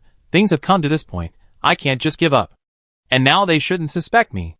As long as I find strong evidence, I can clear the head shopkeeper's name and deal with this corrupt official. I can be considered to have done a good deed. Seeing Xiaojiao's unwavering attitude, he thought that even if he talked his mouth off, he would not be able to change her mind. Jiang Yifeng sighed, put his hands behind his back, and faced the colorful flowers, and he was in deep thought again. After a moment, he finally chose to compromise. Since you have made up your mind and my identity is not convenient to take action directly, then you go. However, if you have not returned safely after 5 days, I will definitely go to find you. Even if it means exposing Xiaojiao's identity. After the two of them discussed it carefully, Xiaojiao returned to the Su family yard with an uneasy mood. But the first person to go was Su Tingxue. Seeing Xiaojiu suddenly appear, Su Tingxue was a little surprised. Where have you been these days? I couldn't find you for a long time. Hearing this, Xiaojiu hurriedly followed up and said perfunctorily, Oh, something happened at home before, and I saw that you were not in the mansion. So I took the initiative to go back to deal with it. I thought I would be back soon, but I didn't expect to delay for so many days, and didn't have time to tell you. I'm really sorry. Facing this speech, it seemed that there was nothing wrong. Su Tingxue looked at Xiaojiu in front of her carefully, thinking about what happened in the mansion before. She still felt a little suspicious. After thinking about it, she quickly dispelled her absurd thoughts. She is just a woman. Can she still stir up any waves? Maybe I just think too much. Su Tingxue forced herself to put aside her doubts, on the one hand because she trusted Xiaojiu, and on the other hand to make her serve herself better. Seeing that Su Tingxue did not ask any more questions, Xiaojiu hurriedly smiled and came over, gently flicked Su Tingxue's skin, and said half-jokingly, It seems that under the careful care I gave you before, your skin is getting better and better. It should be just around the corner for you to become a great beauty. Such words hit Su Tingxue's heart. At this moment, she was very happy in her heart. How could she have the mind to say anything else? She hurriedly urged, Don't say it. I feel dry on my face without you paying for that mask called. Recently. Sister, I feel uncomfortable. Hurry up and do it for me now, while you have time. Busy until the evening, Xiaojiu turned off the lights in the room, pretended to have rested, and planned to sneak out of the window to find out. However, just when he was about to take action, there was a knock on the door outside. Xiaojiu felt a little depressed in his heart. Who is it in the middle of the night? Helplessly, Xiaojiu could only temporarily give up his plan and obediently retract his feet from the window. Then he straightened his clothes and walked to the door. He pushed it open and saw that it was Su Tingxue. Chapter 120. Behind Su Tingxue, there were 2 or 3 servants standing at her door, which made people feel creepy. Xiaojiu was slightly stunned, forced to smile without talking about sex, and asked carefully, Miss Su, what are you doing? Is there something you want to see me for late at night? Hearing this, Su Tingxue suddenly covered her mouth and smiled, holding a handkerchief in her hand, and fanned it in front of Xiaojiu, and a powder instantly came to his nose. Others covered their mouths and noses and subconsciously took 2 steps back. Xiaojiu was still a little confused, but after seeing the powder, he instantly realized that something was wrong. He wanted to close his face, but it was too late. What did you do to me? Xiaojiu gently rubbed his swollen forehead with one hand, and his body slid down the threshold, and sat on the ground like a candlelight swaying in the cold wind. Seeing this scene, Su Tingxue glanced at the families behind her. What are you still standing there for? Take the person away. When Xiaojiu woke up again, he was confused and found that the surroundings were dark, with only a candlelight supporting the 4 walls. Where is this place? Why am I here? After realizing that the scene was wrong, Xiaojiu hurriedly wanted to stand up. But as soon as he struggled, he tripped again along his rope. Xiaojiu tried hard to struggle, but it seemed more and more useless, and gradually panicked. Damn it, is there anyone? Let me go quickly, otherwise you will be in trouble. The cell was a little empty, and a little bit of response came. However, the next second, a sound of leisurely footsteps gradually came. What came into view was Su Tingxue wearing a pink luo skirt, still a high-end skirt, and her face had recovered more than half. However, under the dim candlelight, it was still possible to see a bit of creepy smell. Xiaojiu couldn't help but frown, and said angrily, Miss Su, what do you mean? Why do you want to tie me up for no reason? For a moment, Xiaojiu even felt that his purpose was discovered by her. However, seeing that Su Tingxue had no intention of making a big move, this idea seemed a little untenable. Su Tingxue yawned slightly, and after having the cell opened, she gradually walked towards Xiaojiu, who could not move.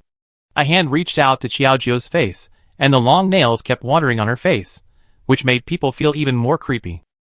Xiaojiu tried to struggle twice, but it seemed like an ant trying to shake a tree. He was overestimating his own strength, and could once again ask, What do you want to do? Faced with this furious look, Su Tingxue did not answer, but whispered to herself, What a stunning face, flawless skin. If this layer of skin is on me, whether it is a man or a woman, will their eyes revolve around me? What do you mean? For some reason, Xiaojiu seemed to hear a sense of horror from it. With a bit of timidity, Xiaojiu tentatively shrank his feet, and tried to curl up in the corner, to seek a little comfort. However, Su Tingxue was close to perversion. She suddenly stood up and laughed directly. I can't wait, my beloved man is going to marry another woman. I am obviously rich and powerful, but I can't reflect his glory because of this ugly posture. I can't wait. I must become a beauty and become someone standing beside him. This strange method was something Su Tingxue had heard when she was listening to those storytellers telling stories from a strange tales studio. Although it seemed a bit magical, how could she know if it would work if she didn't try it? Facing Su Tingxue's perverted and unruly words, Qiao felt a chill down her spine. He shook his head and looked at the woman in front of him in disbelief. You're crazy. You're just crazy. Please wake up. That won't work at all. Obviously, as long as she persisted for more than a month, her face would definitely return to normal. If she really wanted to take that unusual path, it would only end up hurting both sides and destroying them. How could Su Tingxue listen to these irrelevant words? Her mind was full of scenes of herself becoming a great beauty, envied and pursued by all men and women, and she felt happy in her heart. Laughter continued to ring in the dungeon, and Xiaojiu's heart followed along as he listened, and it was an indescribable discomfort anyway. Okay, you don't need to say anything more. I will give you my skin when the time comes.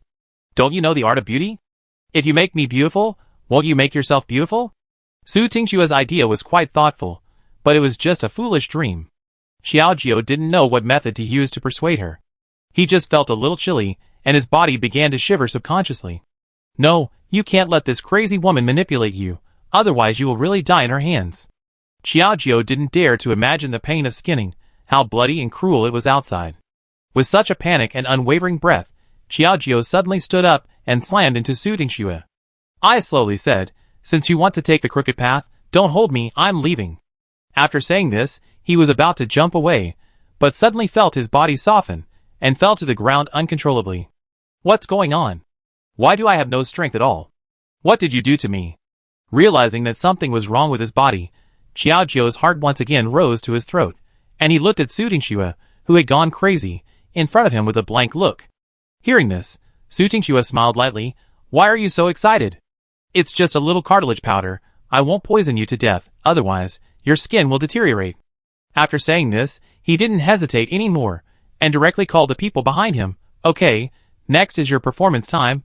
You must give me her skin completely. These people are the executioners that Su Tingxue spent a lot of money to recruit. They are all engaged in the industry of skinning various animals, which can be regarded as professional. Watching them approaching, Xiaojiu knew what fear was, and quickly gritted his teeth and said, Don't come over here, don't come over here. The screams continued to spread and reverberate in the dungeon. On the other side, Jiang Yifeng stood on the pavilion, facing the wind. His hair was slightly moved, and suddenly gave people a tall and cold feeling. It's already the third day, and I don't know how she is. Although the agreement was 5 days, today, Jiang Yifeng's heart was like a little rabbit in his arms, and he was really restless. On the one hand, thinking about the agreement with Xiaojiu, he didn't dare to act rashly, and on the other hand, he couldn't suppress his uneasy thoughts. In a dilemma, Wei Guan suddenly reported, Prince, something bad has happened. We haven't found any trace of the princess in the Su family's house for a day and a night. The words were like a bolt from the blue, deeply attacking Jiang Yifeng's already uneasy mind. At this moment, he suddenly turned his head and looked at it, which was an indescribable anger. I know that this uneasy heart is never a good thing. If those people can move the princess, I will let them know what it means to live a life worse than death. While regretting, Jiang Yifeng didn't care about how many families neglected him, and directly gathered a team of people and killed towards the corrupt official's home. The corrupt official was a little puzzled by the sudden commotion. What's the situation? What are you doing? Do you know where this place is? A series of questions. It seems that he is still extremely arrogant, and he didn't realize his current situation. It was not until he saw the tall and majestic Jiang Yifeng that he realized that something was wrong, and he hurriedly walked over with a smile on his face. Prince, what are you doing? Is there something wrong?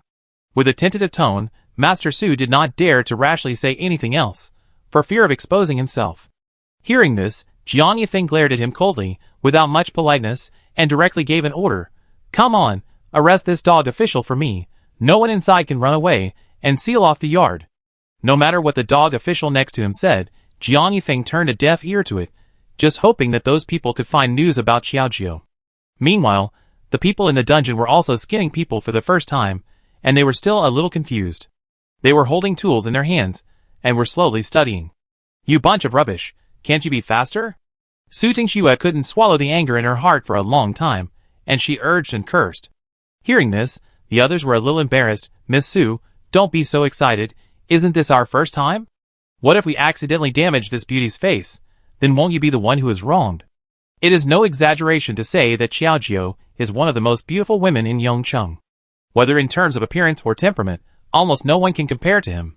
If he had to settle for the second best, Su Tingxue would not be happy. At this moment, she could only swallow her anger and nodded, saying impatiently, "You'd better hurry up. Don't let me lose my patience, otherwise I use one of you as a practice." Several people swallowed their saliva with shame, which made Xiaojio a little flustered. It turned out that other people were picky about food, and they had to be particular about peeling the skin. Isn't this a joke with him? For now, you can only delay the time. Jiang Yifeng, you must come quickly. I'm afraid I can't hold on. In this dim place, I don't know how many days have passed. Xiaojio was afraid that he couldn't hold on until the appearance of the peerless hero, and he was already skinned by them. Following that, Xiaojio tried hard to bring up the topic. While interfering with their thoughts, he also worked on Su Tingxue's thoughts, trying to make her give up this absurd and embarrassing idea. Chapter 121. After about half an hour, the butchers finally came up with a plan. Miss Su only wants this skin, so let's start with other parts of her body, just as a practice, and then move on to the skin on her face. Everyone voted in favor, and saw that several people picked up the knife again and went directly to Xiaojio. This time, they were not as relaxed as before. Xiaojio was completely confused, and his mood suddenly changed. He felt that his struggling body had recovered a bit of vitality. Is the effect of the medicine almost gone? With a little joy, Xiaojio used the blade in his sleeve to gently slide on the rope tied to his hand. Seeing those people gradually coming, Xiaojio was trembling with fear and screamed in panic, "Prince, you are here!" The inexplicable voice made several people look back in panic, but found nothing. When she turned around, Su Tingxue seemed to have lost her patience and couldn't help frowning at this point. "You still want to do this kind of vulgar trick? Why don't you do it quickly?" Since he didn't dare to be negligent, he watched the knife flying towards Xiaojio's arm. The rope on Xiaojio's hand suddenly loosened, and he suddenly stretched out his arms and directly hit the other's strong chest with his head. "Bah, no matter how beautiful my skin is, what's the use? Your ugly heart is not worthy of it at all." Xiaojio took out the knife and pointed it at everyone. "I tell you, if anyone dares to come over, don't blame me for being ruthless." Su Tingxue was so angry about the sudden accident that she kicked the executioner next to her. What a useless thing. It took so long to get it done, now give him a chance. As she spoke, the men were still holding knives in their hands. Some things were actually coaxed by a woman. Su Tingxue felt speechless. "You can't even be a woman. Do you think my money is for nothing? Hurry up and catch her." The sharp shouting kept echoing in the already empty dungeon, making people feel a little panic.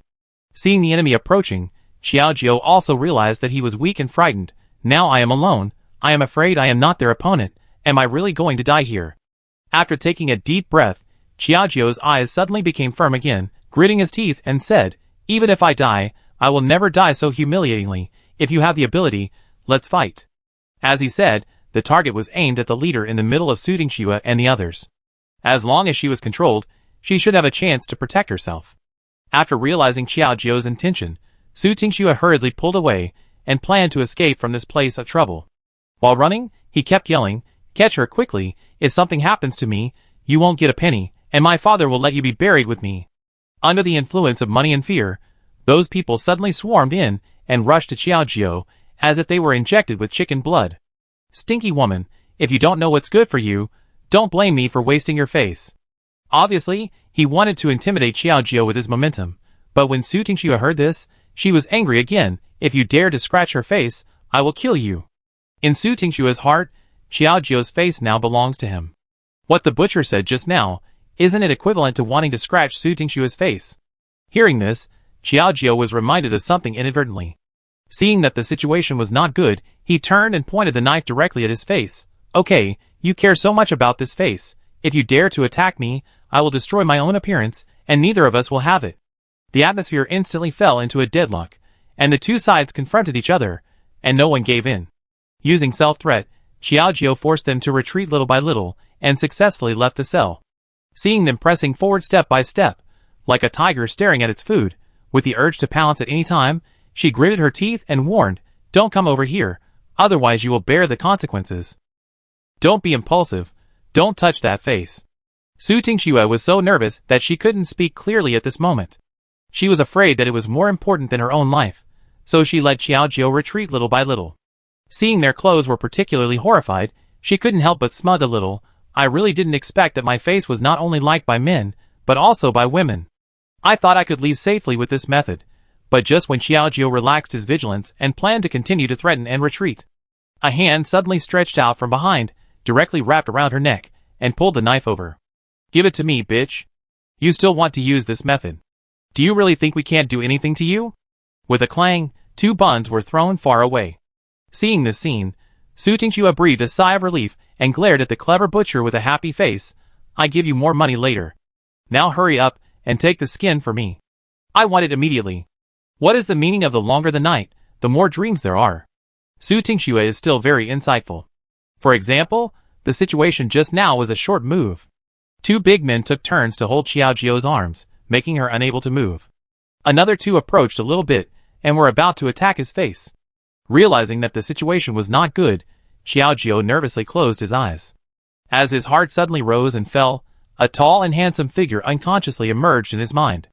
Taking a deep breath, Xiaojiu suddenly screamed, "Jiang Yifeng, didn't you say you would protect me in danger? Help me!" The extremely penetrating voice spread for who knows how many miles.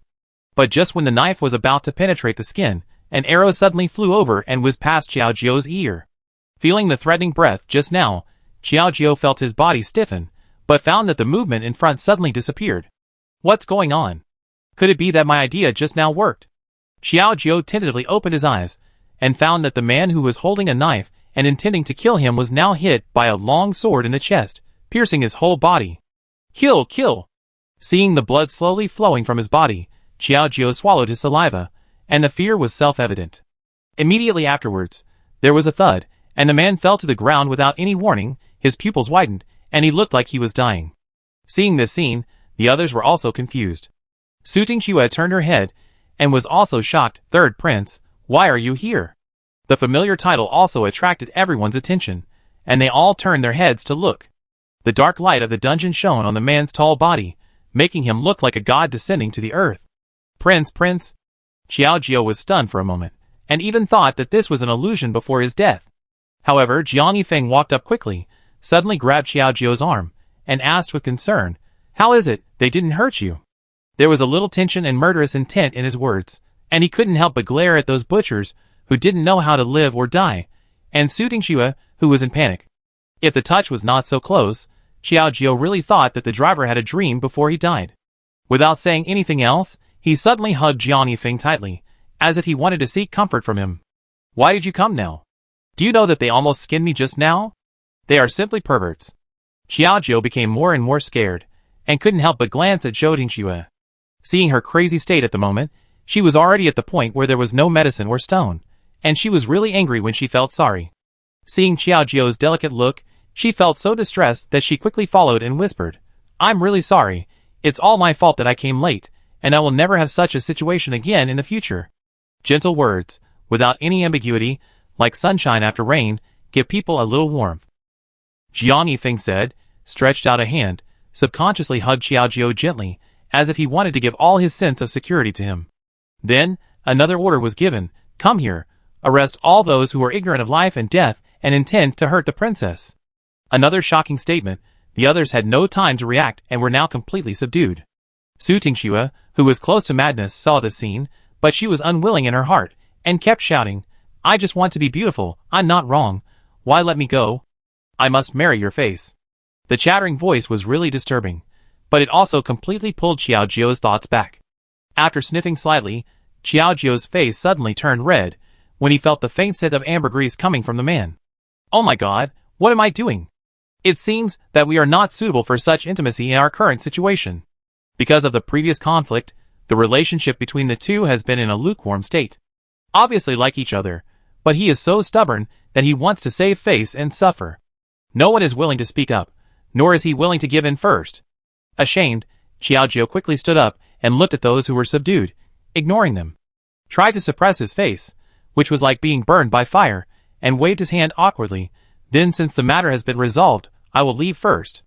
In such an embarrassing place, if you don't leave now, when will you leave?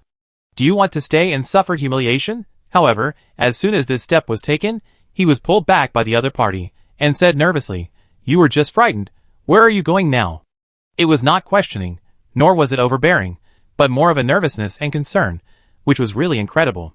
Turning around, the eyes of the two people condensed into a line, and at this moment, there was only each other in their eyes. Chapter 122. Eyes like obsidian, or a ray of clear light. Once deep, now only affection remains. Xiaojie was stunned for a long time, not understanding what this look meant. Jiang Yifeng seemed to realize that he was showing too much emotion, and quickly retracted it, looking down, wandering around restlessly. He clenched his fist, coughed twice, and then said, "These people have been brought to justice. You are the great hero this time, and you are also a witness. When you are interrogated later, you have to accompany them to go through the process." Listening to this perfunctory explanation, Xiaojie nodded woodenly and followed him back to the mansion. The trial was opened, the corrupt official and Su Tingxue, and the servants who were brought. Such a large group of people almost filled the entire court, and there were also many people outside who were cursing at the moment. This dog official has finally been brought to justice. The party is really wise. That's right. He bullied us for so long before, and now he is getting his retribution, right? Listening to these criticisms, it can be seen that the Su family treats the people very harshly on weekdays. No wonder they are so unpopular. Xiaojie glared coldly at the corrupt official, who was kneeling on the ground and had nothing to say. "Mr. Su, do you know what crime you have committed?" Jiang Yifeng's voice was loud, but very penetrating, and it was impossible to ignore it. Mr. Su, who had been silent for a long time, suddenly smiled bitterly, sad and resentful. "Why do you ask more, Your Majesty? Don't you all know it? It was you who went to my study before, and I have something to do with you in destroying my ancient tomb. If there is no sufficient evidence, how could they arrest him? Besides, even the place where he finally found a place to stay had been messed up by others, so he had nothing to worry about now. Since he had nothing, why bother to be shy and entangled? Just speak frankly." Seeing that Mr. Su was extremely cooperative, Jiang Yifeng saved a lot of words and glanced at the people next to him. "Give him the certificate of guilt and let him sign it." Seeing that Mr. Su was extremely cooperative, Su Tingxue next to him was also horrified and hurriedly said angrily, "Dad, what are you doing? If you are like this, we will have nothing. I am ugly and my reputation is not good. If I don't have a little money, how can I live?" Hearing this, Mr. Su glanced at Su Tingxue, sighed heavily, and said with a sad face, "My daughter, our family is completely finished. These things, it didn't belong to us in the first place." After comforting her for a while, Mr. Su suddenly looked up at Jiang Yifeng and said, "Third Prince, I did everything by myself. I hope you won't implicate innocent people. My daughter is just a little domineering and has never hurt anyone's life." "You? Shut up." When talking about Su Tingxue, Jiang Yifeng couldn't help but think of the scene in the dungeon.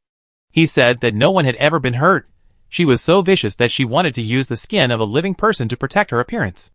Now thinking about it, I want to cut her into pieces on the spot and experience the pain of skinning and cramping.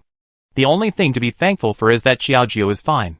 Thinking of this, Jiang Yifeng couldn't help but take another look at Xiaojie. Seeing her pretty figure standing there straight, he felt at ease. Xiaojie seemed to have noticed Jiang Yifeng's strange look. She moved her lips, but didn't know what to say. Facing Jiang Yifeng's insistence, Su Yuanwei suddenly said angrily, "I have admitted everything just to leave a good impression in front of you. Don't you even have the qualifications to ask for mercy for your daughter?" Although the girl was a little ugly, she was her only child after all. She had been pampered since she was a child. It was really wrong for her to be implicated and killed because of herself. However, Su Tingxue suddenly said, "Dad, don't beg him. I can't live." It was still her honor to be able to live until now after murdering the princess. Slightly raising her eyes, that ugly face was staring directly at Xiaojie's face, which made Xiaojie a little creepy. "You are staring at me like that. Are you thinking of peeling off my skin for yourself?" Thinking of that bloody scene, Xiaojie's hairs stood up, and he shivered. Hearing this, Su Tingxue suddenly laughed and said, "Don't panic. I don't have the ability to do that now. I just want to remember your face before I die. Even if I am not the most beautiful woman in the world, I should be a normal girl in my next life." She has been looked down upon, abused and despised by young ladies and gentlemen since she was a child. If it weren't for her status and the support of Mr. Su, Su Tingxue would have been unable to survive those rumors. Now, death is a relief. After saying that, Su Tingxue suddenly took off the hairpin on her head and stabbed it into her heart without any warning. Seeing this scene, Everyone couldn't help but gasp. Especially Mr. Su next to him. He quickly grabbed Su Qingxua's hand and said nervously, "Why are you so stupid? Daddy usually said so many words to comfort you. Why can't you listen? Saying anything now is useless." Su Qingxua's last look was locked in the direction of Xiaojiu, and she died with her eyes open. But between her pupils, it seemed that the beautiful and enviable face was vaguely reflected. Miss Su. Xiaojiu didn't expect that Su Qingxua would go to such an extreme, and he didn't know what he felt in his heart. He never thought of wanting her to die, whether out of sympathy for his ugliness or out of his own compassion. But Su Qingxua didn't get past this level after all. The court, which should have been solemn, was filled with a sad atmosphere at this moment. As blood was also flowing, Jiang Yifeng waved his hand, carrying Su Qingxua away. While Mr. Su was reluctant to leave, he was finally forced to separate from Su Qingxua's body. Kneeling on the ground at this moment, tears flowed down his cheeks, and his eyes were wet. Although I don't know if he regretted it at this moment, Xiaojiu didn't have any extra sympathy for such a dog official who took human lives lightly and extorted the people's money. "Since you have confessed and your daughter has committed suicide, then I declare that Mr. Su will be imprisoned and executed in 3 days. After the verdict came out, Mr. Su knelt on the ground, like a puddle of mud that couldn't be lifted up at all. When Mr. Su was dragged away, Xiaojiu suddenly died in front of Jiang Yifeng. "Your Majesty, I have another request. Regarding the shopkeeper, he stole things because he was coerced by Mr. Su. Can you let him off? I have made so many efforts just to clear the shopkeeper's grievances." Looking at Jiang Yifeng with expectation and fear on his face, Xiaojiu dared not relax at all. Hearing this, Jiang Yifeng had roughly understood the matter about the shopkeeper. At this moment, he could only sigh. Although the law is merciless, the law is also affectionate.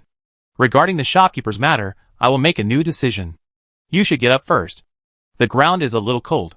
With these words, Xiaojiu seemed to see a ray of light. At this moment, the clouds and mist finally cleared, and he stood up with a smile. Then he came to Jiang Yifeng with a happy face, raised his eyebrows at him playfully, and blurted out a series of flattery. "I knew that you, the prince, were so wise and brave, and you would never ignore the invitation." Hearing this, Jiang Yifeng looked at Xiaojiu's cleverness and couldn't help laughing. Slightly lowering his eyes, he suddenly teased, "You see the good of me now. Why didn't I see your eyes so sharp before?" Xiaojiu was completely speechless after these words, and smiled awkwardly twice, saying with a comforting look, "Before. It was not my poor eyesight." After that, he directly pulled Jiang Yifeng's arm. "Prince, it was my fault that I couldn't come to the appointment because of the shopkeeper's matter before. I apologize to you now, so don't be angry with me anymore." Xiaojiu couldn't resist Jiang Yifeng's charm, and just wanted to stay with him urgently. Hearing this explanation, Jiang Yifeng was slightly stunned. "Because of the big shopkeeper's matter, why didn't you tell me before? I went to find you before, they said you didn't want to see me, and threw my things out, so I naturally didn't have the face to do that." Thinking about the sad scene at that time, I can even hear the sound of heartbreak, but fortunately now the clouds have cleared and the moon is bright. Facing these inexplicable words, Jiang Yifeng frowned slightly, but felt something wrong in his heart. Could it be that someone is taking care of the matter between Xiaojiu and me? Without time to think so much, Jiang Yifeng explained briefly.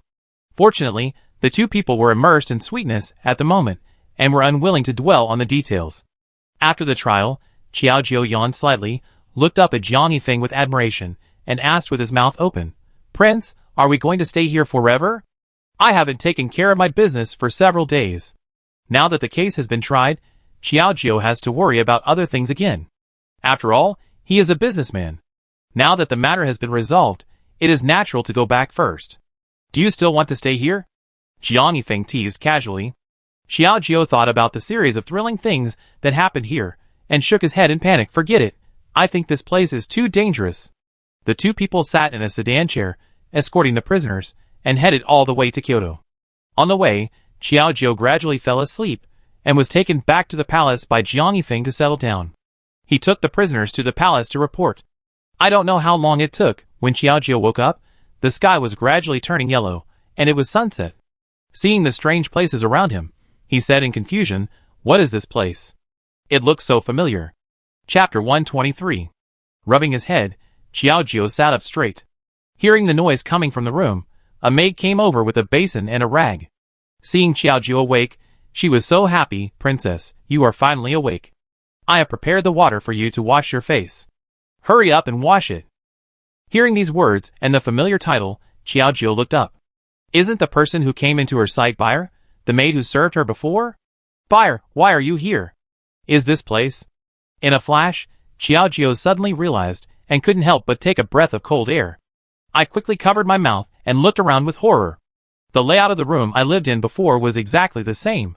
This is Jiang Yifeng's house, and at the same time, it is also my room, or to be more precise, it is also their room. Xiaojiu took a deep breath. Why am I here? Shouldn't I go home? What happened? In a daze, Xiaojiu finally took care of himself. But on second thought, Xiaojiu didn't plan to stay here any longer, and said directly, I want to go home, you just need to tell the prince later. Hearing this, Buyer was a little nervous, and quickly stopped in front of Xiaojiu, then shook her head in fear and said, Princess, the prince has told you not to go anywhere. Faced with such overbearing words, if Jiang Yifeng said it, he might complain about him crazily again. Xiaojiu waved his hands awkwardly, and then comforted him. Well, don't be so excited. I just want to go back to see the health club and my father. I have been away for so long, and I don't know how the health club's business is going. Xiaoming is probably worried to death. Now that I have just returned, shouldn't the first task be to observe it first? However, the second thing is that I can't figure out the reason behind it. Anyway, I insist, Princess, don't be angry with the prince anymore. Without you here, the prince is depressed all day long. You finally came back, so don't leave again.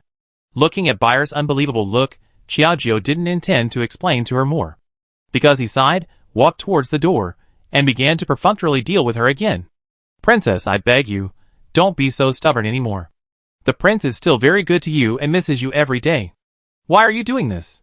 A series of comforting voices made Xiaojiu feel a little noisy. Instead, he took a deep breath and gently placed his hand on her head. Buyer, if you still recognize me as your princess, don't stop me, otherwise I will punish you. Although the voice was soft, it was irresistible. Buyer didn't know what to say. At this moment, she was stunned and stood there. Her lips moved for a long time, but there was no follow-up. She could let Xiaojiu step out of the door step by step. But just when Xiaojiu was about to leave, a sarcastic voice came from behind, like the sound of a pig being slaughtered, which was really unbearable to hear. Yo, isn't this our princess? Why are you leaving just after you came back? Do you know that there is no room for you here? Turning around, the person who spoke was Baiyu. She walked over crookedly, like a vixen, with a graceful figure. Perhaps it was the misunderstanding between Xiaojiu and Jiang Yifeng before that made her mistakenly believe that she had a new status in this family. Therefore, Baiyu was now arrogant and looked down on the crowd, and obviously did not realize how ridiculous she was now. Xiaojiu frowned slightly, then sneered, Haha, even if I am not good enough, I am still the princess of the 3 princes' palaces, which is better than some people who have no name and no status, not even the status of a concubine, and you have the nerve to point fingers here. Who gave you the courage? A more intimate attitude, just like looking at people through the crack of the door, looking down on people. Baiyu was devalued to be worthless, which was also the most depressing pain in her heart, although in the eyes of outsiders, she was called a concubine. But in fact, she and Jiang Yifeng did not perform any ceremony, and they were simply nameless and without status. Baiyu curled up her fist slightly, her long nails embedded in the flesh with a few vines. She turned to the same old story again, deliberately bringing up what she thought was Xiaojiu's pain. You think you are so good, even as a princess, you are just an abandoned concubine who was abandoned by the 3rd prince and disliked. Now you are doing business outside and supporting yourself, which is simply a disgrace to the entire palace. You have the nerve to say such absurd words, which is really ridiculous. I thought that what I said made Xiaojiu feel ashamed, but I didn't expect that I was too naive. Xiaojiu stroked his chin slightly with one hand, looking down at him, and his playful attitude made people more and more panic. I run my own business, which is also a skill. Unlike some people, who have no name or status and have to rely on this man, they are really despised here, and now they have the nerve to bite people here? Baiyu was completely defeated in the art of talking, and at this moment, she felt that she had nowhere to vent her anger. You are really too much, then I will teach you a lesson for the prince today. I don't know where the courage came from, Baiyu actually put on the momentum of a hostess, and stretched out her hand to slap Xiaojiu. However, before her hand fell, Xiaojiu quickly clamped her wrist, making her unable to move. Looking at Baiyu, who was struggling, Xiaojiu was a little late. Who do you think you are? You actually want to commit treason. If you don't hit the princess, you are simply courting death. Today, this princess will teach you what the rules are. As she said that, she suddenly shouted and turned back to look at the servants next to her. Bai is courting death. She tried to hit the princess, which is to slap the prince in the face from the side. Today, this princess will teach this ignorant woman a lesson on behalf of the prince. You all watch me. After saying that, Xiaojio suddenly slapped Bai in the face with his backhand. There was only a loud bang, like thunder, which showed how strong it was. Bai was stunned, and there was a burning pain on his face, as if he was burned by fire. He really looked a little painful. With a pair of incredible eyes, he looked at Xiaojio in panic with his head tilted, and still felt a little confused. You actually dared to hit me just now. However, just after he finished speaking, Xiaojio turned around and slapped him again. Several slaps in succession made a loud clapping sound, which made people feel very happy. Until his hand was a little tired. Bai's face was also red and swollen like a pig, and he asked to take his hand back and rub his hand slightly. He looked at the red slap with a distressed face. Really, slapping your stinky face hurts me, and I have to apply some skin cream to take good care of it later. It's not worth it at all, Xiaojio said, and blew on his red hand with distress, and rubbed it twice to relieve the pain. Bai was gritting her teeth in hatred at this moment, but she couldn't do anything about him. After all, her status was here, that is, in front of Xiao. She was equivalent to a small ant, and it was natural for her to step on herself to death.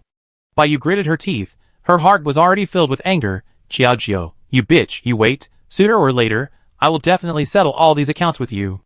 Taking a deep breath, Bai did not dare to continue to pester, for fear that she would be taught a lesson even more miserably, and that she would be at a real disadvantage if she could not fight back. But with a wrong face, she gritted her teeth and threatened, you wait, you humiliated me in front of everyone today. I will go to the third prince to complain. Let him know what kind of vicious woman you are, and he will definitely seek justice for me. After saying that, she ran away. Looking at his gradually receding back, Xiaojio sneered, but her heart was particularly calm. Although my hand hurts a little, but I have taught a nasty person a lesson, and I have let out the anger in my heart, which can be considered a good deal. Then, she glanced at the people around her and teased casually, what do you think? Is there anyone who wants to stop me from leaving? The others were shocked by the scene just now. Bai, who usually did evil things, fell in front of Xiaojio. What's more, they were servants with insignificant status, so how could they dare to commit crimes? The others shook their heads and let Xiaojio leave. When the sun was setting, Jiang Yifeng came back from the palace after solving the problem. Hearing that Xiaojio was leaving was also expected. It's okay, my woman, wherever she goes, she is labeled as the third princess, and she can't run away. I will visit her in person and apologize and admit my mistakes later. Jiang Yifeng looked happy, but after hearing that Jiang Yifeng had returned, Bai rushed towards Jiang Yifeng with a red and swollen face and cried. Suddenly, she grabbed his arm with a hand, and she was so desperate, Prince, you must make a decision for me. That princess is really too much. Look at my face, it's all her fault. Bai didn't care about anything else, and directly poured all the dirty water on Xiaojio, without any hesitation. Seeing Bai's red and swollen face, she looked like a pig at this moment. Jiang Yifeng was slightly stunned, subconsciously stepped back 2 steps, pushed her aside, and couldn't help frowning and asked, what happened? Bai explained briefly, I just heard that Wang Fei was back, so I wanted to reminisce with him, but who knew that my sister had a bad temper, and she slapped me a few times, and beat me like this. Chapter 124. Although Bai kept saying that she was a white lotus, who was particularly wronged. However, Jiang Yifeng was not a fool.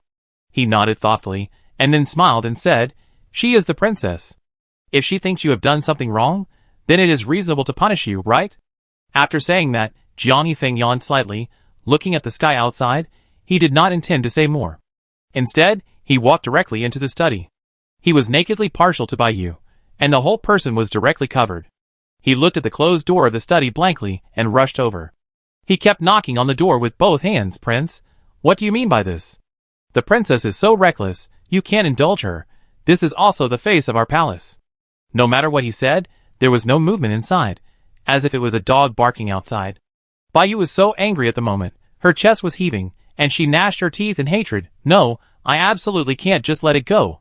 With such a firm idea, Bai suddenly knelt at the door of the study and shouted loudly to the inside, Prince, no matter what you think, it is the princess who did something wrong. If you don't seek justice for me, I will kneel here today and won't get up. There was still no reply from inside. Bai simply knelt upright, hoping that he would be influenced by her when he came out. However, what Bai Yu didn't know was that Jiang Yifeng left directly from the back window of the study to avoid her noisy voice and annoying appearance. At this moment, the study room was already empty, and Bai Yu was just doing futile work. Jiang Yifeng yawned slightly, turned his head, and looked at Bayer next to him. I am often curious about the real situation of Bai Yu's matter. Jiang Yifeng naturally believed in Xiao Jiu's character, and it was not her character to take action without reason. Hearing this, Bayer, as a bystander, explained the whole story one by one. Jiang Yifeng couldn't help laughing. As expected of my king's princess, she is so strong and decisive, and I really like her. It seems that I can't wait until tomorrow. I thought it was getting late now, so I would visit Xiao Jiu tomorrow and apologize to her properly. However, Jiang Yifeng's mind seemed to be tickled by someone. If he couldn't see Xiao Jiu, he would feel uncomfortable all over. With this thought in mind, Jiang Yifeng took a meteor-like stride and headed directly towards Xiao Jiu's residence. At the same time, Xiao Jiu was on his way home after finishing his work at the health club. When he came back, the sun had completely set behind the mountain, and the sky in the distance was dark red, like a blazing cloud, with an indescribable and different scenery.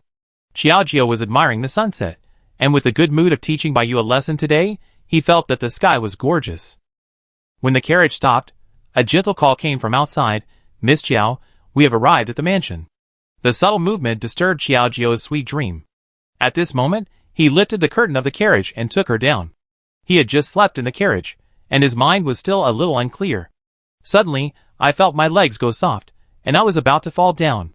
I couldn't help but scream subconsciously, "Ah, help!" However, the expected pain and the bad consequences did not come, but something seemed to be placed on my slender waist.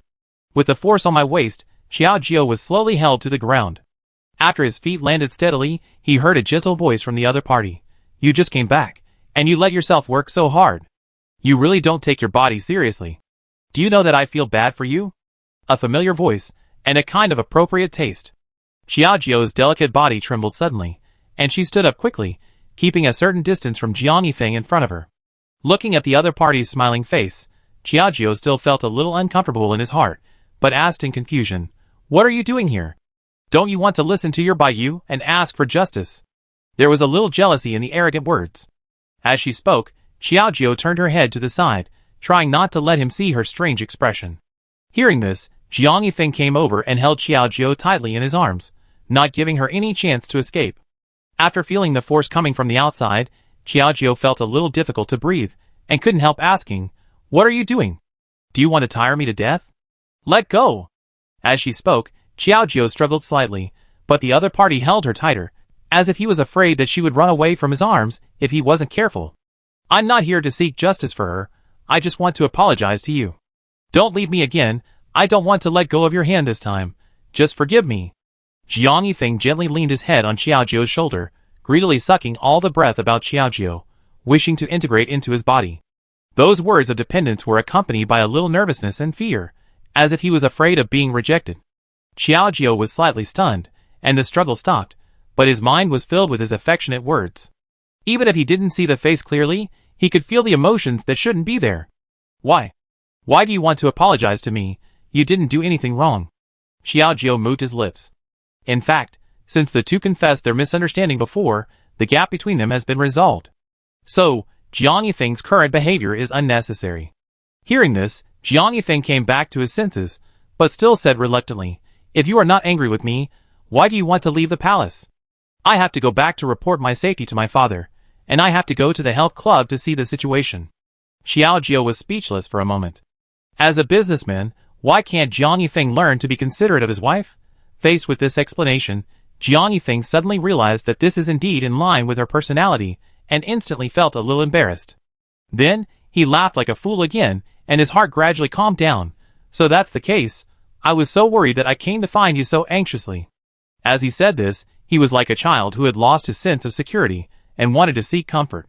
Xiao Jiu gently patted his back, but the guy was getting heavier and heavier, and her petite body could hardly hold it. After a moment of hesitation, she pulled the corner of her mouth again, and asked tentatively, "Well, can you let me go first? It's really too heavy, my body can't bear it." After realizing his excessive behavior, Jiang Yifeng quickly let go of his hand awkwardly, and said embarrassedly, "I'm really sorry, I was too excited just now, just forgive me, and come back to live with me in the palace in the future. That's your home." Hearing this, Xiaojiu blushed and glanced at the big yard in front of him. "This is also my home. Do you want to go home with me to visit Daddy?" Jiang Yifeng nodded, and the two walked in together. Seeing that the two of them were reconciled, Xiaoming was also very happy in his heart. "You two young people, I think after this, you should also understand the importance of each other in your heart. Don't quarrel next time." At night, the lights are dim, the cold wind is rustling outside, but the house seems particularly warm. In the small room, there are 3 people, with excellent wine and food in front of them, and everything seems to be happy. "Shujiu, this is your favorite dish, eat more." With meticulous care, the smile on Xiaojiu's face has no chance to fall, and Xiaoming is also happy to see it. Today, the two stayed at Xiao's house for one night. The next day, the two returned to the palace together. The two walked side by side, holding each other's hands, and the appearance of love and harmony was so loving that it fooled everyone. Great, the prince and princess finally reconciled. Everyone was naturally happy about this, which was much better than those unreasonable concubines and Baiyu, who was unknown, but relied on others' power, being the master of the house in the blessed land. Similarly, when the old lady learned that Xiaojiu had returned, she hurried to visit him in person. "Princess, the old lady is here. I'm afraid she is here to ask for punishment. You have to be careful. The old lady's mood has been unstable recently."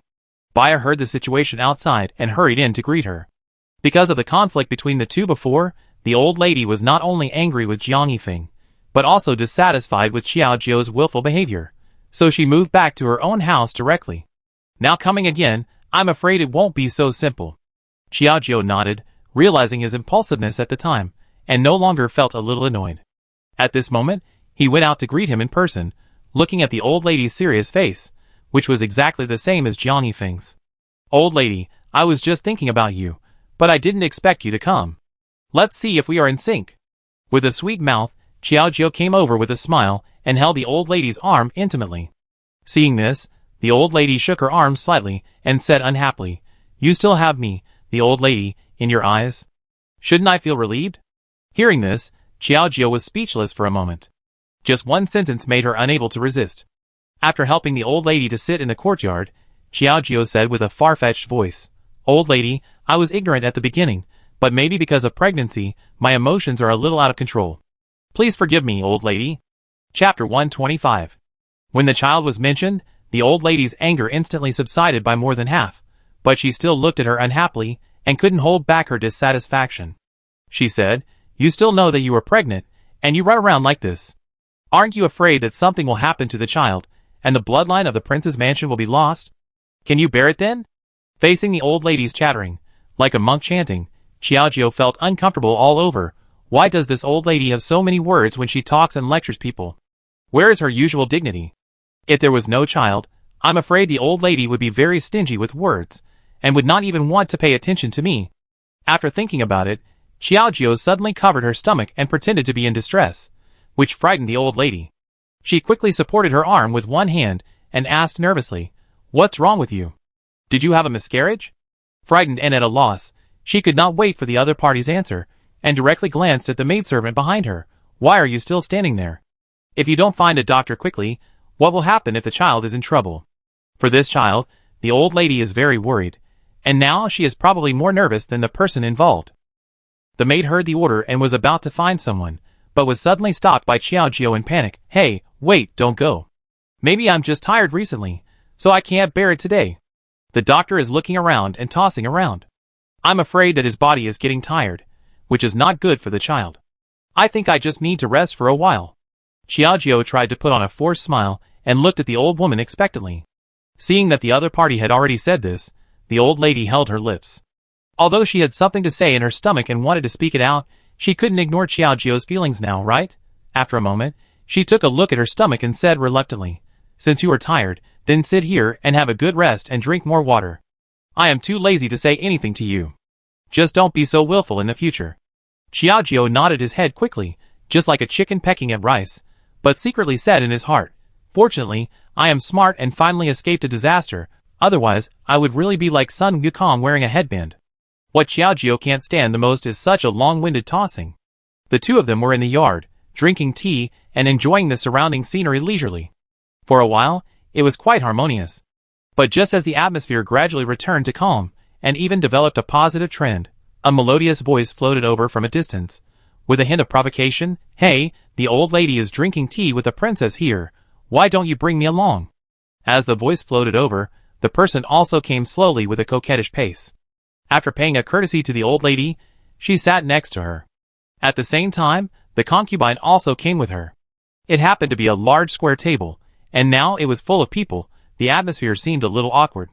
Xiao Jiao glanced at the two of them, and seeing their arrogant attitude, he knew that there was no good to say. He took the lead in speaking to suppress them. "You didn't like me before, but today you are particularly active. You are not trying to be nice to me for no reason. Are you a traitor or a thief?" These words directly hit the two people's thoughts. If it weren't for knowing that the old lady was here with Xiao Jiao, she must have come to teach her a lesson. She was just joining in the fun, but who would have known that she would end up with such a harmonious scene? Just after sitting down, she was given a general by the other party. The concubine curled her lips, a little unhappy, but still said, "Sister, what are you talking about? We are all sisters, serving the prince together. As our sister's hand, are you being petty when you say these words? Really? When you blocked the door, and didn't let me in, and mocked me in various ways, you didn't think about pettiness, etiquette, and hierarchy." Xiao Jiao held the teacup in one hand, and shook it left and right. His careless attitude made people feel a little embarrassed for a while. The old lady also glared at the two of them, knowing that the two of them usually like to be jealous, and are not easy to deal with. At this moment, she naturally favored Xiao Jiao. "You two should stop talking. The princess is pregnant now, so her temper is bound to be a little irritable.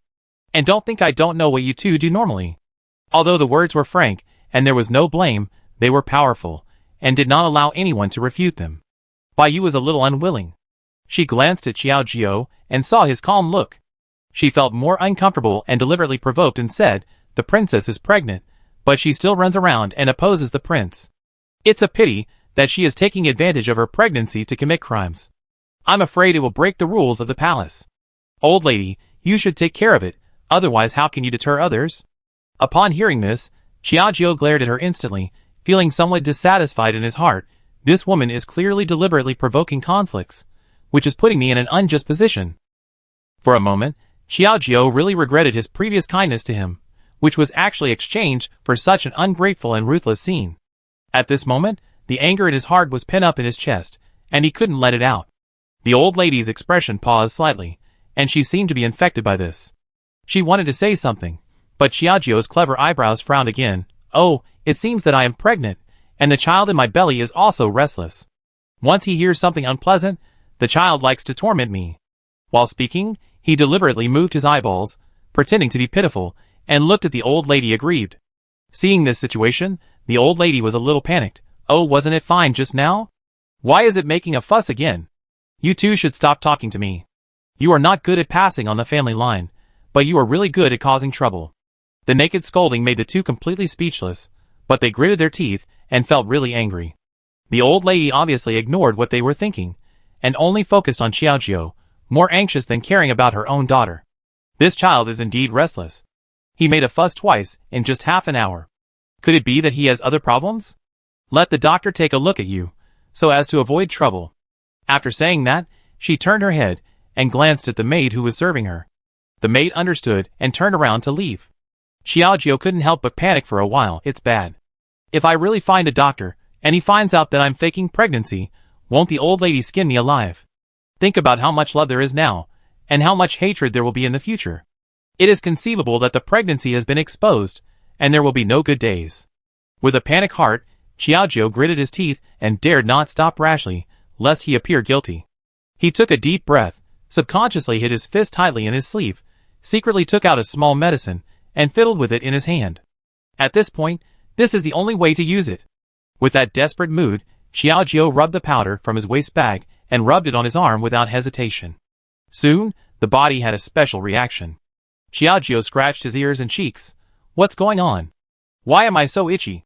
As he spoke, Xiao Jiao lifted his sleeves and saw that many red rashes had grown on his skin, which was originally as smooth as jade, and even the neck was clearly exposed, so dense that it was a bit scary.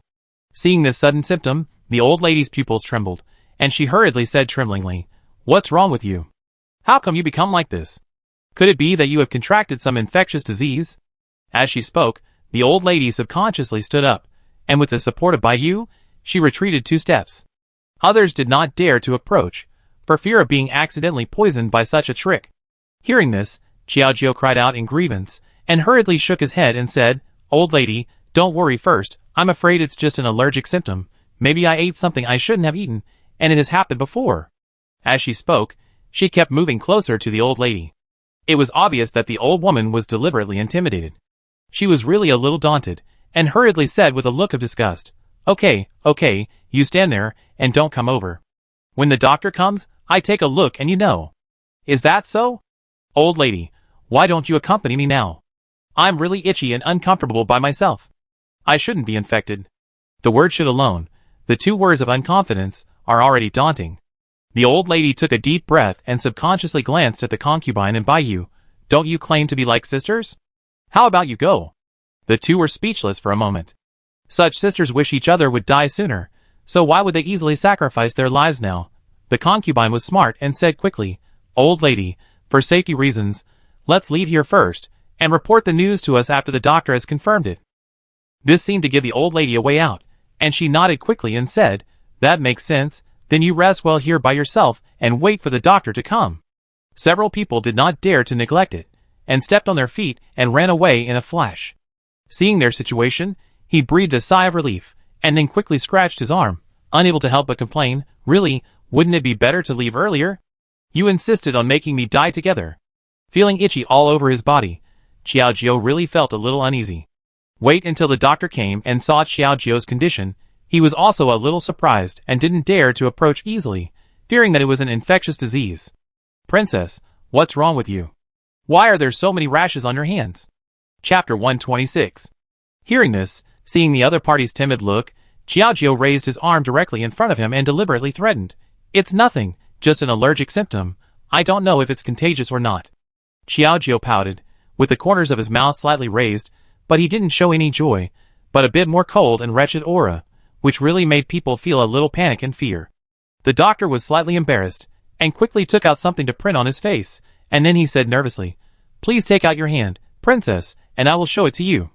Seeing the other party's panic, Xiaojiu naturally couldn't let him see it. What if he found out that she was not pregnant? After thinking for a while, he smiled calmly. Forget it, I am really ashamed to see people like this. I have had this symptom before, and know how to deal with it. If you are really scared, just treat it as a treatment for me. You should know what to say later. This doctor is deeply trusted by the old lady. Although it is not the first time she has seen him, it is not the first time she has been treated by him. After hearing this, the doctor was just asking for it. He breathed a sigh of relief in his heart, and then said, Since the princess said so, if the body is still the same size after a few days, you can ask someone to find me. After a lot of dismissal, the doctor finally left, but he was called over by the old lady's people as soon as he left the door. Seeing the old lady sitting in her seat with a complex expression on her face, the doctor was confused for a moment. Old lady, do you want to know about the princess's condition? Hearing this, the old lady nodded. Is her disease really contagious? Will it affect the baby in her belly? Looking at the old lady's nervous attitude and thinking of his own inaction, the doctor was a little panicked. After struggling for a while, he bit the bullet and perfunctorily said, Reporting to the old lady, the princess's condition is still good and will not be contagious to others. She will be fine after a few days of recuperation, and it will not affect the child. After saying this, the old lady was relieved, but Baiyu, who was standing next to her, always felt that something was wrong. A pair of charming eyes like a fox, at this moment, looked at the doctor like staring at prey. Seeing his nervous look, something was wrong. Strange. Is it necessary to be so nervous to treat a disease? This is not the first time to do things for the old lady. She had seen this doctor several times before. He was a frequent visitor in the palace. She would go to him for any problem, and his medical skills were also quite good. Normally, he was calm and composed, but today, he was even more strange. Seeing that the old lady was about to be confused by his words, Baiyu suddenly asked, Dr. Liu, have you really treated the princess? Then tell me the details. What is she allergic to? What kind of conditioning prescription did you prescribe? You can find out by checking at the pharmacy. After a series of questions, the doctor was completely speechless without any preparation. At this moment, he kept wiping the sweat on his forehead with his sleeves, and he looked so panicked. I said for a long time, but there was nothing to say. The old lady gradually realized that something was wrong. Suddenly, she slammed her hand heavily on the table, looked at Dr. Liu in disbelief, and asked angrily, "I trust you so much, but you dare to lie to me. What is the condition of the princess?" The thunderous voice frightened Dr. Liu, and he knelt down immediately. After all, this is the emperor, and it is not so easy to fool him. He took a deep breath, then gritted his teeth and told everything. It's not better than the old lady. The princess said that she knew her own physical condition, so she wouldn't let me see her. After saying this, Bayu's eyes turned, and he once again found the abnormality of the matter. Haha, it's a bit interesting. The princess is pregnant now, so she should be very concerned. Why doesn't she let the doctor touch her when she is sick? This is a bit abnormal. While expressing his doubts, his high tone seemed to be speaking to the old lady next to him. The old lady was slightly stunned. She was indeed infected at this moment, and was a little at a loss. What you said seems to make a little sense. I just vaguely remember that Xiao Jiao has only come since she became pregnant, and has not seen the doctor many times. Even if she has, she will always be sent away, which is indeed suspicious. Looking at Dr. Liu, the old lady said, "You go down first. It's not good to let others know about your family's affairs." After Dr. Liu left, the old lady looked at Bayu again. "What do you think in your heart? You might as well say it directly. Don't tell me in such a roundabout way." She was a woman who had experienced the struggles in the mansions of the rich. How could the old lady not see through her little tricks? After the thoughts in her mind were exposed, Bayu simply stopped perfunctorily and said generously, "Old lady, think about it carefully. The princess has been pregnant for such a long time, and has never seen any bad signs. She also refused doctors in various ways. Do you think there is something wrong?" After a series of analyses, the old lady's mind began to waver gradually, and she felt more and more that something was wrong. One hand gently tapped the table, and it seemed that she had nowhere to put it all day. After reflecting for a moment, she finally couldn't suppress her inner contradictions and doubts, but said, "This matter can be big or small, and you can't make random guesses. Why don't you help me test whether she is pregnant or not?" Bayu and Xiao Jiao, the two of them have always been incompatible. If she tests, it will be easier for the other party to reveal his feet. "Don't worry, old lady, I take care of this." Bayu's eyes flickered slightly, and she felt a little happy in her heart. "My dear princess, whether you are pregnant or not, you can't keep the baby." With a bit of complacency, Bayu's heart became more and more happy, and a hint of viciousness flashed in her eyes unconsciously. After a day, Bayu took some nutritional supplements and went directly. These are the most taboo things for pregnant women. Normal people can eat them, but pregnant women will have miscarriages if they eat them. I wish you good luck. In the room, Xiao Jiao had nothing to do and began to study his new skincare products again. Suddenly, the maid's report came from outside. "Princess, Miss Bai came to ask for an audience and brought you a tonic soup. Do you want to see her?" Hearing this, Xiao Jiao's good mood disappeared all at once. "I'm afraid that you are being too attentive for no reason, either a traitor or a thief. Whether it's a tonic or poison, we don't know. Just find an excuse to get rid of it." As he said this, he picked up the magnifying glass in his hand, and spied on the high-speed train in front of him. But before he could come to any conclusion, the door was suddenly pushed open, and a fragrance wafted towards him. Being suddenly interrupted, Xiao Jiao really felt a little unhappy. He turned around and saw Bayu twisting her charming body, and holding a bowl of soup in her hand. "Sister is pregnant. Why do you always put yourself into hard work? Bayu specially stewed some tonic soup for you, which is very good for pregnant women. I hope sister will not let me down." As he said this, the man had already walked in front of Xiao Jiao, wishing to pour the soup in his hand directly on her face. If ordinary people saw the other party's attitude of being so kind, they would probably have been unable to hold back, but the opponent she met was Xiao Jiao. Xiao Jiao glanced at the soup with his eyes, but couldn't help but sneer. "This soup is not good at all. It can't make you dizzy at all. I'm afraid it will be bad for the child to drink it. Take it out." Without giving any room for mercy, Bayu's face changed instantly. "Damn it, do you think I am willing to stew soup for you? It's good to have something to drink, and you are still nitpicking here. If it weren't for adding those medicinal materials that pregnant women couldn't use, he wouldn't have to secretly stew soup for her behind the kitchen's back, and he would have exhausted himself, but ended up being despised." He took a deep breath, tried to keep a calm attitude, and then smiled thick-skinnedly. "Sister, I have stewed this for more than 2 hours anyway. Can you just refuse it?" Having said that, Xiao Jiao nodded thoughtfully, with one hand gently supporting his chin. He thought about it, and suddenly had an idea. "Yeah, it's a pity to throw away your kindness. Why not wait until it cools down and use it to water my flowers? The playful attitude and contemptuous sarcasm were all heavy blows, deeply engraved into Bayu's mind, which was really embarrassing. Even the maid who followed her couldn't help but cover her mouth and chuckle, and was glared at by Bayu. What are you laughing at? With a sharp rebuke, the surroundings were quiet in an instant, and only Xiaojio's calm attitude was really unbearable to watch. Looking at the complacent Xiaojio, Bayu couldn't hold back her temper. I don't believe that you won't give me any face today if I pester you. If that's the case, at most she can say that the princess is stingy and betrays her feelings, and it's also good to ruin her reputation. Sister, please give me some face. This soup is delicious. With his last struggle, Bayu looked at her earnestly, and said that they gradually approached Xiaojio, obviously not giving up until they achieved their goal. As if he realized the other party's intention, Xiaojio really felt helpless. Why are you so annoying? Glazing at her with disdain, he suddenly began to scratch his head, and then hurriedly said, You don't come over. Why do I start to itch again? You didn't apply some inexplicable things on your body, deliberately tormenting me. Hearing this, Bayu was completely confused, subconsciously examined himself, and did not find anything abnormal. I am no different from usual. It's your allergy yesterday that didn't heal. Chapter 127. Seeing the other party's angry look, Xiaojio felt relieved. At this moment, he kept scratching his head and cheeks, and the situation seemed to be getting worse. He glanced at the maid watching next to him. What are you still standing there for? Get this woman out quickly. I'm afraid if she stays here for a while, I guess she will torture me to death. Faced with these words, the maid could not be neglected, but just looked at Bayu cautiously. Miss Bai, please leave quickly, otherwise if something happens to the princess, none of us can afford it. Hearing this, Bayu curled up her fists, but couldn't help gritting her teeth and groaning. I don't believe this evil. Why are you allergic when I come? It's obvious that you deliberately want to frame me. While speaking, she brought the bowl of medicine soup over and directly in front of Xiaojio. I don't care about you. You must apologize to me for this matter, and drink this bowl of medicine quickly. The more embarrassed you are, the more it proves that you are guilty. As her body twisted, Xiaojio suddenly twitched, and one hand fell directly on the maid next to her under the threshold, and she couldn't help but be frightened. Oh my, princess, what's wrong with you?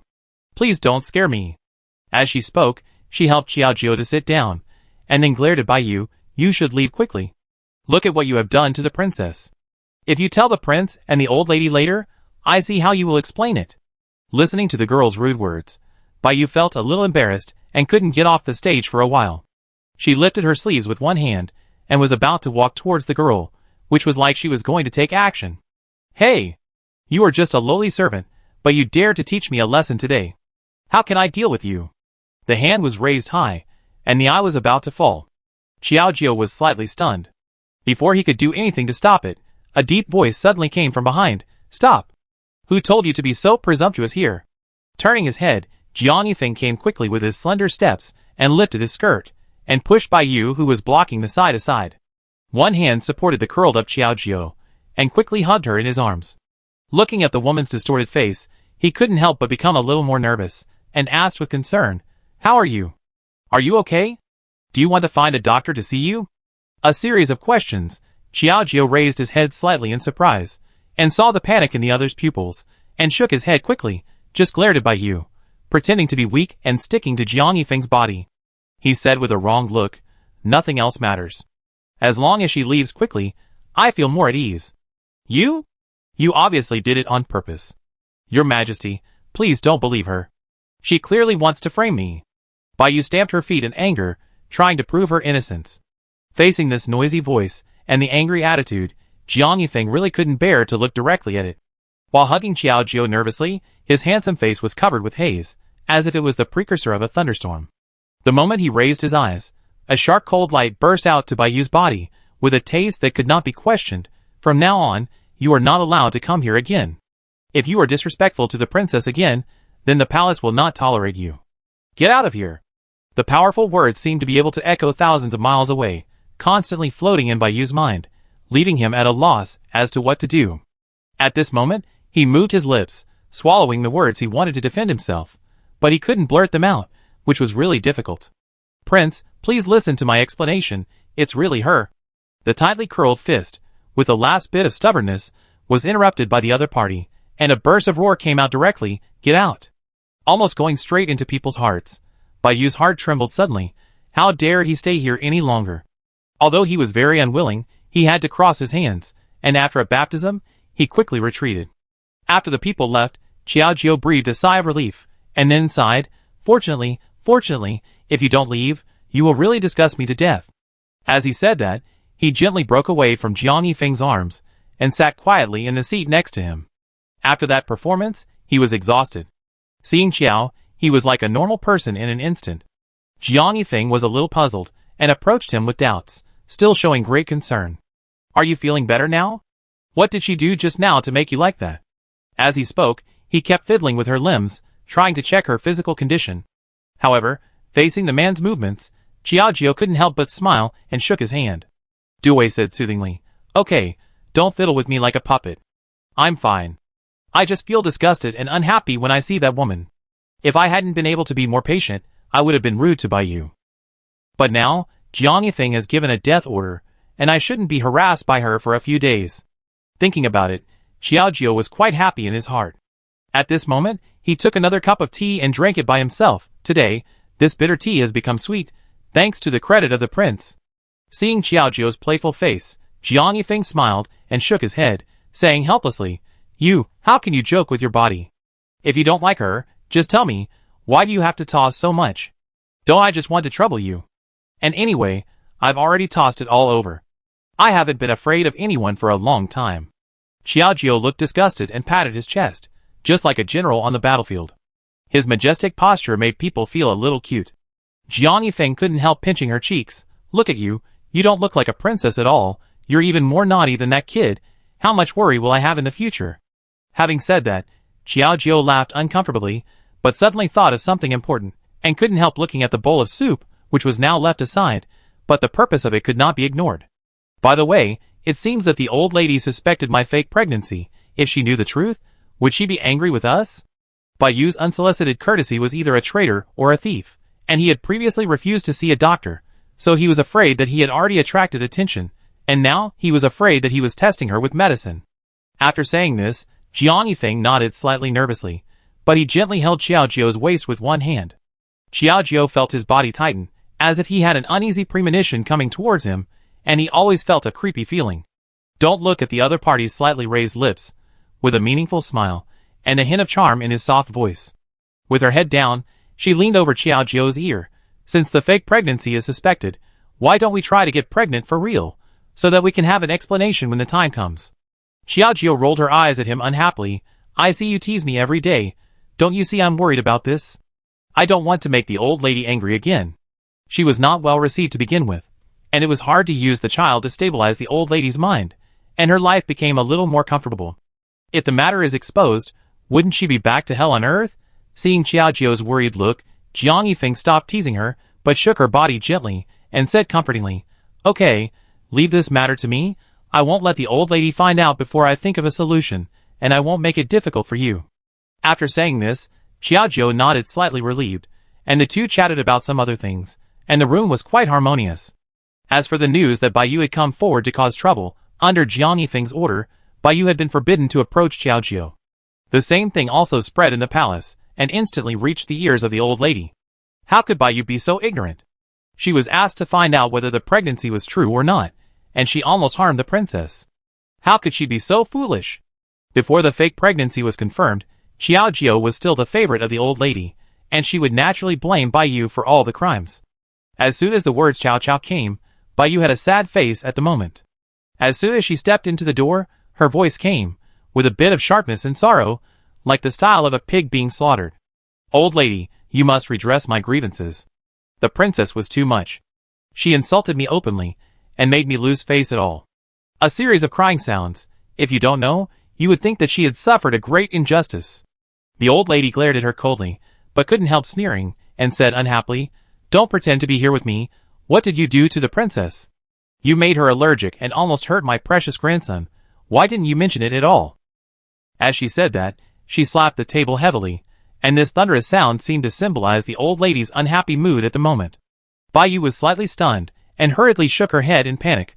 Old lady, please don't talk nonsense. I just want to try him with decoction, but the princess came up and blamed me, and made the prince indifferent to me again. It's obvious that she did it on purpose to provoke the relationship between the prince and me. With a sad face, she wanted to show her grievances to the fullest, relying on her already delicate and artificial face. She aroused more sympathy. The old lady's heart had just softened, but Jiang Yifeng suddenly came over and greeted her with a smile. Old lady, how are you these days? Chapter 128. With his big steps and windy walking posture, Jiang Yifeng came to the old lady, greeted her, and sat next to her. Then, he looked up at the crying Bai Yudao, which was really a pitiful gesture, but it was a bit too artificial. Then he teased with a playful and silly look, "What's wrong with you? Is there anyone who can bully you?" The careless voice, but with naked sarcasm, Bai Yu was slightly stunned, and hurriedly shook her head and said, "No. Nothing."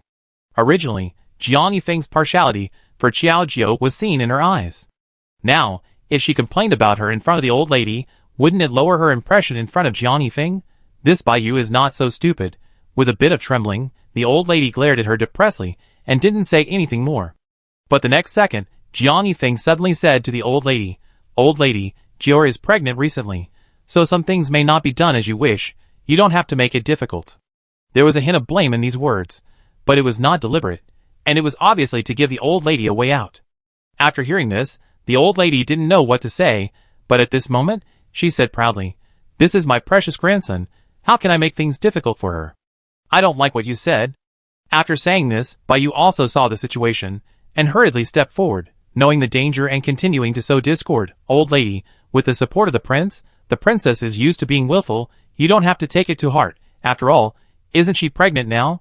Although she said this, her tone was suspicious, and it was clear that she was deliberately reminding the old lady about the authenticity of Qiao Jiao's pregnancy. Now that Jiang Yifeng was so blatantly biased towards Qiao, I was afraid that the old lady would think more about it. As expected, the old lady frowned slightly, and her eyebrows became more furrowed.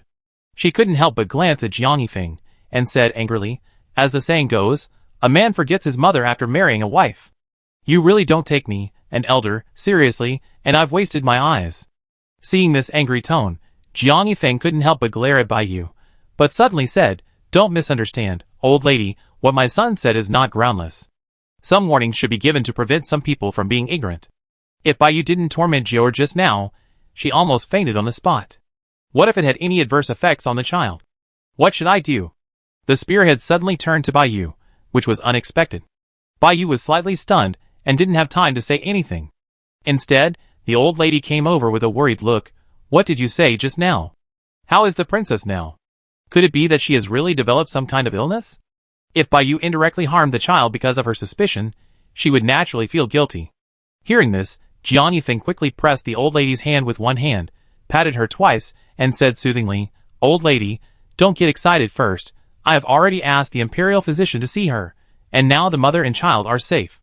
But pregnant women are fragile after all, and they can't stand these repeated tortures, so I hope you can be more patient and don't indulge certain people." This time, her attitude was much gentler, but in her words, while proving Qiao Jiao's pregnancy and warning the old lady, she pointed the finger at Bai Yu. Faced with this series of words, Bai Yu wanted to explain, "It's not like that. I really don't have any ill intentions." She obviously did it on purpose. "Old lady, you have to believe me. I dare not murder the princess and the child even if I have 100 guts." Although she said so, the old lady glared at her and scolded her directly and unceremoniously. "You are full of bad water. Don't think I don't know what you are thinking about all day long. If you do something disrespectful to the princess in the future, don't blame me for being rude. Get out now. I don't want to see you."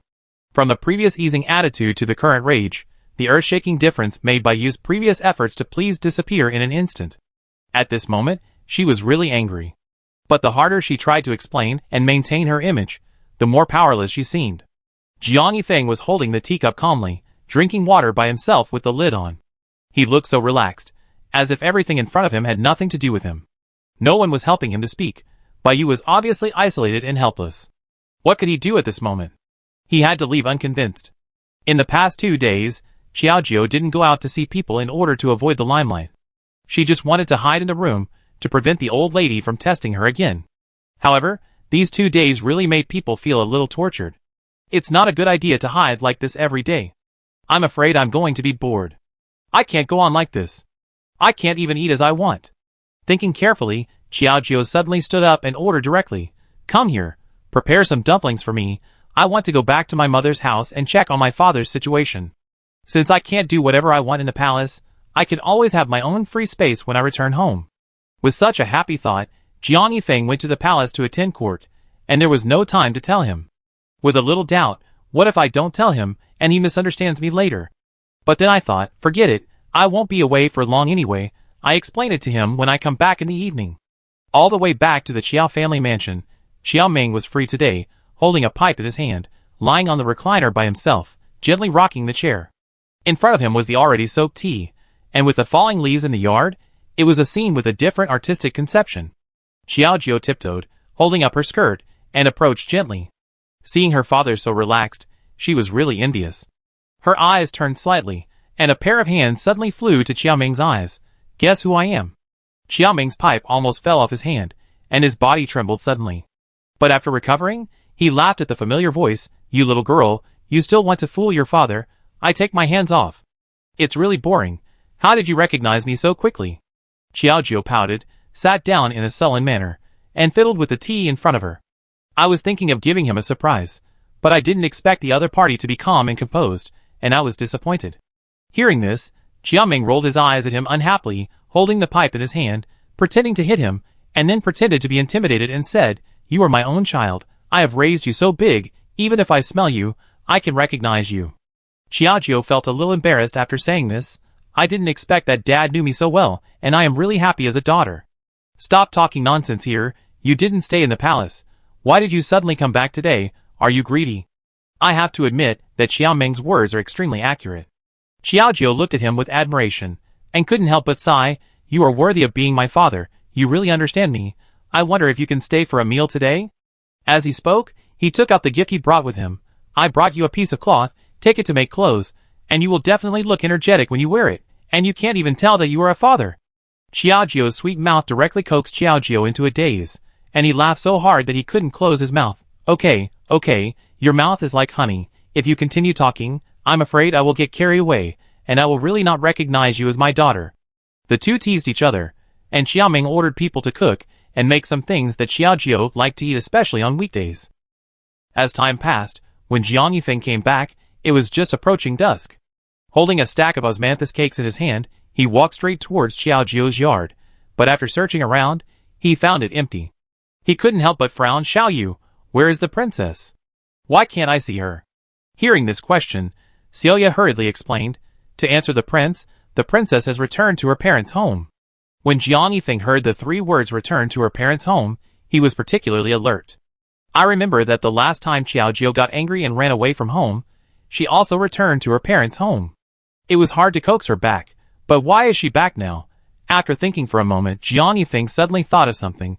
Is she still worried about Baiyu's troubles and the old lady's suspicion, so she can't stand it, and went back? When he thought of this, Jiang Yifeng couldn't help but become a little more nervous. Before he had time to take off his official uniform, he stepped out of the door. In a blink of an eye, he came directly to the gate of the Qiao family compound. Dong dong dong. With the knocking sound outside, Xiaojio couldn't help but look outside. Who is it? Come to visit at this time. With a slightly puzzled look, Xiaojio walked out directly, opened the door, and saw a familiar face. However, what's with Jiang Yifeng's nervous expression? It's as if he's missing. Why are you here? Xiaojio looked at him with a puzzled look, as if he wanted to find a hint of nervousness from his face, but it seemed to be nothing. With a little entanglement, Xiaojio carefully looked at him for a moment, but Jiang Yifeng couldn't control his inner panic and suddenly hugged him. He quickly said, "I'm really sorry. The old lady and Baiyu have been resolved, so don't be angry with me." Chapter 129. Seeing the other party's nervous look, it was obvious that there was some misunderstanding. Xiaojio couldn't help but burst out laughing, interrupting his nervous and uneasy thoughts, and quickly said jokingly, "Since you know you were wrong, will you dare to do it next time?" Hearing this, Jiang Yifeng gently pushed the other party's shoulders away, and hurriedly shook his head and said, "Of course I dare not. Everything is for the wife. I will find a way to drive those irrelevant women out." Jiang Yifeng has been thinking about this problem all the way here, and now he has made up his mind completely.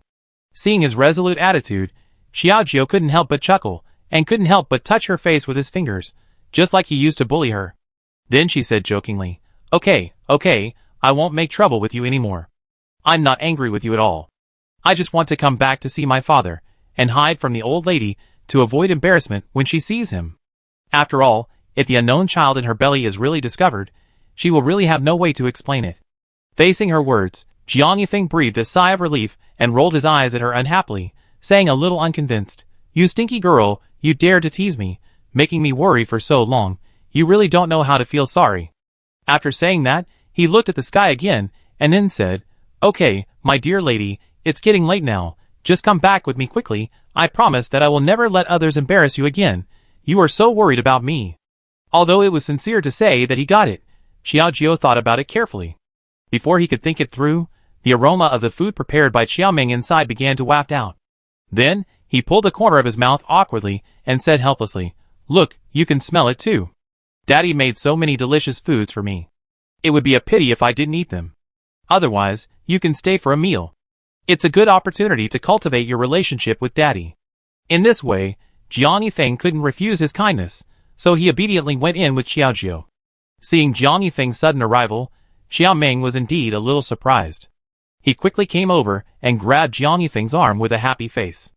It was a scene of old brothers meeting. "Oh my, why is the prince here? He didn't even inform me in advance. But fortunately, there are a lot of meals prepared today, so you can eat as much as you want here. Let's have 2 pots of good wine today, and drink until we are drunk." Xiaoming's passionate look made people feel a little embarrassed, and Jiang Yifeng could only nod shyly. There was a faint fire in the cold wind and sand at night, but there was an indescribable harmonious atmosphere floating in it. Xiaoming kept urging him to drink, and he was so rude that Xiaojiu felt a little distressed. He quickly followed Xiaoming's arm and whispered to comfort him, "Dad, what if you get him drunk?" While talking, he quickly took Jiang Yifeng's cup and drank a glass first, not giving him any chance to drink anymore. "I'm afraid that when she gets drunk, she will get out of control, and it will be me who will suffer." Seeing his daughter protecting her, Xiaoming couldn't help but sigh and shook his head. He looked at Xiaojiu with a playful look and said with a teasing smile, "After you got married, you only care about your husband. Why don't you think about whether there will be someone to take care of your father if he gets drunk?" After hearing this, Xiaojiu curled his lips and said proudly, "Don't you have servants?" After being refuted by Tu Yifeng with the same words, Xiaojiu was completely speechless, but Jiang Yifeng next to him couldn't stop laughing. Okay, today is a happy day, and it's rare for the family to get together, so it doesn't matter if we have a few drinks," Jiang Yifeng said, and he started to remember the wine glass directly, and faced Xiaoming again, that is, he wanted to drink happily. On the contrary, Xiaojiu was a little embarrassed and a little unhappy in his heart. "I worry about you and protect you a lot, but you are here to please your father, you are really heartless." Although he was a little unhappy in his heart, he drank without hesitation until the end of the meal. Xiaojiu was a little drunk, and staggered into the carriage with the support of Jiang Yifeng. The wind from outside rustled in through the window from time to time, always making people feel a little chilly. The night wind held the lady's body tightly, trying not to let her be eroded by the cold wind. "Look at you, it's okay for 2 grown men to drink there, but why are you also meddling in? You really don't know the rules anymore. How can you still be a girl?" While tidying up Xiaojiu's clothes, Jiang Yifeng couldn't help but want to say a few words to her. Although he was ruthless, his actions were extremely delicate and gentle. Others would envy him. This was not a blame, but a show of affection in a different way. Just when Jiang Yifeng's hand stayed on Xiaojiu's face, Xiaojiu suddenly grabbed her hand, put it tightly against her chest, raised her eyes, and her calm eyes seemed to reflect thousands of colors. The sudden movement made Jiang Yifeng slightly stunned. "What happened? Are you feeling unwell and want to vomit?" Hearing this, Xiaojiu shook his head in a daze. He shook his head left and right, and felt that this face was really good-looking. He couldn't help but sneered. "You say, there are such handsome people in the world, but they fell into my hands. I must cherish you in the future, and I must make money to support you, and raise you to be fat and white, so that no one will dare to snatch you from me in the future." As she spoke and laughed, her innocent look made Jiang Yifeng's heart warm. At this moment, he just gently rested his head on her cheek, and silently enjoyed this warm and happy moment. "Okay, madam, don't break your promise. You have to support me in the future. I am a very easy person to support." When they returned to the palace, it seemed that the sky was already dark, and the surroundings were all dark, and nothing could be seen. Only the 2 bright lights hanging at the door of the mansion could vaguely see a direction. With the help of Jiang Yifeng, the 2 of them got off the sedan chair and walked towards the door little by little. "Well, you have been running around a lot today, And you have drunk so much wine, so go back and rest quickly. I am tired, and I will probably go to sleep when I go back. Although the two people's yards are very close, they are not in the same place after all. Xiaojiu pushed Jiang Yefeng next to him. Although he was a little reluctant, Jiang Yefeng nodded helplessly. Okay, then you go back and have a good rest. If you need anything, tell the servants. With the help of the maid, Xiaojiu stumbled all the way back to his own yard. But just as he walked into the door, he heard a displeased voice from the side. The new maidservant was outspoken. When she saw the slightly drunk Xiaojiu, she also spoke rudely and sarcastically. As the saying goes, a married girl is like spilled water. It is really inappropriate for a princess to go back to her parents' home every day. I'm afraid that it will be a disgrace to our palace if it gets out. I really don't know how the prince could like her. There was also a little maidservant following him, who seemed to be complaining blatantly. Xiaojiu was not deaf. Although he was drunk, his mind was very clear. At this moment, he looked at her following the sound, but he couldn't help but feel a little more dissatisfied. Instead, he patted the maid who supported him, glanced over there, and said, "Help me over there. I want to see which maid is so ignorant of the rules." Although he did not have a particularly noble status, he had never been able to bear any grievances since he was a child. How could he allow someone to talk nonsense next to him now? It was not until he got closer that the maid shut up obediently, but at this moment she still had an arrogant look, and obviously did not feel any fear of what he had just said. Instead, she raised her eyebrows contemptuously, and glanced at Xiaojiu. She did not want to salute or make any extra movements, but just turned around and planned to leave. Seeing the other party was about to leave, she felt more and more unhappy and said directly, "Stand, you want to leave after saying bad things about this princess, isn't it a bit against the rules?" The sharp voice, without any extra words, the maid was slightly stunned, and finally turned around and squeezed out a far-fetched smile, saying more in a defensive way, "I don't understand what the princess is talking about. I just happened to pass by here, and didn't say anything that shouldn't be said. Even if I said it, it's just a fact. Isn't it wrong?" Seeing the maid next to him, he kept shaking the girl's arm as if to remind him to be careful when speaking, but the girl didn't move at all, and at this moment she looked like she was fearless. It was the first time that Xiaojiu saw such a stubborn and unreasonable maid. He couldn't help but sneer. If I hadn't seen it with my own eyes, I really didn't know that the family members in this palace were so arrogant and didn't take the master seriously at all. You really opened my eyes. As he said this, he gently put his hand on her shoulder, pondered for a moment, and suddenly thought of something. I was wondering why you look so familiar. It turned out that you were the maid of the concubine. You should have been new here not long ago. I have met you before. I never thought you were so outspoken and ignorant of etiquette. The last few big words seemed to be emphasized, clearly venting his dissatisfaction in his heart. Hearing this, the maid also seemed a little scared, but she was still there, without any apology, which really made people seem a little helpless. Xiaojiu didn't say much to her, and said directly, "Come on, take me to visit your master. Some things need to be sorted out." Chapter 130. Faced with Xiaojiu's strong attitude, the maidservant was of low status after all, and could not resist at this moment, so she could only follow him obediently. Until she arrived at the concubine's place, the woman was extremely careful about her maintenance at this moment, and still did not realize the danger of the matter, until there was a knock on the door outside. Reporting to the concubine, the princess brought Xiaoyu to ask for an audience, saying that she had something to discuss with you. Hearing this, the concubine frowned slightly, with a somewhat unhappy attitude, and glared at him coldly, and said with dissatisfaction, "It's simply ridiculous. Why does he want to come to me so late at night? It must be nothing good, just send him away." After saying that, she didn't intend to continue to care about the situation outside, and fiddled with her delicate face by herself, which seemed particularly devoted. I thought the matter was over, but Xiao heard the movement inside, but he was quite athletic and directly pushed the door, and pulled Xiaoyu's arm with one hand to reach the room. Looking at the busy concubine, she couldn't help but sneer. "You live a refined life here, but you don't even think about how unreasonable your maids are. Don't you care about it?" The concubine was a little dissatisfied with the sudden words and the noise outside, but when she turned around, she saw Xiaoyu looking aggrieved. At this moment, someone was holding her arm, as if she had made a mistake. The concubine frowned slightly, not understanding what happened, but seeing that Xiaojiu actually touched her people, she would not swallow this breath because of the hatred between the two. She stood up and said angrily, "What do you mean? Don't forget that he is my maid.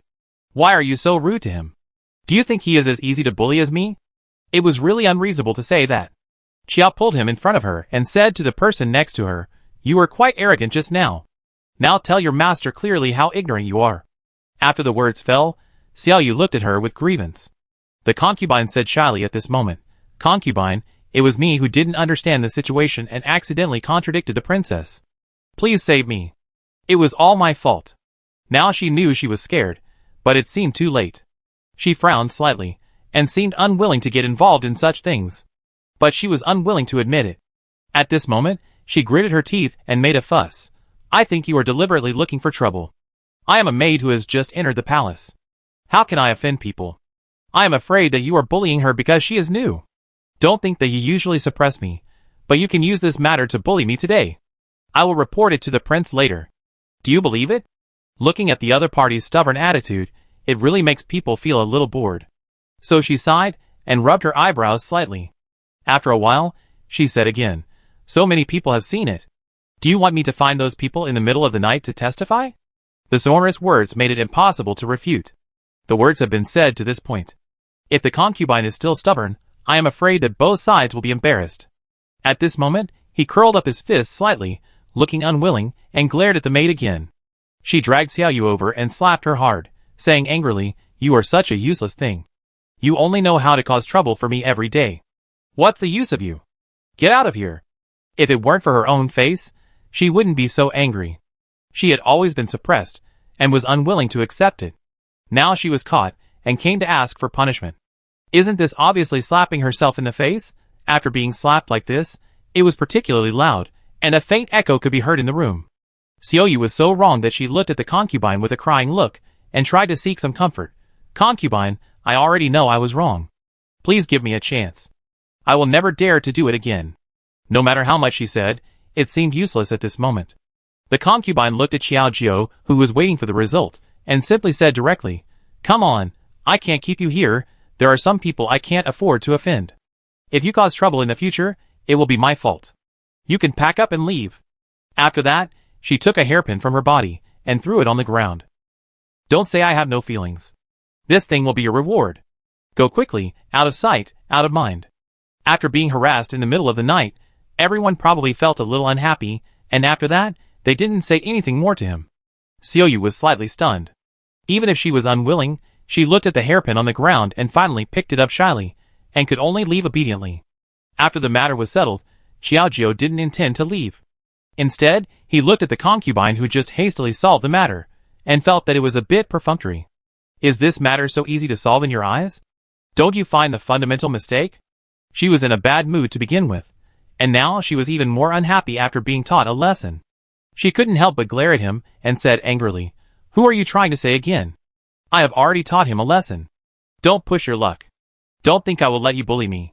After all, I am the daughter of a famous family, not like you, a merchant's wife. In terms of status, the other party is indeed higher end than her, but this does not mean that he can be so reckless and indulge his servants." Xiao Jiu rubbed his brows slightly, not intending to argue with her, and said directly, "Since you discipline the maid Wu Wufang, the master is also wrong. You should be punished together. As the princess, I can't sit idly by. Today, I will deduct 1 month's salary from you as a punishment. I hope you can learn from it."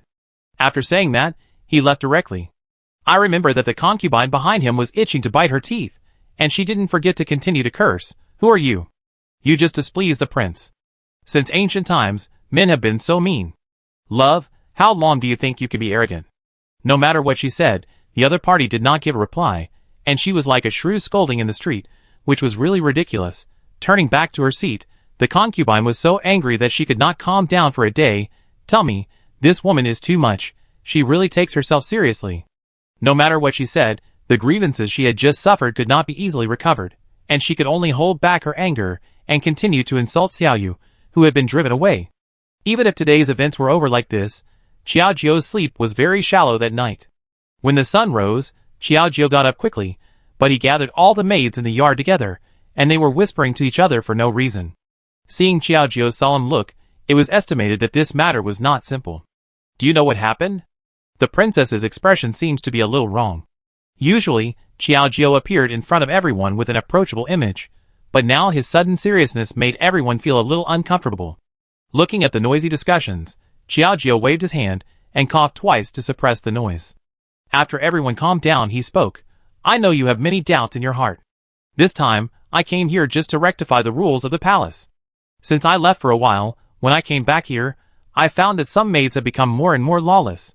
Thinking about the maids yesterday who spoke without restraint, fortunately the concubine can be regarded as a way of losing and punishing her, otherwise this matter would be unacceptable. Faced with this series of words, everyone nodded obediently, not knowing what to say, just listening obediently. Listen carefully. The first thing is that the only ones who are in charge in this palace are the prince and the princess. What concubine, Miss Bai, get out of the way, understand? Everyone nodded very cooperatively. After all, these two people are the heads of the palace. Who else can they listen to if they don't listen to them? Seeing the other party's cooperation, Xiaojiu also calmed down a little from being scolded by the maid yesterday, and then he continued, the second one is not difficult. Some people like to gossip. Our palace is a quiet place, and cannot tolerate these unwelcome sounds. You'd better control your mouth. You can't just say bad things about the master. Do you understand? Everyone nodded again in cooperation, and waited until Xiaojiu talked about the rules for nearly half an hour, and everyone remembered them silently in their hearts. I'm afraid your brains are not working well, so I made a set of rules and regulations overnight yesterday. You should take this booklet back and study it carefully. You must memorize it, and never make the same mistake again, understand? After everyone responded, Xiaojiu's heart finally settled down and dismissed other insignificant people. But when this matter spread, not to mention by Yu's dissatisfaction, even the concubine was so angry that her teeth itched, and she was throwing a tantrum in the room at this moment. Just from the outside of the house, one could hear a crackling sound. Just by listening to the sound, one could tell that the inside must have been in a state of disgrace. Who is she? Isn't she just a lowly merchant's daughter? Now she really thinks that the entire palace belongs to him. Am I unworthy of her? No matter what she said, the maids beside her were listening tremblingly, and it would not have any special effect. Seeing that the other party was indifferent, the concubine took a step forward, grabbed her arm and said angrily, What do you mean? Why are you so motionless like a piece of wood? Can't you give me some advice? Chapter 131. Faced with the concubine's sudden unreasonable behavior, the maid was slightly panicked and knelt down immediately. The maid rolled her eyes and said in order to save her life, Madam, please calm down. I think you might as well pretend to be sick to win the prince's sympathy. When you win the prince's favor, are you afraid of a mere princess being arrogant in the mansion? After all, the master of the mansion is still Jiang Yifeng. This is not unreasonable.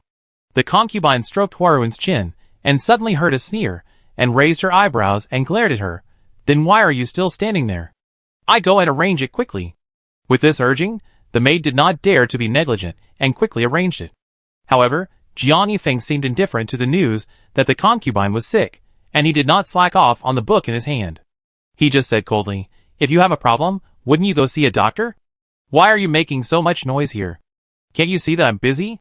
The cold attitude didn't give him any chance to refute. He was slightly stunned. He didn't expect that it would end in such a failure. Seeing the other party's cold expression, as if he would eat someone if he said another word, he didn't dare to say anything more. He could only nod obediently, Yes, Your Majesty.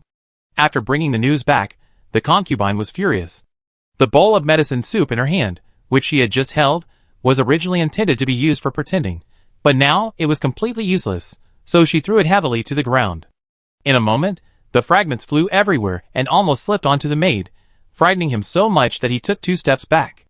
At this moment, he moved his lips and then comforted, Madam, don't be angry first, the prince may just be too busy to have time.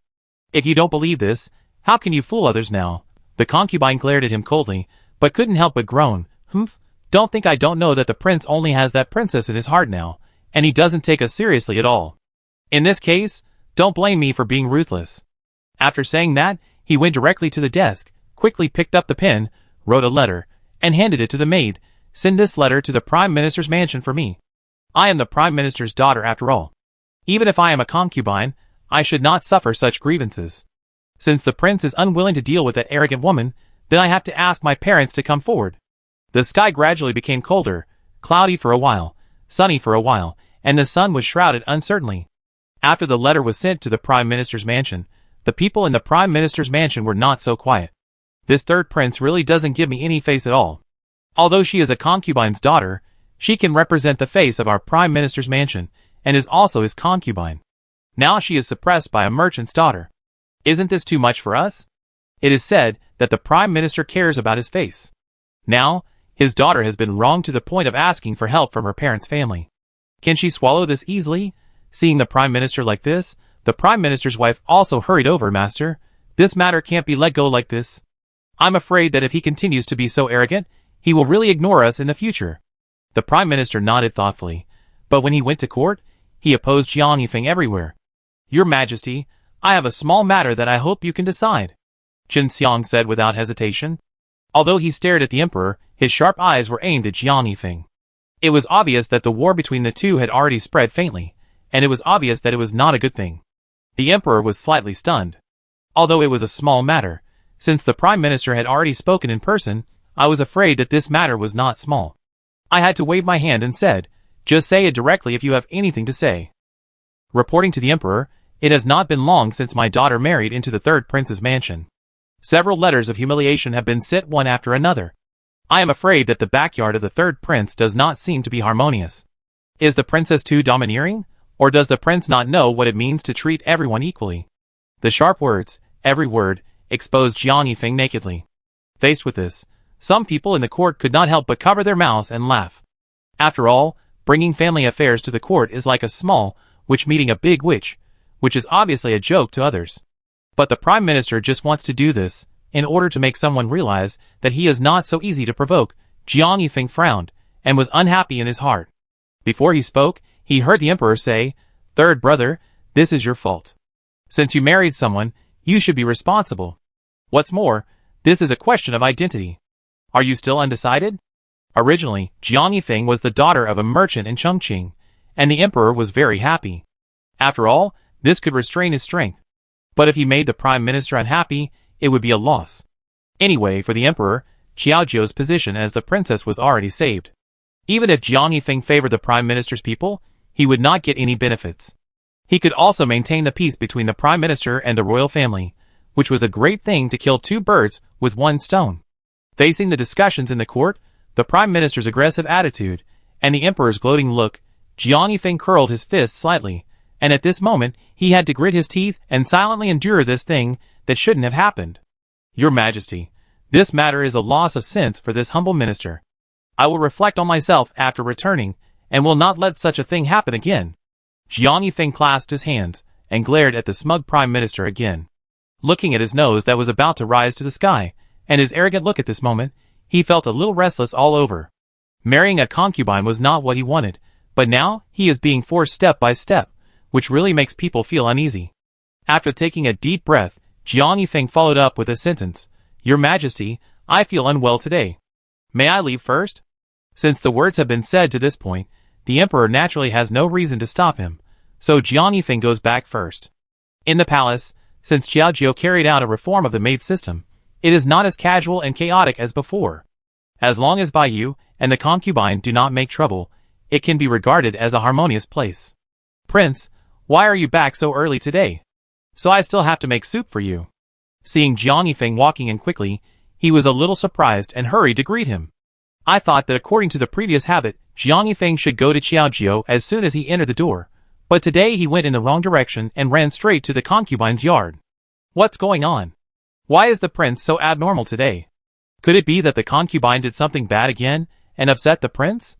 Under normal circumstances, people would think so, but Jiang Yifeng hurriedly and irritably ordered as he walked, Pass on my order. I have informed the princess. I will not go there today. It didn't say that he would stay at the concubine's place overnight, but the meaning of this sentence revealed too many factors, and the maids and servants were a little too late to react. Until the other party's figure completely disappeared, several people spread a strong discussion. What happened yesterday? Did the prince plan to spend the night with a concubine? This is unprecedented. Even though he married a concubine, he had a title, but he had never had a month. Is everything going to be turned upside down today? Another person stroked his chin and began to make bold guesses. I think it's possible that the prince and the princess had a conflict, and the prince was in a bad mood. But it doesn't seem like it. In the past, even if they ran away from home, they would never be so impulsive and betray each other in some ways. For a while, the noise of the crowd seemed to be continuous. Baiyu happened to pass by and vaguely took in these chaotic sounds into his ears. But her eyes lit up, and she raised her thin lips slightly, with a somewhat smug attitude. What? Are they quarreling again? The concubine got the advantage, which is a good thing. Even if she couldn't get it, she couldn't stand the smugness. After all, if Jiang Yifeng really fell in love with someone else, wouldn't it be much easier to let down the simple-minded concubine than a clever bridge? With a somewhat unique attitude, Bai Yu slightly fiddled with her hair, then raised the corner of her lips and said, "Let's go. I don't know if the princess knows about this. We have to go and comfort her." In the blink of an eye, they came directly to Xiaojiu's residence. At this moment, Xiaojiu also happened to hear the maid talking about this matter. Although there were some complicated emotions in his heart, he still nodded. "So that's the case. You go down and tell the kitchen to prepare less for dinner, so as not to waste the extra food that can't be eaten. In the past, I ate with Jiang Yifeng, but now there is one less person, so naturally I can't have an extra pair of chopsticks." Seeing Xiaojiu so calm, the maid was a little confused, still felt something was wrong, and tentatively said, "Princess, why are you so calm? The prince wants it." She didn't dare to say anything more, but after following Xiaojiu for so long, she knew Xiaojiu's temper. She could be generous with other things, but she would never give in to emotional issues. Hearing this, Xiaojiu held a teacup in one hand, glanced at him casually, and then smiled calmly, saying 4 words faintly, "I believe him." With just these few words, the maid was completely speechless, but she really admired Xiaojiu for being able to believe that a man could really be consistent from the beginning. Without saying anything more, she retreated obediently. But as soon as she left, Bai Yu's footsteps followed. Chapter 132. The courtyard was decorated in an extremely elegant way. Even in the center of the flower bed, there were flowers that were charming but not gaudy, which made people feel pleasing to the eye. And with a pretty woman sitting leisurely in the courtyard, sipping the best Longjing tea calmly, it looked a little unpleasant. "Sister, the prince has already fallen in love with someone else. Why are you still in the mood to sit here and drink tea? Don't you want to do something?" Twisting her body, Bai Yu walked over with a swagger. Just listening to such a sharp voice, as if it was the sound of a pig being slaughtered, really made people feel trembling in their hearts. Xiaojiu just mentioned the tea at her lips, and instantly felt a little tasteless. She couldn't help but glance at her coldly and asked contemptuously, "What are you doing here again?" There are always some people who don't know how unwelcome they are here, but they are thick-skinned and want to humiliate themselves every now and then. I don't know what absurd things are in their minds. The unpleasant voice made Bai Yu feel particularly comfortable. She thought that he must have been stimulated by this matter, and was angry with Jiang Yifeng and the concubine. With a completely ignorant attitude, Bai Yu was fortunate to sit directly in front of Xiaojiu. Instead, he poured a cup of tea for himself, with a family demeanor, but it made people feel particularly disgusted. Xiaojiu frowned slightly. Although he didn't want to pay attention to this woman, seeing how casual she was, he really didn't treat himself as an outsider. He couldn't help but ask coldly, "Don't you have a place to drink tea? You have to be so shameless to meet me here. Did I invite you?" After saying this, Bai Yu stared at her back, with a face that was a little harder than a copper wall, and then said aggrievedly, "Sister, I know you are angry about the prince, but men are fickle. How can you keep him forever? I came here to talk to you today." Bai Yu was alone there for a long time, just like the little monk chanting, which made people's heads buzz. Xiaojiu was depressed, not because of the so-called transfer of affection, a little irritable, but was disturbed by him. Simply slammed the teacup in his hand heavily on the table, and then said, "I see you are just bored today. Since you like to stay here, then stay by yourself. I don't want to waste time with you here." After saying that, he stood up directly, without mentioning a word about Jiang Yifeng going to the concubine, and turned around to leave. Seeing the other party's resolute back, Bai Yu was a little confused. What's going on? Is he not angry at all? Is he pretending to be strong, and not wanting to lose face in front of me? It's really ridiculous. Just when Bai Yu had been thinking for a long time, and was still entangled in the detailed reasons, Xiaojiu had disappeared without a trace, and the yard was empty, leaving her alone here talking to herself. "Princess, where are we going?" At that time, she followed behind her, and saw Xiaojiu's careless steps, and she was actually going to walk directly out the door. She was instantly a little more scared. Think about the last time Xiaojiu was angry. Didn't he also run away from home directly towards the door? With a bit of panic, the maid quickly followed and comforted, "Princess, please don't act on impulse. The prince may have been bewitched by that woman for a while, so he was like that." The content of what she said was similar to Bai Yu's, but one was sarcastic, and the other was really worried and comforting. When Xiaojiu walked to the door, he heard her chattering, and couldn't help turning his head to see that the maid was so terrified. as if she was afraid that she would go somewhere if she couldn't think straight. Instead, she waved her hand again, and then quickly comforted, Okay, I didn't think so much. I believe he won't betray me, but some people will have a hard time today. Perhaps because they have experienced a lot of things. The tacit understanding between the two people will no longer reach such a ridiculous suspicion. Besides, our prince has such a unique vision. How could he be interested in that kind of woman? So why should I worry? With such a confident attitude, Xiaojio did not intend to dwell on the details with her, and directly ordered, Okay, don't think about it here. As my husband, I know more than you. Hurry up and prepare a sedan chair. While it's still early, I go to the health center to see if I'm bothered by you. At the same time, in the pear blossom courtyard where the concubine was, when she heard the news that Jiang Yifeng was heading straight here, she was overjoyed. That's great. It turns out that you can get what you want only with the support of your family. What can he do to fight me with a mere trip to the valley? In this era, women doing business are not welcome, not to mention that Xiaojio is so aggressive, obviously not taking the fourth uncle's vision into consideration, which makes those people even more dissatisfied. Now, as a lady from a noble family, can't she be better than a vulgar business girl? With a bit of a smug look, the maid hurriedly came over, and then persuaded with a smile, Madam, since the prince rarely comes, why don't you dress up well today? Let him come once, and he will never want to leave again. After saying this, the concubine looked at her with satisfaction, and hurriedly urged, Then what are you still standing there?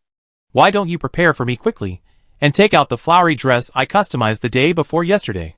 I was thinking about wearing it when I went to the gathering of young ladies, but I didn't expect that today, the first time I wore it, I had to give it to my husband first. When I finished dressing up, Jiang Yifeng's footsteps had arrived as promised, and stood at the edge of the door. Prince, how come you came so quickly? I haven't even had time to dress up yet. You won't blame me for meeting you with this face, right? With a bit of shyness and comfort, the concubine was dressed like a lotus out of water.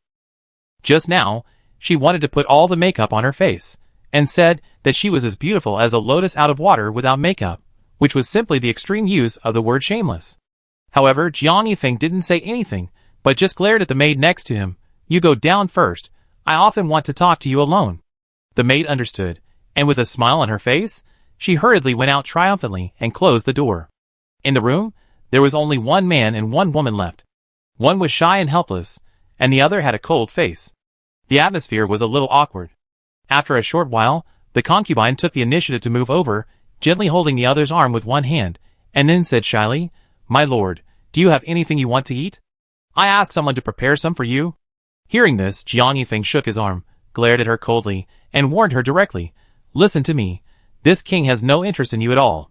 If you really feel wronged in the future, this king will give you a divorce letter, and go back to your prime minister's house directly, so that you don't have to write letters to your family every day to complain. Do you understand? The thunderous rebuke, with a hint of irresistible flavor, made the concubine stunned. She knelt down in panic, holding Jiang Yifeng's clothes tightly with both hands, sleeves, and then hurriedly said, Prince, how could you do this to me? If you really divorce me, I will become a laughing stock in the world. I am sincere to you, why can't you see it? With fear on both sides, and a hint of humble expectation in the depths of her eyes, the concubine only hoped to see a little sympathy and admiration from his eyes, even if it was only a little bit.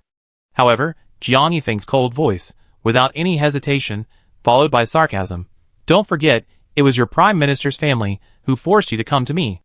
I have never acknowledged you as my wife. In this life, only Xiaojio is worthy of this prince. If you are still so ungrateful, you can get out now.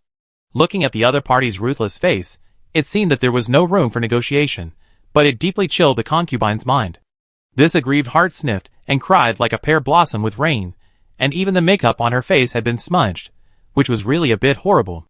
Jiang Yifeng simply felt that it was a bit unbearable to watch. He crossed his slender neck and left this disturbing place of right and wrong directly, without paying attention to the other party's continued entanglement. As the door was opened with a bang, the maid outside was a little confused. What's the situation? This attitude seems a little wrong. Why did you come out so quickly? With some doubts in her heart, the maid hurriedly came in, only to see the decadent concubine curled up on the ground, looking like she was in pain. She couldn't help but gasp, and hurriedly asked in panic, Madam, what's wrong with you, the prince and you? There is no need to say more about the next words. Seeing this situation, it should end in failure. You useless thing, get out of here. The concubine suddenly pushed the maid to the ground. On the other side, Jiang Yifeng tried to find Xiao Jiao after giving the concubine a warning, but he came up empty-handed. Looking at the maid serving outside, he couldn't help but ask, "Where did the princess go?" After getting the answer, Jiang Yifeng rushed to the health center without saying anything, still a little anxious in his heart. Could it be another misunderstanding? It's better to be safe than sorry. Chapter 133. It was almost dusk, and there was nothing to do in the health club at this time. Xiao Jiao roughly sorted out today's bills, and then went to the lounge upstairs. He found a recliner, and lay quietly by the window, enjoying the afterglow of the sunset. A beam of dim light scattered on half of his face, spreading across Xiao Jiao's skin, giving people an indescribable brilliance and beauty.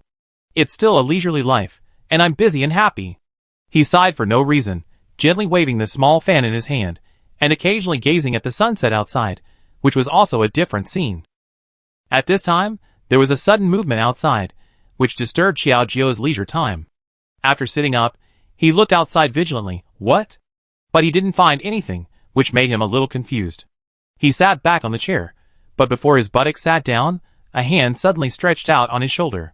Xiao Jiao only felt his body tremble, and his whole body became nervous. He began to mutter in his heart, "It's not a bandit or robber. This business is so hot that people in front will be jealous or envious, and do some improper things. It is reasonable."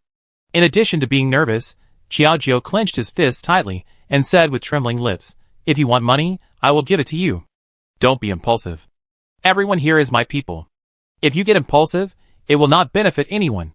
After hearing this, a teasing voice came from behind. "It seems that you are quite impressed by this king at first sight, and now you even need to call for help." As soon as he said this, Xiao Jiao felt something was wrong. The voice seems a little familiar. It's not right. In a flash, Xiao Jiao suddenly realized and turned his head quickly. Sure enough, he met Jiang Yifeng's clear eyes, but he looked at him with interest, just like staring at a little rabbit. Xiao Jiao was slightly stunned, still a little at a loss. Why did you suddenly come here? Why did you appear and disappear? Didn't you make the noise just now? He also became suspicious. It was just a false alarm, and he couldn't help but roll his eyes at him to vent his dissatisfaction with what happened just now. Hearing this, Jiang Yifeng held her hands, and gently brought the woman into his arms. His gentle voice was like the warm spring breeze, drifting into Xiao Jiao's ears. "Don't be angry with me, okay? Why don't you sit down and listen to my explanation? Every time you run away when you are angry, you know that I will be worried." A series of affectionate words, with a bit of apology, but it was blinded. After opening his arms, Xiao Jiao looked at him blankly, still struggling. "What are you talking about again? Why am I getting more and more confused? Here you are, why are you still so aggrieved?" Making it seem like he has done something unforgivable. Seeing Xiao Jiao pretending to be stupid, Jiang Yifeng's heart was even more uncertain. Okay, I took the initiative to admit my mistakes. I shouldn't have gone to the concubine, but I didn't do anything with her. I just wanted to warn him, and let her be quiet and honest. Don't think too much. My heart is always with you." After explaining so much, he seemed extremely sincere. Xiao Jiao couldn't help but smiled lightly while covering her lips, and then rolled her eyes at him. "I thought it was something else, but it turned out to be this. Look how nervous you are, and it makes me panic too. I thought this guy really did something to let me down, but it turned out to be just a misunderstanding." Facing Xiao Jiao's attitude, Jiang Yifeng was a little confused, as if it was different from what he thought. Are you not angry so soon? It is said that women are prone to unreasonable troubles, but my wife is quite righteous, and she will be fine after coaxing her." Xiao Jiao folded her arms, and sat back on the recliner.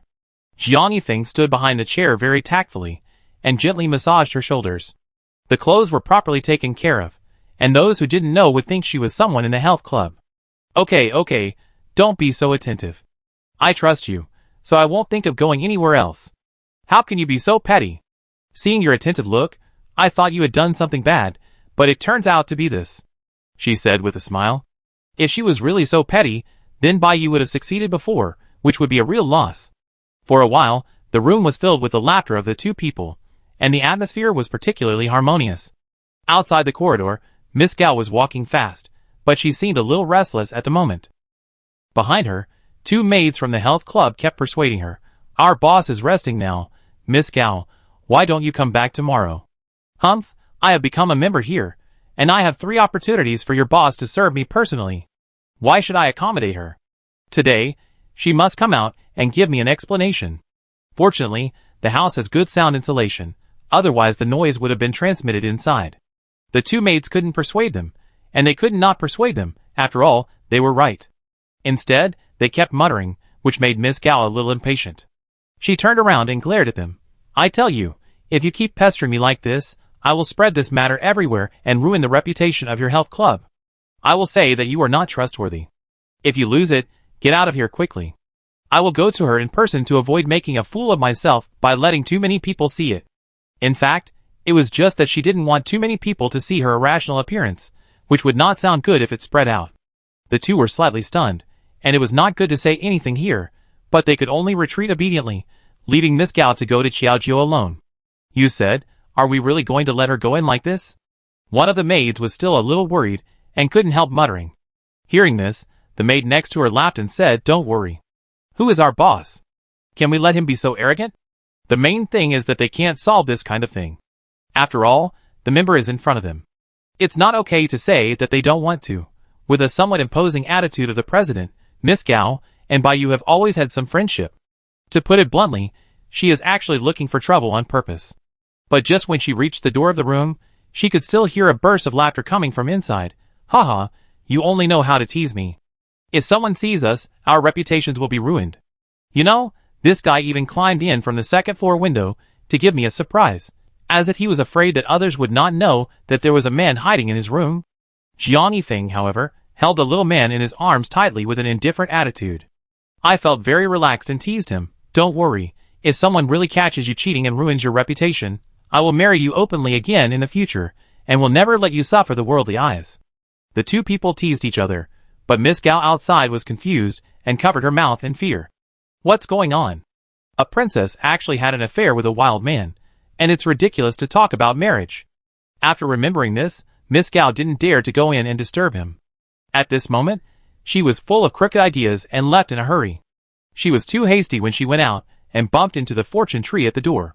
Seeing this scene, the two maids who chased after her were confused. What's going on? Is it because of Our Lady's education?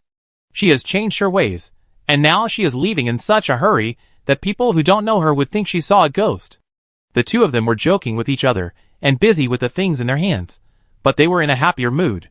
For such an unreasonable person, she should be taught a lesson. However, this matter was soon passed on to Baiyu by Miss Gao, which surprised Baiyu a little. I really didn't expect that the woman looked so noble and proud, but I didn't expect that she was so dissolute in private, and she even thought of this way to retaliate against the prince. Now we are in for a good show. With a somewhat smug attitude, Baiyu fiddled with the teacup in front of him, and then raised his eyebrows and looked at her. You did a good job on this matter. When I take over the prince's mansion in the future, I will definitely take good care of you. As the saying goes, people strive for higher positions. Everyone has this mentality. Miss Gao naturally wants to cling to a powerful person, which can be regarded as a kind of guarantee for the future. It's just a pity that her eyes are a little blind. She chose Baiyu, and has not realized this mistake yet. When Xiaojiu and Jiang Yifeng came back, it was already dark and nothing could be seen clearly. They could only rely on the open fire to guide the way ahead. Just after entering the door, I saw Xiaojiu next to me yawning loudly. He didn't care about his image at all. He didn't look like a girl. You've been busy for so long today, you should be tired. I take you back to rest. Jiang Yifeng hugged Xiaojiu and planned to walk towards the peach blossom courtyard, but was rejected by the other party. Come on, you are also very tired today. Just go back by yourself. It's not like you don't know the way, lest you go back and people say I'm hypocritical. Since Xiaojiu has already said so, he is naturally unhappy in his heart, because Jiang Yifeng has repeatedly requested. After the two separated, Jiang Yifeng went directly to his room. It was far away, but he saw a woman holding a long lamp, standing at his door at this moment, as if she had been waiting for him for a long time. Jiang Yifeng looked closely, and saw that the other party had a slender figure, and there was a hint of familiarity in her. Before he could tell, the other party suddenly rushed over, and when he saw Jiang Yifeng, he had an uncontrollable excitement. Prince, you are finally back. I have been waiting for you for a long time. Chapter 134. Until the woman came up to him, Jiang Yifeng recognized her. It was Baiyu. He couldn't help but frown. What are you doing here in the middle of the night? Every time he saw Baiyu coming, it was not a good thing. Jiang Yifeng was in a good mood today, and didn't intend to be ruined by some people. Faced with this cold attitude, Baiyu looked aggrieved. I quickly said, Your Majesty, I'm not here to cause trouble this time. I really have something to tell you. My friend saw the princess and another man smiling today. The relationship between the two of them is not simple. Jiang Yifeng was unhappy to see her suddenly, and he was even more unhappy at this moment. He couldn't help but said angrily, "What nonsense are you talking about? If you think this mouth is useless, then don't talk anymore." Jiang Yifeng tried his best to suppress his voice. The low roar was also somewhat inspiring. If this matter had not been heard by other maids and servants, it would have had some negative impact on Xiao, and he would not be able to tolerate it so easily now. Seeing that the other party not only did not believe it, but was so angry with him, Bai Yu felt a little unhappy and quickly said, "Prince, I really have no intention of spreading rumors, but because of your status, it is better to know this matter as soon as possible, so that they will not spread it more recklessly in the future, which will make you lose face." The more he said, the more outrageous it was, and the more angry the listeners became, but they could not help but murmur in their hearts, "Not all things can be groundless." Besides, if Bai Yu hadn't seen anything, Ji wouldn't risk his life to talk nonsense here. With some inner entanglement, Jiang Yifeng suppressed the evil in his heart and asked coldly, "So? Where did you see it?" Seeing the other party's question, Bai Yu couldn't help but be overjoyed. It was obvious that the other party had believed it a little bit, so he quickly added fuel to the fire, and described the scene of the private meeting between Li and the two in the health club.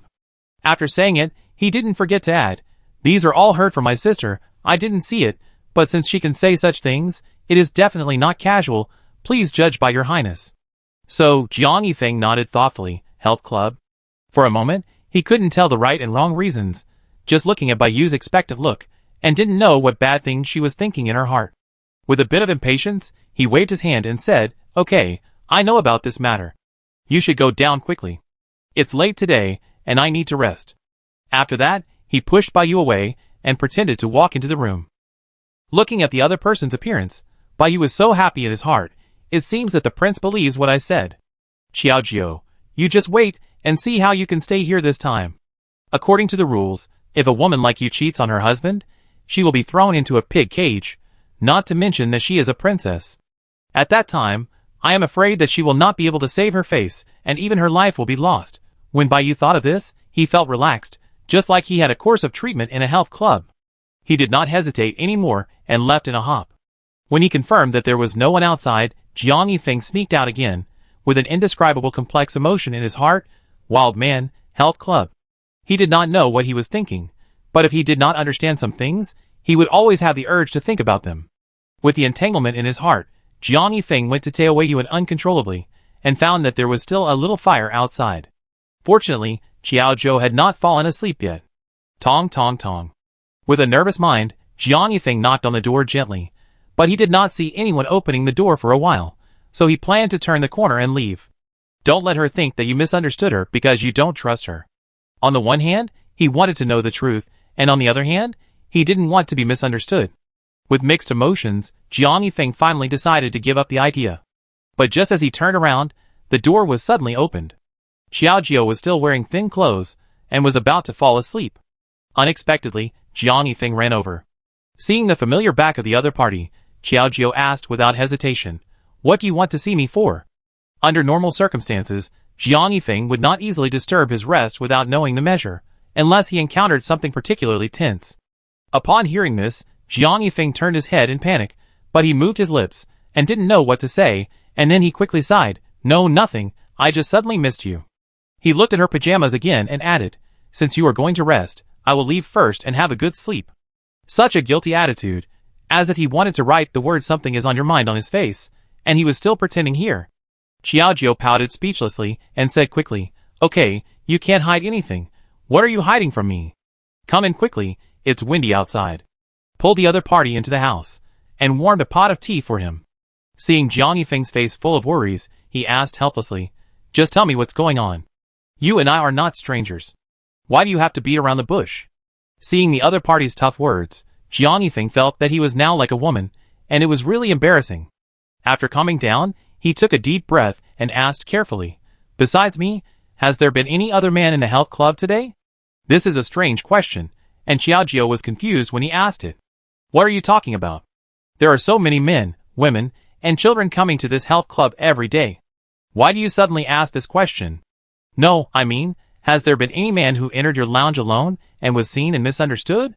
This is not a suspicion, but Xiaojiu's simple mind. Sometimes someone stabs him in the back, and he doesn't know what happened, but he is a disadvantaged face.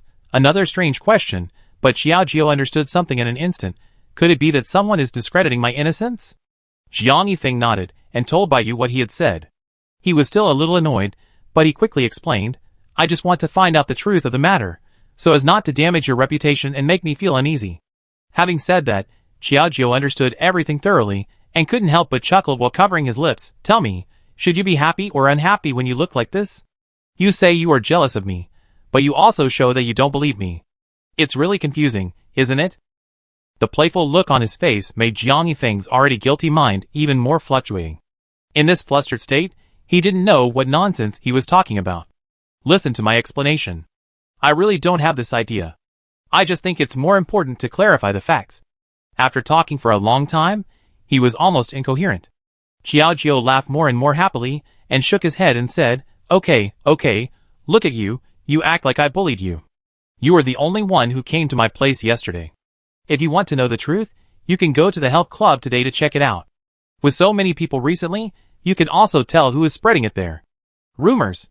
After hearing this, Jiang Yifeng breathed a sigh of relief, and gently placed one hand on Xiaojiu's palm. Actually, there is no need to investigate. As long as you say this, I feel much more relieved, and I don't care about anything else.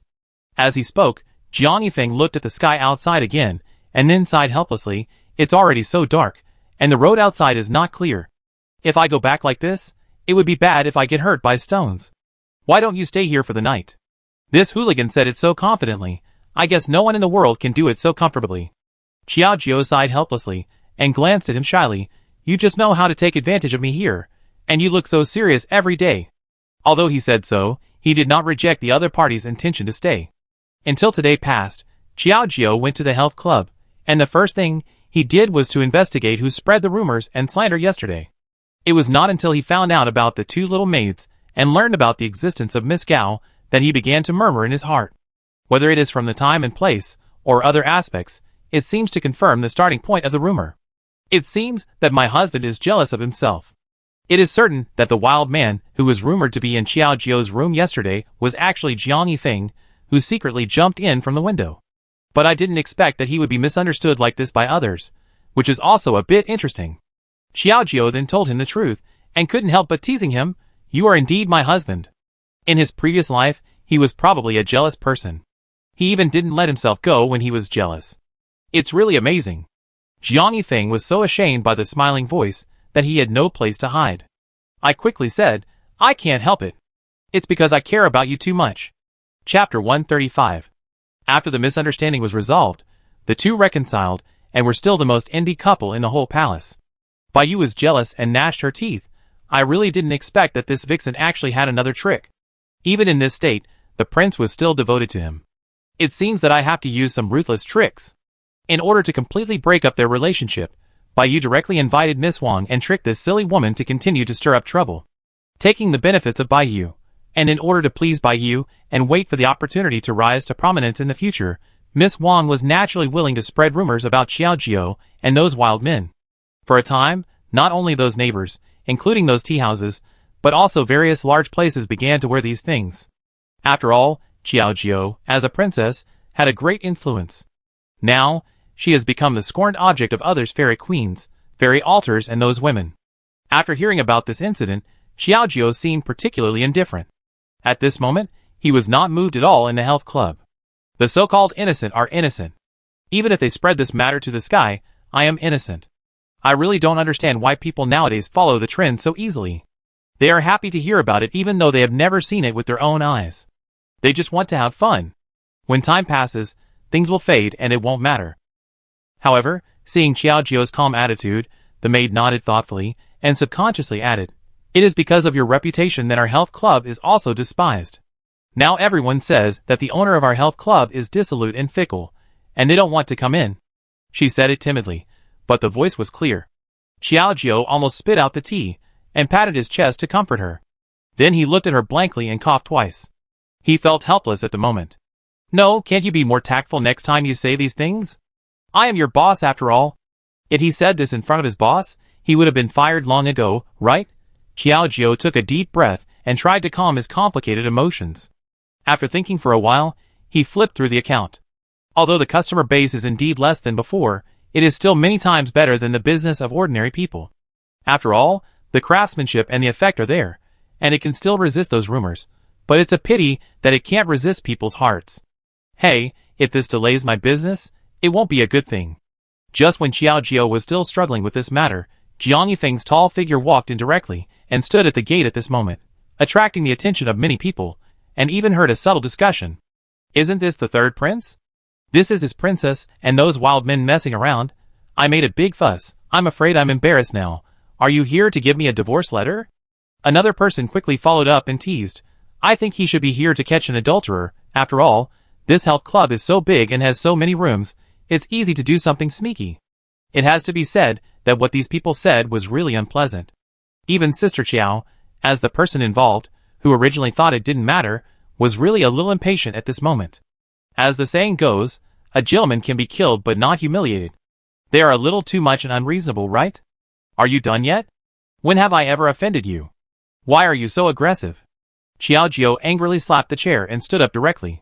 His eyes, as if filled with blazing anger, kept sweeping over them, with a bit more unhappiness. Obviously, he was really angry this time. Even if he has a good temper, he can't tolerate such bullying, right? You can't take others' indulgence as a matter of course. Now it seems more and more unscrupulous, which makes people feel helpless and angry. Hearing this sharp movement, the others didn't take it seriously. They were still free and unrestrained, anyway. They just lowered their voices to say the sarcastic remarks. Moreover, more and more people gathered at the door, and they all seemed to be here for the excitement. Xiaojiu couldn't swallow this mouthful of anger for a long time. But he curled his fists slightly, and tried to keep himself calm. He couldn't help but glance at Jiang Yifeng, who suddenly came, and pouted his lips unhappily. You know I am deeply affected by rumors outside, and now you appeared here? Isn't it obvious that you are embarrassing me? Originally, I wanted to make a big deal out of a small matter, but now this matter is really unbearable, and it has seriously affected my business. The biggest money-making business is the biggest, and this is a real loss for Xiaojiu. Hearing this, Jiang Yifeng smiled lightly, but directly hugged her slender waist gently and placed a soft kiss on her forehead. I followed with an undisguised smile. It doesn't seem to be a fault for me to come to see my own princess. If there are any more rumors that shouldn't be there, I will make him never speak. This resounding remark was not meant for Xiaojiu to hear, but more like for those who were watching the excitement. It was a bit exciting, but it was not something they could afford to look down on. When they heard this thunderous voice, everyone else was slightly stunned, as if the development was a little different from what they imagined. Gij swallowed her saliva and murmured a little, "What's going on? Didn't you say that the relationship broke down? Didn't you say that you would divorce your wife? Why are you suddenly loving and harmonious again? Could it be pretending?" With this mentality, we firmly believe that this must be the case. After all, no one can tolerate his wife having an affair with another man outside, and can do it to such an extent. I'm afraid Jiang Yifeng did this just to protect his reputation as the third prince. With this kind of psychological comfort, the others seemed to feel much better. Seeing these people gloating over others' misfortunes really made people feel a little disgusted. Xiaojiu pouted a little speechlessly, but still rolled his eyes at Jiang Yifeng in annoyance. Look at you, your business is not good to begin with, and now these guys are spreading rumors more and more fiercely, and your business is probably even worse. I don't know who is so ignorant that he secretly spreads these bad rumors outside. It doesn't matter if your reputation is ruined, but the most important thing in doing business is reputation. People like that don't want to ruin their reputation, but to lose everything. Seeing Xiaojiu's aggrieved look, Jiang Yan nodded thoughtfully, but couldn't help but smiled again, and comforted him. Don't worry, I will solve this matter. And how much is the loss today? Come to my account office to get it later? This seemed a bit unpleasant to hear. Xiaojiu rolled his eyes more and more today, and said directly and bluntly, "Didn't you say that what's yours is mine? Why is it so clear today?" The two people showed their love in front of others unscrupulously. Although they were pretending in their eyes, they could pretend so well that people couldn't see any flaws, which was really admirable. They persisted until the evening. Xiaojiu closed the store early today and returned to the palace with Jiang Yifeng. When another day passed, Xiaojiu went to the health club as usual and tried hard to think about how to maintain his reputation, and handed the tricky matter to Jiang Yifeng. But unexpectedly, the business of the health club today returned to its normal state, and some people began to talk about it with relish, and talked about new gossip. Have you heard? The young lady of the Wang family seemed to have seen a ghost last night. She kept saying that there were white clothes floating in the window. Well, she was so scared that she couldn't sleep all night. When she looked at it this morning, she was dumbfounded. Isn't it? The master of the Wang family is looking for doctors everywhere. I want to treat the young lady of the Wang family. After all, there is only one girl in the family. If she is so dumb, she will not be able to get married in the future, and will have to rely on her parents. I will regret it to death. It doesn't matter. He already has 8 wives. Although he is a little less lucky, he can still have another one. Hearing that they kept talking about Miss Wang, Xiaojio was a little confused. He didn't know when this new gossip directly overshadowed his own limelight. He didn't know whether it was a blessing or a curse. But Zhou Shui came over at this moment and sneered. Then Miss Wang deserves retribution. She said you were busy at the beginning, but she insisted on breaking into your lounge. Now she deserves it, right? When this matter was mentioned, Xiaojio became more alert. Has she been here? I have never seen Miss Wang before, and I don't know who she is, but she should not come here often, otherwise I should have an impression of her. Hearing this, the maid thought about it carefully, and then quickly explained, it was not 2 days ago. At that time, you were resting in the lounge. It was past the appointment time, but he insisted that you take care of her. No matter how I tried to stop him, I couldn't stop him. Later, I left triumphantly, and I don't know what happened. But on the same day, you spread those bad news. After saying this, Xiaojio understood it thoroughly, but he couldn't help but sneer. That means this woman is secretly making trouble and adding fuel to the flames. However, the so-called encounter with a ghost is a bit nonsense. Is it because of him? Jiang Yifeng, this guy is not so easy to provoke. Either you can't survive, or you live a life worse than death. Obviously, this Miss Wang has paved the way. Chapter 136. After returning to the palace, Jiang Yifeng came up to them directly, holding Xiaojio's hand gently, and followed them into the main hall, which was already filled with food, looking fragrant and particularly tempting. How is it? Is today's dinner rich? You should feel a little happier.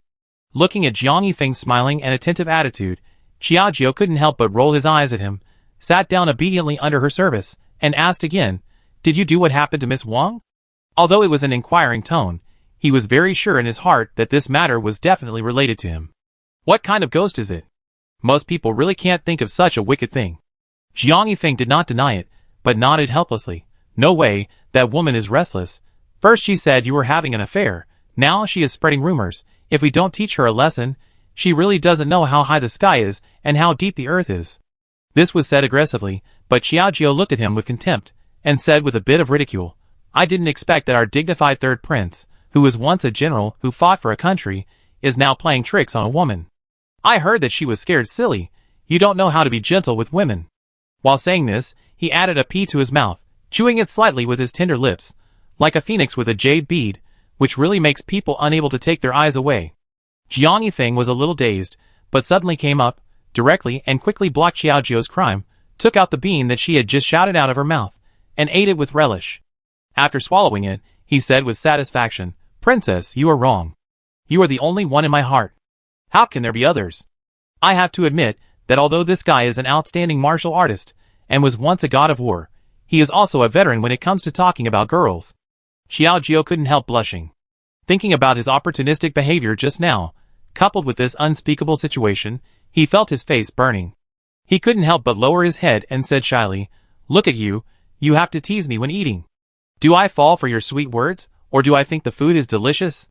If you feel that you can't tell the difference, why don't you try more sweet words and eat more food for comparison, and I will have a result in my heart. She said it with a naive face. I was afraid that she would give him a cold look. At this moment, she quickly pinched the chopsticks and kept sending food to her mouth. I want to use delicious food to shut my mouth, so that I won't fall into the trap of the other party if I say a word, but I am happy in my heart. Bai Yu saw the scene, and was originally full of joy, thinking that the other party's relationship must have broken down, and I might be able to taste some sweetness if I come here now, but who knew it would be such a sweet thing? I saw Bai Yu crawling at the door, but he looked inside and smelled the fragrance in the room, and he felt an unspeakable anger. You damn vixen, why do you always haunt me? What kind of magic potion did you give the prince? Why is he so devoted to you? If this happened to an ordinary man, I guess he would have even signed a divorce letter. The two did not have any conflicts, but they were eating and drinking as if nothing had happened, which made people feel a little uncomfortable. Taking a deep breath, Bai tried to suppress the complex emotions in her heart, but she was really unwilling to accept it. No, I don't think this matter can be let go. She is just a small merchant's daughter. What qualifications do you have to compete with me? Thinking differently, I can't even compete with a merchant's daughter. This is too embarrassing. With anger in her heart, Bai simply went directly to find the concubine, and kept complaining about the various bad deeds of the operation in front of her, and used the love between her and the prince to stimulate the concubine. Sister, this princess is really too disrespectful. It's fine that she seduces other men outside, but now she is obsessed with the prince's heart. This clearly shows that she doesn't take a sister seriously. How can there be such a dirty and filthy woman? It was originally a very conservative era. Women must be good and men can have 3 wives and 4 concubines. But when it comes to Qiao, there are 3 wives and 4 concubines here, as if it has become a dictatorship. She can still win the heart of the man by messing around outside. It seems that everything has become a little unfair. In addition to dissatisfaction, there is more jealousy. Hearing Bai's chattering, the concubine couldn't help but clench her teeth slightly. At this moment, her mood was extremely complicated. Looking up at her again, she knew that this woman must be holding back some good anger in her heart, and asked directly, "Just say what you want to do.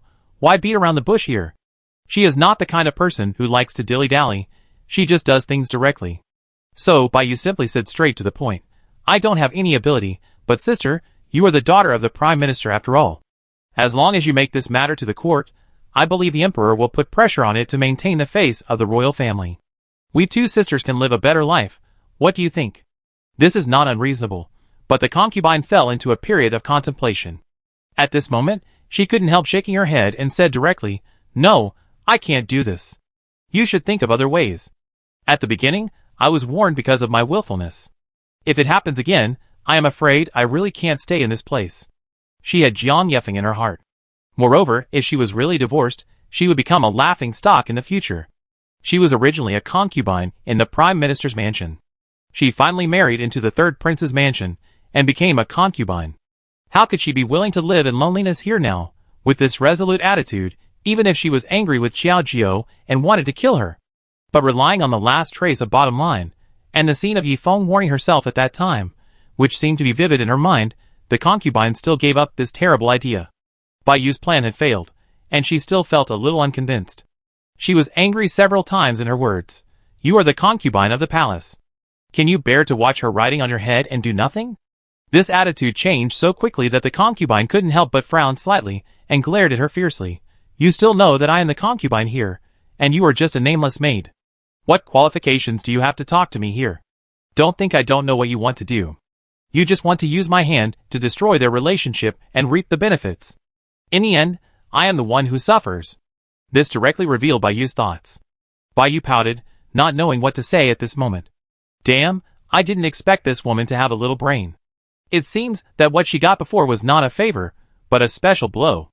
Although he had guessed that the concubine's life was not easy, but now he had no other power in this place except relying on her. He was also nameless and insignificant, so he was not enough to shake Xiao Jiao's position in the mansion, let alone use the emperor's hand to suppress her. After taking a deep breath, Bai softened her tone with a last bit of stubbornness, and said with a shy smile, "Sister, I was also mad at that princess just now. I just couldn't think straight, and said those unpleasant words. Please don't take it to heart. Am I not speaking up for you? You are of noble birth and proficient in music, chess, calligraphy and painting, nothing worse than her. Are you really willing to fall behind?" This attempt to sow discord didn't work, so she just used the method of provoking, one more cruel than the other. But the concubine grew up in the complicated environment of the prime minister's mansion after all, and she was a concubine since she was a child. It was inevitable that she had to compete for favor with her brothers and sisters. This kind of deceitful thing has long been seen by many people, and Bai's little thoughts have long been revealed in front of her, becoming meaningless. The concubine only sneered, and the disdainful snort floated in the air without any courtesy.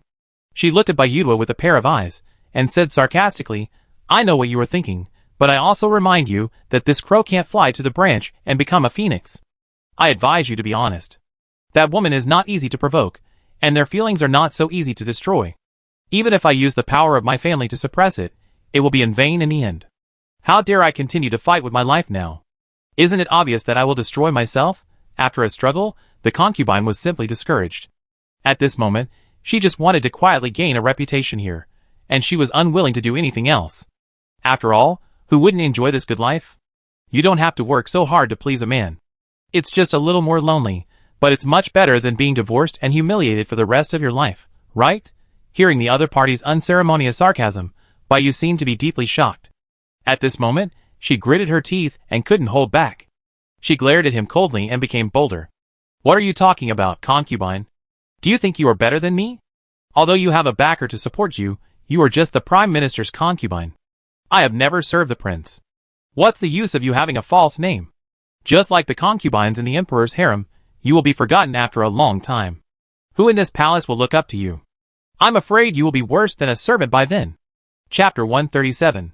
When the two of them disagreed, they started to fight and told each other about their past and experiences, criticizing each other. It was okay for the concubine to suffer from Xiaojio's grievances on weekdays. After all, the other party was the princess, and was deeply favored, so it was reasonable for her to be arrogant. But Bayu in front of her was just a wild girl brought back from the battlefield of the enemy country. What qualifications did she have to shout in front of her now? At this moment, she couldn't help but take a deep breath and shouted loudly, "It's so bold. Although I am not a princess, and I am not favored, I am now a concubine. I don't know how much more noble my status is than yours. What qualifications do you have to criticize me here? Kneel down." The sharp scolding sounded like the cry of a pheasant, but it felt a little harsh. However, facing the other party's attitude, Bayu sneered, folded her arms unceremoniously, and her legs shook casually at this moment, obviously ignoring her current existence. At this moment, he just sneered and teased without any hesitation. What? Does the fair want to use his power to punish me? Do you want to beat me or drive me out? If you don't know this arrogant attitude, you might think it has something to do with this palace. I'm afraid that if Xiaojio is here, I won't act so arrogantly, right? After all, such behavior is really too low in character. The concubine felt sick. After all, she was a person who had received various educations since she was a child. How could she be so picky with him? At this moment, she just snorted coldly. Since you don't know the rules of the palace, then this concubine will teach you. Do you have anything to disagree with? Or do you have any qualifications to refute me? In terms of status, I am always higher than Bayu, so he has no capital to be arrogant in front of me now. The next second, Bayu couldn't help but sneer, and said directly and generously, "Listen to me immediately. The prince almost died temporarily, but I saved him. Now I am his savior. If you touch the prince's savior, I don't know if you can keep your position as a concubine? Even if she doesn't punish me severely, I will exaggerate it, and I am afraid that the concubine who is already unpopular will be even worse. People say that the grace of saving a life should be repaid with a spring. Although Jiang Yifeng took him in, it was not enough to repay his life-saving grace. The favor has always been owed, and he can't be treated so badly, otherwise he won't keep her, and he won't tolerate what he did for so long. Everything contains a favor, and Bayu also understands it in his heart." Seeing this guy's shameless attitude, the concubine was so angry that she was fuming, but she had no way to refute him at this moment. Gritting her teeth, she still had a little self-awareness. After all, she was in a difficult situation, and could not save herself. If she offended Jiang Yifeng's people again, she would be in a more difficult situation, and there would be no chance for her to turn things around. She took a deep breath, pointed a hand at the door, and shouted, "Get out of here, I don't want to see you again, remember what happened today, don't give me a chance." Now she could see clearly that this concubine was so arrogant and willful, she was much more annoying than the approachable Xiaojio. So, Bayu was very obedient, and glared at her without any courtesy. "Haha, I don't want to stay in your broken place anymore. I hope you stay in this yard for the rest of your life. Be a coward and don't come out. Be suppressed and never stand up again." After that, he strode away. To be honest, if Bayu didn't speak, she would be one of the rare beauties with her beautiful back and graceful figure, but she just had a big mouth and such an arrogant temperament, which really made people feel that they couldn't stand it anymore. After the other person's figure completely left, the concubine could no longer hold back her anger. At this moment, she solemnly overturned the teacup on the table and said angrily, "This is shameless. How can such a person have such a favor with the prince? It really makes me angry." Thinking about what she has been holding back for the past few days, she failed to take advantage of the situation and was humiliated instead. Now she has to be bullied by an unknown wild girl. Is this life going to continue? The maid hurriedly came over and carefully comforted her. "Madam, please don't get excited." With his temper, It is estimated that he will not be arrogant in the palace for a few days. Someone will deal with her. That's right. Bai Yu is obsessed with getting something that doesn't belong to him. Isn't it obviously a fantasy? The concubine breathed a sigh of relief, as if she was successfully comforted, but sat back in her seat, followed by a cold snort. Just wait until the day when he is lonely. I must humiliate him well to relieve my anger today. Hearing her say this, the maid breathed a sigh of relief and quietly cleaned up the broken pieces of the teapot. But who knew that Bai Yu was unable to comfort the concubine, and simply ran directly to the old lady. Although the old lady didn't like her because of the misunderstanding before, Bai Yu was thick-skinned and had a spirit as persistent and tenacious as Xuqiang. Old lady, I know you are in there. Please meet me. I really have something very important to tell you. It is also about the princess, and this time it is really treasonous. Although the maid has been standing in front of her, Bai Yu's mouth is not quiet at all, constantly talking about Xiaojio's bad things, and the maid feels a little unhappy. At this moment, she can't help but glare at him, and then warn, "You'd better shut up. The princess is not someone you can slander, not to mention that she has a child in her belly. Who do you think you are?" To be honest, it's not that the maid looks down on her, but she knows that she shouldn't have something, but she still has to go to great lengths to ask for it. This is a restless woman. Women like this are the most unpopular, so few people in the palace really like her. Only Bai Yu doesn't care at all, right? With a bit of disgust, she was ignored. Instead, the old lady inside was a little impatient. At this moment, the teacup fell heavily on the table, making a bang. It's really endless. The old lady came out and looked at Bai Yu's shy appearance with her clothes folded up, just like the sluts and shrews outside, which was really unbearable to look at. If it weren't for her life-saving grace, I would have driven this troublemaking woman out long ago. I'm afraid that if I didn't come out, she wouldn't let it go easily. Then he put on a solemn face, glared at him impatiently, and then said angrily, "Why are you going home? Why are you so unreasonable like a scoundrel? I said I don't want to see you, don't you understand? If I wasn't old and couldn't stand his constant tossing and making noise, I wouldn't have come out to meet her so easily." Hearing this sarcastic voice, as if it was said to a beggar, Bai Yu felt a little uncomfortable in his heart, but anyway, this kind of setback is not the first or second time. So-called perseverance will bear fruit one day. After taking a deep breath, he spoke directly. "Has this old lady heard about what happened to the princess recently?" Hearing this, the old lady replied impatiently, "Don't you know that I have been enjoying the incest and worshipping Buddha recently, and I don't care about the outside world. What happened to the young lady?" Hearing this, Bai Yu sneered, "Didn't something happen? And it was a big thing. Don't you know that her affair with a wild man outside has been widely spread, and you have made the whole capital know about it? Everyone is pointing fingers at her, and even the prince will be implicated." Bai Yu said this in one breath, but it was really incredible. The old lady frowned instantly, took a breath, and said unhappily, "Do you know what nonsense you are talking about? If you think your mouth is really useless, I will cut off your tongue." After all, in his eyes, Xiaojio is now considered pregnant, and as a princess, her face represents the face of the entire three princes' mansion, so naturally she cannot be easily slandered by outsiders. Now, Bai Yu can only say that he has run into the gun, humiliated himself, and asked for trouble. Facing these words, Bai Yu is not afraid at all. Instead, he looked at the old lady's angry look, and felt more and more happy. Then he said bluntly, "Old lady, I am not talking nonsense. Everything I said is true. If you don't believe me, go outside and ask around, and it's all seen by people. So, won't the prince handle this matter?"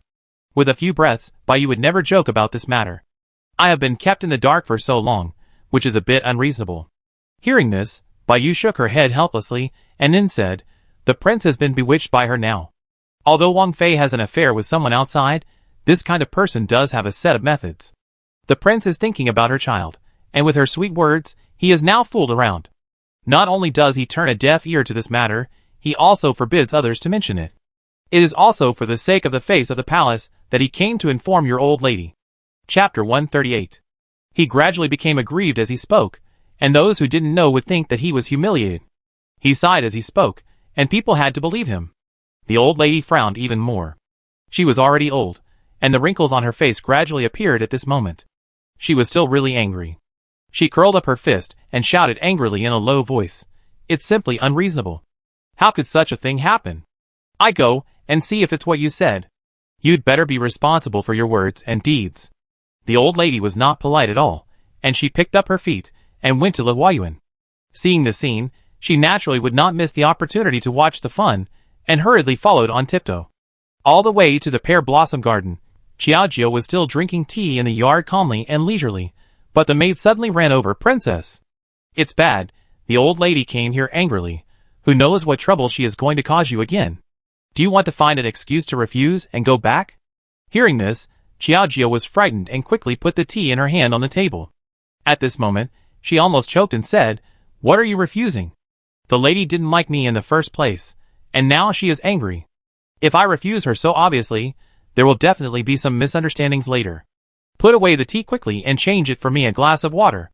In order to conceal it more realistically, Qiaojiu also specially consulted some things about pregnant women. It is said that pregnant people are not suitable for drinking tea. In order to leave a good impression on the old lady, she naturally has to pretend to be more realistic at this moment. The maid quickly packed up everything. When Zhang Xian put the boiled water on the table, the old lady just walked in. Looking at the gloomy face like a dark cloud, people feel extremely panicked. "Why are you here, old lady? Why didn't you notify me in advance? I haven't prepared anything. Do you want to drink tea or something?" Qiaojiu walked over, with a shy smile at this moment, but looking at the maid following him, and the not very attractive Bai Yu standing next to him, he felt a little more uneasy. Why did a woman come with me? I'm afraid it's not a good thing again. As expected, the old lady ignored her. At this moment, she bypassed Qiaojiu's attentive attitude and sat down. She took a look at the kettle with boiled water, and silently breathed a sigh of relief. Her attitude finally eased a little. "Don't stand there, come and sit down, I have something to ask you." This resolute and decisive attitude is like interrogating a prisoner, and he dare not neglect it. After all, the world is big, and the mother-in-law is the most important in this palace. It is impossible to mess up the relationship between the mother-in-law and the daughter-in-law. He hurriedly sat down, but you stood aside obediently, and did not interfere with the awkward atmosphere between the two, so as not to get himself into the trap. "Old lady, what is the matter that you are in such a hurry? Did I do something wrong again?" With a tentative taste, he glanced at Bai Yu, who was standing beside him indifferently, and felt more and more uneasy in his heart. Hearing this, the old lady did not say more politely to him, and asked directly, "Do you know that the rumors outside are all about your fickleness and your affair with men? Do you have any idea in your mind?" "So, isn't it just the rumors that were spread before?" Qiaojiu breathed a sigh of relief, and thought it was nothing. He just quickly explained, "Otherwise, don't listen to the nonsense outside. Someone deliberately made it up to destroy the relationship between me and the prince. It's a mess. Everyone has been punished, so let's not mention it anymore." It was originally a shameful thing, and Qiaojiu was not proud of it, so naturally he didn't want to mention it anymore. And as the person involved, the prince has always been said to be a wild man, which is not good to spread. Faced with her frank attitude, the old lady felt more and more unconvinced. This answer was obviously not satisfactory. The old lady looked at him, and said bluntly, "That's how you explained it. You didn't explain the things that were spread outside. If you let Fenger take all these things, how much pressure would he bear?" In the eyes of the old lady, this kind of thing is unprecedented. It's simply a fantasy for a wife to cheat, and ask her husband to help her clean up her ass. Seeing the old lady's increasingly extreme attitude, she knew that if she didn't solve it, she would probably make some trouble again. She took a deep breath, and said quickly, "Old lady, don't be angry. I'm already pregnant with the prince's child. How could I have such a wrong idea? This is really just nonsense from someone with ulterior motives. Don't be confused by rumors." Speaking of this child, the old lady looked at it carefully, and couldn't help but complain. She has been pregnant for so long, and her belly hasn't improved. It might be a girl. And I don't know if it's my grandson. Such rumors have already spread, and such suspicion is inevitable. The palace is full of good and bad people, and they will do anything to win favor. She also saw the intrigues of the three women, but she always turned a blind eye. But if Qiaojiu really dared to do such a thing, then the old lady would never let him go easily. The situation of Bai Yu next to him was getting worse and worse, and she was very surprised. At this moment, he hurried forward and gave appropriate consolation. "Otherwise, don't say such nonsense. Although the princess doesn't know when she started this kind of cheating behavior, this child is definitely not wrong. Wang Yan knows it, right?" Although he was apparently helping Qiaojiu, the word cheating added extra weight, and it was already a disguised confirmation of Qiaojiu's fickleness outside. This was clearly a deliberate attempt to lure the enemy in, and put himself in an unjust position. Qiaojiu was slightly stunned, and he really had the urge to stand up and slap him in the face. At this moment, he gritted his teeth and warned with gritted teeth, "Stop talking nonsense there. My neighbors know me well. When will it be your turn to talk nonsense here? Who do you think you are?" Sometimes, if this person doesn't scold, he really won't remember it.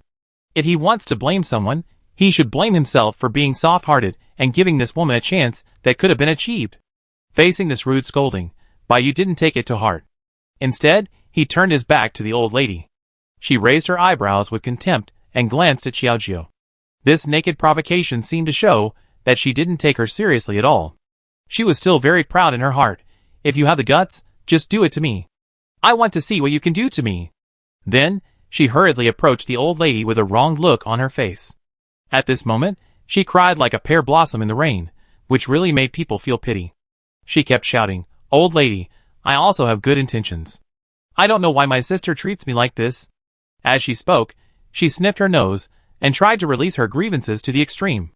It was so angry that she was gnashing her teeth, but she couldn't do anything about her for a while, which was called real anger. "This woman, don't let me catch your handle next time, otherwise I will never let you go so easily again, lest you like to cause trouble for me so much." The pressure in Xiaojiu's heart at this moment was like a torrent. The river was rolling, continuous, and it was difficult to calm down for a long time. Just looking at the old lady, she suddenly said in a cold voice, "It's simply indecent. Even if Bai is here, it's better than some fickle women. I don't know how many times. You have the nerve to do those dirty things you did, and don't let people say anything." The old lady was getting more and more excessive, obviously not considering the face of the day. At this moment, Jiang Qiujiu was scolding her to pieces, and he was really wronged. In order to calm the old lady's anger, Qiujiu would not be stupid enough to confront him head-on. At this moment, he could only pretend to be pitiful and said, "Old lady, there are indeed rumors outside, otherwise the prince would not let me go, and I already know that I was wrong. I will handle this matter properly. Please don't be angry anymore, okay?" With that said, the old lady's breath, Miss Weiwei, looked at her belly again. Even if she didn't look at the monk's face, she looked at the Buddha's face. This child is always her own flesh and blood. This child is always her first flesh and blood. You can't do anything to her just because of what people say outside, right? After taking a deep breath, the old lady's attitude finally eased. She said directly, "I know it's not easy for you to be alone, but you are now a princess, and now there is such a scandal. It's not good to show up in your health club every day. Just close your shop as I said, stay at home to take care of your pregnancy, and be a good wife who takes care of your husband and children." This was like a bolt from the blue, just like putting a knife on Xiaoqi's neck and forcing her to commit suicide. This is what she has spent so much effort on. How can she give up so easily? Xiaojiu shook her head hurriedly, determined not to agree to such a thing, but stubbornly said, "Old lady, I can agree to other things, but I can never compromise on this matter. This is the result of my hard work for so long. If I give up like this, I really feel a little unwilling." Think about the energy she put into it at the beginning. It is not the physical and mental exhaustion that can be seen by the naked eye, and only she knows the hardships and dangers in it. Chapter 139. The implication is that she obviously disagrees with the old lady's proposal. Seeing Xiaojiu's firm attitude, the old lady was so angry that she said angrily, "You know you are a woman, but you know that women doing business is a joke in the eyes of others. Look at other married women. Which one is as shameless as you, showing up outside every day and contacting all kinds of people, not to mention that you are a princess? Can you pay attention to your identity?" The old lady became more and more excited as she spoke. At this moment, she slammed the table heavily, as if she wanted to suppress Xiaojiu's overly firm emotions with her firm attitude. However, the old lady still overestimated herself. Xiaojiu shook her head and said directly, "Women doing business has never been a joke. All people are born equal, whether men, women, or animals. Why can't I support myself if I have the ability? And am I not doing well now? I don't know how many people I have surpassed. Why can't you support me?" This is Xiaojiu's best attitude to ask back. If it wasn't because the other party was her mother-in-law, I'm afraid the two of them would have run out of things to talk about. The two sides were deadlocked, and the old lady couldn't argue with her crooked ways. She was so angry that she stood up and accused her bluntly. "I still remember that you are a lady, you have a husband, you have to be a good wife to him, but do you still remember that you are pregnant and can't work hard? What on earth are you thinking? How can there be a daughter-in-law like you?" The more he talked, the angrier he got. He felt like he was about to burst into flames. Xiaojiu was still firm in his attitude, not to mention that he was not pregnant at all. At this moment, he said confidently, it is because I want to share more with the prince. You have to give him enough economic lifeline, so that he can have more capital to establish his prestige in the court. This is the strongest backing I give him. Why not?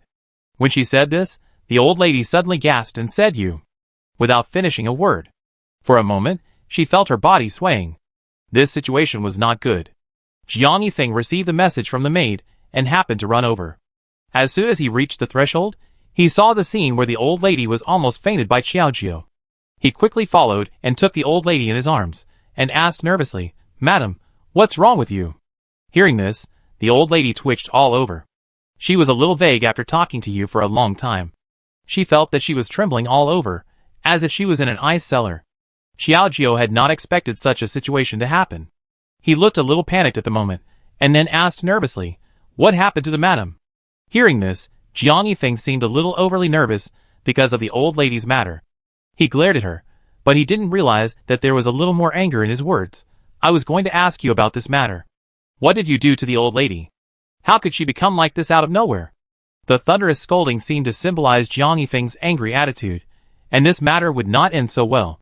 Bai Yu, who was next to him, was so gloating that he almost laughed out loud and clapped his hands. Xiaojiu was so frustrated, but he moved his lips and said with grievance, I don't know why it happened. I just said a few words to the old lady, and he suddenly became like this.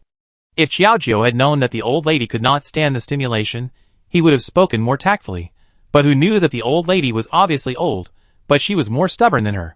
She could be regarded as someone who could compete with Xiaojiu. Xiaojiu moved his lips and said nothing else after he finished speaking.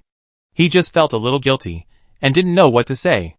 Instead, the old lady's maid directly said, Prince, have you forgotten? My wife is old and can't stand herself. Now she should be stimulated by her old illness, so this situation has occurred. Let's call a doctor. Jiang Yifeng nodded and looked at Xiaojiu in panic at this moment. She looked aggrieved and her mood became more complicated, but there was no time to comfort her. Just holding the old lady, he said nervously, go to the old lady's yard first, clean up, and then tell someone to invite the doctor over. After most people left, Bai Yu, who was watching the excitement, seemed particularly calm and comfortable at this moment. Seeing Xiaojiu's frightened look, he couldn't help but feel a little more sarcastic. But he took a step forward with a bit of sarcasm and playfulness, teasing, Oh, you are worthy of being our princess. You actually made your mother-in-law so angry that she had a stroke. I really admire you. The more he listened to this voice, the more he felt uncomfortable. Xiaojiu couldn't help but glared at him coldly, gritted his teeth, and said angrily, You said it in front of the old lady. Did you do it on purpose? Isn't this question just nonsense? If it wasn't intentional, why would he be so enthusiastic to be a spectator? Bai Yu laughed frankly, laughed big, and laughed a little bit to deserve a beating. The smug look on his slightly raised lips at this moment made people feel sick, and then he stretched his body lazily, and then looked at the nervous and chaotic sounds outside, all because of the old lady alone. He smiled lightly, with a bit of playfulness, and said, Oh, I'm going to visit the old lady now. You better not go. I'm afraid you will only add to the burden of the old lady. As he said this, he walked away with a chic step. Xiaojiu was so angry that he gritted his teeth, and then he felt a headache because of depression. The maid next to her hurriedly stepped forward to comfort her. Princess, don't be excited. That woman is ungrateful. The old lady will definitely understand you, but you really shouldn't go to see the old lady first. I'm afraid that will really add fuel to the fire, and will only make people gossip more. Xiaojiu sighed helplessly. He still had some awareness, so he could only nod agreeably. Okay, then you can help me pay more attention to the old lady's movements, and notify me if there is any news, otherwise I'm afraid I will be unable to sleep or eat. So, the maid nodded and followed the crowd. The old lady's old illness really relapsed, and now she has a stroke, but she still needs someone to watch over her and recuperate. In order to take better care of the old lady, Jiang Yifeng put most of his energy on her, and thus inadvertently ignored Xiaojiu. However, because he knew that the problem in this matter was mainly due to himself, Xiaojiu did not say anything. As time passed, the old lady's condition gradually stabilized, and Jiang Yifeng's mood also eased a little. After feeding the medicine, he followed up with instructions. The old lady has fallen asleep. You take good care of her, and notify me if there is anything, understand? After getting the response from the maids, Jiang Yifeng left helplessly. Thinking about Xiaojiu's lonely attitude when he left with the old lady in his arms, he couldn't help but sigh. He didn't mean it, and he probably feels bad now, right? He also planned to comfort her, but when he arrived at the door, the maid said directly, "Prince, the princess has gone to the health center." Faced with this, Jiang Yifeng didn't know what to say for a while, and just nodded silently at this moment, and there was no next. The crowd in the health club is still as busy as ever. Even if they are not in the same industry, the good business has made the neighbors jealous. I heard that the bosses would gather together to discuss Xiaojio's figure, but they didn't imitate the essence. It is always easy to make mistakes when launching a membership system, and they are busy and confused. Although I am a little dissatisfied with Xiaojio as a woman in this life, I have to admire her business acumen. This is a height that many men can't reach. But at this moment, Xiaojio was lying on the chair with a decadent look on his face, without any thoughts. I had to stare at the guests coming and going. Seeing their smiling and comfortable faces, I felt a wave of worry in my heart. Did I really do something wrong in this matter? Shouldn't women really do business? There are very few women in the whole Kyoto who do business. Even if there are, they are mainly run by people from their husband's family. There has never been a saying that women are directly bosses. At most, they are just called boss ladies. But Xiaojio has become the most unique surprise in this neighborhood, but also the most admirable surprise. I couldn't help but think of the old lady's current situation, and I felt more restless. Seeing Xiaojio's appearance, Zhou Shui couldn't help but come over and ask curiously, "Boss, what's wrong with you? Did something unpleasant happen today?" The bridge that can be seen is either counting money or on the way to counting money. Being a boss every day is so chic and unrestrained, but today it seems a little different. After hearing these caring words, she couldn't help but ask, "Xiaoxue, I think women should do business or not? Why do I feel so special and lonely?" Obviously, she has done everything perfectly, but she is always unpopular. What Xiaojio insisted on seems to be meaningless, which really makes her feel uneasy. After hearing these words, Zhou Shui laughed and said, "Boss, why do you think so? I have never seen a woman as a shopkeeper, and she is doing well?" Chapter 140. Having said that, Xiaojio couldn't help but look at Zhou Shui twice more, but at this moment, he couldn't help but smile, and couldn't help but recall that he had insisted on appointing him as the shopkeeper. Comparing the past with the present, it is really sad. However, as time proves, it can also be said that Xiaojio's choice is right. Zhou Shui did not disappoint her. She did everything to perfection, and was particularly responsible. That's right, who says that women must be proficient in everything from music, chess, calligraphy and painting? They should also be financially independent. They can't always be supported by men. There is no need to look at other people's faces all their lives. With such an idea, that is, a very realistic modern view, Xiaojio insisted on his own thoughts for the first time, and no longer entangled in those insignificant things at this moment. After a glance at Zhou Shui, he opened his mouth and said generously, "I haven't checked the accounts for a long time. Go and bring the accounts to me." Seeing that Xiaojio finally returned to his previous optimistic attitude, Zhou Shui breathed a sigh of relief, nodded and agreed, and brought the account book for this month. But after just flipping through a few pages of wine, he frowned instantly, always feeling that something was wrong. Yes, why is this regular account not as high as before? It seems to have dropped a lot. What's going on? The daily customer flow is still good, but this account seems to be a little inconsistent with the customer flow. But relying on his trust in Zhou Shui, he will definitely not do anything in it. Hearing this, Zhou Shui sighed helplessly and answered, "Boss, you don't know, although there are many people recently, they are all some of our membership customers. I have paid before, so it's all free service. In fact, because of the influence of previous rumors, some people have complaints about me here, so..." As a boss, her reputation represents the entire health club. Now that she has such a fickle character, the most taboo thing in this era, it will definitely not be good. Xiaojio was too naive after all, thinking that the problem would be solved if the evildoers were punished, but he was just confused by the appearance. Xiaojio took a deep breath, and at this moment, he couldn't help rubbing his head in frustration, and shook the account book in his hand, feeling extremely complicated. It's not okay to go on like this. I'm afraid it will have a greater impact over time. And I can't let the old lady look down on me. Since Xiaojio has decided to stick to it, she must do it perfectly, let everyone look at her with new eyes, make the most money, and make them speechless. Then the old lady will recognize her strength, right? With this idea in mind, Xiaojio ordered, "Xiaoxue, call Wang, the shopkeeper of the main store, and some accountants. We must have a meeting to discuss how to solve the current crisis." After all, the business is bigger now, and Xiaojio is no longer alone. If there is anything, it is natural to discuss it with everyone. It is not a good thing to act alone. In an empty room, Xiaojio specially opened a meeting room. It can be regarded as a place where they will gather to discuss when they encounter difficulties and want to develop new business opportunities. Several people gathered around a table, with tea and a plate of peanuts in front of them. However, the atmosphere seemed a little awkward and dull because of the recent sluggish business. Now you can speak out any thoughts, opinions, or anything you want to say. We are a group, and there is no need to be so secretive. Now the more you know, the more you can prescribe the right medicine. Hearing this, shopkeeper Wang spoke first. Boss, since you said so, I will speak frankly. You also know that after the rumors about you came out, the business of our main store has not been very prosperous. Everyone is also a wise man. This matter is clearly fabricated. Such a resolute and decisive woman, as a princess, always has the favor of an excellent man like Jiang Yifeng. How could she be so stupid as to do these things that violate common sense and damage her own reputation and wealth with those ordinary people outside? This is something that ordinary people can figure out with their toes, but those vulgar people just can't understand it. What can we do?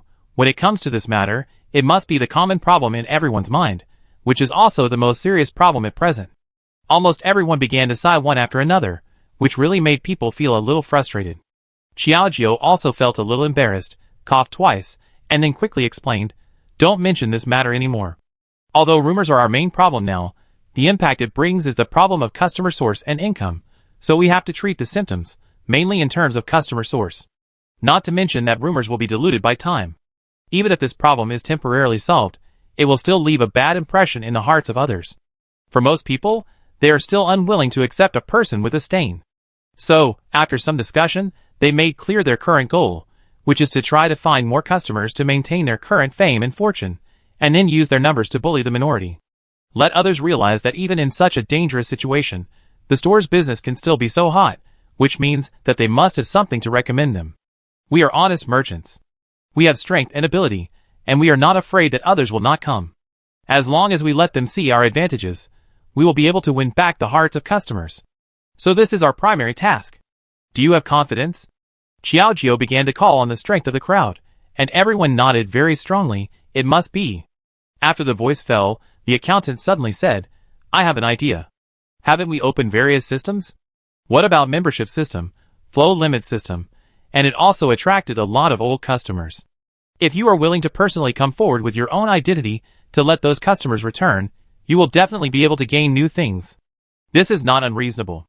Xiaojio nodded, looked at the accountant with great appreciation, and then praised, "Not bad, very thoughtful, you will get more money at the end of this month. As the saying goes, there are rewards and punishments. Since someone is willing to say such a thing, then Xiao will naturally not treat him unfairly. While others envy him, they are also more determined to follow Xiaojio. How could they easily betray or abandon such a good boss? Under the advice of the accountant, he condescended to visit them and send them a gift and an invitation letter, regardless of his status.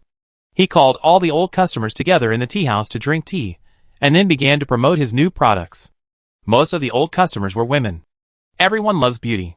They were quickly attracted by Xiaojio's professional terms and exaggerated flattery. Moreover, with the identity of the princess as a witness, the attention of others also surged. One of the ladies quickly followed with a smile. "Boss Xiao, don't worry. I have also done beauty and skin care at your place many times. I am also assured of your store. The service is also thoughtful. I will definitely support you more. I will hold an annual meeting tomorrow.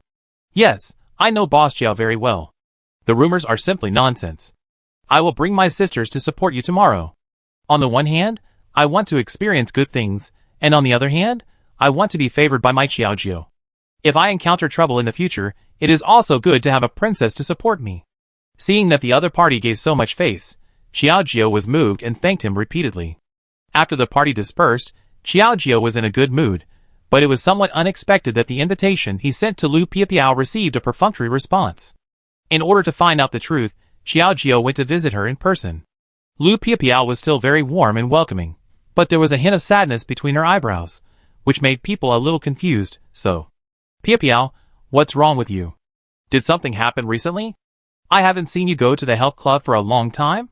Hearing this, Lu Piapiao sighed, and was about to speak when Lu Yi suddenly came over. He glared at her coldly and said sarcastically, "Oh, you are here to greet your good friend again. I have told you so many times that as a princess, you are showing up outside.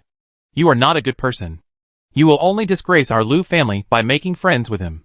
Believe it or not, I will tell my father. Hearing this, Lu Piapiao pursed her lips. At this moment, she lowered her head and dared not say anything more.